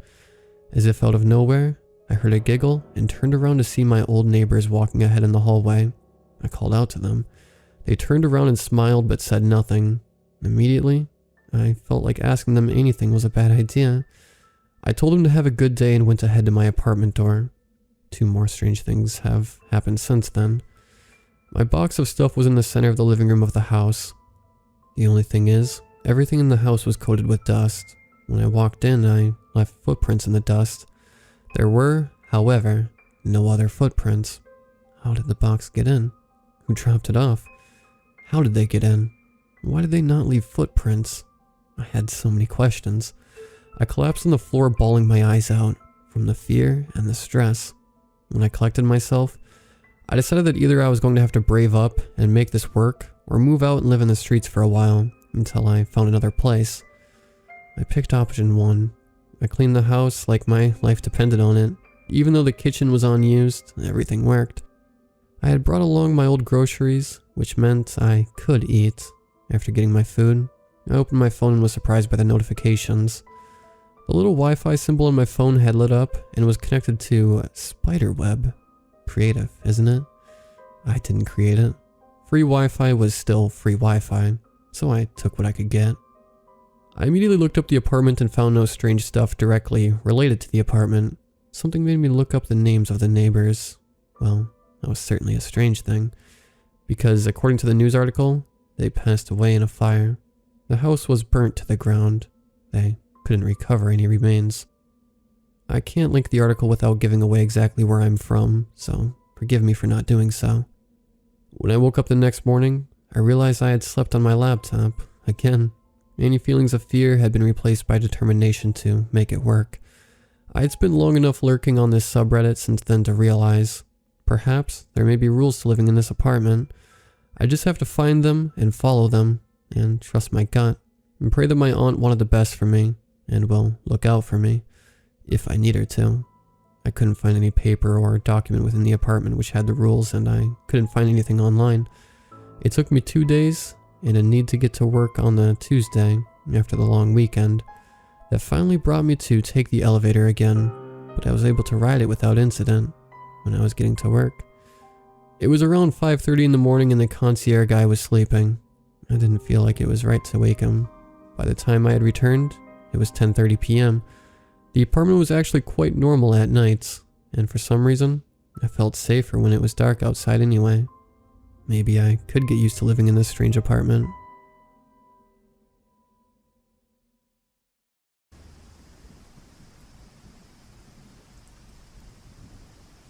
My aunt is 56 years old, so she's not too old yet. She acts pretty young and immature for her age, in fact. She was offered a job as a pharmaceutical sales rep about 3 years ago, and ever since, she's been offered trips and vacations a lot. She's been all around the globe. She even took a 4-week trip to Antarctica in September last year. It's only this year she asked me to watch her house while she was away. I was allowed to live in it for the weekend and help myself to anything in the pantry. I jumped at the opportunity. She makes lots of money, so her house is pretty sweet. It has 2 floors with an attic and basement, and a nice guest bedroom with 2 double beds. She rarely has anyone outside of close family over though, so I'm not sure why her house is so big. The day started out how any day would. I made my way to my aunt's house and retrieved the keys she'd hid from me under the doormat. I opened the door and stared at her beautiful house. The walls were lined with vintage floral wallpaper, and the furniture looked straight out of the 60s. It looked antique and elegant. I quickly found the kitchen. Just as I was opening the refrigerator, my eyes caught on a piece of paper taped to the door. It read, "Dear Ash, thank you so much for watching my house while I was away. Below, I've listed a few rules you need to follow. If you break any of them, I'm not responsible for any of the events that may occur. Please follow them closely. 1. From 2 to 3 a.m., you will hear a baby crying in the master bedroom. Do not open the door or say anything under any circumstances.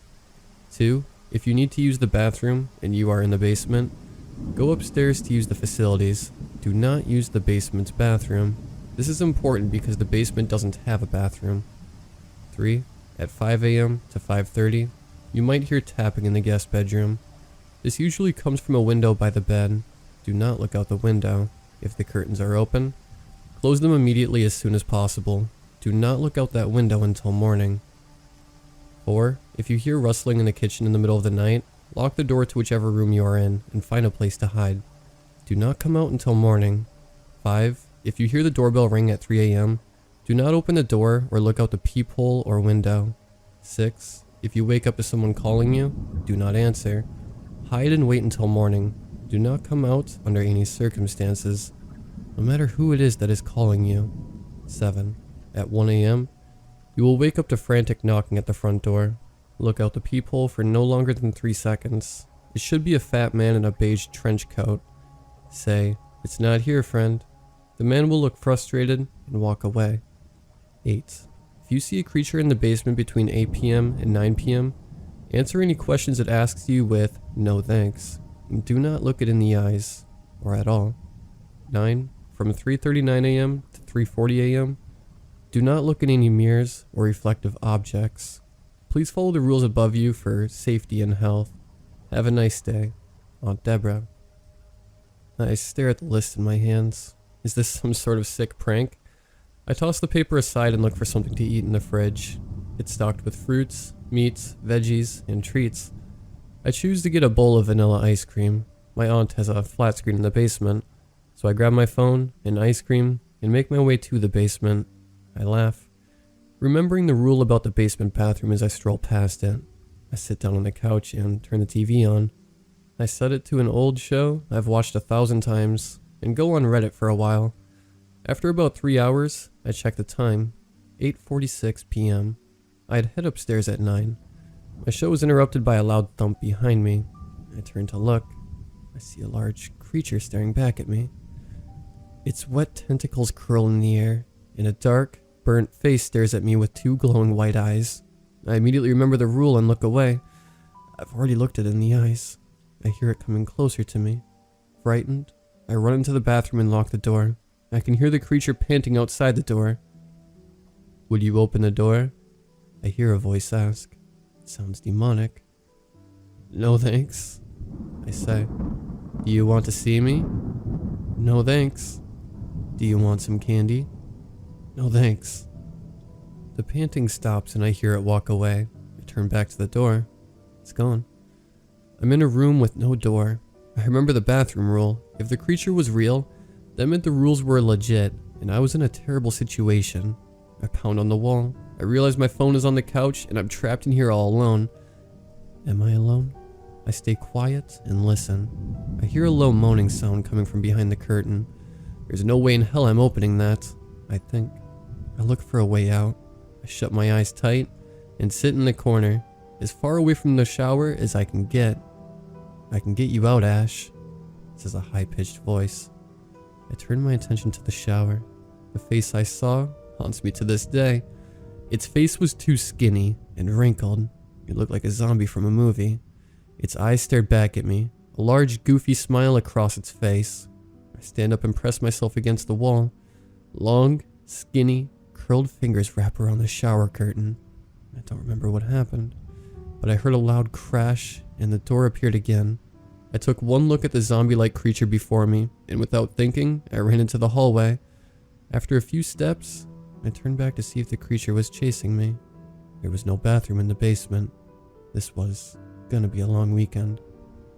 Update: I'm trying this to calm down. I'm locked in my bedroom waiting for everything to go away. Let me explain what happened. After the whole bathroom incident, I ran upstairs to get the list of rules. I tried to memorize them. I must have read them over 40 times before I got it. I tried to call my aunt, but she didn't pick up. By this time, it was 11:08 p.m., and I was going to go to sleep. I should be able to get in a solid 2 hours of sleep before the knocking starts, if it does start. I keep trying to convince myself I'm imagining it all, but I know I'm not. I climbed into the guest bedroom and tried to sleep. I think I fell asleep for a little bit, but I'm not entirely sure.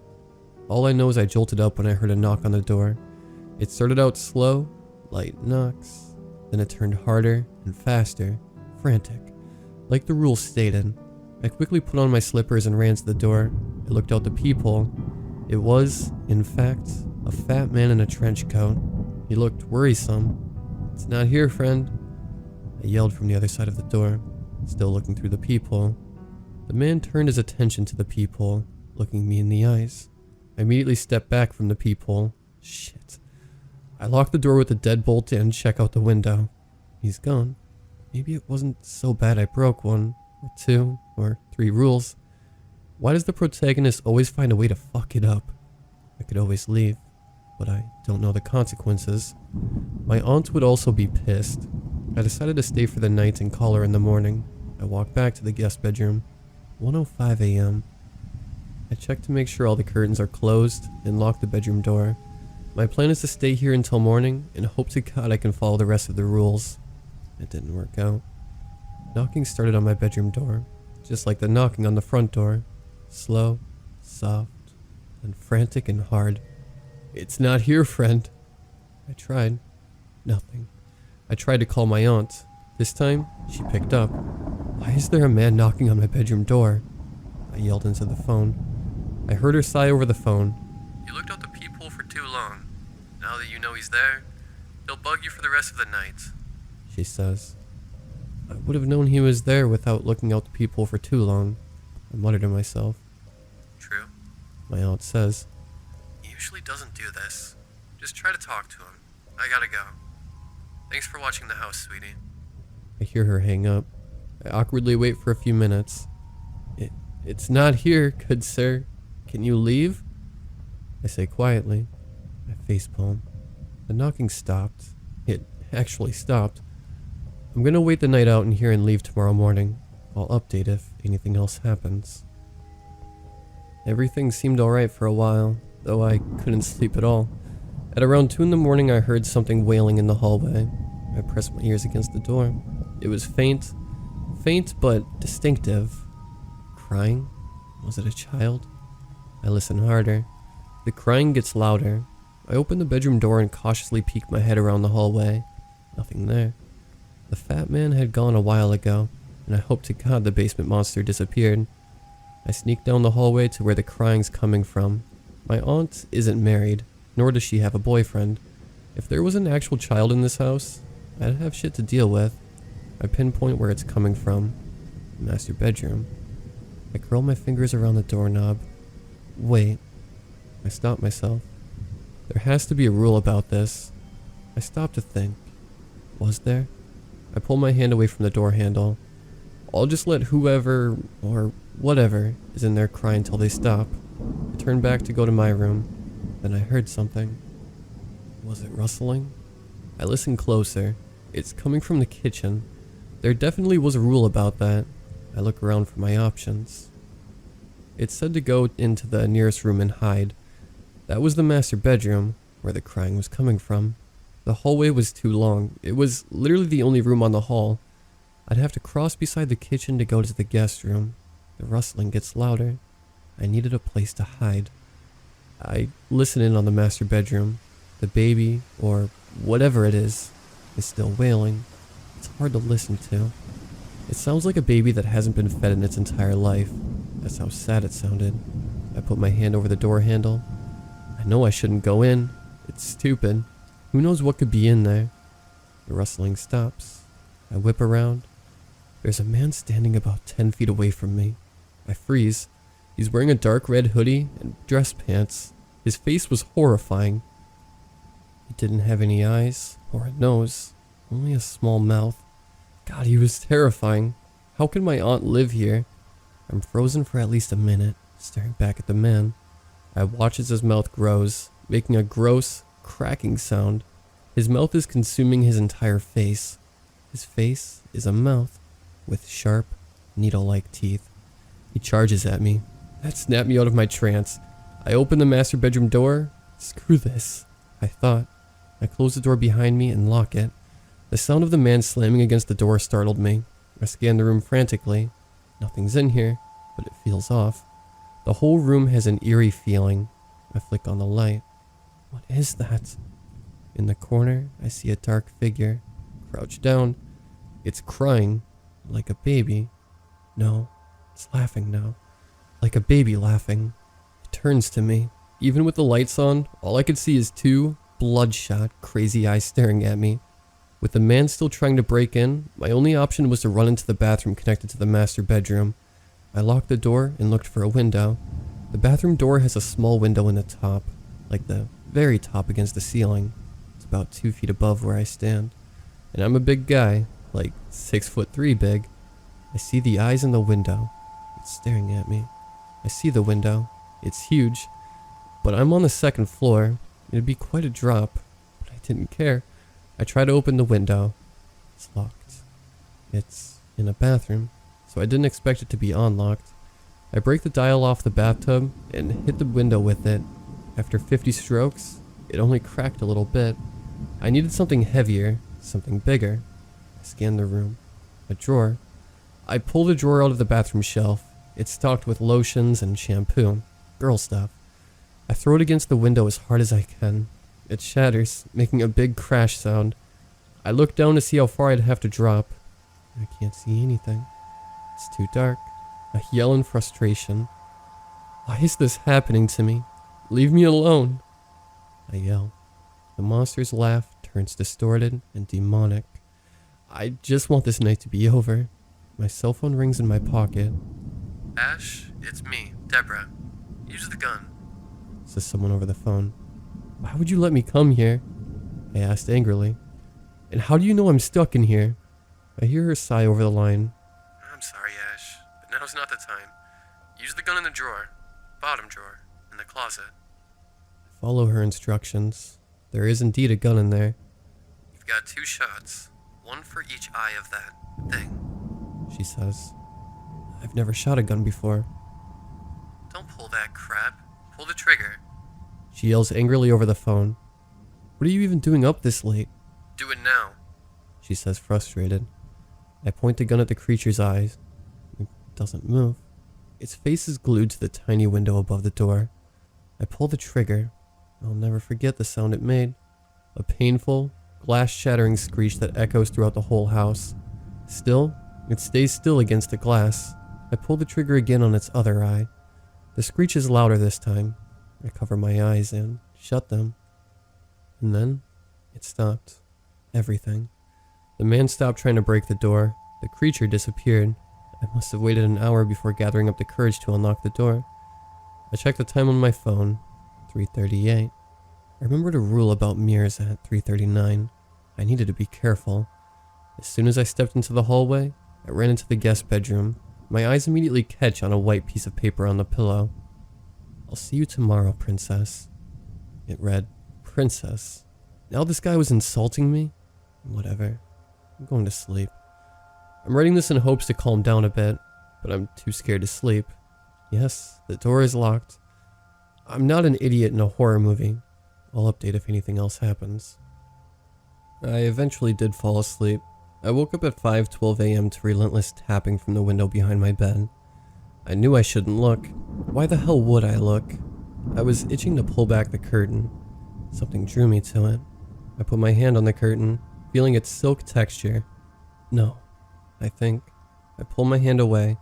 There's no way I can sleep with that tapping. I decided to go to the attic. The rules said nothing about the attic, so that should be a safe zone. I cautiously made my way up the staircase. It was one of those staircases where you have to pull it down and pull it up. I'd never actually been up there. Aunt Deborah always said it was off limits. I pulled down the staircase and peeked my head up to floor level. Oh God, what was that smell? I climbed the rest of the way up. It was too dark to see anything. I pulled the staircase up. I could always kick it down if I needed to. I flicked on the light. Skeletons. I covered my mouth with my hand, trying not to scream. Before me were 4 skeletons, propped up, leaning against the wall. They weren't fully decomposed. Bits and remains of flesh hang loosely on ribs or knees. I gag, resisting the urge to throw up. I look around me. Boxes full of God knows what are stacked roof high. Curiosity took over me. I ripped open a tiny hole in one of the boxes.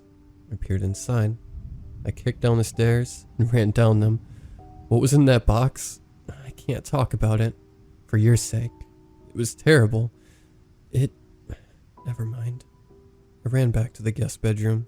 The tapping had stopped, but my curtains were wide open. I never opened them. Who did? I heard rustling. My heart sank. I slammed the door shut and locked it, moving a dresser in front of it. I hid in the closet and waited. It happened. I heard a crash. Whatever kind of monster this was, it knocked the dresser down with one blow. I heard it rustle the sheets around. Ash? I heard someone say. It sounded like my aunt. Deborah? I said excitedly. You scared me. I thought you were the... I stopped dead. Was that my aunt? I think back to the rules. I peer around the clothes hanging in front of my eyes. It sat right in front of me. Ash? Ash, it's okay. I'm here. Let's get out of here.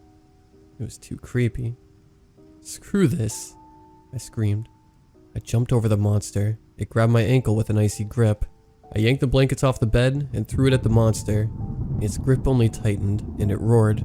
I pulled away, but it was too strong. I used my other foot and kicked at the monster, but it didn't flinch. I screamed for help, even though I knew no one would answer. The monster growled, and then its mouth grew into its face, making a disgusting, cracking sound. It consumed its skin. I felt it pulling my ankle towards it. This was it, I thought. This was how I was going to die. I looked to my left. The only thing I saw was the fallen down dresser. My right, I saw a set of romantic things set up on a long dresser. Roses, candles, matches, lotions, matches. I screamed as loud as I could at the monster. It was obviously surprised. Grabbing the matches, I lit them and started throwing them at the monster rapidly. I didn't care if the house set fire. I wanted out. Everything else happened in a blur. The monster melted into the floor. I ran out, screaming my head off. I found a fire extinguisher, but when I returned, the fire was gone. There was no trace the monster was ever even there, besides the dresser being broken. It's 7:39 a.m. I'm toasting a bagel and writing this for something to do. My aunt says she'll be home today. Thank God her flight was canceled. There was no way I'd be staying in this hell ever again. I'll update on what she says. Update. Here's what went down. How was your stay? My aunt asked, a smug look on her face. What the hell? I yelled. She looked at me with a satisfied grin. Now you know what I put up with, she said. You can't just send me to hell without telling me, I yelled. She smirked. And what was up with the skeletons in the attic? I asked angrily. Her expression dropped from happy to terrified. Her face turned ghost white. What? I told you not to go in there, she screamed. No, you didn't, I yelled. She shook her head and stomped into the kitchen. Where is it? She yelled. Where's what? I asked. A list of rules. I gave you a list of rules and you followed them. Where is it? She said. I pointed to the kitchen table. It was crumpled up underneath a chair. You didn't say anything about the attic on it, I said. She scowled at me. What's up with the skeletons? And the box? I asked. Oh yeah, the box. It still bugs me. It creeps me the hell out. It was terrifying. Inside of that box was a child. Not any child. A baby. An infant. It's sick to even think about. A starved, dead infant was in that box. It's sick. Can't write about it anymore. I'm sorry. Let me get back to what happened. You were never supposed to see that, my aunt said. No one was. I scowled. You're sick. Did you kill those people? I asked. I didn't really want to know the answer though. She sighed and looked at me crazily. I was terrified. She pulled open a drawer and drew out a large kitchen knife. Nobody ever needs to know, she said calmly. I turned back to the front door. Without thinking, I ran out the door dialing 911. I didn't have time to explain the whole situation. My aunt's gone crazy. She's going to kill me, I frantically said. I gave them the address and her identity, still running. My aunt's house was 40 minutes out of town, which is probably why it was so big. I ran out the driveway into a bush. I slipped and crashed into a stream. The next thing I knew, I woke up in the hospital. I'd been stabbed twice in my torso, but the police got to the house quick enough to arrest my aunt and help me. They'd already gotten noise complaints from the nearest house to my aunt's. Said there was screaming. I woke up with my brother and mom and dad sitting next to me in chairs. I explained the whole thing to them and told the police about the baby and skeletons. I still don't know what was in the other boxes, and I don't think I want to know. Apparently, Aunt Deborah is a fake identity. She's not even married to my uncle. Her real name is Susan Gorston, and she's been on the run since she was 21. She broke out of jail for a school shooting, and they haven't been able to track her down since. As to all the paranormal stuff, I still don't know. And I don't intend to find out. I'm trying my hardest to forget about it. I'm moving as soon as I'm recovered. I'll never forget that look she gave me. That look right before she tried to kill me.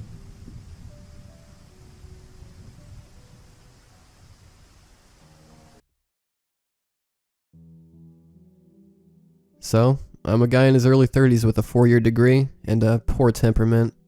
There isn't much in the way of career options out there for someone like me, but I do what I can to get by. I live alone in a month-to-month studio apartment with a communal bathroom that everyone who lives on my floor uses. Great. And I embraced the new gig economy as soon as it started in my area. I use an old smartphone to download apps that are work-related, but it does the trick for now. I hunt for jobs on Craigslist every day. When I have a few minutes of downtime, I eat like crap I sleep like crap, and what few romantic prospects I've ever had in my life were few and far between a very long time ago. I worked at 2 or 3 jobs, I can't quite remember, in my field of choice for a grand total of 2 years. The longest job that I've ever held beyond that was as a pizza guy for 3 miserable years. I've seen some strange things in my time as a delivery boy. I've walked up to a door, answered by a naked person, or sometimes, naked people. I've nearly been mugged a few times driving around Wilmington. Hell, there was one time I talked a guy out of suicide. He was a good tipper. But all of those things pale in comparison to the last gig job I took. Well, it wasn't so much the job, but the last delivery that I ever made for it. I had been hired by a baggage carrier service in Philadelphia. They put out a Craigslist ad, and I managed to email a resume to them from my phone. They're located in Essington, PA, right outside of the town of Chester, Philadelphia International Airport, and the Delaware River. The pay seemed good. Not great, but the hours were good. I worked second shift, 2 to 10 p.m., which allowed me to get some sleep after my paper route. The job involved driving a crappy white Ford Econoline van to the airport and stop at each baggage office at each terminal. Once there, we went to each airline's lost baggage office to grab what hadn't made it off the flight for whatever reason. After all of the lost bags were collected, we drove the van back to the shop and unloaded it, all based on routes in Jersey, the Philadelphia suburbs, and Delaware. Even though I'm from Delaware, yes, it's a real state that exists, I never actually got to take the Delaware route. Often, I was relegated to Jersey. After the bags were stored, we used the lost baggage app to cross-reference each bag to our own delivery code so that the passengers of the airline would know that we had their bag, that we were bringing it to them, and what our personal vehicles looked like. What the app didn't tell them, something that they never seemed to understand anyway, is that we often took 10 to 15 bags at a time. Thus, their bag was part of a route, and everyone had a window of 4 to 6 hours to receive their bag. When I started the job, I figured that people would be grateful enough just to have their stuff back, but that was never the case. They gave me dirty looks. I received nasty phone calls from them, and they gave me every sob story under the sun, but I never received a single thank you or a tip for any form of gratitude. I had half a mind to say to these people, "I'm sorry, sir. I'm sorry, madame. This is my job, and I do the best that I can at it. I'm sorry that your Samsonite is one of 15 bags, and I had to stop for gas as well. If that bag is worth less than your time, perhaps I could have chucked it into the Delaware River, thus ridding us both of this inherent pain-in-the-ass suitcase." I hate people almost as much as I hate July. But this little tale of mine isn't about any of those ungrateful people.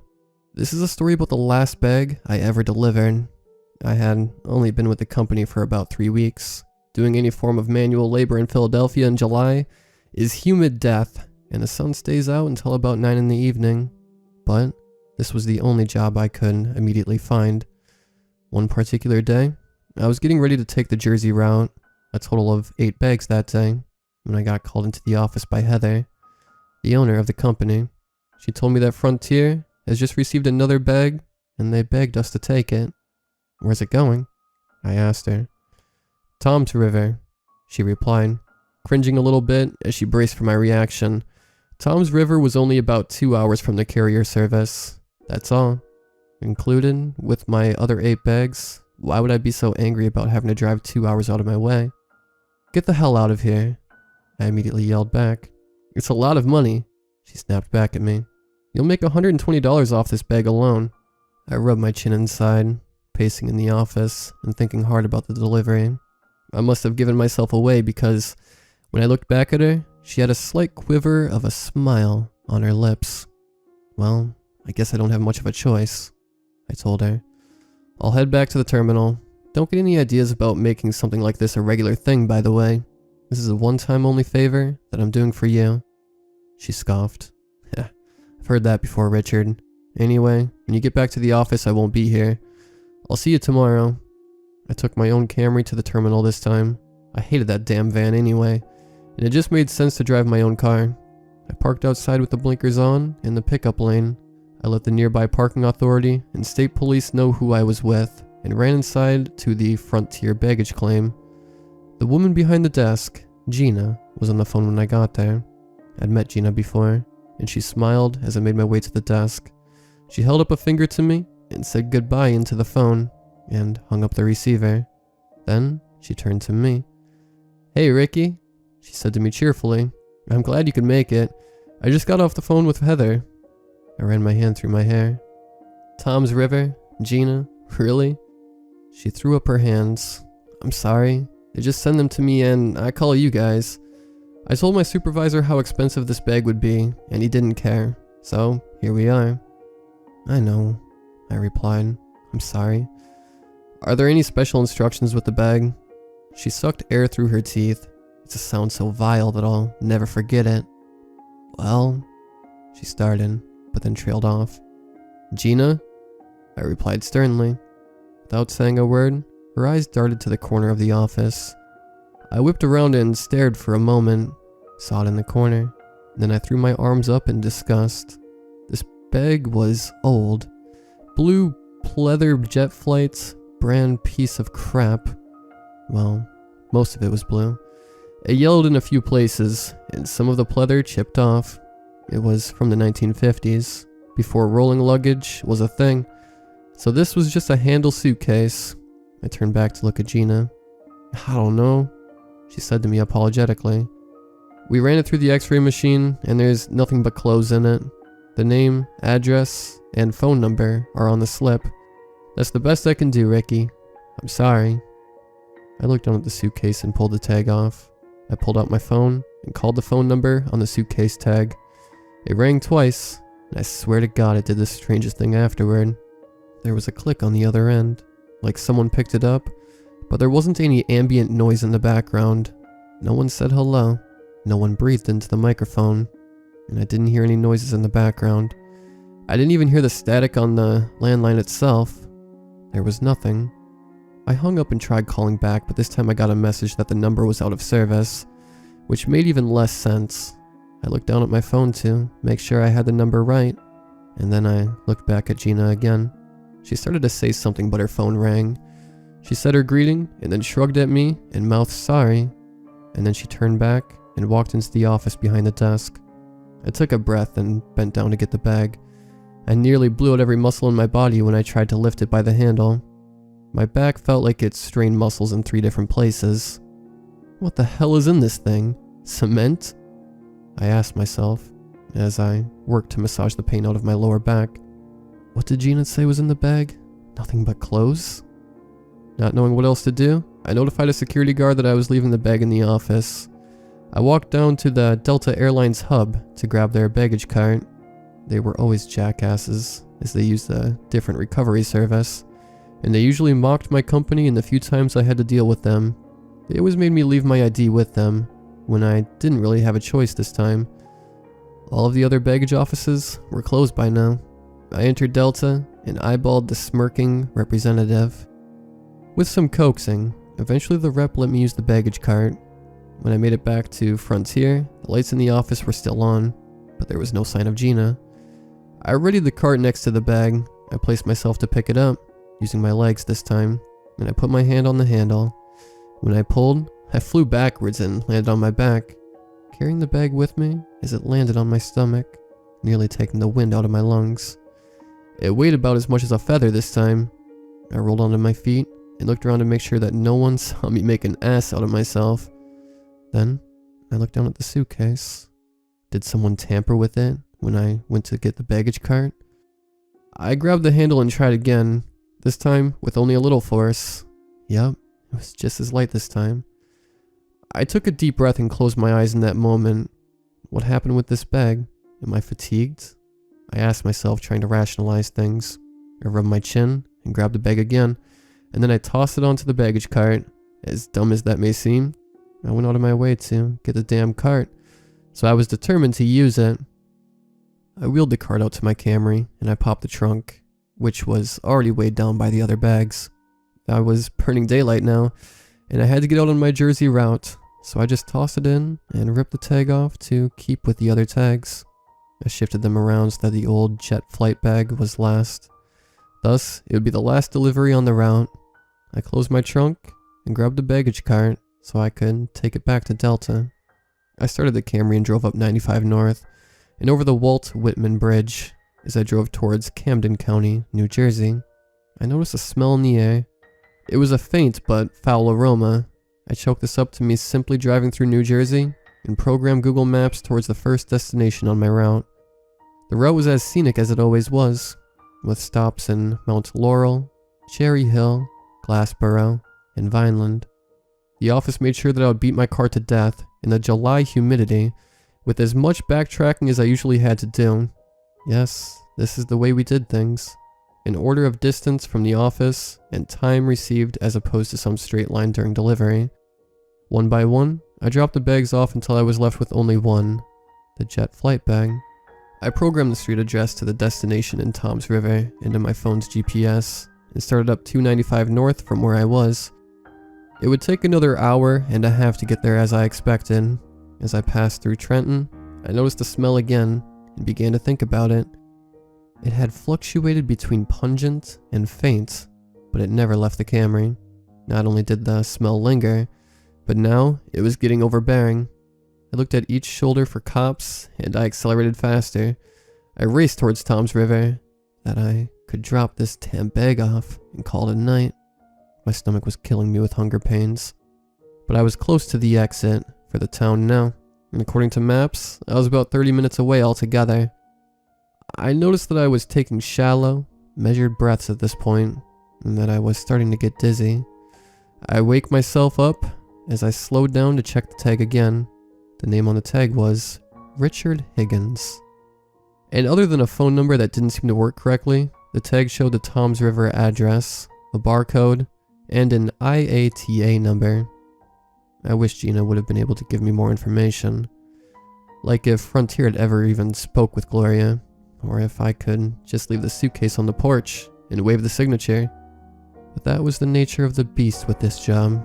Some pop punk son from my high school days blared from the radio as it came back from a commercial break. I smiled and sang along a little bit until I had to look at my GPS again to make sure I was still within spitting distance. I turned the radio down to plan my route in my mind. Richard. What in the goddamn hell? I screamed out, nearly swerving into a car in the lane to the right of me. The shock sent me into a panic while I tried desperately to move to the right side shoulder. It had been the sound of an elderly woman. Well, kind of. I mean, that's the best way to describe what I heard. There was something off about that voice. Something I couldn't figure out while I was parked on the shoulder and trying to calm myself down. I thought to myself, what was that? And how did it know my name? With the Camry in park, I got out as fast as I could. Someone blared their horn at me as they nearly took my driver's side door off. I walked around to the front of the car to try and calm down. I stared into the back seat through the windshield, but there was nothing there except for my discarded Burger King wrappers. I opened my door again and popped the trunk, then made my way around to the back of the car. The jet flight bag was still in the trunk. I grabbed its handle and pulled it out, half expecting to throw my back out again. But it was as lightweight as an old bag filled with pajamas should have been. I put the bag back in, shut the trunk lid, and took a few deep breaths. Everything is fine. You're fine. You're just tired and working too hard, I told myself. If anyone needs a vacation, it's you, Rick. When I got back in my car, I noticed something good, actually. The smell was gone, but its absence, for some reason, only served to make me more paranoid than I was when I pulled over. I should have been able to locate that smell. Its sudden absence didn't mean that the problem was gone. That put me on edge. Behind the wheel of the Camry, I sat in the driver's seat for a moment, hesitant to pull out into traffic. I looked over at my phone and the GPS map on it. I was only about 15 minutes away from the location now, which gave me a little relief. I shifted into drive and merged back into traffic. I finally wound up at my last delivery. It was 9:30 by that time, which made me curse myself in frustration. That always bothered me about people who complained I was taking too long to get to their houses with their bags. It was never my desire to drive around till 11 o'clock or midnight with their bags just so I could end up back at my shitty apartment at 3 in the morning. I shook my head at that thought and checked the bag tag again. 1260 Landing Way, Toms River, New Jersey. Staring at the sign for landing way, I pulled my car down the street, checking the numbers on the houses as I drove so I could find 1260. I pulled close to 1256, and I noticed that there weren't any other houses on that side of the street, and about half a mile down the street, there was a dead end sign. I pulled up beside 1256 and gauged the situation. My GPS notified me that I had arrived, but at the time, I didn't think that was possible. I shifted to park and looked at what was supposed to be 1260 landing way. This is supposed to be the part of the story where I lock eyes with a cliché of some kind. I figured I would pull up to the Bates Mansion or Ed Gein's house or something of that effect. I wish I could write about things like boarded up windows, gothic additions, or someone looking at me through a curtain. If I would have seen any of those things, maybe that day would make a little more sense to me now. But when I looked out my driver's side window, there was nothing. There was no house at all. From the car, I even shined my phone's flashlight on the land to make sure I wasn't hallucinating. Don't get me wrong. It looked like there may have been a house on that land at some point, but that point was a long time ago. Certainly not that day in July. There was the remnants of what looked like a driveway, not counting the tall grass that grew out of the cracks. The sidewalk kept going from 1256 to the dead end, and there was nothing out front except an old, rusted fence with a gate that was maybe 3 feet high. Well, there was a part of that fence anyway. The fence only covered about 4 feet of the land in either direction. The gate hung poorly off of the hinges, what was left of it anyway. The grass was overgrown. It looked almost like a couple of odd, concrete structures growing in a field. This made me scratch my head for a minute or two. I turned the flashlight on my phone off and looked at the app. I turned the overhead lamp on in the Camry while I gauged the situation.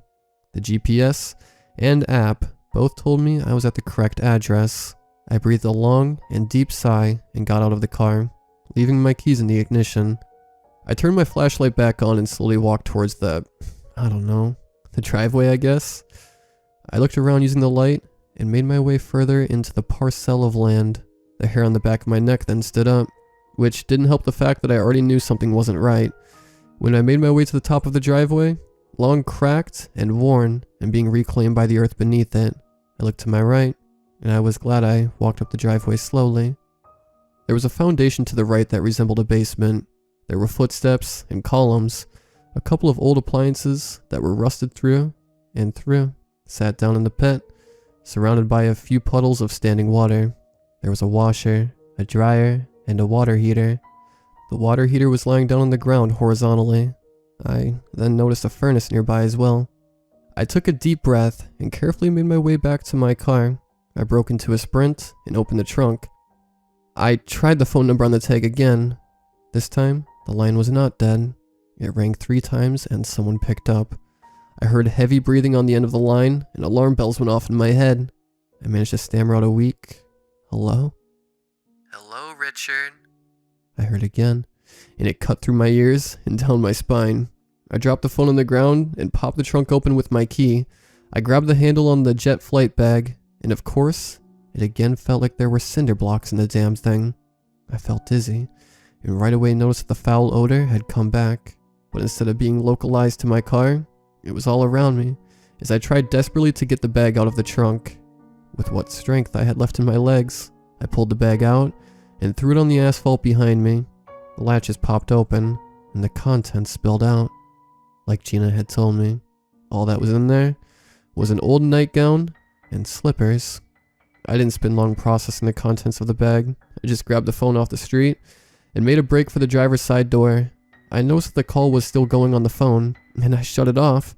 I got in the car and turned the key in the ignition. Thankfully, I was 2 for 2 against cliches, and the Camry started right up. I threw it in gear and blasted back down landing way. Within a few moments, I was back on 295 heading south. I tried to avoid police when I noticed the smell was overpowering now. Why was it so bad? I ditched the bag and everything. Clogged my nostrils and made me dizzy again. As I gasped for air, it came from the back seat. Richard. Fury replaced fear as I pulled over to the shoulder and popped the trunk while my car idled. I stomped to the rear of the car and threw the trunk lid open. Sure enough, there it was, sitting in the space above the spare tire compartment. It was the jet flight bag. The damn jet flight bag. I have no idea how, but I was still in possession of it. Oh well, I guess I was 1 for 3 in horror cliches tonight. I yelled. I just looked to the New Jersey night sky and yelled as loud as I could. I yelled so loud that the cars driving by slowed down and nearly rear-ended each other. I grabbed the handle on the jet flight bag, which of course felt like grabbing a boulder with a handle, and I pulled it to the mouth of the trunk. I was able to get it over and dump it on the side of the road. Again, the locking mechanism snapped open, and the contents of the bag poured out. There were photographs now. Old photographs.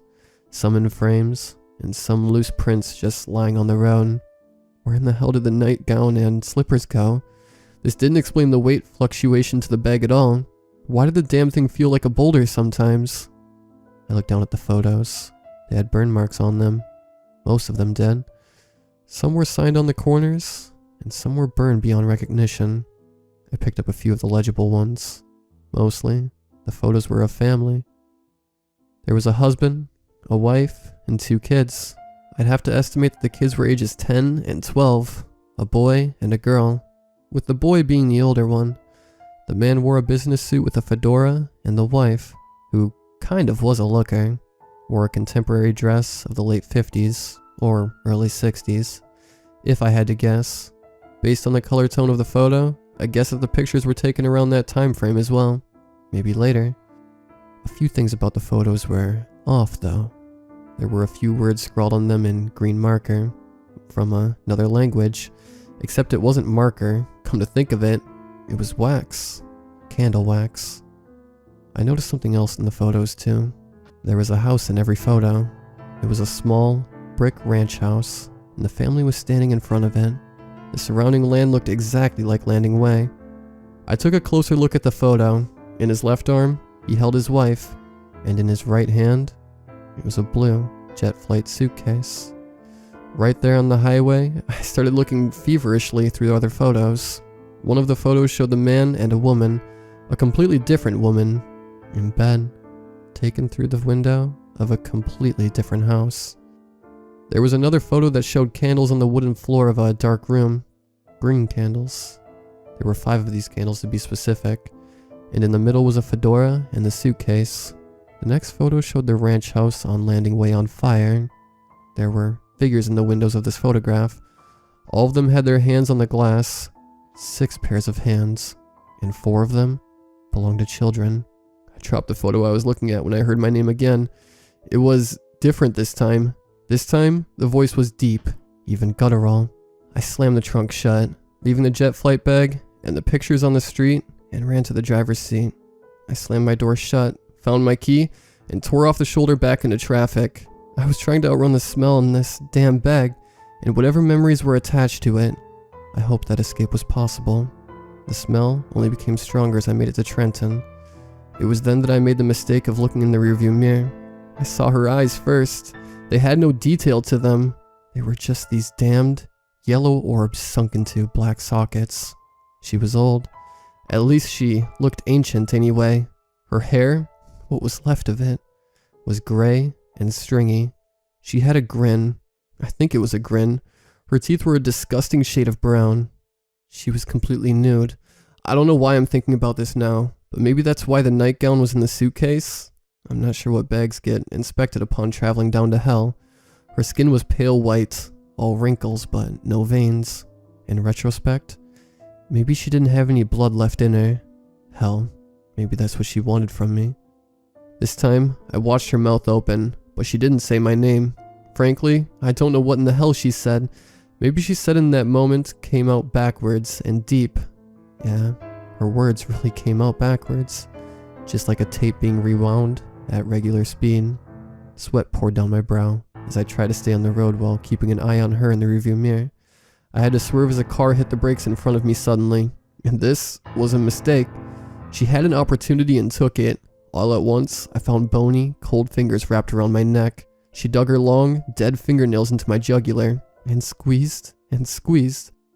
The smell was worse than ever now. As I gasped for my last bits of oxygen, I started to see trails and my vision faded out.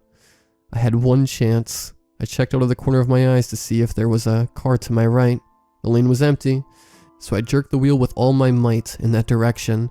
I swung the Camry over 2 lanes to traffic with cars honking and drivers screaming at me as the car cut. I wasn't trying to pull over though. I jammed my foot on the gas as I barreled towards the guardrail. I cursed myself for not wearing a seatbelt as my body jerked forward and then from side to side upon impact. Glass shattered everywhere. All of the console lights in the car came on at once as the radio abruptly cut off. I felt a fire run through my spine and my leg and my arm, jolting me back into consciousness. Warm blood caressed my face, starting at my forehead and running down my cheek. But most importantly, my neck was free from her hands. I seized the opportunity and jerked the driver's side door open. I stumbled out of the car and to the ground. I crawled past the car over to the rail itself. With my last bit of consciousness, I looked at the front of my poor Camry. The front end was crumpled in on the right side, and the headlight was completely smashed in. The windshield had shattered, and glass from the windows was all over the place. There was fluid leaking from the undercarriage. I then cursed myself one last time for not having collision coverage, and I slipped into blackness. I awoke sometime later in a hospital bed in Camden, which would definitely not have been my first choice. I was in traction with casts on my left arm and leg. I used my right hand to feel my face, which had gauze all down the right side. I let out a sigh when I realized my predicament.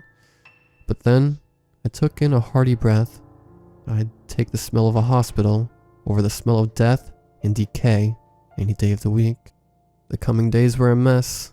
A New Jersey state trooper came by and presented me with a ticket for reckless driving, despite my story. There were enough eyewitnesses at the scene to describe the lane jumping magic act I had to put on. I also got a bill for the impounding of my poor little Camry, and for damages done to the guardrail on impact.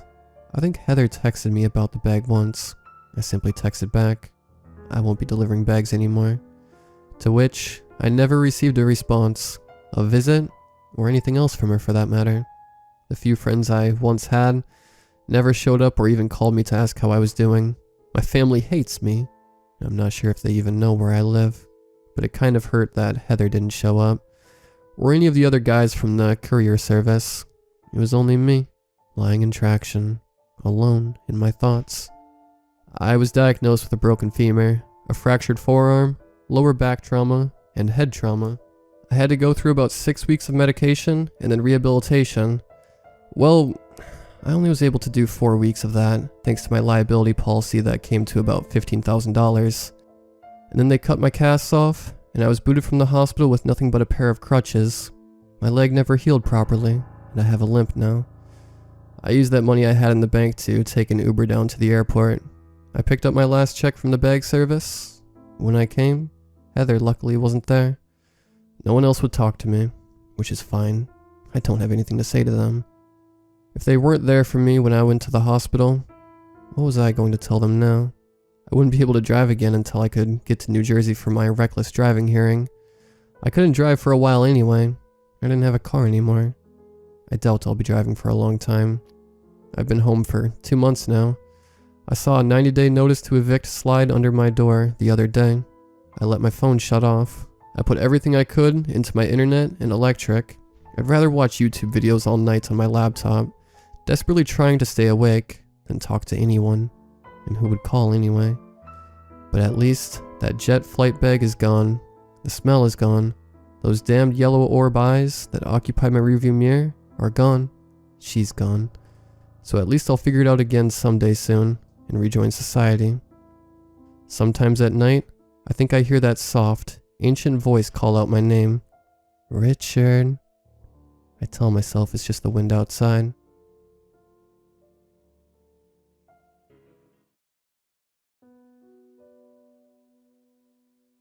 The ad itself made me shiver, but at the same time it was appealing. It said, "Earn $120 per night as a night guard in the morgue. Apply now."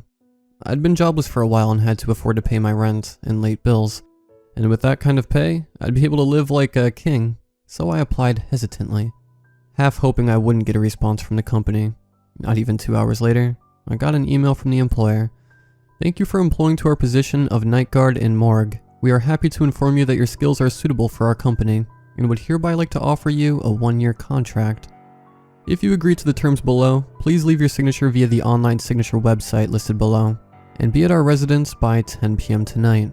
You will receive a payment of $600 weekly on the provided bank account. Tonight? I thought it was a little too soon, but I didn't complain.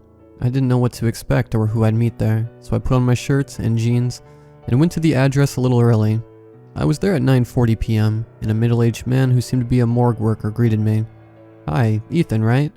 I'm George." He shook my hand with a smile. "I know you were probably sent here on short notice, but the security company whose services we employ was in need of a new guard for tonight's shift right away."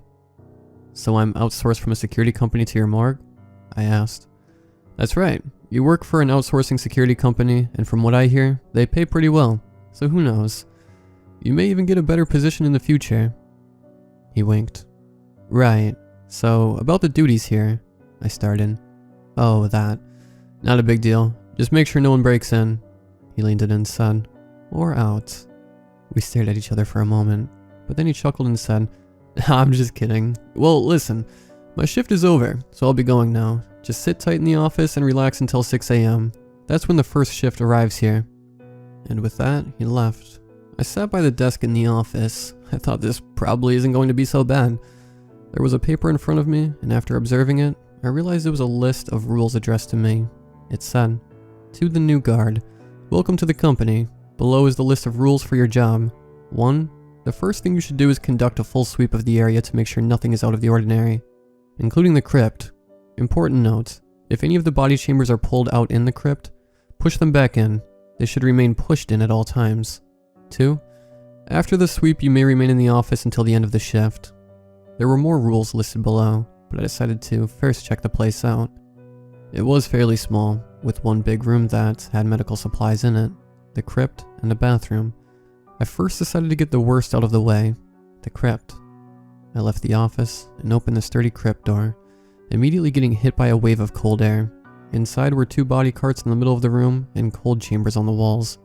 All of them were closed, so I hastily left the room. On my way back from the bathroom, I saw a man in a lab coat standing in the medical room. He was fiddling with some of the tools next to a body bag. "Jesus, you scared the hell out of me," I said. He shot me a bemused glance and kept working. "I thought everyone left already. My name's Ethan. I'm the new guard," I said, but again, he simply ignored me. I waved my hand in dismissal and returned to the office. I was about to continue reading the rules, when there was a sudden creaking sound reverberating through the building. It intermittently lasted a few seconds and paused just as long. I ignored it and slacked some more, checking out my phone. But the longer the creaking lasted though, the more I got unnerved, because they sounded less like pipes and more like moans. I got out to ask the employee about that, but he had already gone home by then. I couldn't tell where exactly the sound was coming from, but it sounded like the crypt, so I went there. As soon as I opened the door, the whole building went silent. I held my breath as I observed the room, and then realized that one of the body drawers was pulled out slightly. I pushed it back in and bolted back to the office. The creaking was completely gone by then. I continued reading. 3. You may sleep in the office, but it is inadvisable. Just then, the loudest sound just about made me jump out of my skin. "Please, someone let me out!" The voice cried from somewhere, and the pipes carried his voice. I stood up, heart racing. "Let me out! I can't breathe!" The voice repeated, now followed with a series of loud bangs. I opened the office door and the screams were apparently coming from the crypt. I shuddered, but decided to open the door. "I'm not dead! This is a mistake! Someone!" The voice got louder as soon as I opened the sturdy door. "Where are you?" I frantically looked around, while the man continued screaming bloody murder and banging. I approached the source of the sound and leaned in to listen, to make sure that this was the right chamber. "I'm not dead! Let me out, please!" The voice and the banging suddenly stopped when I abruptly pulled out the drawer, and was met with a cold, dead body of a middle-aged man. I stood there, staring at the corpse, my mind unable to comprehend what just happened. I heard it very clearly, felt the banging as I held the drawer handle, and then it was as if someone just shut it off abruptly. Was my mind playing tricks on me? I pushed the drawer back in and bolted out of there, shutting the office door and thinking that applying here may have been a bad idea. I felt like I was on needles, but convinced myself after a while that it was all in my head. I continued reading the rules.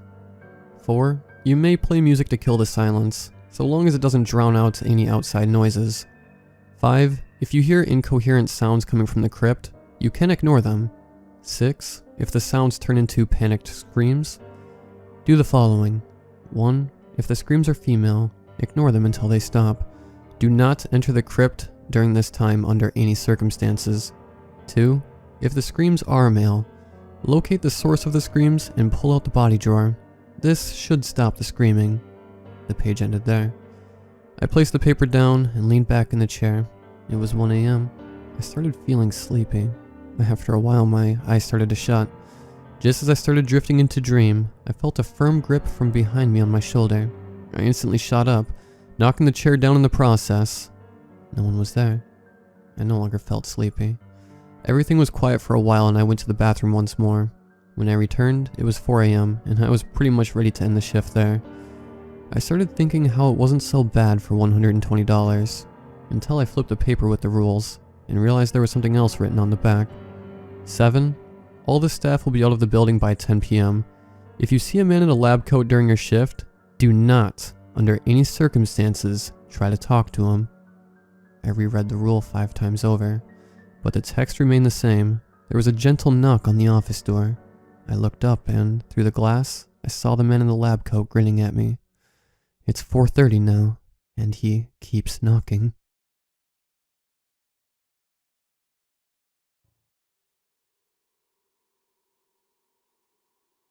I was a house sitter for a time in college. It was easy money. Plus, I always thought of it as just like babysitting for guys.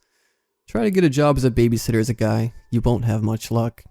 Most college girls, though, at least in my experience, won't watch houses out in the middle of nowhere for days at a time. None of the jobs I ever took were in the city. Either those people don't hire house sitters, or they don't hire strangers. I don't know. I used an app to find work, and no city jobs were ever posted. It wasn't unusual to travel an hour out to wherever I was sitting that weekend, but I didn't mind much.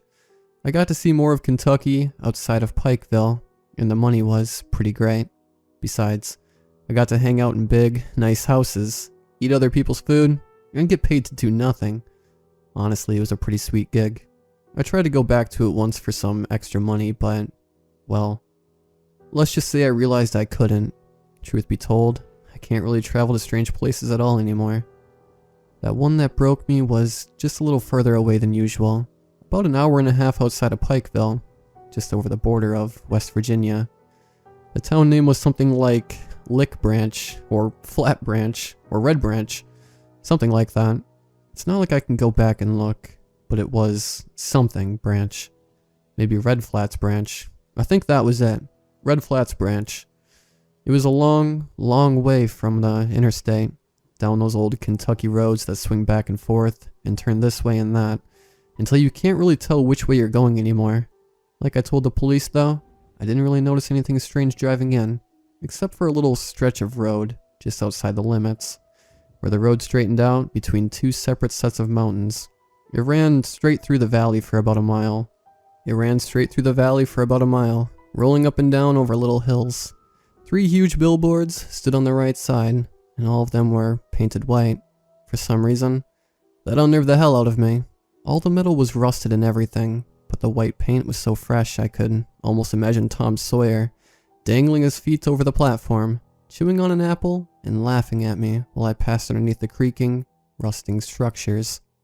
Just past them, I saw the little sign that named the town, an old white thing, hand-painted and flaked gold lettering with a trellis beneath it. Like those old welcome signs towns used to have in the 1920s. Red Flats Branch. Beneath the name, it said established, but the numbers had long ago flaked away. Beyond the sign, 2 large willow trees stood on either side of the road. It was about then I realized that my GPS had cut out. My little blue cursor stopped moving, and then the map went gray. I tapped it, tried turning the cellular data off and on again. Nothing. I passed the willow trees, and the drooping branches drew back like a curtain to reveal the little town. It was, in a word, absolutely adorable. The summer afternoon was winding down, and I passed people walking the sidewalks, mowing their lawn, and just relaxing after the heat of the day had finally broken. all content in their little world. Some people sat outside in the shade of a coffee shop's porch. Someone somewhere was cooking potatoes. And somewhere else, someone was frying bacon. The buildings were the old brick style, and there were just 6 of them. That made up the whole town. Just 6 buildings around a little single spotlight. And beyond that, little houses stretched away in neat little squares. Looked like the kind of place you drove through on vacation that gives you a strange nostalgia for a kind of life that, at least if you're like me, you've only lived in movies. I couldn't get the GPS to load anything, and decided the coffee shop was my best bet for directions. I parked on the street out front, and slipped a coin in the meter, but it fell right out again. I tried again and it dropped right through to the coin return again. "That ain't worked for years, son," said one of the guys sitting outside. He had a big mustache, and a face worn deep with laugh lines. He was the only one not drinking coffee, instead fingering the rim of a small glass of the kind used for absinthe and vermouth. I felt my face go red with embarrassment, then smiled at the old man and waved. "Thanks a bunch, man." He stopped me as I was walking through the door and held out his hand. "Actually, I'm the meter maid. You're supposed to just pay me directly." He laughed. I took the quarter out of my pocket and dropped it into his hand, laughing myself. "If I come out to a ticket, I'm going to know who to blame then." The interior of the coffee shop was well lit by the afternoon sun, as it filtered through the big windows at the front and was done up in soft, untreated wood that glowed in off-white. It smelled like coffee, but also cedar and bread. A girl with dark black tattoos down one arm and leg and dark hair pinned up in a messy bun popped up from behind the counter with a smile. "Hey there," she said. "How can I help you?" I've never been good with cute girls, and God was she ever cute. Worse, it was that bouncy, mousy sort of cute that looks effortless. She raised an eyebrow and waited. Hi. I wanted to pick up a coffee and also possibly ask for directions, if that's okay." "GPS stopped working?" she asked. "Yeah." She nodded and pulled a plastic cup from a stack, then filled it with cold coffee. "I assume you want it iced?" "Yeah, please." "Cream?" "No, thanks." She poured a heavy dose of cream into the coffee and slid it across the counter, then leaned over with a smile. "There's the coffee, and now, where are you going to?" I showed her the address of the house. I was really glad I'd scribbled it down before leaving. She looked at it and frowned. "That doesn't look good," I joked. She looked up, still frowning. "You know the Jacobs?" "No, I'm just up from Pikeville house sitting. Never been there before." She stared at me for another moment before apparently realizing I wasn't lying to her. She nodded and her smile slowly came back as she gave me directions. The house, as it turned out, was just 2 streets over. After she finished, I tried to think of something else to say as the silence stretched on for just a second too long. I watched the dust floating through the rays of light from the window. You, don't like the Jacobs?" She looked up at the ceiling, clearly choosing her words carefully. "They're just a little different from the rest of town. A little uppity, if you catch my drift." "Ah, yeah." She tossed an empty cup into the garbage and looked at me with a shrug. "Let me put it to you this way. There's a reason they hired someone from Pikeville to watch their house, when there's plenty of people here that could do it." "Yeah, that makes sense." "No offense or anything." No, I know. It makes sense. I don't want to make trouble or anything, though." She waved. "No big deal. You couldn't know. Maybe just keep it to yourself that you're here for the Jacobs." "Yeah, thanks for that. Don't worry about it." The Jacobs house was a little square thing in a little square yard. It was painted bright cherry red with bright white shutters and white wicker rockers on the little front porch. The windows let in lots of afternoon light, and that made the living room glow gold. A faint smell of pipe tobacco lingered in the air over the smell of cumin and must. On the table in the kitchen, my employers had left me a scribbled note.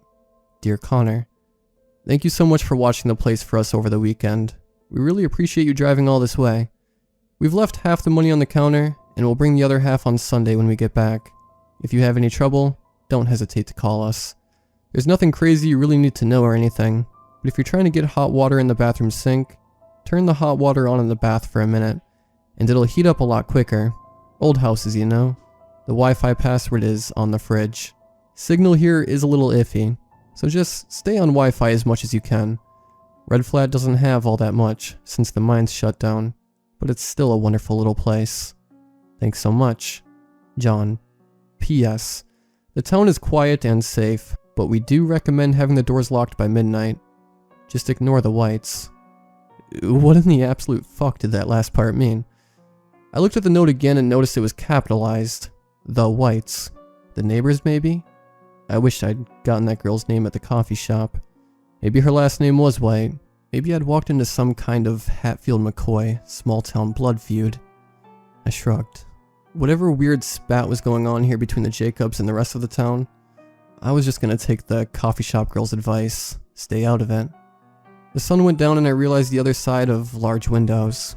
They make you feel like you're being watched somewhere out in all that dark. The town wasn't that big, but I expected there to be some more light outside. The houses across the street all had lights on, or at least they had light on.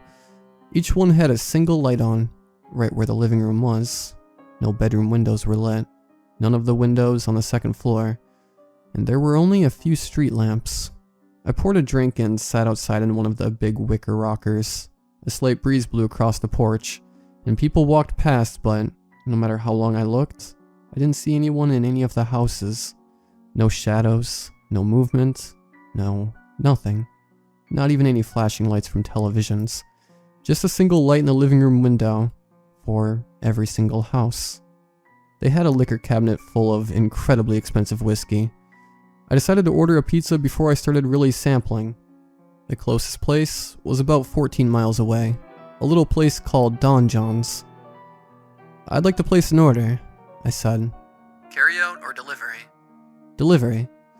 The guy on the other side sounded as if he'd had a cigarette in his mouth every waking moment for 20, maybe 30 years. He also had that old New York accent that sounded like he'd definitely dissolved a guy in acid before. What can I get for you, Chief? Large pepperoni, extra cheese. Large heart attack? That it? I blinked, trying to decide between ignoring the comment or playing along. Can I get a medium stroke on the side? Hey buddy, listen. Don't be a smartass. You want anything else? Okay, wrong choice. Gotcha. No, that's it. What's the address? I told him. The line crackled for a minute, and I thought he might have hung up. We don't deliver out that way. Why? Just don't. Want to come pick it up? I sighed. Yeah, I guess. It'll be $14. Give me 15 minutes. Then, the line clicked and went dead. Asshole. The empty house didn't answer. The pizza shop was further into West Virginia, opposite of the way I'd came, but I had to drive back through Main Street to get there. The coffee shop was still open, and the lights from inside silhouetting the same three old men in the patio. People were still walking around, and some people were even still mowing their yards. One of the guys on his riding mower waved at me and smiled as I drove past. The road wound its way up and out of the valley, swinging around hairpin turns and rising and falling suddenly. The gas station / pizza parlor appeared so suddenly I had to slam on my brakes to not miss the turn. I swung around a curve and suddenly there were bright LED lights and old rattling trucks being fed gasoline by rattling old men. Inside, the pizza shop was swelteringly hot and smelled of grease and dough and fat. It made my mouth water even as it made me immediately start sweating. The place was empty apart from the old man who'd taken my order. He wore an old white wife beater, and his arms were covered in coarse, dark hair. He was reading The King in Yellow when I walked in, and quickly stuffed it under the counter, like he was embarrassed to be caught with it. I'm here for the heart attack. Yeah. He swung off his stool and pulled the pizza from the warmer. $14.10. I gave him my money, and he handed me the pizza, tapping buttons on the old register. "What you doing all the way out here?" he asked. "House sitting down the road. Why don't y'all deliver over that way? It doesn't seem that far." He frowned at me for a moment, probably considering whether or not I was being a smartass. He handed me my change and leaned back on his stool, sucking at his teeth. "We've had issues," with delivering out that way. Some kids keep scaring our driver. Kids? I laughed. What the hell were they doing? Why are you so curious? He snapped. I shrugged and held up an empty hand. I'm not, I just can't really imagine what a bunch of kids could do that was so bad that you guys would quit delivering there. He looked uncomfortable and shifted on his stool, tugging at his shirt. Well, I'm pretty sure it was kids. The driver won't talk about it much. Something about weird people blocking the road and standing out in the woods or something, and he said they were dressed weird. Never got much more than that. He sniffed and shrugged. Personally, I think he just smoked some bad weed. Maybe took a couple too many shrooms, but we stopped delivering out that way. It was the only way I could get him to not quit. It isn't easy to find delivery drivers out here, son. Not a lot of money in it. He paused and spit into a trash can. Besides, we've had incidents out that way before. Weird people out that way. I thanked him for the pizza, and he grunted. Back out in the truck, I saw him slowly slip the book back out from under the counter and continue reading. Like he was doing something forbidden. The drive home was uneventful until I got back to the house. I walked up the steps, and to find the door slightly ajar, a tiny little finger of light spread across the porch. I sat down the pizza and ran inside, thinking someone must have broken in, but nothing was broken or moved. I checked the door and it was still locked. That was when I realized I must have not closed it all the way when I left. Stupid, stupid, stupid.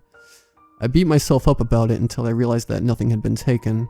Everything was fine, and I'd just have to be more careful next time. Nothing major. Everything was alright. The living room was big and open with a soft, comfy couch of the kind that you could really sink into. And I laid back with a pizza, a big glass of Dr. Pepper, an Angel's Envy, and cartoons on television. It wasn't long before the pizza was gone, and by that point my drink count for the night was sitting around 3. I say around 3 because everything had begun to turn soft and fuzzy, and there were a few sips of different bottles between full drinks. Sometime between the opening credits of the 4th episode of Archer and the Hulu commercials, I drifted off to a greasy, alcoholic sleep. I had strange dreams. I rolled over once and saw a pair of white shoes standing on the floor beside the couch. Attached to the white shoes were white pants held up by a white belt and a white button-up. Above that, a face stared down at me, painted white as a geisha with black lips peeled back over a stapled-on smile. The face never blinked, and even though I was sure it was staring at me, the eyes had the vacant, faraway stare of a corpse. It might as well have been staring straight through me. With a smile in the vacant eyes, it looked like some escaped drug fiend who, despite not knowing who or where they are, is somehow still immensely happy to be here. I registered this all in a heartbeat. I know because I became painfully aware of each painfully slow beat. It was just beside the couch, staring straight down at me. I screamed, long and loud. I screamed until I was out of breath even as I tried to simultaneously sit up, kick the thing away, and scramble off the couch all in a single motion. All I really managed to do was flail wildly and fall off the couch, banging my face into the floor. I had the sensation of waking up again and jerked wildly, banging my elbow on the floor as I tried to scramble backward across the floor toward the glowing safety of the television. Toward noise and comfort, I looked around the living room desperately trying to figure out where the thing had gone and what it was. Slowly, a voice somewhere far in the back of my brain began to whisper that maybe, just maybe, I'd been dreaming. I climbed to my feet, still scanning the living room and looking for, I don't know. The kitchen jutted off to the left, a simple little room I could peek into easily enough. It was empty. The hallway to the right led to the only bedroom in the house, along with the only bathroom. I always avoid the master bedrooms when house sitting, but now the darkness stretched off to the side, untouched by the light from the living room.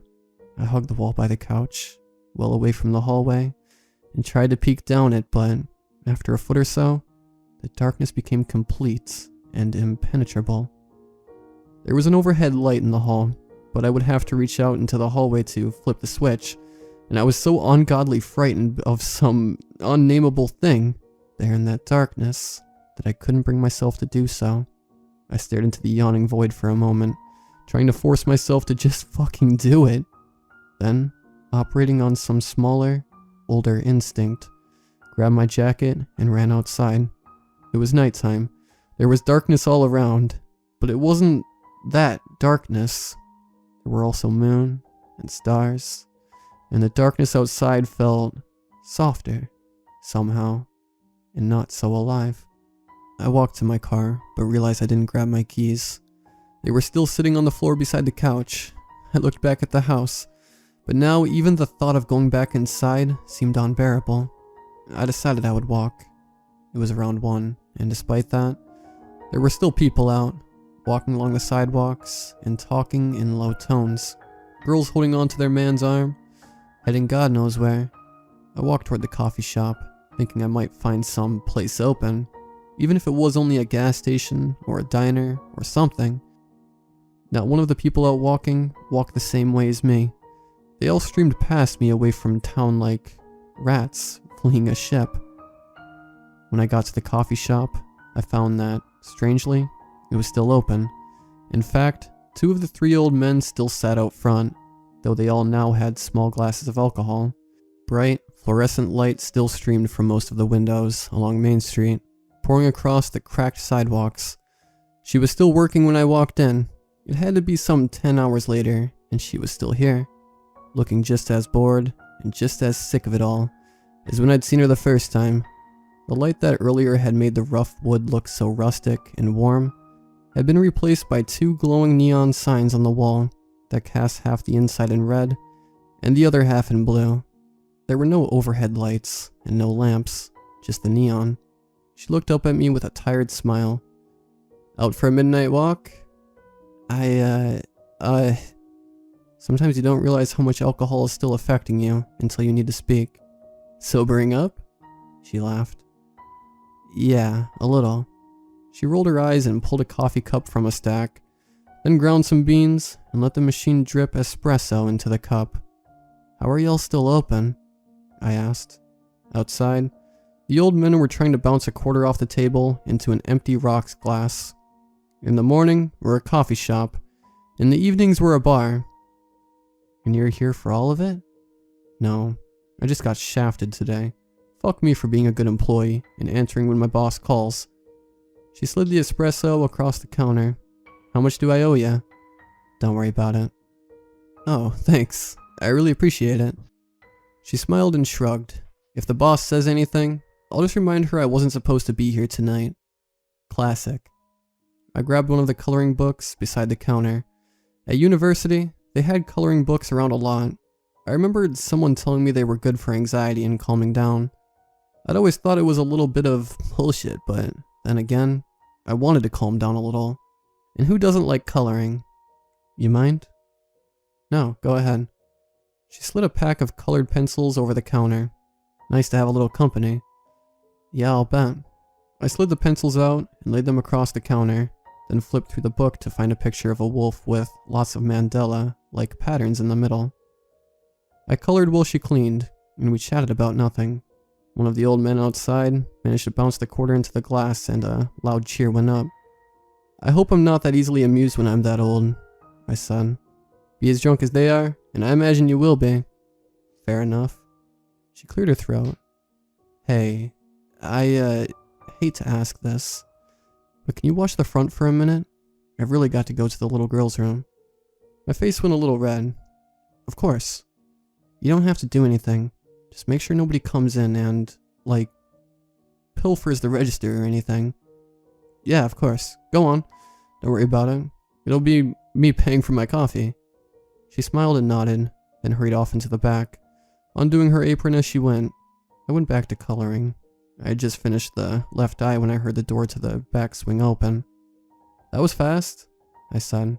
Without looking up, I was tracing one of the outside lines with a blue pencil, focusing so hard on staying inside the lines that my tongue was sticking out a bit. "Yeah." Her voice sounded far away, like when someone's only half paying attention to the conversation. "You alright?" "Yeah." I took a sip of coffee. I was really beginning to feel a lot better now. I think part of that was that I was starting to seriously sober up. Things weren't so unbalanced. On top of that, though, the little shop was a remarkably relaxing place, even at night. The buzzing of the neon signs was nice and relaxing underneath the easy murmur of the old guys outside, and the smell of cedar settled my stomach. My brain was still drunk enough to make me think I might have a chance of getting this girl's number if I could just be a normal, not creepy douchebag, so I tried to think of something to say. This is a sweet town. Cute, I mean. Yeah, that was smooth. Good, even topic. Nothing suggestive. Just nice conversation. Damn, I'm good. Yeah, we like it a lot, she said. That distracted, faraway tone still in her voice. We? You and your, I'm guessing, husband? I congratulated myself for being a smooth motherfucker. All of us, she said. I was about to color in the last little piece of blue around the edge of a mandala when the end of the colored pencil snapped with a loud, splintering noise. Here, let me get that. She reached out for the pencil, and I handed it to her. Alabaster fingers closed around the pencil, brushing my hand as I held it out. I followed the fingers up to a face that would have been bone white were it not for the red and blue lights. The face looked at me devoid of all expression, save for a wide, empty smile and dead, faraway eyes. This one looked like a girl, with braided white pigtails on either side, but still only human in the most tenuous way possible. I sprung back off the bar stool, stumbling and knocking over one of the wooden tables as I tripped. I must have screamed because, outside, both the old men spun around in their chairs. When they saw me sprawled across the floor, they hurried inside. As they entered, the figures slowly disappeared behind the counter, like that old mime trick where someone pretends to be on an elevator. It just slid away. What the hell happened to you, son? Asked one of the old guys. It was the one from earlier, the one I'd given the quarter to. His eyes were a little unfocused, and he seemed sober enough. It was... You didn't see the thing? Behind the counter? The girl? She was right there. Like, right there. I shook my finger, violently pointing at the counter as I screamed.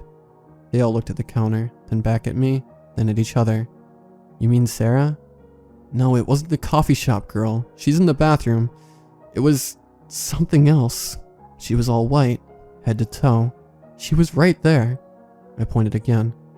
The door to the back opened, and Sarah came out, readying her apron. She saw the commotion and stopped, frowning. What happened here? She said. Paul, you better not have hit him. The man who'd been talking to me must have been Paul because he leaned back and held up his hands innocently. I didn't do nothing. We heard him fall and ran in here. She glared at them. No, they didn't. It was right there. I got to my feet and marched around the counter to show them. She was standing right here. Nobody saw her? How did none of you see her? I turned to look out the window and realized that no, they wouldn't have saw her. The large espresso machine almost all but blocked the front window, and especially blocked the table they'd been sitting. Nobody saw her but me. There's something in this town. That's twice now. A guy and a girl. What the hell was it? I demanded.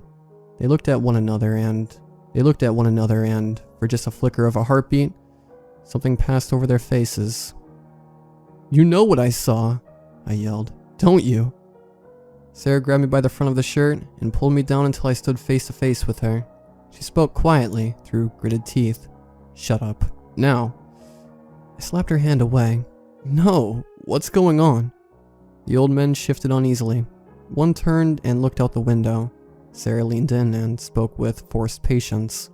If you want to live, you'll shut your mouth. Understand? Oh God, said Paul. Standing outside the window were two more of the white-clad figures. These two were tall, lanky men with white, swinging pigtails. Both had a single hand pressed against the glass. As we watched, they slowly leaned in and started bumping their foreheads against the shop window. Bump, bump, bump. He let him loose, screamed the other old man. He let him loose. Throw him out. Paul, shouted Sarah. The man called Paul grabbed his friend and fit his hand over the old man's mouth, whispering something in his ear. Get him in the back office, said Sarah, watching the figures in the window with an emotion somewhere between anger and fear. Everyone get to the back office. I did what she said, following the narrow little hallway to the single door at the back.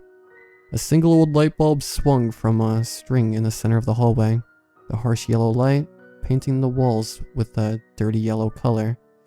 The office was a cramped, small affair, with a couch and a desk and televisions playing camera footage from the front. Paul dropped his friend onto the couch, where the old man began hyperventilating.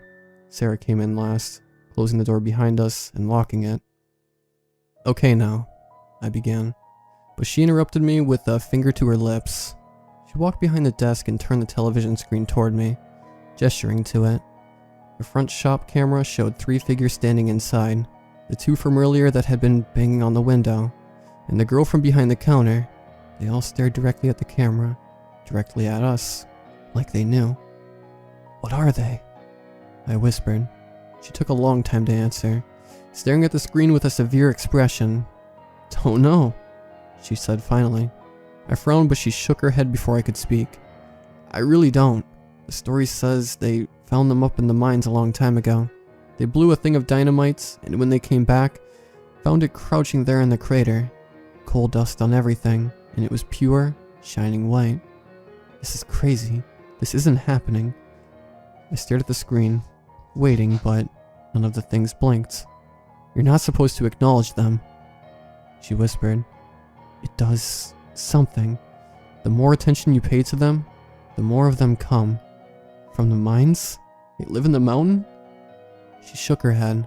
"They don't live anywhere. They just found the one in the mountain.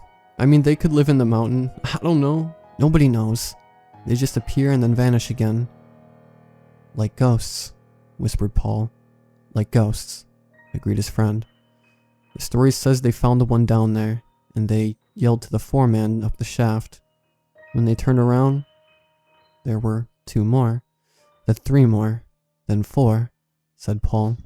"The boys doomed us all," said the old man on the couch.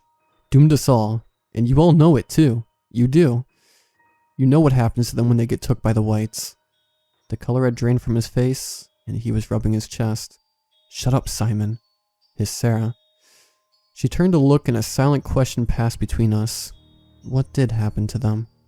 She shook her head slowly, and held up her empty hands to show she didn't know. When we looked back at the cameras, a 4th had appeared. "That's the one from the Jacobs house. It was watching me sleep," I said. Paul nodded. "That's how they get you. They catch you off guard, do something you can't ignore, something you gotta react to, and then they got you. Jesus Christ. You people live like this?" My voice was shaking nearly as much as my hands. "No, we don't," said Sarah. "Unless someone wakes them up." She turned to me with an accusing glare. "I didn't. The Jacobs. They said... And then I remembered what they did say. I took the note from my pocket and unfolded it. "Ignore the whites. Ignore the whites." I didn't know what it meant. "Of course it would be fucking Jacobs that get me killed," said Paul. "Yeah," said Sarah. "John and his goddamn vacations," said the old man on the couch. He was really massaging his shoulder now. "God, my chest hurts. Just breathe slow, Simon. You'll be fine. It's just your asthma." A knock sounded on the door. A single, solitary rap that sent shivers down our spines. "Don't answer it," said Simon. Sarah grabbed the front of his shirt and shook him. "There's nothing there," she hissed. "There's nothing there. You're hearing things, right? There's nothing at the door, so why would I answer it?" He opened his mouth and closed it several times, eventually settling for a single nod. Any leftover color had entirely drained from his face. After the nod, there was another beat of silence. Then an eruption of knocks sounded against the door, as if every inch of the door was being viciously beaten, and any moment it may roll off its hinges or break to pieces. Simon yelled, a look of pure terror on his face. His fingers dug into the skin of his chest, and he tried to take a breath that caught in his throat. A low, gurgling moan escaped his chest, as he contorted and tried to rise from the couch, his eyes rolling back into his head. The gurgling moan turned to a rattle and, with a final dreadful twitch, he relaxed entirely and dropped backward into the couch. Dead as stone, an empty pantomime of horror firmly fixed there on his face. On the other side of the door, for the first time, the figures made a noise. They giggled with high, childlike voices. He's, said Paul. He's dead, I finished. Everyone shut up, said Sarah. We have to stop acknowledging the... She stopped and took a deep breath. Considering her words, that there is anything happening here. There's not. Everything is fine. She looked at both of us in turn. We all turned together to look at the door. We have to go outside, said Sarah. I'm good, thanks, I said. No, said Paul. She's right. We can't just stay in here. No, I'm pretty sure I can. Sarah opened her mouth to say something, then closed it while she chose her words. If you stay in here, she said, slowly and carefully, eventually, they'll start appearing in here, and you'll be alone with them. You really think that'll be good? She had me there. I knew, on a level hardly above instinct, if I was left alone inside that room, I'd end up like Simon. Hell, I'd probably end up worse. At least Simon had the good fortune to die first. What do we do? I asked. Paul wiped his sweaty hands on his shirt. Looked straight ahead. Don't react. Don't acknowledge the... He paused, just like Sarah. Anything. Don't acknowledge anything. What do you mean? What'll they do? At the word they, another cacophony of knocking sounded against the door. Sarah bared her teeth and made a cutting motion with her hand. Sorry. I don't know what'll happen, said Paul. I just know it'll get worse. Worse how? Worse. My heart threatened to jump out of my mouth as Sarah took her place by the door, her hand hovering just over the handle. Ready? No. Paul nodded and Sarah turned the old brass knob. She slowly pushed the door open. In the hallway, now stood a dozen or more of them, on either side of the hallway with a thin line straight down the middle. Some faced us, some faced the wall. Some stared straight ahead, their necks bent backward at 90-degree angles, like they'd been snapped. All of them smiled with eyes that saw nothing, and the light painted them the same dirty yellow color as it painted the walls. Sarah went first, then me, then Paul. As we passed the first one, a long, black tongue slid from its mouth and licked its lips. No other part of the thing moved. The muscles in the face didn't move, as if the tongue was a tentacle slithering from the mouth.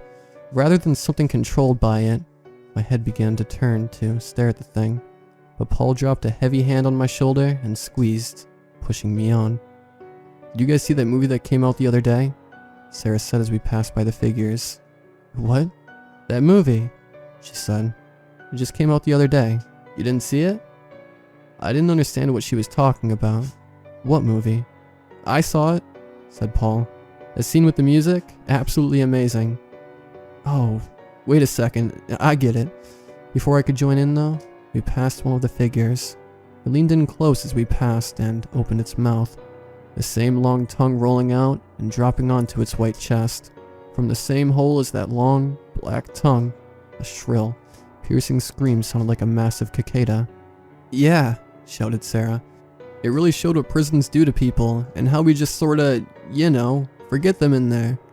I'll have to go see it, I yelled. Sounds like a really great story. I've seen the previews, but I haven't got the chance to see it yet. The screaming cicada noise stopped after we'd passed, and I heard the sound of a wet tongue sliding back into its mouth. We were almost there now. There were 3 more of the things on either side. Then, we were back in the coffee shop, which, from the hallway, looked clear. At the end, though, the last 2 sidestepped like well-trained soldiers, blocking our path and locking arms as they smiled those empty smiles. Don't stop walking, Sarah said, although her voice was shaking. I really think that's what the message for the whole movie was, Don't stop walking. There was something in our way, though. If we stopped, it acknowledged they were there. If we walked through them, just bumping into them acknowledged they existed, right? My heart dropped. We were screwed. Sarah was right up to them now. Here was where it all fell apart. She stepped forward, right into where the 2 stood, arms locked, and passed right through them. It was like she was walking through gray mist. They looked so solid, but the moment she touched them, they parted around her, and I could see her on the other side, like we were separated by frosted glass. I took a deep breath and followed her. Every inch of my body shivered and grew cold as I passed through them. The smell, though, was like the mist you get from standing beside a waterfall. It smelled fresh and good. It was strange and unnatural and made me shiver. I blinked and I realized I was through now, standing in the blue and red neon of the shop. Paul grabbed me by the arms and slowly pushed me forward. Outside, the gray light of dawn was starting to mingle with the street lamps. A man with a briefcase walked past on the sidewalk. I wanted to turn to see if they were still there, but I was frozen. I couldn't walk forward. I was too scared, but I was too scared to turn back to see what was behind me. Paul slowly guided me to a table. Sarah pulled a bottle from under the counter and poured us all large glasses of absinthe with a single ice cube in each. I sat facing away from the back hallway. Sarah and Paul on the opposing side never looked over my shoulder. They hardly looked up from their glasses at all. I sat there, nursing my drink, my brain reminding me constantly that all of them, for all I knew, could be standing directly behind me, and I wouldn't know, couldn't know. And even if I did know, the only thing I could do was the same thing I already was, so I drank my drink silently. I was on the third when they came to get Simon's body. He had a heart attack, was all that was said. There were gestures, though, that indicated just what really happened. Raised eyebrows, bulging eyes, puckered mouths that couldn't say the words they needed. The EMS guy that carried him out, they knew. I'm sure of it. I saw it in their eyes as they went. They knew. Everyone in town knew. They just never could say they knew. That's the truly damning thing about them. You have to ignore them, but you have to talk about them to tell people to ignore them. Round and round it goes. A cycle without an answer, until they pop up in some poor jackass's whiskey-fueled fever dreams. He doesn't know what to do, and they've got him. I was probably over the limit when I drove out of town, but I don't think I could have done it sober. I don't think I could have done anything sober just then. Besides, on those old roads, the only person I was in danger of killing was myself. Paul walked with me to get my stuff from the Jacobs house. We didn't really talk. When we got to my car, he told me to come back if I ever got the chance, and he'd tell me about the town. He said there was a good explanation for everything. Promised there was. I don't think he really expected to ever see me again, though. When I drove out of town, the same way I came in. The billboards had moved. They were on the right side when I drove into town, but somehow, they stood on the right side now as I left. They were still painted that Tom Sawyer white, but now, sitting on the edge and staring blankly into the noonday sun, sat a dozen of the whites, kicking their feet back and forth in the open air. I didn't look at them.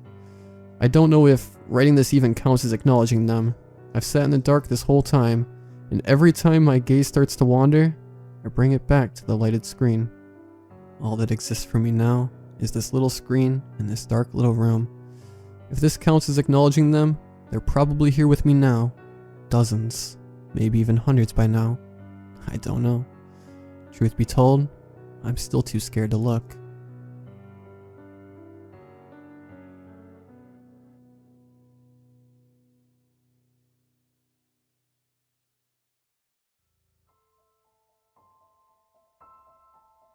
Stay on the path, don't get curious, never enter the ruins. These rules had been ingrained in my head ever since I was a child. There was never any explanations, though my parents weren't people who normally explain their rules to me anyways. These rules, however, always stuck out to be the silliest to me. What kind of child doesn't get curious about things? With no explanation, I had to find out. The first time I tried to go to those ruins, my mother caught me and brought me back home. I got a lecture and quite a harsh punishment. Let's just say that after I was caught, I can't even feel safe thinking about the ruins when my parents were around, and I didn't dare mention them until much, much later. It was the summer of 1998, and I had just turned 24 when I came to visit my childhood home. Well, the fact that it was a childhood home wasn't why I came to visit in the first place. I never really felt much love for that place, even if some of the memories there brought a smile to my face upon remembering them. The people who moved in after us were a lovely young couple who needed somebody to babysit their children. Well, they went on a month-long holiday to Brazil. I was in need of cash, and the idea wasn't so bad. They were very nice kids after all. The area was just as beautiful as I remembered it. Our house was up the hill, right in the center of a forest growing with wild mosses, flowers, and trees. The creek nearby roared under the sound of birds chirping. A deer skittered past and stopped to stare at my car. before running off once more when a sound came from somewhere nearby. When I arrived at the house, the first thing the mother told me was to ensure the children did not go into the forest alone. When I inquired as to why, she shot a look at her husband who cleared his throat and told me that there was something dangerous in the woods. I tried to press, but they seemed to get uncomfortable with the topic. I didn't want to press my luck with the people who were employing me. Still, this information was intriguing. I had heard many stories from the children of my neighborhood about wild creatures who dwelled at night, but I had always brushed them off as silly fairy tales. Certainly, creatures like leprechauns, fairies, and basilisks couldn't exist, right? Now remembering my parents' rules and these friends' warnings, I couldn't help but wonder what was so dangerous about the forest. In the middle of the third week I was there, something happened that I'm not proud of. I left the gate of the porch unlocked when I was bringing in groceries. The children were inside watching TV when I put everything away, and I suppose I simply forgot. Normally, this wouldn't matter, but, well, this is a major mistake, and the events that followed are, without a doubt, my fault. I could have prevented it all. "Where's Benjamin?" Susanna asked. She was the younger of the girls, and one of my favorites. She always offered to help with dinners, and did the best she could to have good behavior. It was an innocent question, but it made my heart drop. An expression of confusion wiped over her little face as she asked me what was wrong, but I couldn't respond. I didn't know where her little brother was, and I was the one in charge. I immediately started rushing around the house, calling out his name with what could only be described as pure panic. I felt like I was going to throw up. If this little boy went missing because I wasn't paying careful enough attention, I was never going to forgive myself. I was already starting to think of all the scenarios he could be in. His siblings joined me in calling him. A 6-year-old girl, 9-year-old boy, and 12-year-old girl were all yelling for their brother because a 24-year-old wasn't responsible enough. You're a terrible human being. Mason's voice shook as he called out for me from downstairs before his older sister, Megan, screamed. I practically flung myself down the stairs and was panting hard by the time I got to them. "What is it?" I demanded. "What happened to him?" I almost threw up again when I saw his shaking hand point to the open gate. He talked about wanting to go to the ruins earlier. Megan gasped out through heavy breaths. I should have told him no meaner. I didn't take him seriously. Mom and Dad always tell us to stay away from those ruins. There has to be something bad there. You have to do something. You can't let him get hurt. I told the children to stay inside and to call the cops if I didn't come back when nightfall came. I was very clear about that. I think from how harsh I was towards them, they understood. Even little Susie seemed to know there was something very, very wrong. Then, I took off with nothing but adrenaline keeping me from collapsing into a ball of anxiety and tears. It took me a long while to find the path again. It had been so long since I was a child who broke my parents' trust. But when I found it, something inside me snapped. His blanket was laying near the path of the ruins. And that's what really confirmed it for me, and brought me to have the courage to go into those damned ruins. I couldn't let a little boy die in there. When I walked into the ruins, I found his teddy bear at the entrance. The sight alone easily made my stomach churn with horror. The walls were covered in paintings of people with blindfolds, including children. Strange beings were chasing them. Some people were dead. Those were the people without the blindfolds. How unnerving. The voice in my head was snickering about how scared I was. Yeah, because that's what I needed at the moment. The temple seemed to have weird sounds, and I wondered if it were my footsteps or something lurking deep within the place that nobody was supposed to see. It took me 3 rooms until I found Benjamin's body. His face was contorted into that of horror, and he was completely stiffened.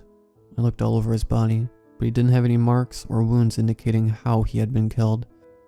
I even checked his throat to see if he had choked, but there was nothing lodged in there either. It was as if he had just dropped on the floor, killed by some unseen murderer with a snap of their fingers. I tucked his teddy bear into his arms with silent tears rolling down my face. How did he die? How is he dead so soon? I picked up his small, limp body and turned around to run back out of the room, when I was stopped in my tracks. The odd paintings on the walls, the strange sounds coming from all around the ruined temple, the look on Benjamin's little face, everything made sense. The basilisk, a creature who kills by making eye contact with you. I couldn't feel my body when I dropped. I woke up in the hospital days later. The doctors told me that, underneath all the ruins, there must have been a very dangerous and potent chemical. A chemical potent enough to paralyze me from the waist down and to kill the little boy I found within. Funny thing is, no chemical like that ever showed up on either of our scans. I know what I saw. I know that nobody at that damned hospital would believe me, or believe me enough not to send me to the nut house. But I know what lurks in the forest. Listen to the warnings. Stay on the path. Don't get curious. Never enter the ruins.